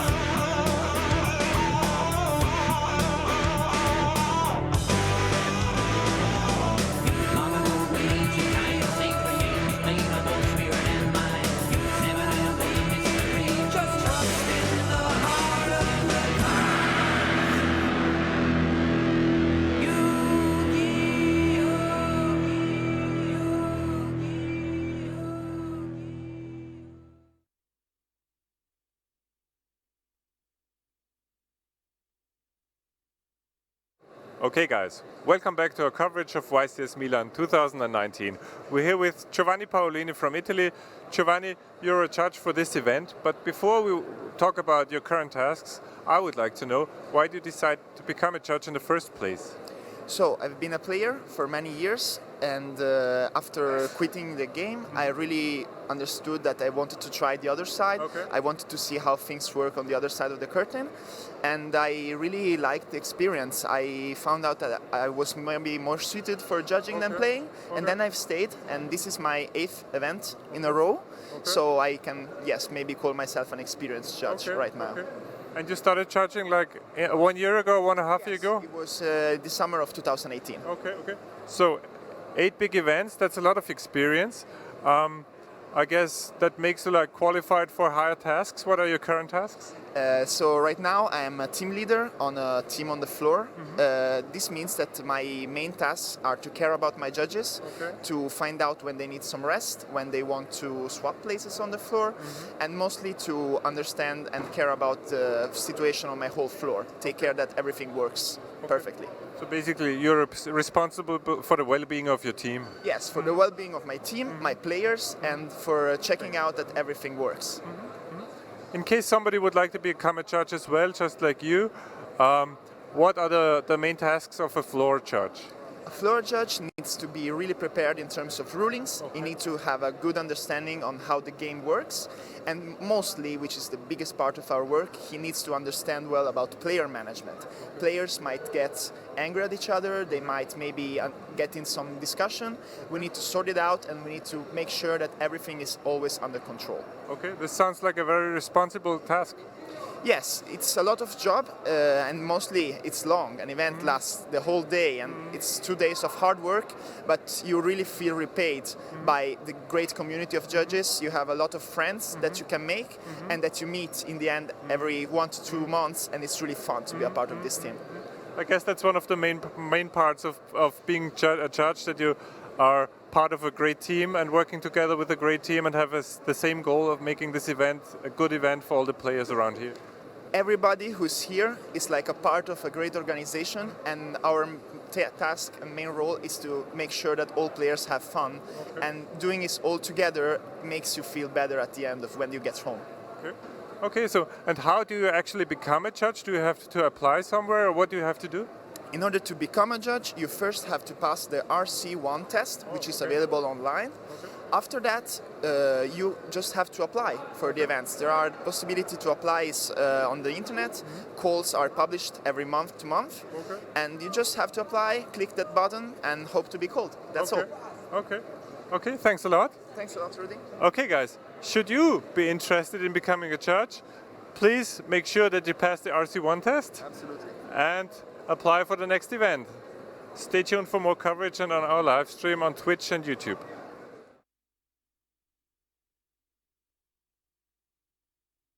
Mystic Fighters. Master numeric manipulation. Serve up destruction with a smile. And face off against the final boss. Yu-Gi-Oh! Mystic Fighters. 5 cards per pack. Each pack sold separately.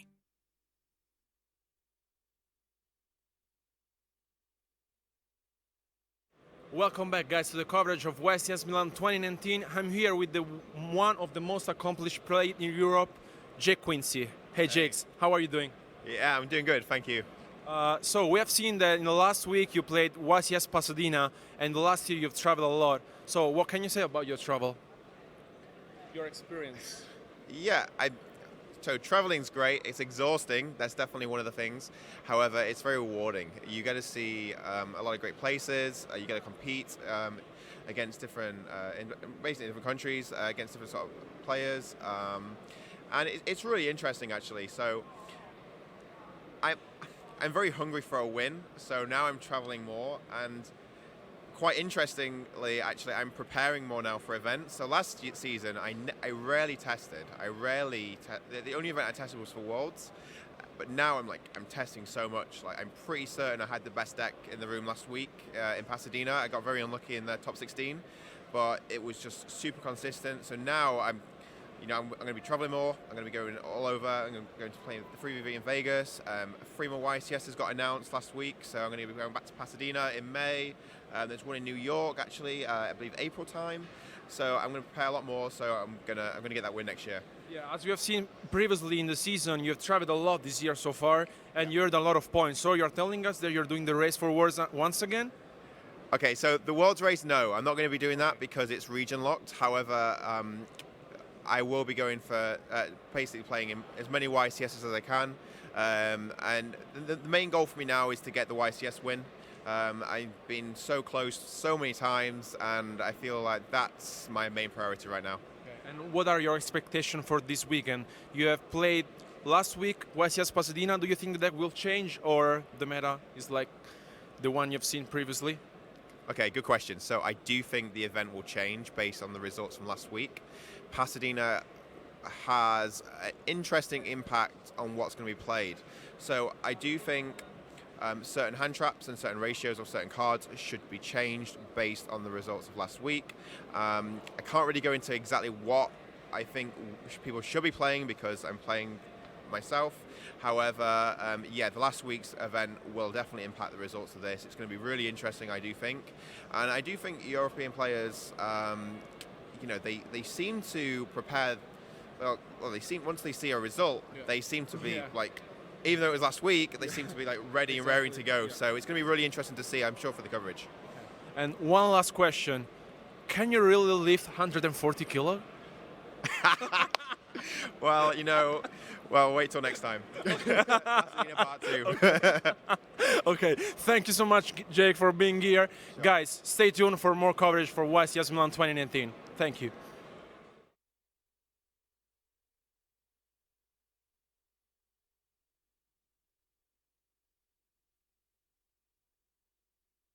It's time to duel. It's time to duel. It's time to. Now is the time. Now is the time.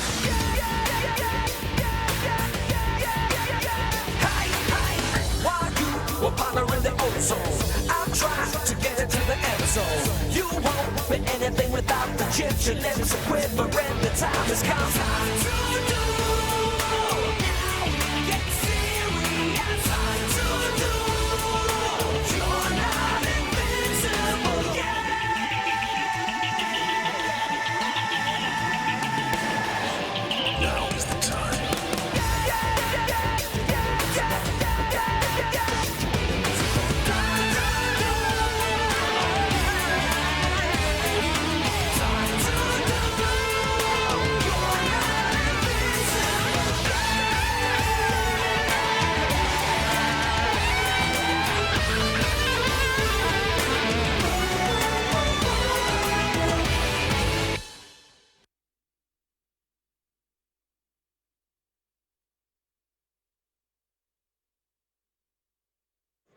Welcome back to the coverage of YCS Milan 2019. We are here with two very good Italian players, both named Federico. One of them is Federico Mecozzi and one Federico Pastore. Are you feeling good, guys? Yeah, I'm feeling pretty good. Yeah, it's really good. Nice. So, we have a very good game for you. It's basically a test your friendship kind of game. So we might break some friendships here. Because basically what's gonna happen is I am gonna be asking questions to these guys about their personal Yu-Gi-Oh life. They're gonna draw their answers, or rather write their answers on the boards, and then we're gonna compare them. Are they gonna know each other well? Who is gonna know the other one better? Do you have a favorite? Do you think you're gonna do well? I'm pretty sure we're both gonna be good at it. Okay, so let's start with this. So the first question is, what is Federico Mecozzi's favorite card? Let's see. I wouldn't know, I think. Maybe Subterror Guru. Could be our the Prank Kids card, yeah. Those could be good guesses, I think. This is a fun game. I think you can play with your friends. It's obviously a game that's around, but you can play Yu-Gi-Oh related. So it seems like we have our answers locked in. Is it gonna be the same? Let's show it right now. And it is. So both 1 point. So it's Zodiac Trident. You can show it once more for everyone there, as you can see. Zodiac Trident, same answer. Good job. So 1 point goes to Federico. Will it have a perfect score? Our second question, again about Federico, is what is his favorite deck of all time? It might be related to the card, but let's see. Let's not cheat, please. So, if you guys know the answers. Scrivete più grande. Okay. It seems like it's gonna be the same once more. And it is Zodiac for both. So again, 1 more point goes to Federico with 2 right now. Those answers were pretty similar, to be fair. Zodiac is one of the most favorite decks of most people, I want to say. I didn't hate it myself. And okay. And now the last question about Federico. It's an important one, and it's one that could break your friendship, maybe. When you guys first played against each other, who won the match? Which one of you?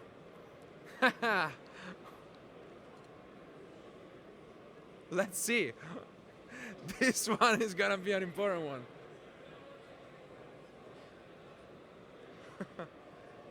Please be serious.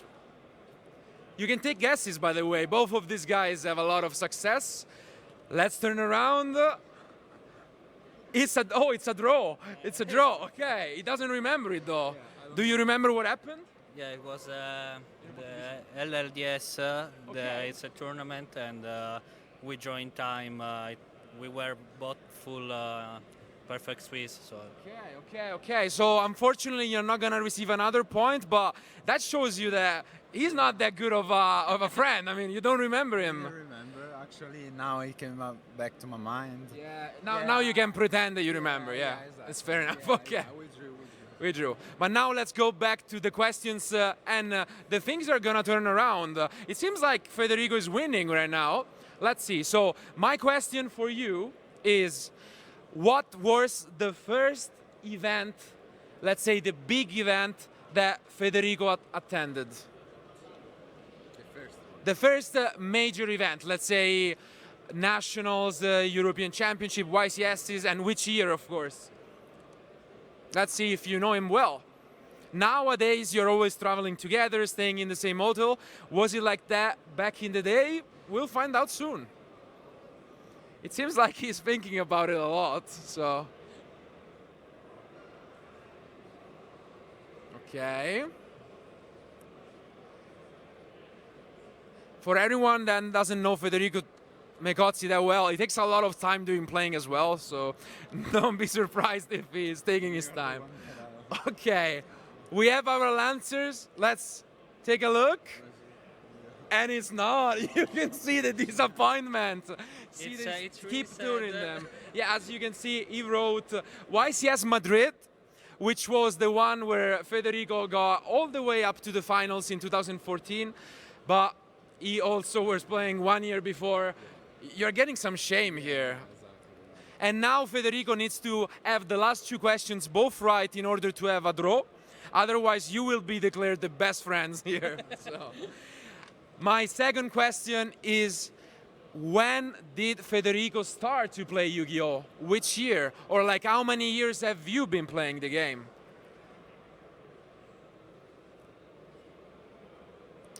Let's see if they know this as well.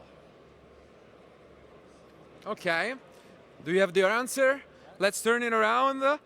And okay, you got it right. So a special surprise, I want to say. I think the answer before was kind of tricky because not a lot of people start and attend their major event during the first year. For example, for me, I started a lot earlier.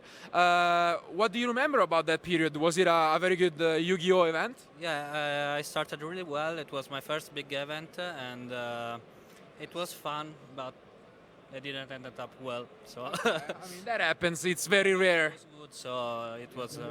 It was Dragon Ruler, yeah. So it's a very nice one. Okay, so last question of the game. It all comes down to this, and you can use it because we are eco-friendly here. And is it gonna be Federico Pastore, who is the best friends of this power couple, or is it gonna be Megozzi trying his best to get a tie? My last question is, where and when did you guys meet for the first time at a Yu-Gi-Oh event? Meet, not play against. Let's see, this is an important one. Like, you can forget when you played, but you must not forget when you met someone, let's be honest. And let's see. I think he's getting red though, so. Yeah. A major event? The first No, time? yours. You. When did you meet him for the first time? No cheating, please. Okay. He's struggling. This is kind of a test for both of these guys, actually. Like, when? Not only where, when and where. Where is pretty easy, honestly. Like, okay. We have our answers ready. Let's turn it around. So a local store in 2014 from Federico and Bibli, which is Blues Brothers, which is one of the most popular shops in Rome. We do have an answer, so you are safe. And this is actually ending up in a draw, so you can shake your hands. The friendship is still safe. And thank you guys, of course, for watching. Most likely we're gonna see one of these guys, if not both, in a future match during the weekend. And again, it was fun. Keep watching, and we will be back soon with more content.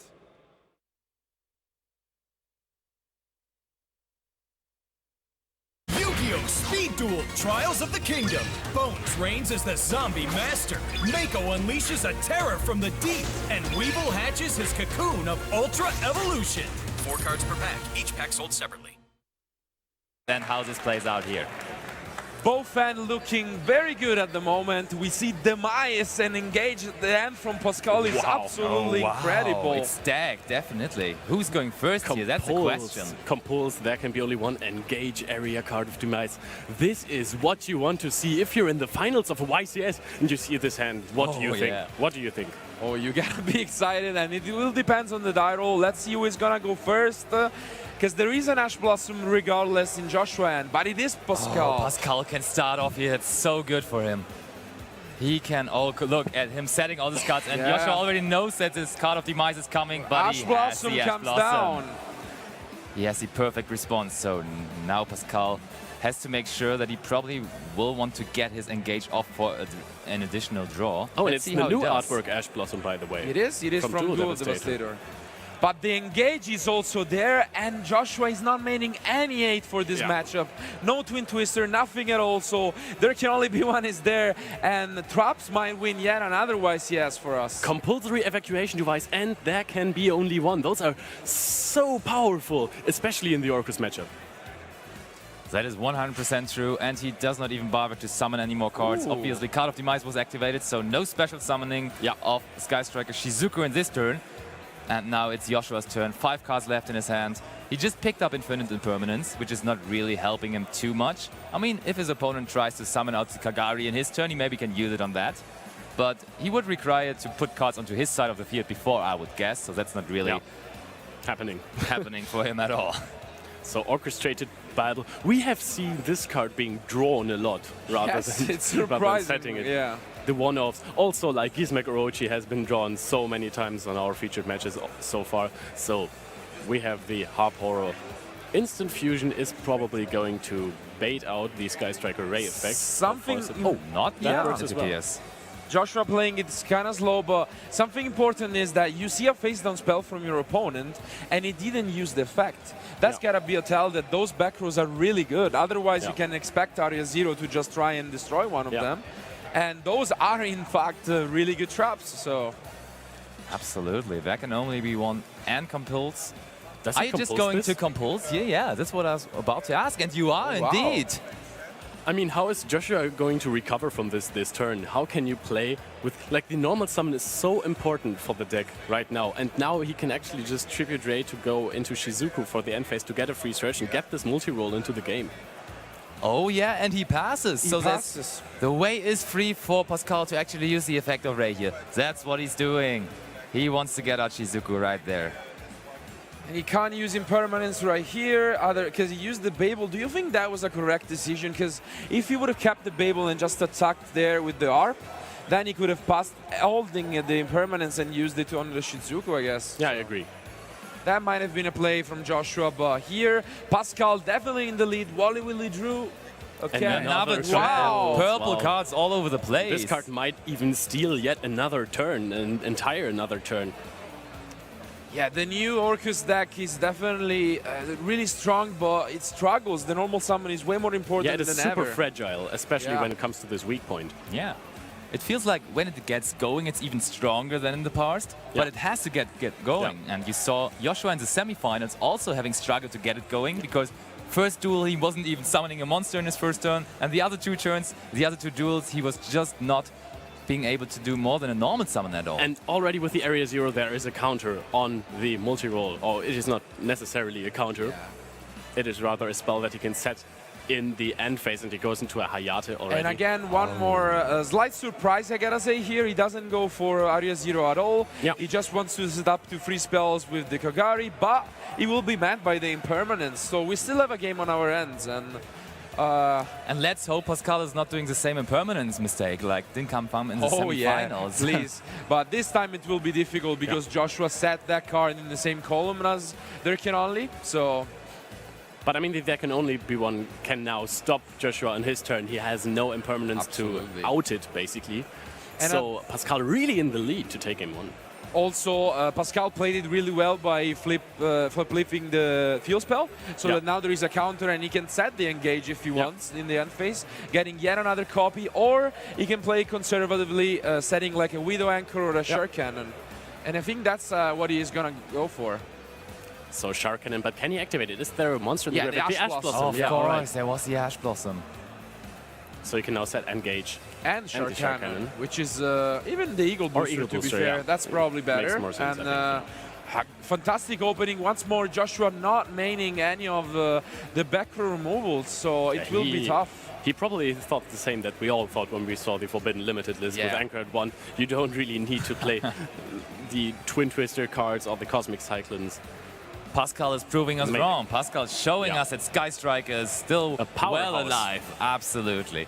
And he is well on the way to take game one right here, being resource-wise in the lead, having 4 back row cards and a multi-roll to get even more going with that. And Instant Fusion comes down, so this might even force out the Eagle Booster. But would it be so bad for Pascal to have the Eagle Booster forced out?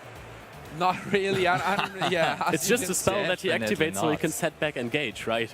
Yeah, it is gonna be used at some point. And here, once more, with the choice of the compulsory, if he wants to use it just on the normal. Because we know the Babel is there, so he doesn't have to forget about it, but... He could also just flip the There Can Be Only One, so he cannot extend. He might extend into Phoenix then, so that might be an issue. So Compulse could actually be... I mean, if he goes into Phoenix, then he can Shark Cannon out the Hop Horror. Absolutely. So, at the same time, you really don't want to do that, because then the Babel can just be used in that case. So you can also just Compulse the Galatea and then Shark Cannon out the Hop Horror. I think that is a good compromise for him. Let's see. So, still very open.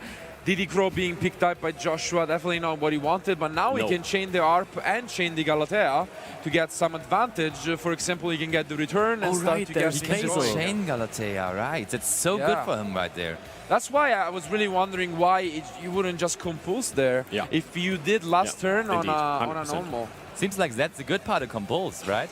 You cannot actually put the cards into the graveyard, and that would favor the Orcus deck. You just get it back to the hand, and it's just way more better. So kind of a misplay maybe there. I think so, because once more we see how good even art drawing the Babel is. It makes a lot of difference, and still wondering why that compulse wasn't flipped before. So, I mean, there is still There Can Be Only One for Pascal. that can really stop Joshua from going off. He just has to secure that it goes through. So he has to kind of protect it with setup from Phoenix, because as long as this card is on the field, Joshua cannot really play. Definitely I agree, not. but you're taking like unnecessary risks, I feel like. Because if you compulse there, then you're free to basically go for the Hercules base next turn and another engage for free. Just get a lot of advantage. And in the shoes of Joshua, do you actually know that there can only be one? Because Pascal did not pop this card and he did not activate it yet. So what kind of back row could there be for Pascal? Maybe another compulse, but also very likely as there can only be one. I would always say anchor, but maybe impermanence as well could be an option. So there are still a lot of different cards, and Joshua seems like he didn't pick up anything else though. Arporter and Armageddon Knight not gonna help him here, but the Diddy Crow can be used on the engage. Yeah. That is so now do you good. set the area 0 most likely, right? Yeah, you still want to go for that. You have plenty of targets in Pascal decks. He's using so many spells, almost 30 spells in his deck. So what is he drawing? Did he pick up the engage from the top? As Sky Striker players love to do. It looked okay. It is a spell. That is okay. That is yet another top deck. Pretty good. You want to put spells in grave as fast as possible, and I think Afterburner was picked up. And that is not too bad, to be honest, because it is a way to get rid of Orcus Nightmare. The card cannot be destroyed by Link monsters, which is actually hard for Pascal to get rid of, and he can get rid of the Babel for the moment. And it's kind of an effect that a lot of people tend to forget, I think.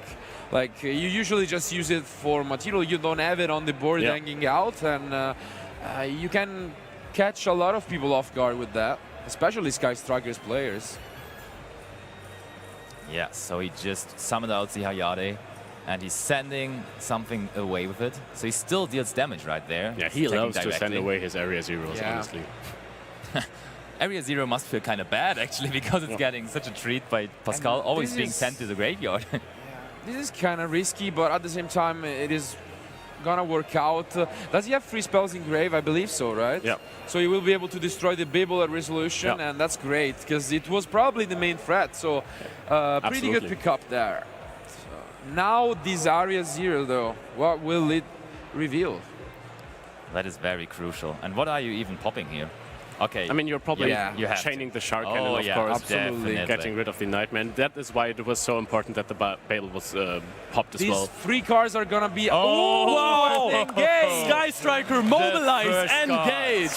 This card from the top is not what Joshua wanted to see. It is the cherry on top for Pascal Keem, and it is going to taste bitter for Joshua. Shaking his head, of course, can't blame him. And luckily, there are no impermanences being activated this turn, so he can choose whatever zone he wants. So. He was doing his best, actually banishing the engage with the Crow, but the second one comes from the top by Area 0. So Pascal has the best card in his deck available Summoning to the himself again. Shizuku before activating the engage, so you can respond. He's not going to use it to search another copy. That would be like so greedy. That would be very greedy. I mean, you can just set it with multi-roll, right? Exactly. That's why I was like.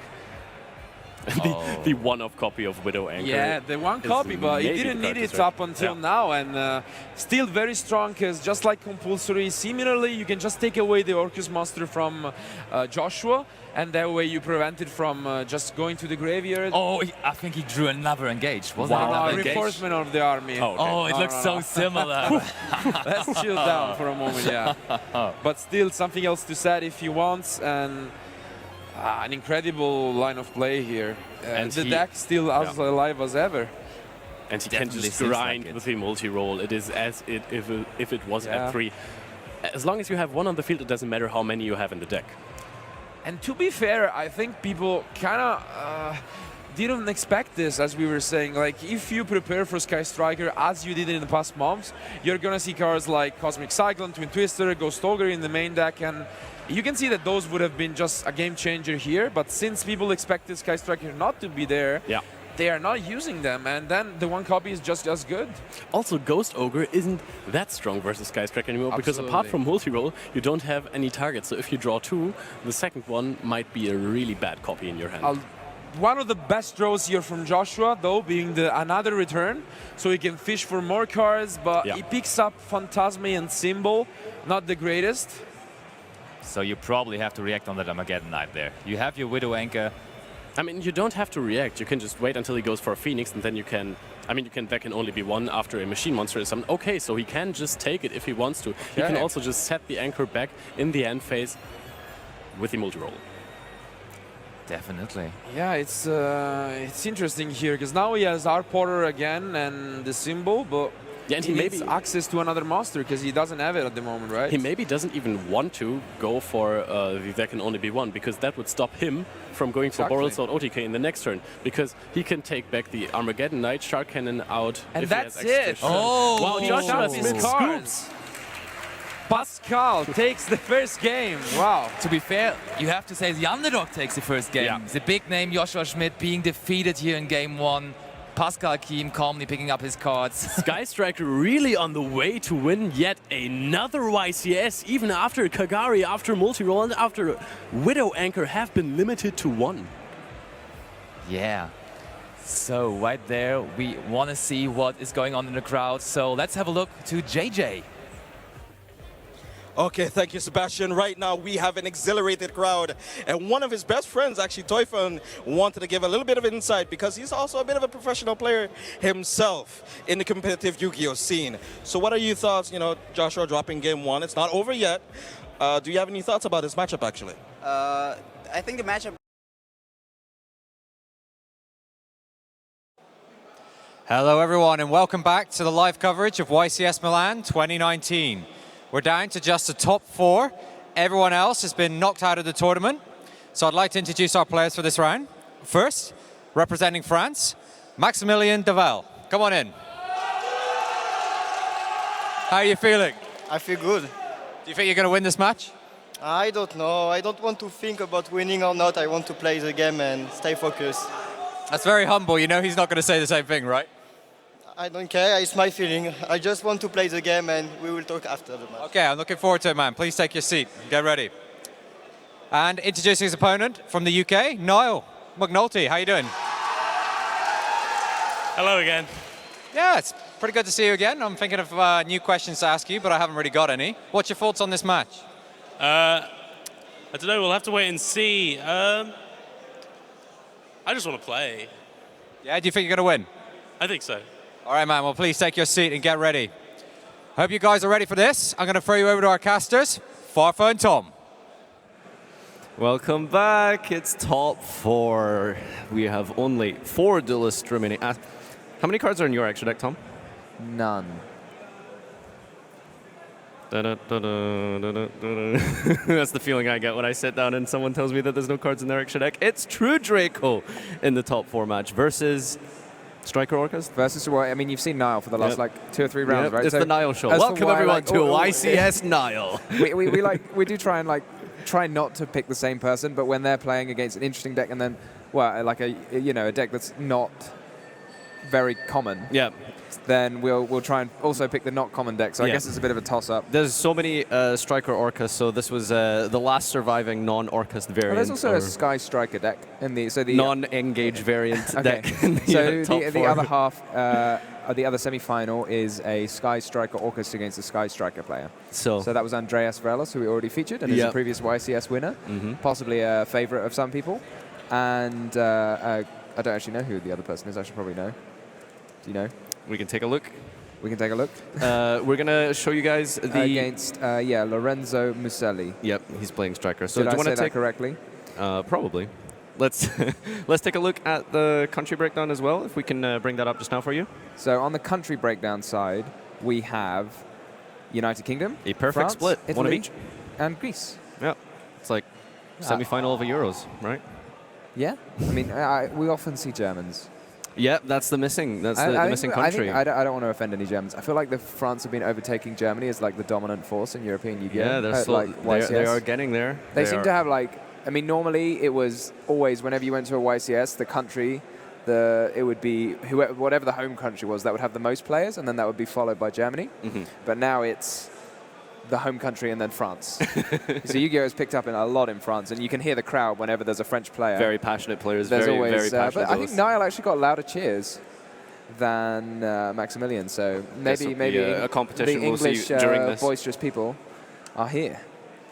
Shall we head on over to the table and take a look at how this will play out? We can do. Yeah. All right. So, True Draco. So we featured a True Draco deck earlier, which this is the more traditional version of True Draco, which runs more a pile of floodgates rather than some solemns. So it's just saying I'm just going to do the standard True Draco thing. I am interested. Like he is the trend Into the Void is a far more trendy card than it used to be. Yeah, it's like the strategy you're trying to go with True Draco, turbo through your deck, get through all those power spells. I can get behind it, cut down the deck, make it more consistent. I'm not convinced as to why you would run it with 42 cards. Yep. It seems like you'd probably just want like the least amount of cards as possible in your deck, so you can like get those like powerful floodgates. So yeah, you could just cut the Into the Void at that point, But it seems to be working out really well for Maximilian here. He's got all the way here to top 4 with his True Draco deck, and he's popping off just now with the Dragonic Diagram. Do you see that? So he's poured quite a lot into this Disciples. He's just destroyed his own Ignis. And just for the draw 2 here? Just for the draw 2, but there is an Ash in Niall's hand. Yeah, and so I this assume might... you do that. Yep. That's pretty devastating. Yeah. It really puts you in, and it sets you back a lot when you like have to essentially just rely on this one singular Maiden here as your last line of defense. Yeah, once you've been ashed.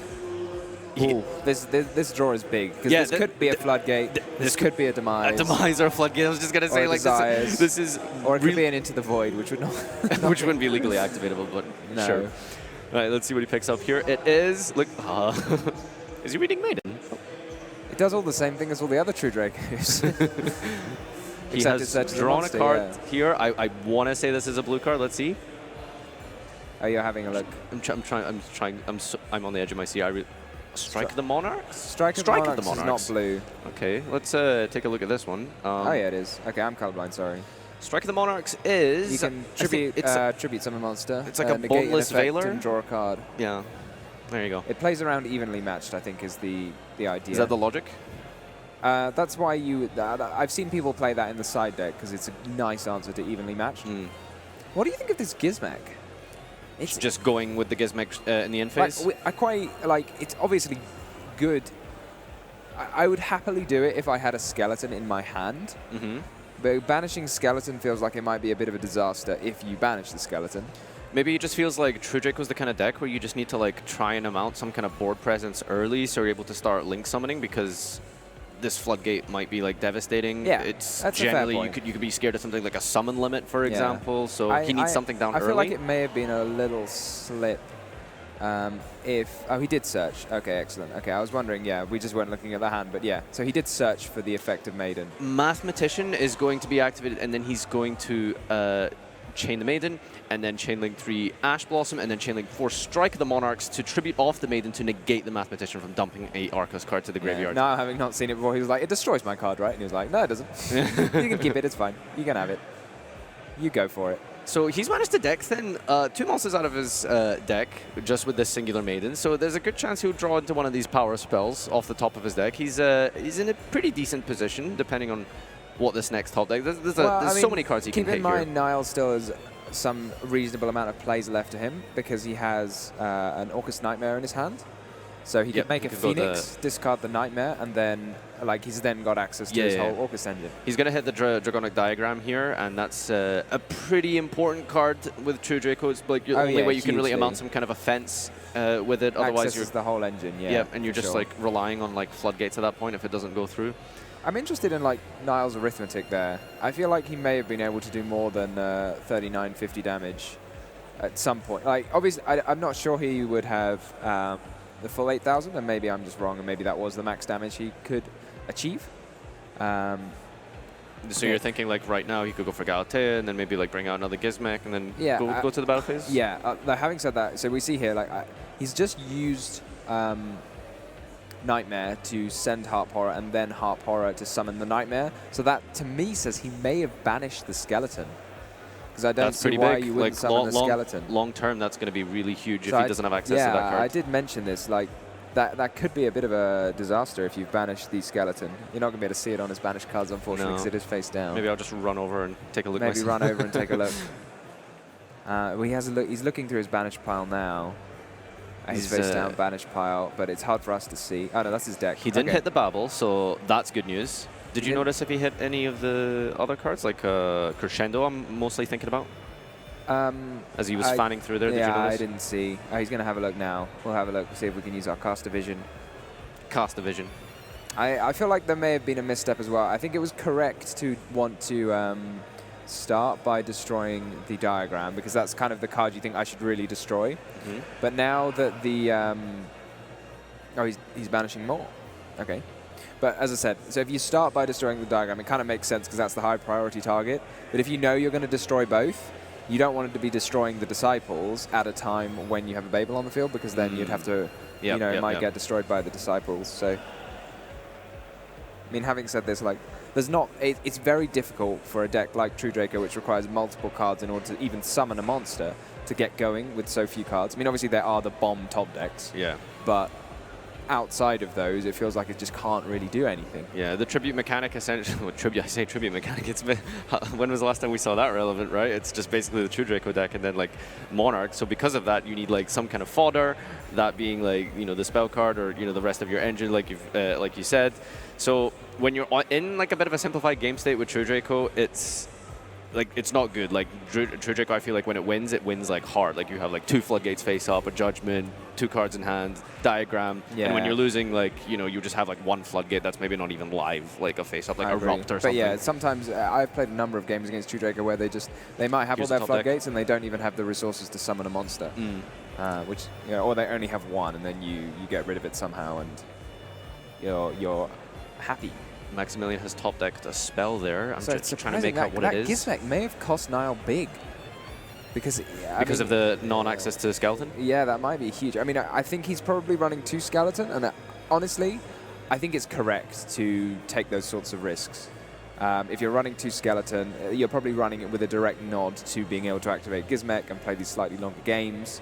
So I don't think you should really fight. It's one of those things like, you do it right and you're like, okay, that's fine, and then you do it wrong and you're like, oh, why on earth would you do that? You don't want to be too results oriented. I still think it's a reasonable risk to summon the Gizmek. I think it probably like overall you have to ask yourself, does it increase your chances of winning the game? Yep. And I think the answer is probably yes. So that was a diagram he managed to pick up there, and he's going to be able to pick up the Disciples, I think.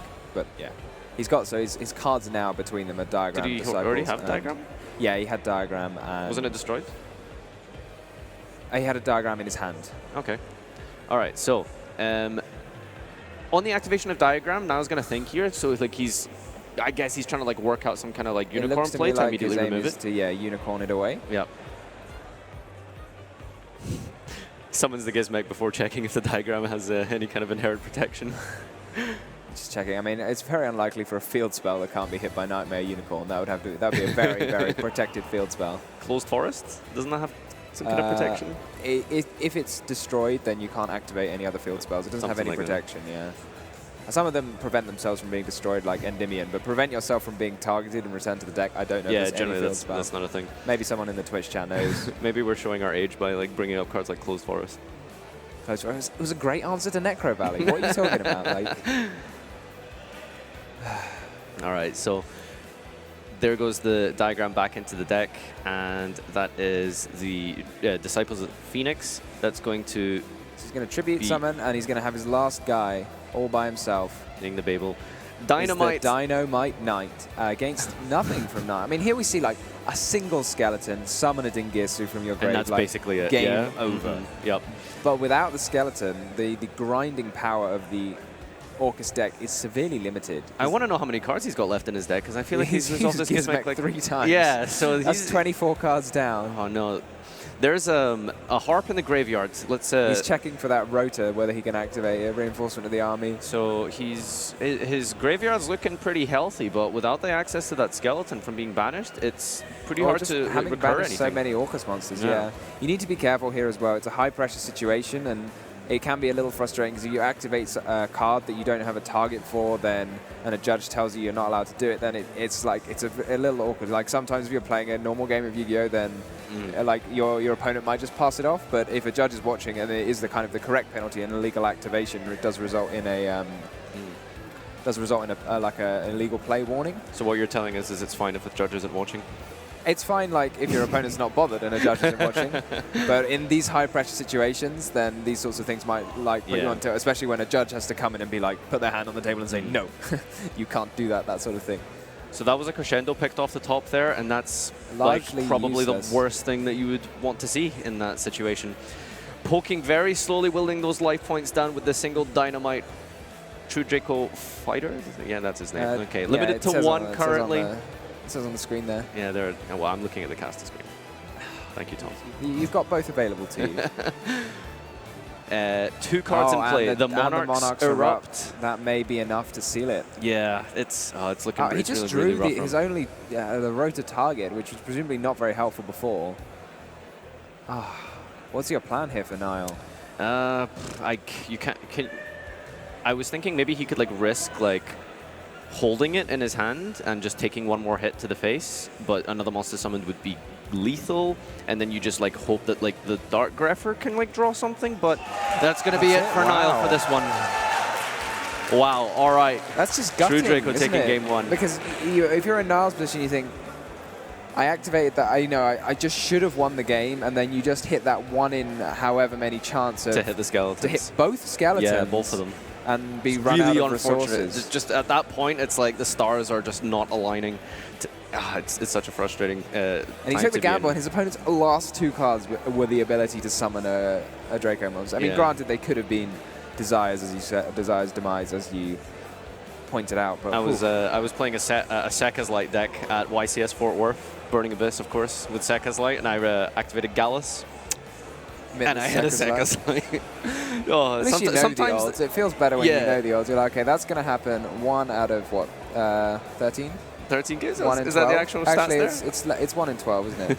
Well, you've got 3 Sekka's Light. You've got 1 Gallus, so you've got 39 cards. Oh, it's 1 in 13, yeah. Okay. All right, well, Maximilian has just taken the first game with his... A reasonably long first game. Yeah, so we have a look. I mean, 12 minutes. Okay, that's not that long, actually. That's pretty short.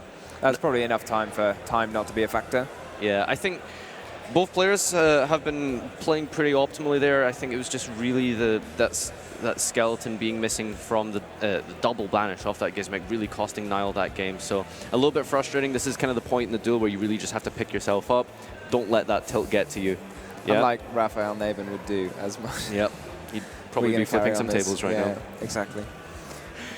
So you've been in a pressure environment like this, right? Where you're like deep into top card. Maybe things haven't really gone your way. Like, what's like going through your mind right now? Like, how would you be feeling? Honestly, like most of the time, you're just like you just want to be. You are just focused on the game at this point. I mean, both the players they were asked like, "What are you thinking about?" And he's like, "I'm just thinking about playing." Yeah. Like so, if you just keep your mind on the game ahead of you, I think you can't do any better than that. Yeah. Just don't look back. Just keep going forward. You have your side deck plan. You have your... Does he have a side deck plan for True Draco? is he well versed in the True Draco match? Has he been practicing? I mean, you might not...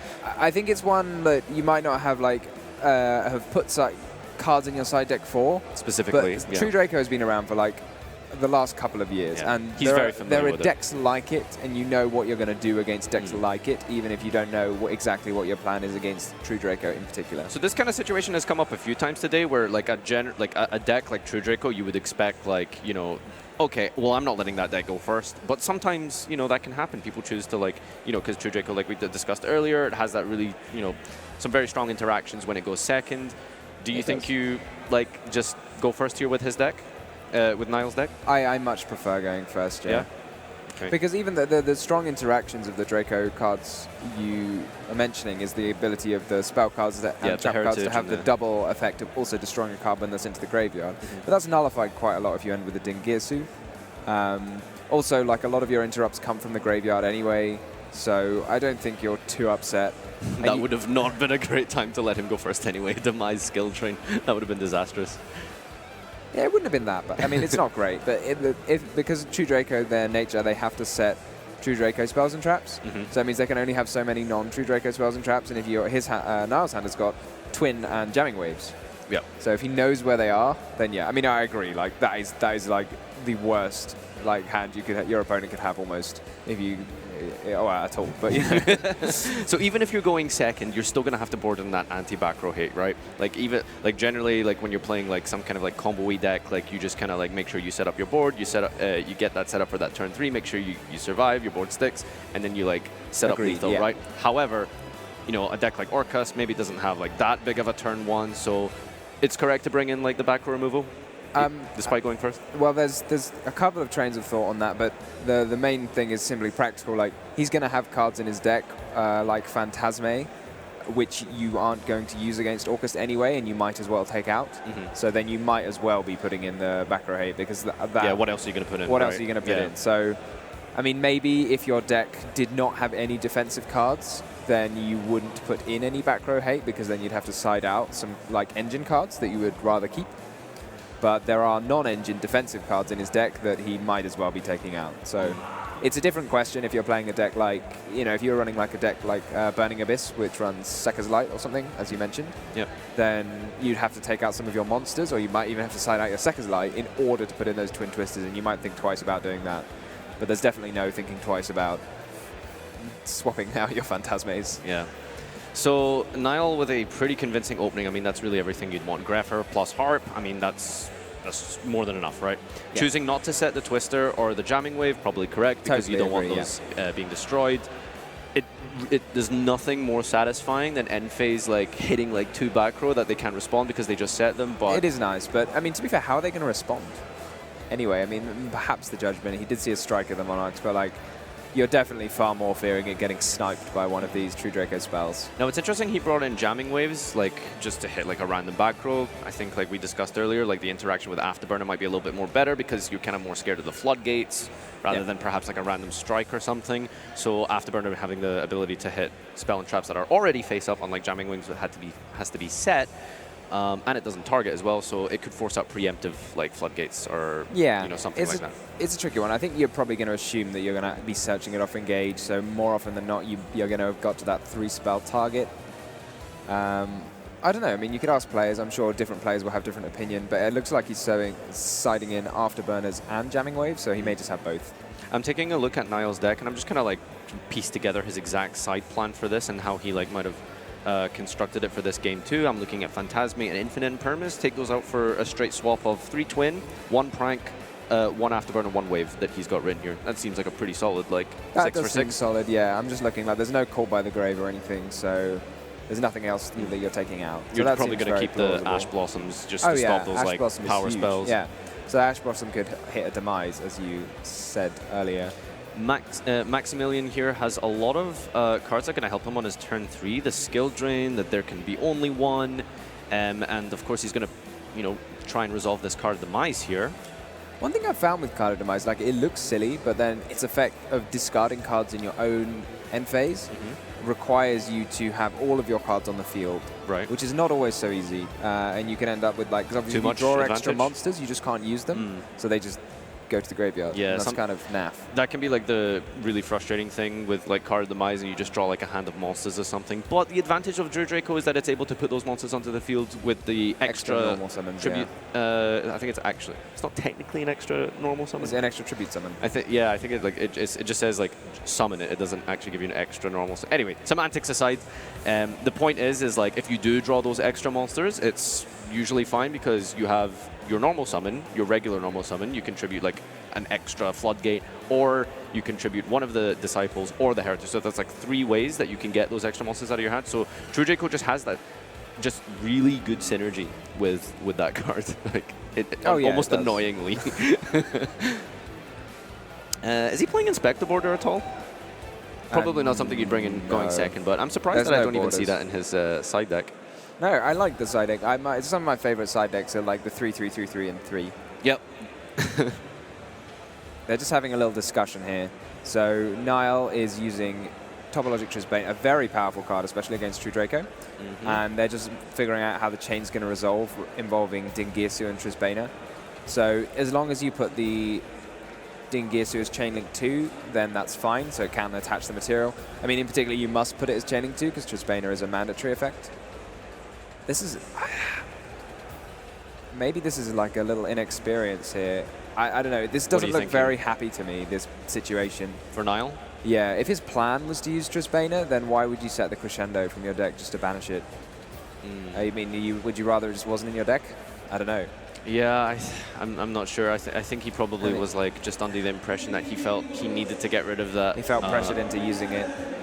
But Maximilian's going to tribute now over. This Card of Demise is going to be massive. Oh, it's going to be huge. What's the attack of Trisbania? Do you know off the top of your head? 2-5. 2-5. Topologic Trisbania. We'll just get it up for you here. 2-5. And Ignis is 2-4. All right. Card of Demise is infinite. Card of Demise going in here, drawing some more out of the top of his deck. So, I mean, as we said here, it looks like Maximilian has everything, but realistically, without a diagram, his resources are extremely limited. He won't be able to attack over this Trisbana easily.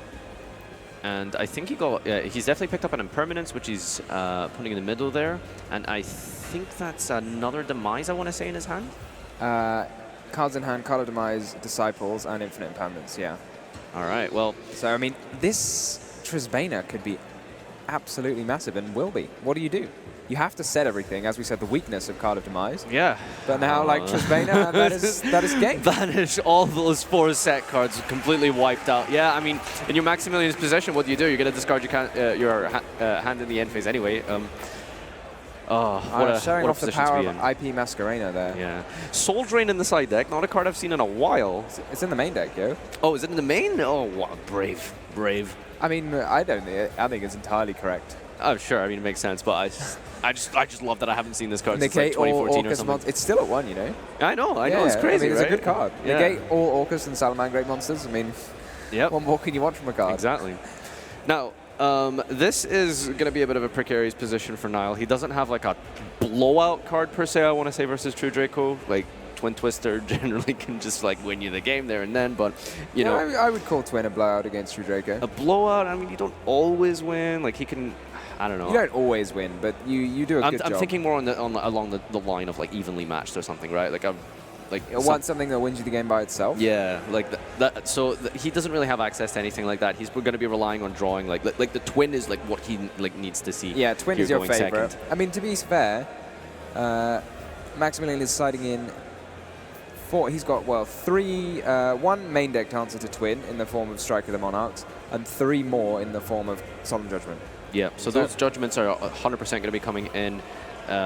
To basically just stop evenly matched. Like, I mean, he's not playing evenly matched, but that's like probably the line of thought, like just in case you're. It stops evenly, stops Twin. I mean, it's just generally useful, right? It's a great catch-all card. It's one of the best cards in your deck when you're going first. It does feel awkward though, because like you have to side in these more like non-engine cards. You want to keep all your floodgates as well. So maybe this is the time where you just rotate out the Into the Voids. I'm just not a fan of like Maiden in general. I generally don't play it when I play True Draco. I feel like the spells and traps are better. If you need a monster, you can generally get access to them. So you run only 4 monsters? And Inspector Border. Oh, I see. Okay. Inspector Border. Sorry. Are you not worried about Pot of Desires banishing too many of your monsters and you not being able to play? I'm more concerned about my opponent not being able to play. Thank you very much. I mean, that is your aim, but you still need a monster to win the game eventually. Frustration is enough. Frustration is enough. No, I think most people, I mean, they might be annoyed, but they're more than happy to attack you repeatedly with the same little guy. Even if they're stuck under, there can be only one. Yeah, exactly. A lone Falco, right? They need only one, yeah. They need only one.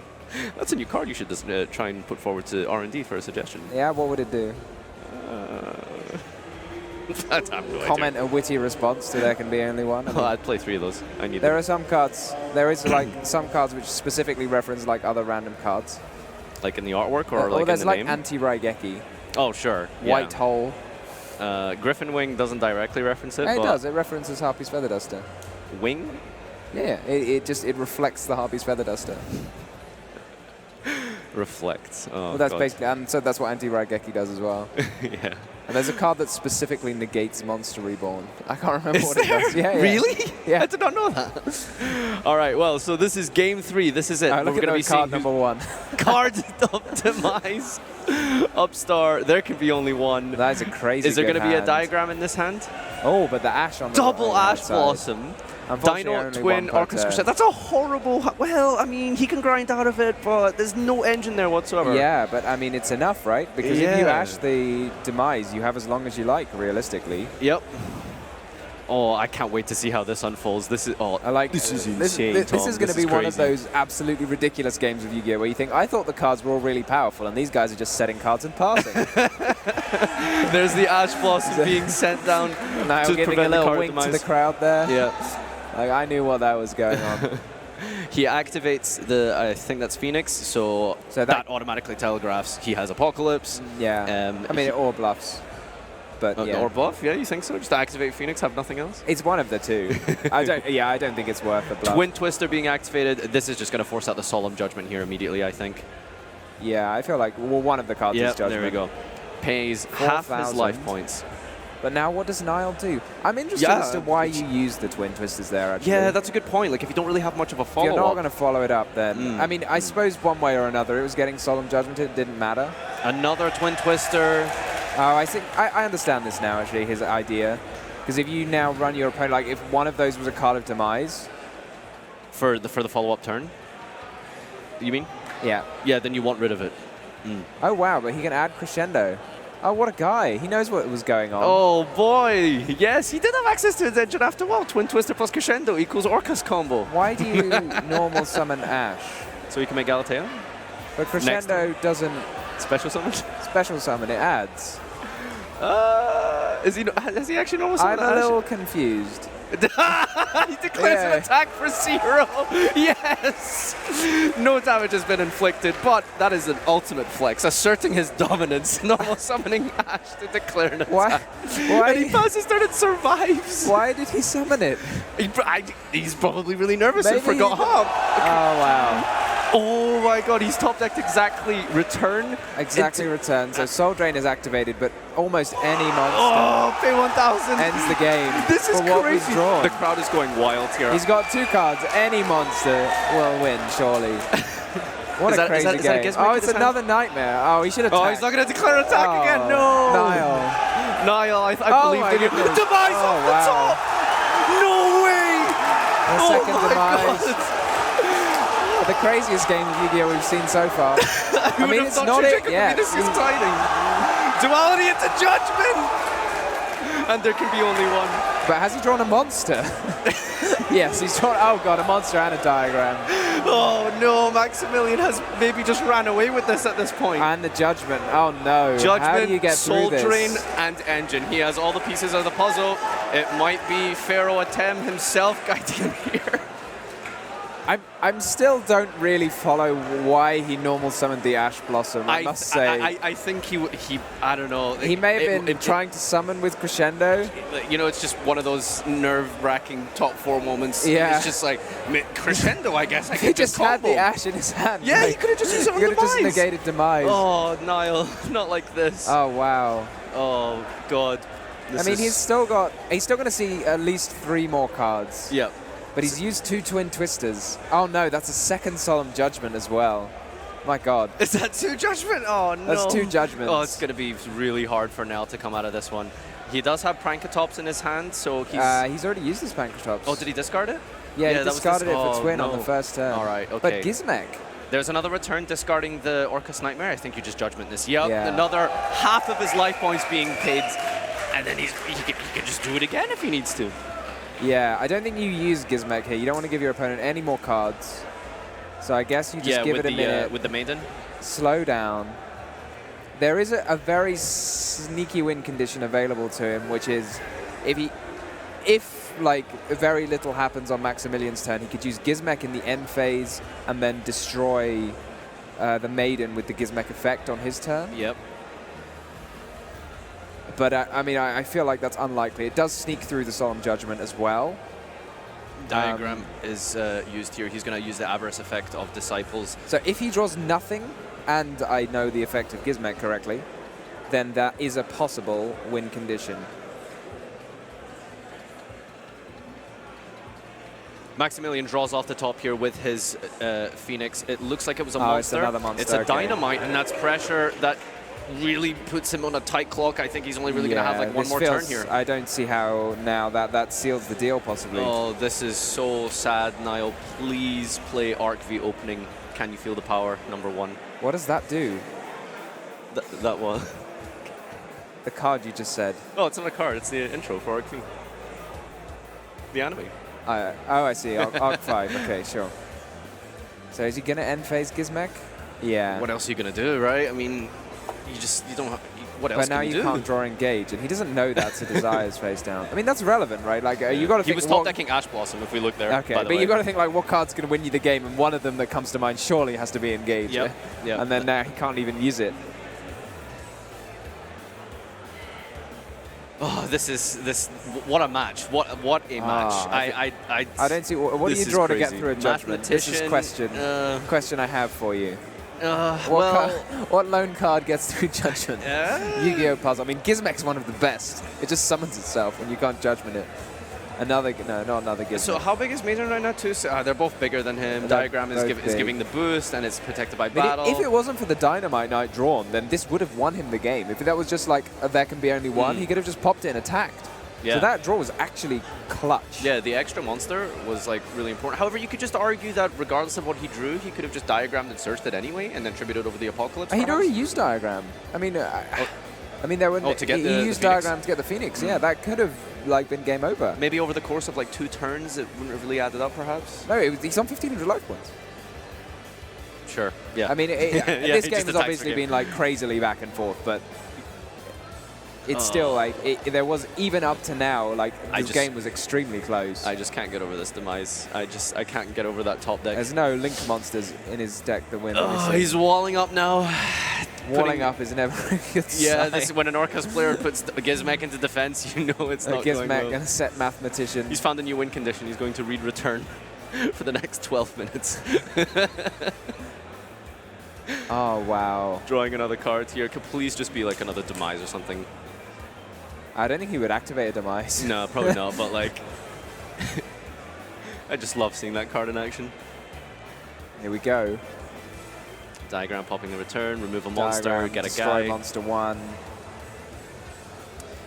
You just tribute the Apocalypse, right, and destroy monster 2. I think the crowd might be excited here. Both monsters being destroyed just through the True Draco traps, and then you just put everything to game into attack, and you swing for game. It looks like he's going to draw some more cards first because he can. Does he have one more Gizmek available? No, it's Soul this Drain. turn. Oh, right, yeah, of course. Soul Drain's quite an important piece of this puzzle. He's continuing why he's to draw winning this cards. game. He's having fun.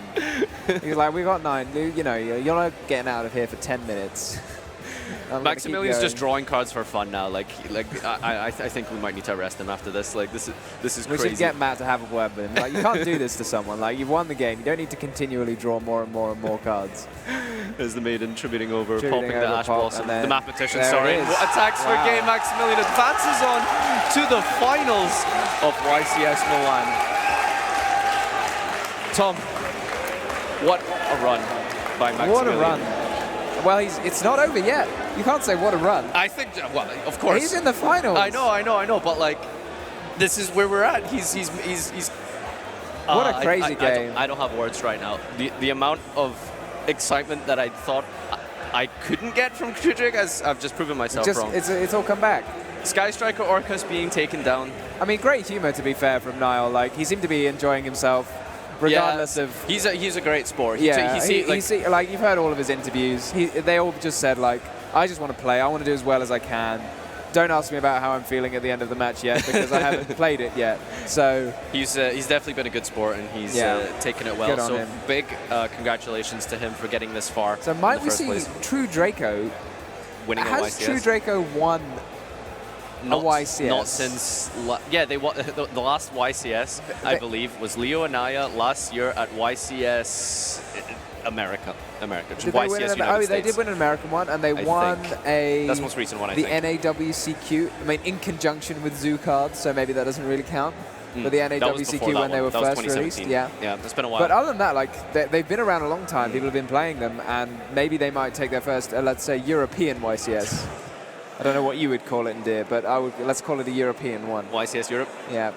So Wow. This is going to be it for me and you, at least, where we still have a final to come. And after the, I mean, what could top this? Maybe nothing. Maybe it's it now. But we get to crown the winner. This felt like a final to me. So yeah, that's going to be it from me and Tom specifically. But we are going to be right back with a player interview with Matthew Bell, and of course, the grand final of YCS Milan 2019. That's it from us. What an incredible game. I'm here with the winner, Maximilian. How do you feel? I feel good. It's really, really cool to activate Card of the Mice on the top deck on a future match. Really cool. That was insane. The crowd went wild, and it just 3 cards, and you just steamrolled the game from there. Yeah, but luck is part of the game. I was lucky, and it's good for me. Are you ready for your next match, the finals, to take down the title and become the next winner of YCS Milan?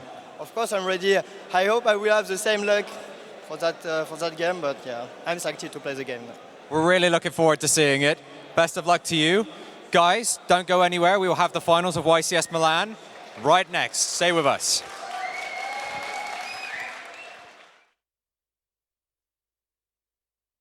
Long ago in ancient times, a sacred game was played by both spirit and mind. 7 items told the mystery, puzzle line, ring rods, scale and keys. Who will make the final stand and make the move? The answer lies in your hand. And whether you win or lose, hangs in the balance with the card you choose. Trust in the heart of the card battlefield. Remember to trust in the heart of the card.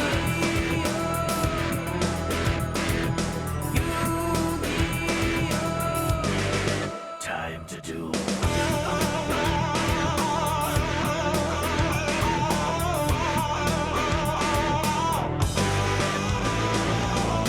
Long ago in ancient times, sacred games played by both spirit and mind. 7 items told the mystery. Just trust in the heart of the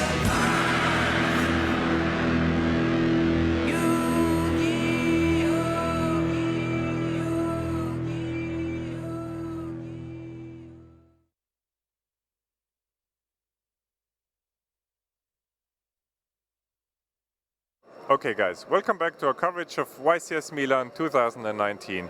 We're here with Stephen Jacobs from Belgium. Stephen, good to have you here. Yeah, it's always nice, like, to join like YCS. Definitely a nice experience. Yep. You're mainly known for your YouTube channel and for playing Monarchs.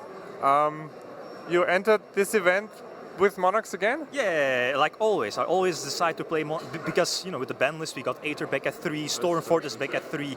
Sadly, Pantheism is still at 1, so maybe in the future we are maybe getting that back in a TCG, but I think it's more wishful thinking that we still like get only 1 Pantheism. But I like playing the deck. I didn't do so well, but it's not my main goal to like go to the event, do well. It's more of profiles, coverage. That's my goal. Okay, and you prefer to represent Monarchs for like ever? Yeah, even though the name behind or at least the thought process behind Monarchs isn't really like positive, but I like the deck. I mean, I've been playing it since 2008, I think 2007, like the good old school Monarch decks. But ever since I'm enjoying the deck. Okay. Yeah. Okay. Lately, you've been doing coverage for YCS London as well.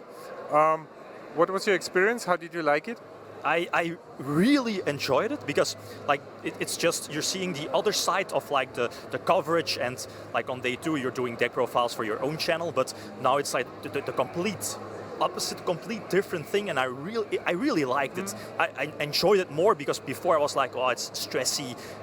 You're like talking like over the matches, like the quiet moments. But even in the long run, I mean, after the event, I was like, yeah, this is something I definitely maybe want to do in the future. Even though like combining with coverage and my channel is a bit difficult, but maybe like the future I can say like or prefer going for coverage a bit more compared to like doing profiles on, let's say, on Sunday, top 32.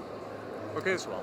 So, could you say that you learned something from this experience as well? Yeah, definitely. I mean, it's just you're working together with your team, your coverage team, like behind the scenes, you're preparing before the event as well, like potentially targeting some players, like they might be playing something interesting that might be something to keep in mind. Let's say if the player goes like undefeated on round 4 or round 5, then okay, we should definitely feature that player. It's you're just like behind the scenes and like working towards like coverage. It's really cool. Yeah, it's definitely something. Yeah, it's cool. Yeah. I enjoyed it. Yeah. And is it something you're gonna be able to use for your own channel as well in the future? What do you mean? Maybe behind the scenes or the experience you've got? Yeah, probably. I mean, my co-commentator was Marcelo back then. It's just the fact that you're the first time commentating, duo commentating with someone else and someone as experienced as Marcelo. It's just you're getting to know people like on the other side as well, because you're like with the guy for like hours and hours on Saturday, and maybe on Sunday as well.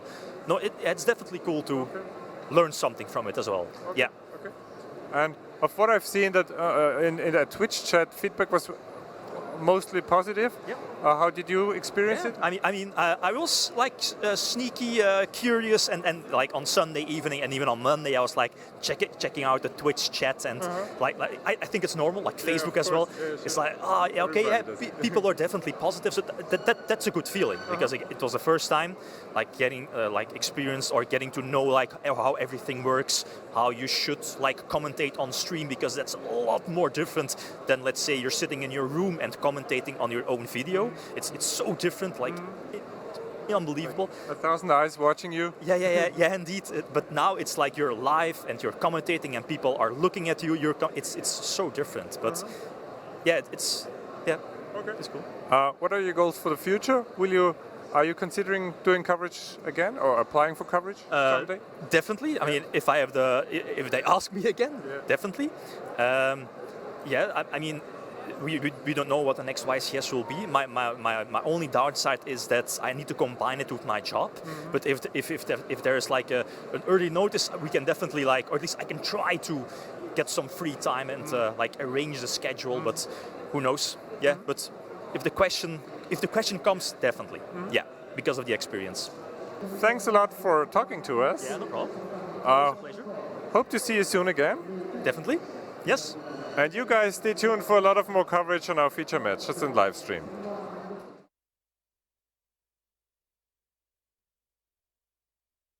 Yu-Gi-Oh! Dual Power! You can power up your collection with special variant artwork of every Yu-Gi-Oh! Series Ace monster on top of 6 all-foil booster packs. Dual Power! 6 packs of 5 cards per box, each box sold separately.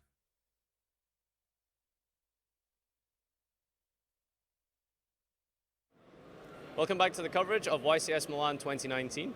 Joined with me as familiar faces, you guys should know, Alberto and Marcello. We're going to be doing a his and her question game, as you've already seen. And basically, the way it works, very simply, I will ask a question to both participants, and they will write down the answer that the other person believes to be true. So for example, I'll ask Marcello, what is his favorite fruit? They both write down what they think the answer is, and then we'll reveal it at the same time. Yep, understood? Yep. Easy? All right, cool. So, keeping it Yu-Gi-Oh! Related, our first one, my first question is going to be, what is Marcello's favorite card of all time? His single favorite card of all time. Bonus points if you can get the set name, or ID or whatever, yes? All right.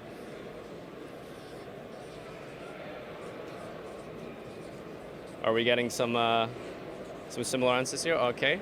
Are we ready? Good to go? Yeah. Sure. All right, reveal it on 3. 1, 2, and 3. Very good. Sagi the Dark Clown. Interesting choice. All right, let's get our second question down. We're going to go ahead with, who won your first ever duel between each other in a, let's say, an organized tournament, in an organized tournament setting? Who won the first duel between you two in an organized play setting? Not sure there? No?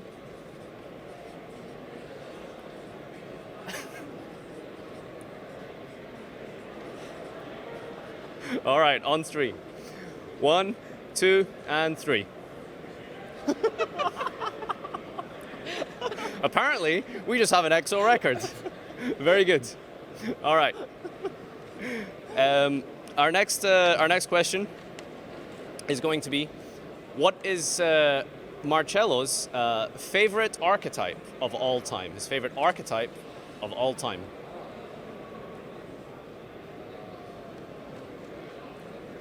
Within any formats or any tournament play, a deck that Marcello has been playing or has enjoyed to play and revisits over the years.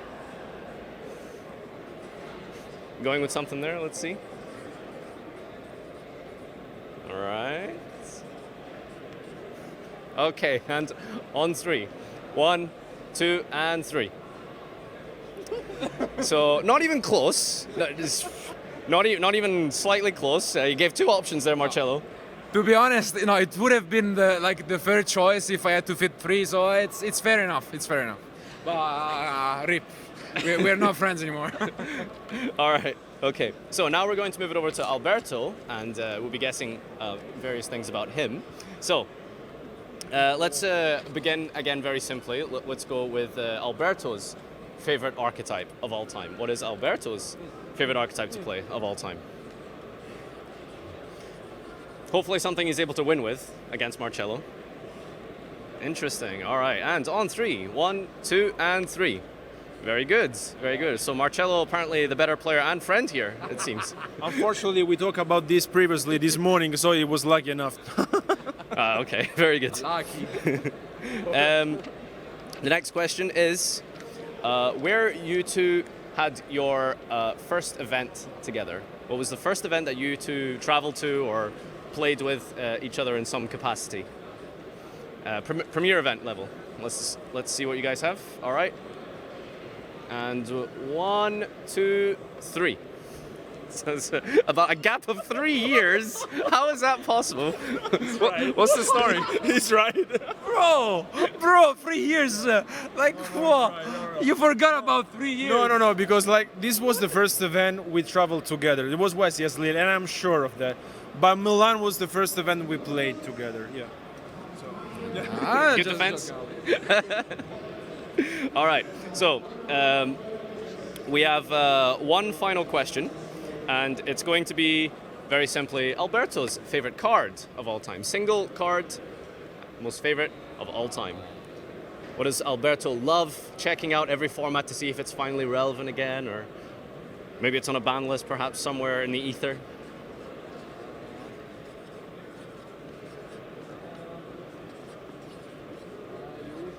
He's thinking. Send some. I can't even read that. Oh, okay. Ah, yes. All right. It's This tough. is super easy. It's tough. Super easy. I have something in my mind. I could give you a suggestion, but otherwise it would be so easy for you. No, wait. Give me. All right. One little hint. No. Give me One No, little hint. okay. He's got. We believe. We've got faith. All right. I got faith. It's it used to be good. I'll say that. Used to be good. It was super good. Super good. In its prime, it was pretty good. It was played in 3 copies. It's a back 3 in off. the days. It's a 3 off. All right, let's get something down.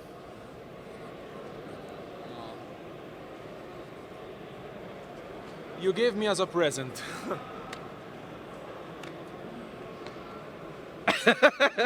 It was a gift, And apparently. our friendship, I'm sorry. You gave me this card once as a present. I think the friendship might have ended about 3 rounds ago, but sure. All right. It's super easy now.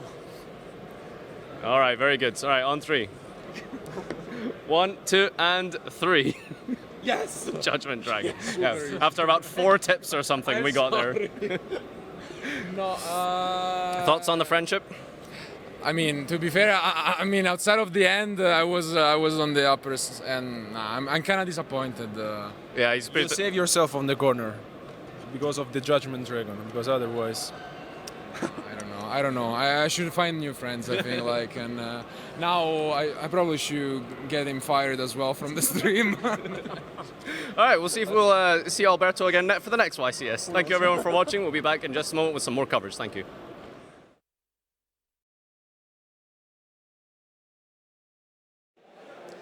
Hello everybody and welcome back to the Grand Finals of YCS Milan 2019. We started this tournament with 1,945 players and we're down to the final 2. I would like to introduce them to you. First, Maximilian Duvel, come on in.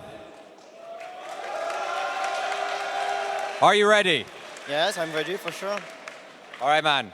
Any last words to your friends or anything you want to say before you play? I hope they will see me winning, but for the moment I stay focused on the match and we will play later. Yeah. 100%. All right, my friend. Please take a seat and best of luck to you. His opponent representing Greece, Andreas, come on in. How you doing today? Fine, I'm good. You ready for your next YCS win? Yes. All right, man. Any last words? No, let's do it. Let's do it. All right, take a seat and get ready. All right, for you guys in the audience, is Maximilian going to win? Make some noise.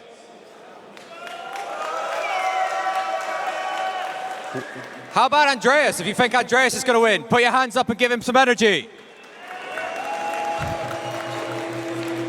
All right, for one last time today, let's throw it over to our casters. Welcome to the final of YCS Milan 2019. Biggest Italian event ever, and it all comes down to this. Andreas against Maximilian, Greece against France. Yeah, this is going to be huge. On one side, we have True Draco. Would you ever expect this deck to be in the final? I mean, I'm in love with the deck ever since. Of course, it's nothing too popular, but it's working out for him, and I'm happy to see something different for once in the final. Yeah. No engages, at least for him, but those are going to be in Andreas' deck, as he's on Sky Striker Orcust, and two very different decks, two very different approaches. Andreas playing the most played deck of the entire event. He's already a YCS champion. Yeah. He won back in the day in Rimini, and now trying to get his second title, while it has been a while since we had a French YCS champion. So yeah, so maybe Maximilian could take his spot right now, and he has a really huge chance, and maybe he can do it. So I'm so exciting.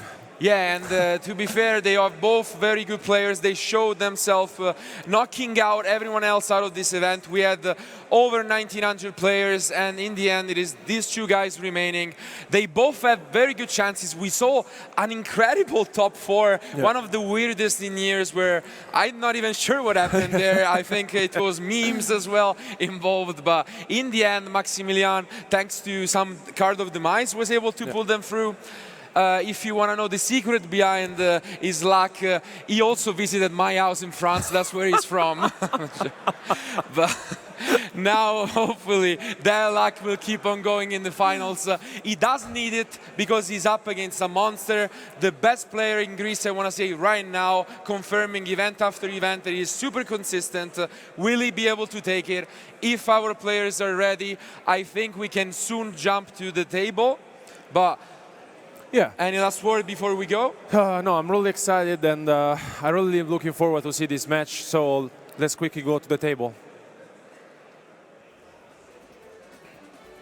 So the die roll is going to be super important in this match because Andreas doesn't play any single copy of Twin Twister or Cosmic Cyclone in his main deck. Well, on the other side, Maximilian is... Oh, it's a triple! Triple... Ooh. The dice roll is going to be super important, as I was saying, because on the other side, Maximilian is playing True Drag without extra deck. So this is going to be super important to win the dice roll. Okay, but Andreas won starts things off. He picks up 2 really good cards.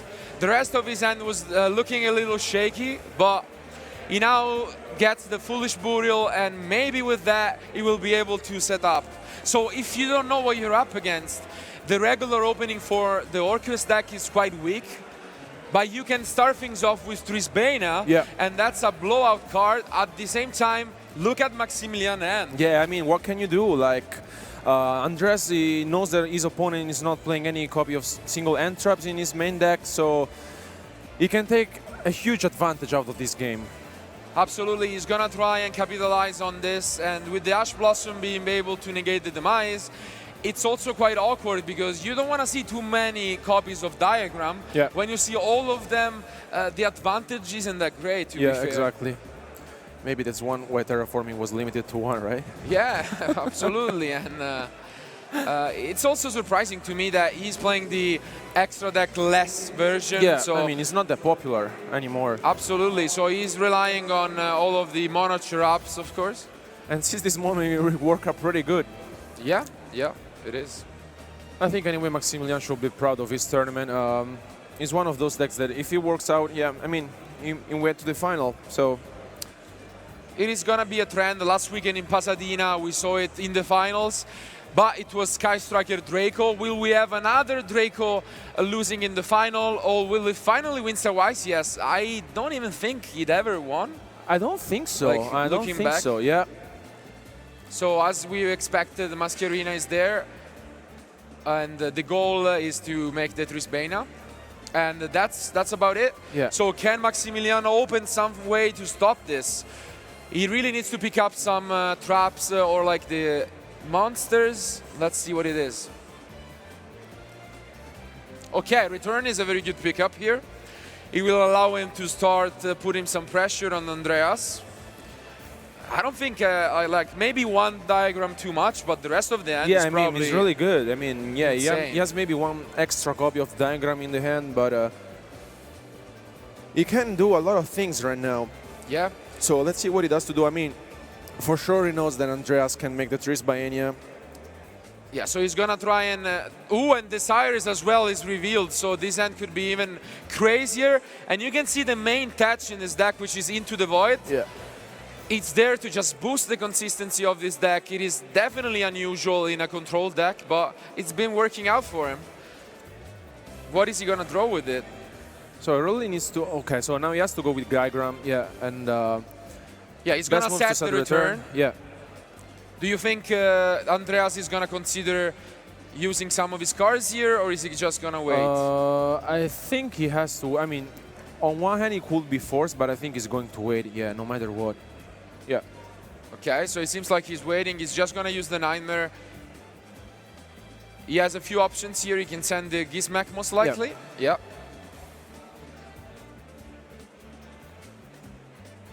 That's what he does. Absolutely, and this means that in a new chain, the return is probably going to target the Mascherina, forcing out. But it's not going to be as impactful here, because.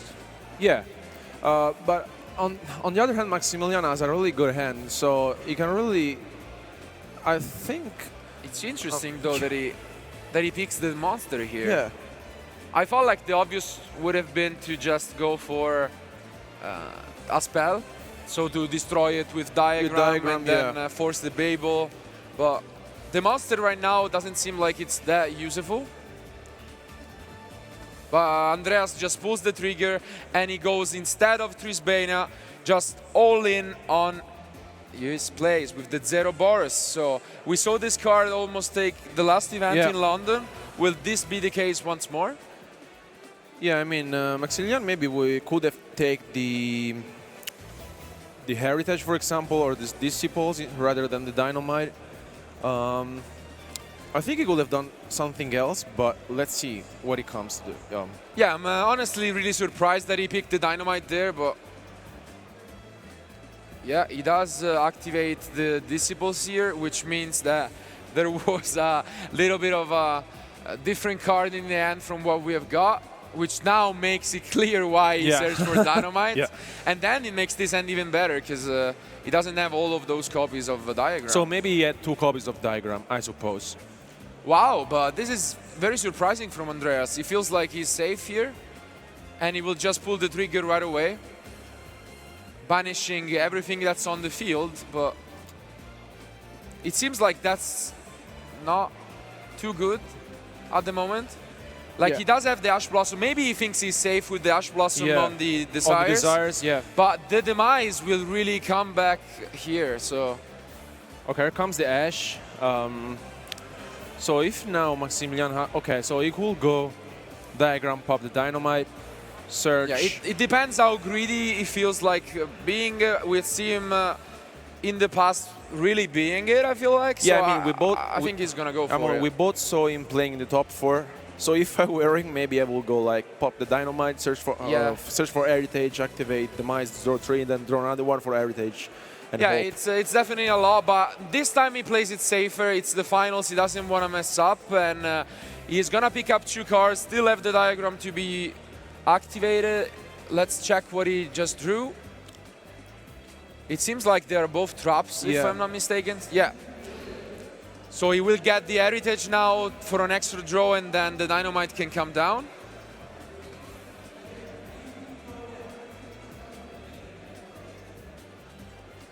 So, what do you think he's looking for right now? He does have the there can only be one, which is pretty good. Yeah, I mean, he really needs another trap card. Let's see if he can pick up another one. Okay, so it seems like he drew it. Yeah, because this is a big problem. There can only be one is such a annoying card to deal with the new Orcus deck, but now he gets back the Zero Boros, and it's gonna be quite a large attack. He can potentially just try and push over, but the diagram is gonna protect Dynamite by battle. Yeah. Also, the Zero Boros is a Cybers, which really helps in clearing the there can only. Yeah, he's now activating the dynamites and he searches for the apocalypse. No surprises. Did he not? I think he banished all of the targets. Is it possible? Oh, it could be possible. Yeah, I actually. think he's out of targets for the dynamite, which is. No. He searched for the apocalypse. But does he? Why would you get it to the end, though? Yeah, I mean, I would have rather activated it. Yeah. Because like you can always pop it and then it has an extra interruptions. That's why I'm slightly confused to why you wouldn't just activate it. Yeah, I mean, I think it was better. Maybe, hopefully, that decision doesn't change the course of this game, especially with Armageddon Knight being picked up, which is yet one more way to play around it. Okay, so we drew double copy. Yeah, now we have yet another card. He drew another copy, so it was not there can only be one, but he drew 2 copies of Apocalypse instead.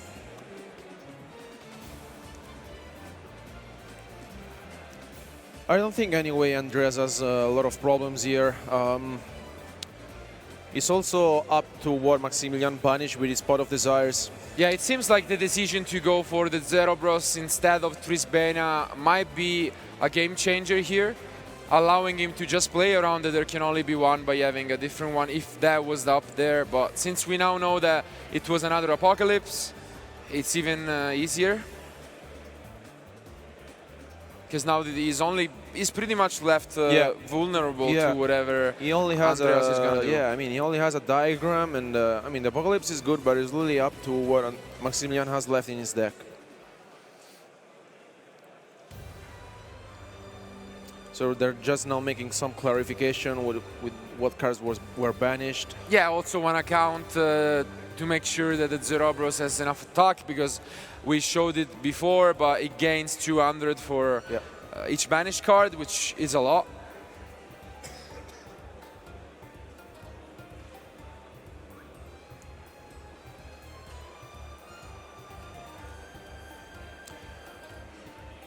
So he's now going for a Regi once again.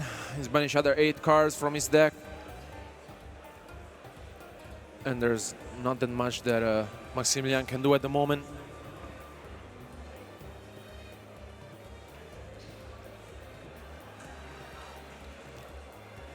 Yeah, it seems like he's pretty much straightforward at this point. He just knows whatever card his opponent has. The only thing you don't have to forget about is the diagram effect protecting Dynamite by battle once. But outside of that, it seems like Andreas is such an experienced player that I really doubt that something like this would happen. Yeah, I mean, he knows what he's doing. I mean, his opponent can do anything at all right now. He activates the return, he's currently Ward 1. Okay, so he drew Allure and the Hornet drones, which is good anyway. Yeah, does he really need anything else? I mean, it seems like he's pretty much locked up, right? Yeah, I mean, he can get rid of the Dynamite, that's what he does. And I feel there are about I'm counting them. Yeah, it's more than 10 cards banished, which means that Zerobros is basically 5,000, if not more. And it seems like this is going to be more than enough to just attack for game. They just want to be sure. Just doing some calculation triple here. checking, but it seems like Andreas will just attack. This is more than enough, and this is game one to Andreas. Yeah, I mean, really well played by Andreas. Nothing to say at all. He had a really good hand. Maximilian plays cards, but I mean, yeah, that was a really cool game one. What do you expect now? I mean, it's tough because honestly, especially in game one, the die roll played a huge role, but the favorite would have been Maximilian. Now there are side deck cards involved, and it means that both Twin Twister and evenly matched from Andreas will play and try to change the game significantly. But Maximilian is not a fool. He's prepared for those, and he sided all of the copies of Solemn Judgment, which won him the top 4 match. So maybe that's going to happen again. And regardless, I feel like it's going to be a close game. So. Yeah, every single time True Draco goes first is a really huge problem from whatever deck you're playing against. So I think Andreas will have some problems, although he's playing both Evilly Matched and Twin Twister in his side deck. Yeah, it seems like Red Reboot would probably have been the best choice against this one, but to be fair, I don't think he can complain too much. We haven't seen everyone siding evenly, and that's if like the Solemn Judgment is not there, it is gonna be a blowout. Yeah, I just think you want to have like some different choices here, right? Yeah, I mean, especially with a version where you have not only Card of Demise, but Into the Void, you're pretty much forced to just go all in on turn one. And there is one more card that I want to highlight for Maximilian, which is the one copy of Strike of the Monarchs he is mained. For everyone not knowing, it's a card that it's a quick spell. You can use it when you have a tribute summon monster, and it basically negates the effect of a face-up card from your opponent. So that's also an out to Evenly and Twin Twister, but we'll see if that is going to be drawn by him. Yeah, it was one of these cards back in the days 2 years ago where Pendulum and True Draco were the best decks. It was one of the tech we were playing that day, so okay. Our plane seems to be ready. They're just double-checking their side deck before starting game 2. Okay, so it seems Andreas decided to side in Mind Control, which is gonna be quite interesting. Yeah, it's a bold move, but at the same time, he doesn't know his opponent deck. We have seen a lot of Inspector Border in the True Draco decks. Yeah. And also, like, yeah, so maybe he expected those, and that would have been a huge out. But again, the Solemn Judgments being thrown by Maximilian, it seems like they are really attached to him. So. And it's kind of interesting to see that Maximilian is not playing any copy of the Inspector Border at all. Yeah. Like, it's one of the best cards in True Draco, and yeah, I guess he feared like Pancratops being back in the format, so it doesn't line up very well against those. But let's see, he's gonna try and fish for some draw cards. But Ash Blossom is once more drawn by Andreas. Yeah. So here comes the terraforming. Do you think he's just gonna go all in on the Heritage draw 2? Or will he play it more conservatively by like getting the Dynamite, I guess? I mean, playing conservatively, it wouldn't have that much thing going on, so maybe I will just risk it, Yeah, so he's going all in on this, and Andreas is gonna punish him with the Ash Blossom most likely. Yeah, I mean, no way. He has to activate the Ash Blossom on the Heritage, because otherwise he will have a lot of troubles here. Ash Blossom comes down. Yeah. Maximilian is left with only the double Solemn. Are those going to be enough? Return, I think, is picked up by Andreas. Yeah. So the engage is going to have to do it, and it doesn't seem like it's going to be super easy at the same time, but... Yeah, best card of the weekend so far. Absolutely, best card in the year, probably. Of the history. Close. Of the century. So he's just gonna try and navigate this, but if you're Maximilian, it's also tough to find a way, and the orchestrated return is such a good pickup as well. It can get you close to your cards, and those are not the ones he was looking for, Crescendo and Impermanence, but the advantage is getting out of hand real quick, and Yeah, this is gonna be really tough for Maximilian because if he activates a Solemn Judgment, he could lose in this in this turn, right? So he really needs to be careful. Again, it doesn't seem like Maximilian is willing to stop his opponent. So the engage is gonna be at it once more. He can potentially get the jamming waves if he's playing it. So I don't think he is. So let's see. And he's also gonna get a draw. Oh, okay. He gets the afterburner, which is not as good as that right now, but he can also use it to destroy his own Kagari and then the diagram, which could be huge. And the upstart Goblin even more. Let's see if he can find a Twin Twister. Yeah, I mean, it wouldn't be super good against the Solemn, but the Babel is there, not super great. And once more. Okay, so that wasn't it was not double call of Solemn Judgment, but here comes the there can only be one. I mean, okay, it's fine. Yeah, there can only does change a lot. And unfortunately, though the Afterburner was there, it is going to completely stop Andreas' turn because this Cry Striker card is obviously a machine.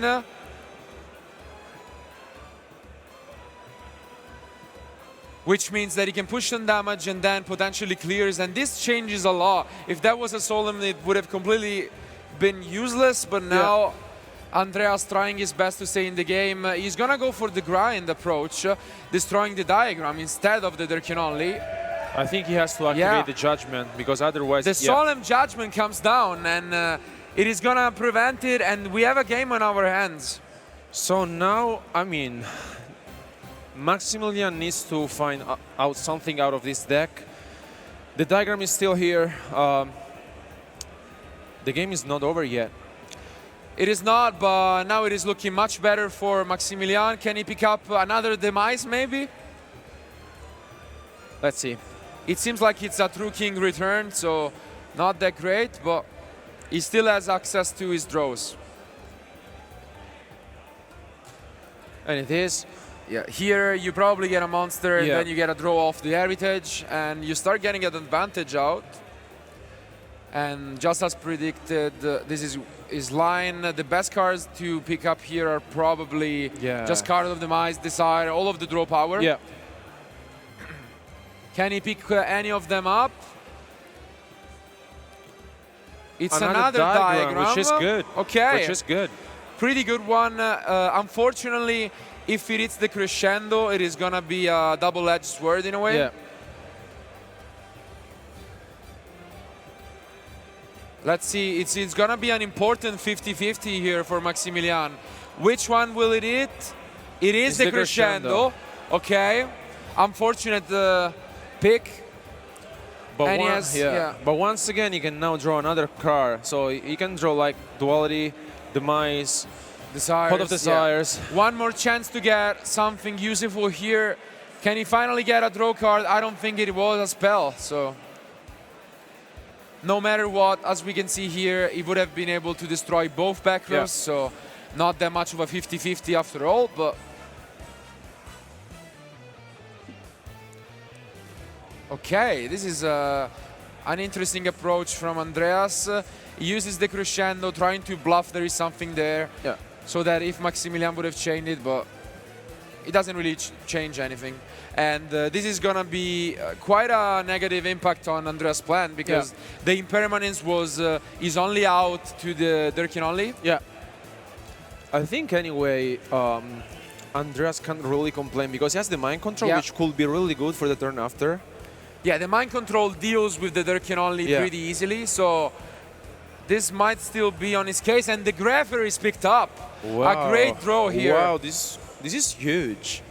It could change the thing so much in this spot. Yeah, he doesn't necessarily need to play it, but the Mind Control can really shut things down, because if you go for it, then you can go for a Phoenix potentially. And let's see. It is the first card that's activated. It is gonna set... It can set both because they were shuffled back, so even the Apocalypse would be the obvious choice.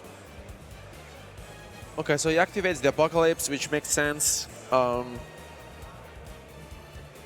So now Andreas can normal summon the Dark Refer. Yeah. If or the ARP, honestly, the because ARP, if yeah. he feels like he wants to go for Phoenix, then it's probably better not to use the Grapher effect regardless, but he still has a lot of different options. And but maybe Maximilian drew the return, right? yeah, if he I'm not has, mistaken. he has the face down return at the moment. Yeah. At least let's hope that that's the right card this time. Yeah, Nicole? Okay. So he does go for Grapher effect. Yeah. Is there gonna be an answer here? Maximilian thinking, because he could use the Apocalypse to destroy the Grapher, but at the same time, if he does that, Andreas can just start using his machines.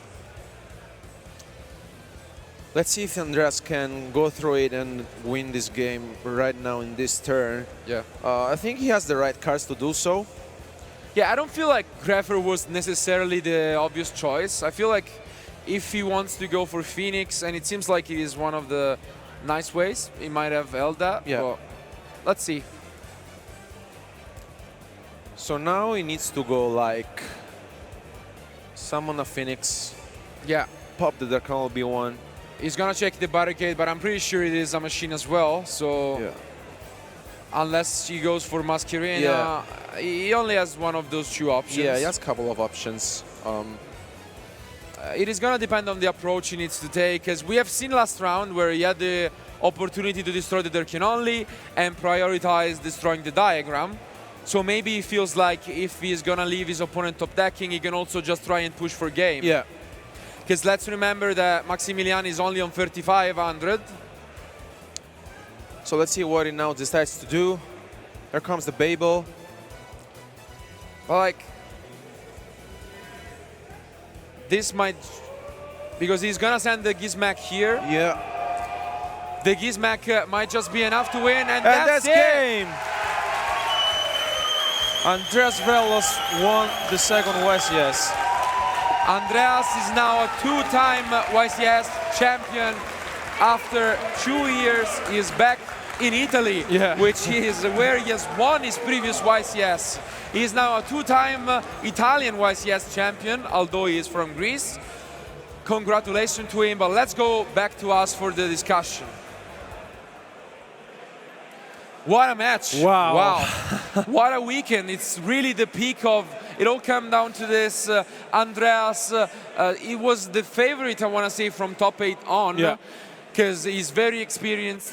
He didn't expect to go this far, but he's still there. He tried his best and he played perfectly throughout the entire event, showing not only deck building skills, but a lot of knowledge and technical play. Yeah, we have seen him playing throughout the whole weekend, and he showed that he really can do it, and he did it. So, a two-time YCS champion, congratulations, Yeah, Andreas. it seems like Italian events are just so easy for him that he should try traveling. Maybe, Andreas, you should come to our Italian national and just win that too for us. Regardless, congratulations to both. Maximilian also trying his best to represent France here in Milan. His deck was definitely the underdog, but once more engage and the Sky Striker cards winning another event. This time is with the Orcus package. Great synergy. It was since the beginning of the tournament the deck that seems to be the most played and the most powerful. But before jumping in, we have some few more things to talk about. We want to thank you for going through this journey. It has been 2 days plus Friday, of course, for anyone who was here, of incredible duels, 11 rounds of Swiss, top 32. A lot of things that we could show you. We had new casters, so thank you, Alberto, for Thank you so much for being here. Thank you to the other guys, Tom and Farfa, of course, and to our host, Matt. But before jumping into the interview with the winner, we have videos about the prizes to show you. So let's bring that up to the screen.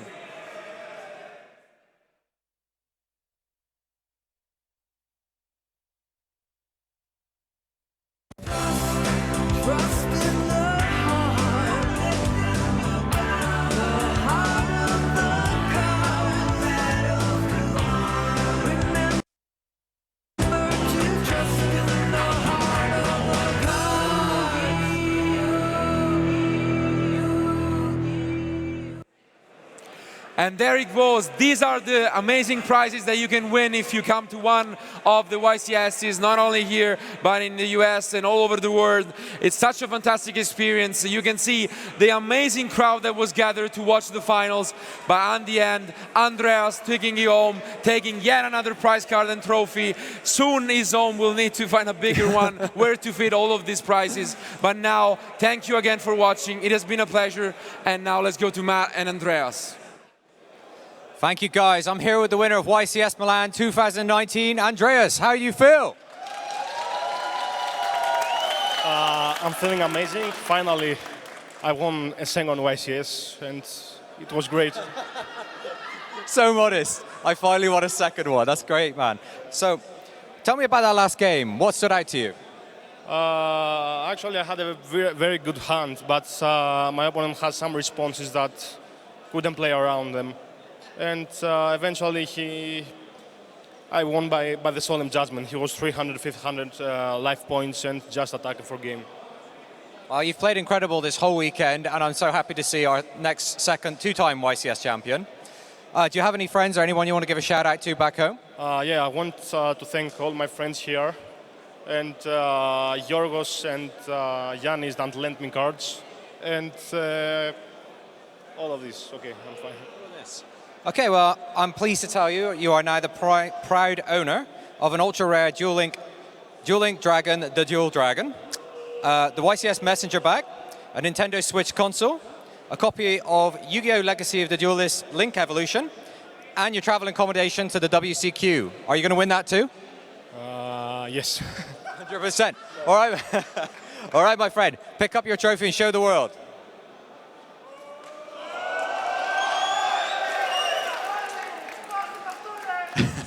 Guys, thank you so much for watching and taking part. That's going to be it for YCS Milan. I'd like to thank our casters and all of the players, and we'll see you again next year for more YCSs.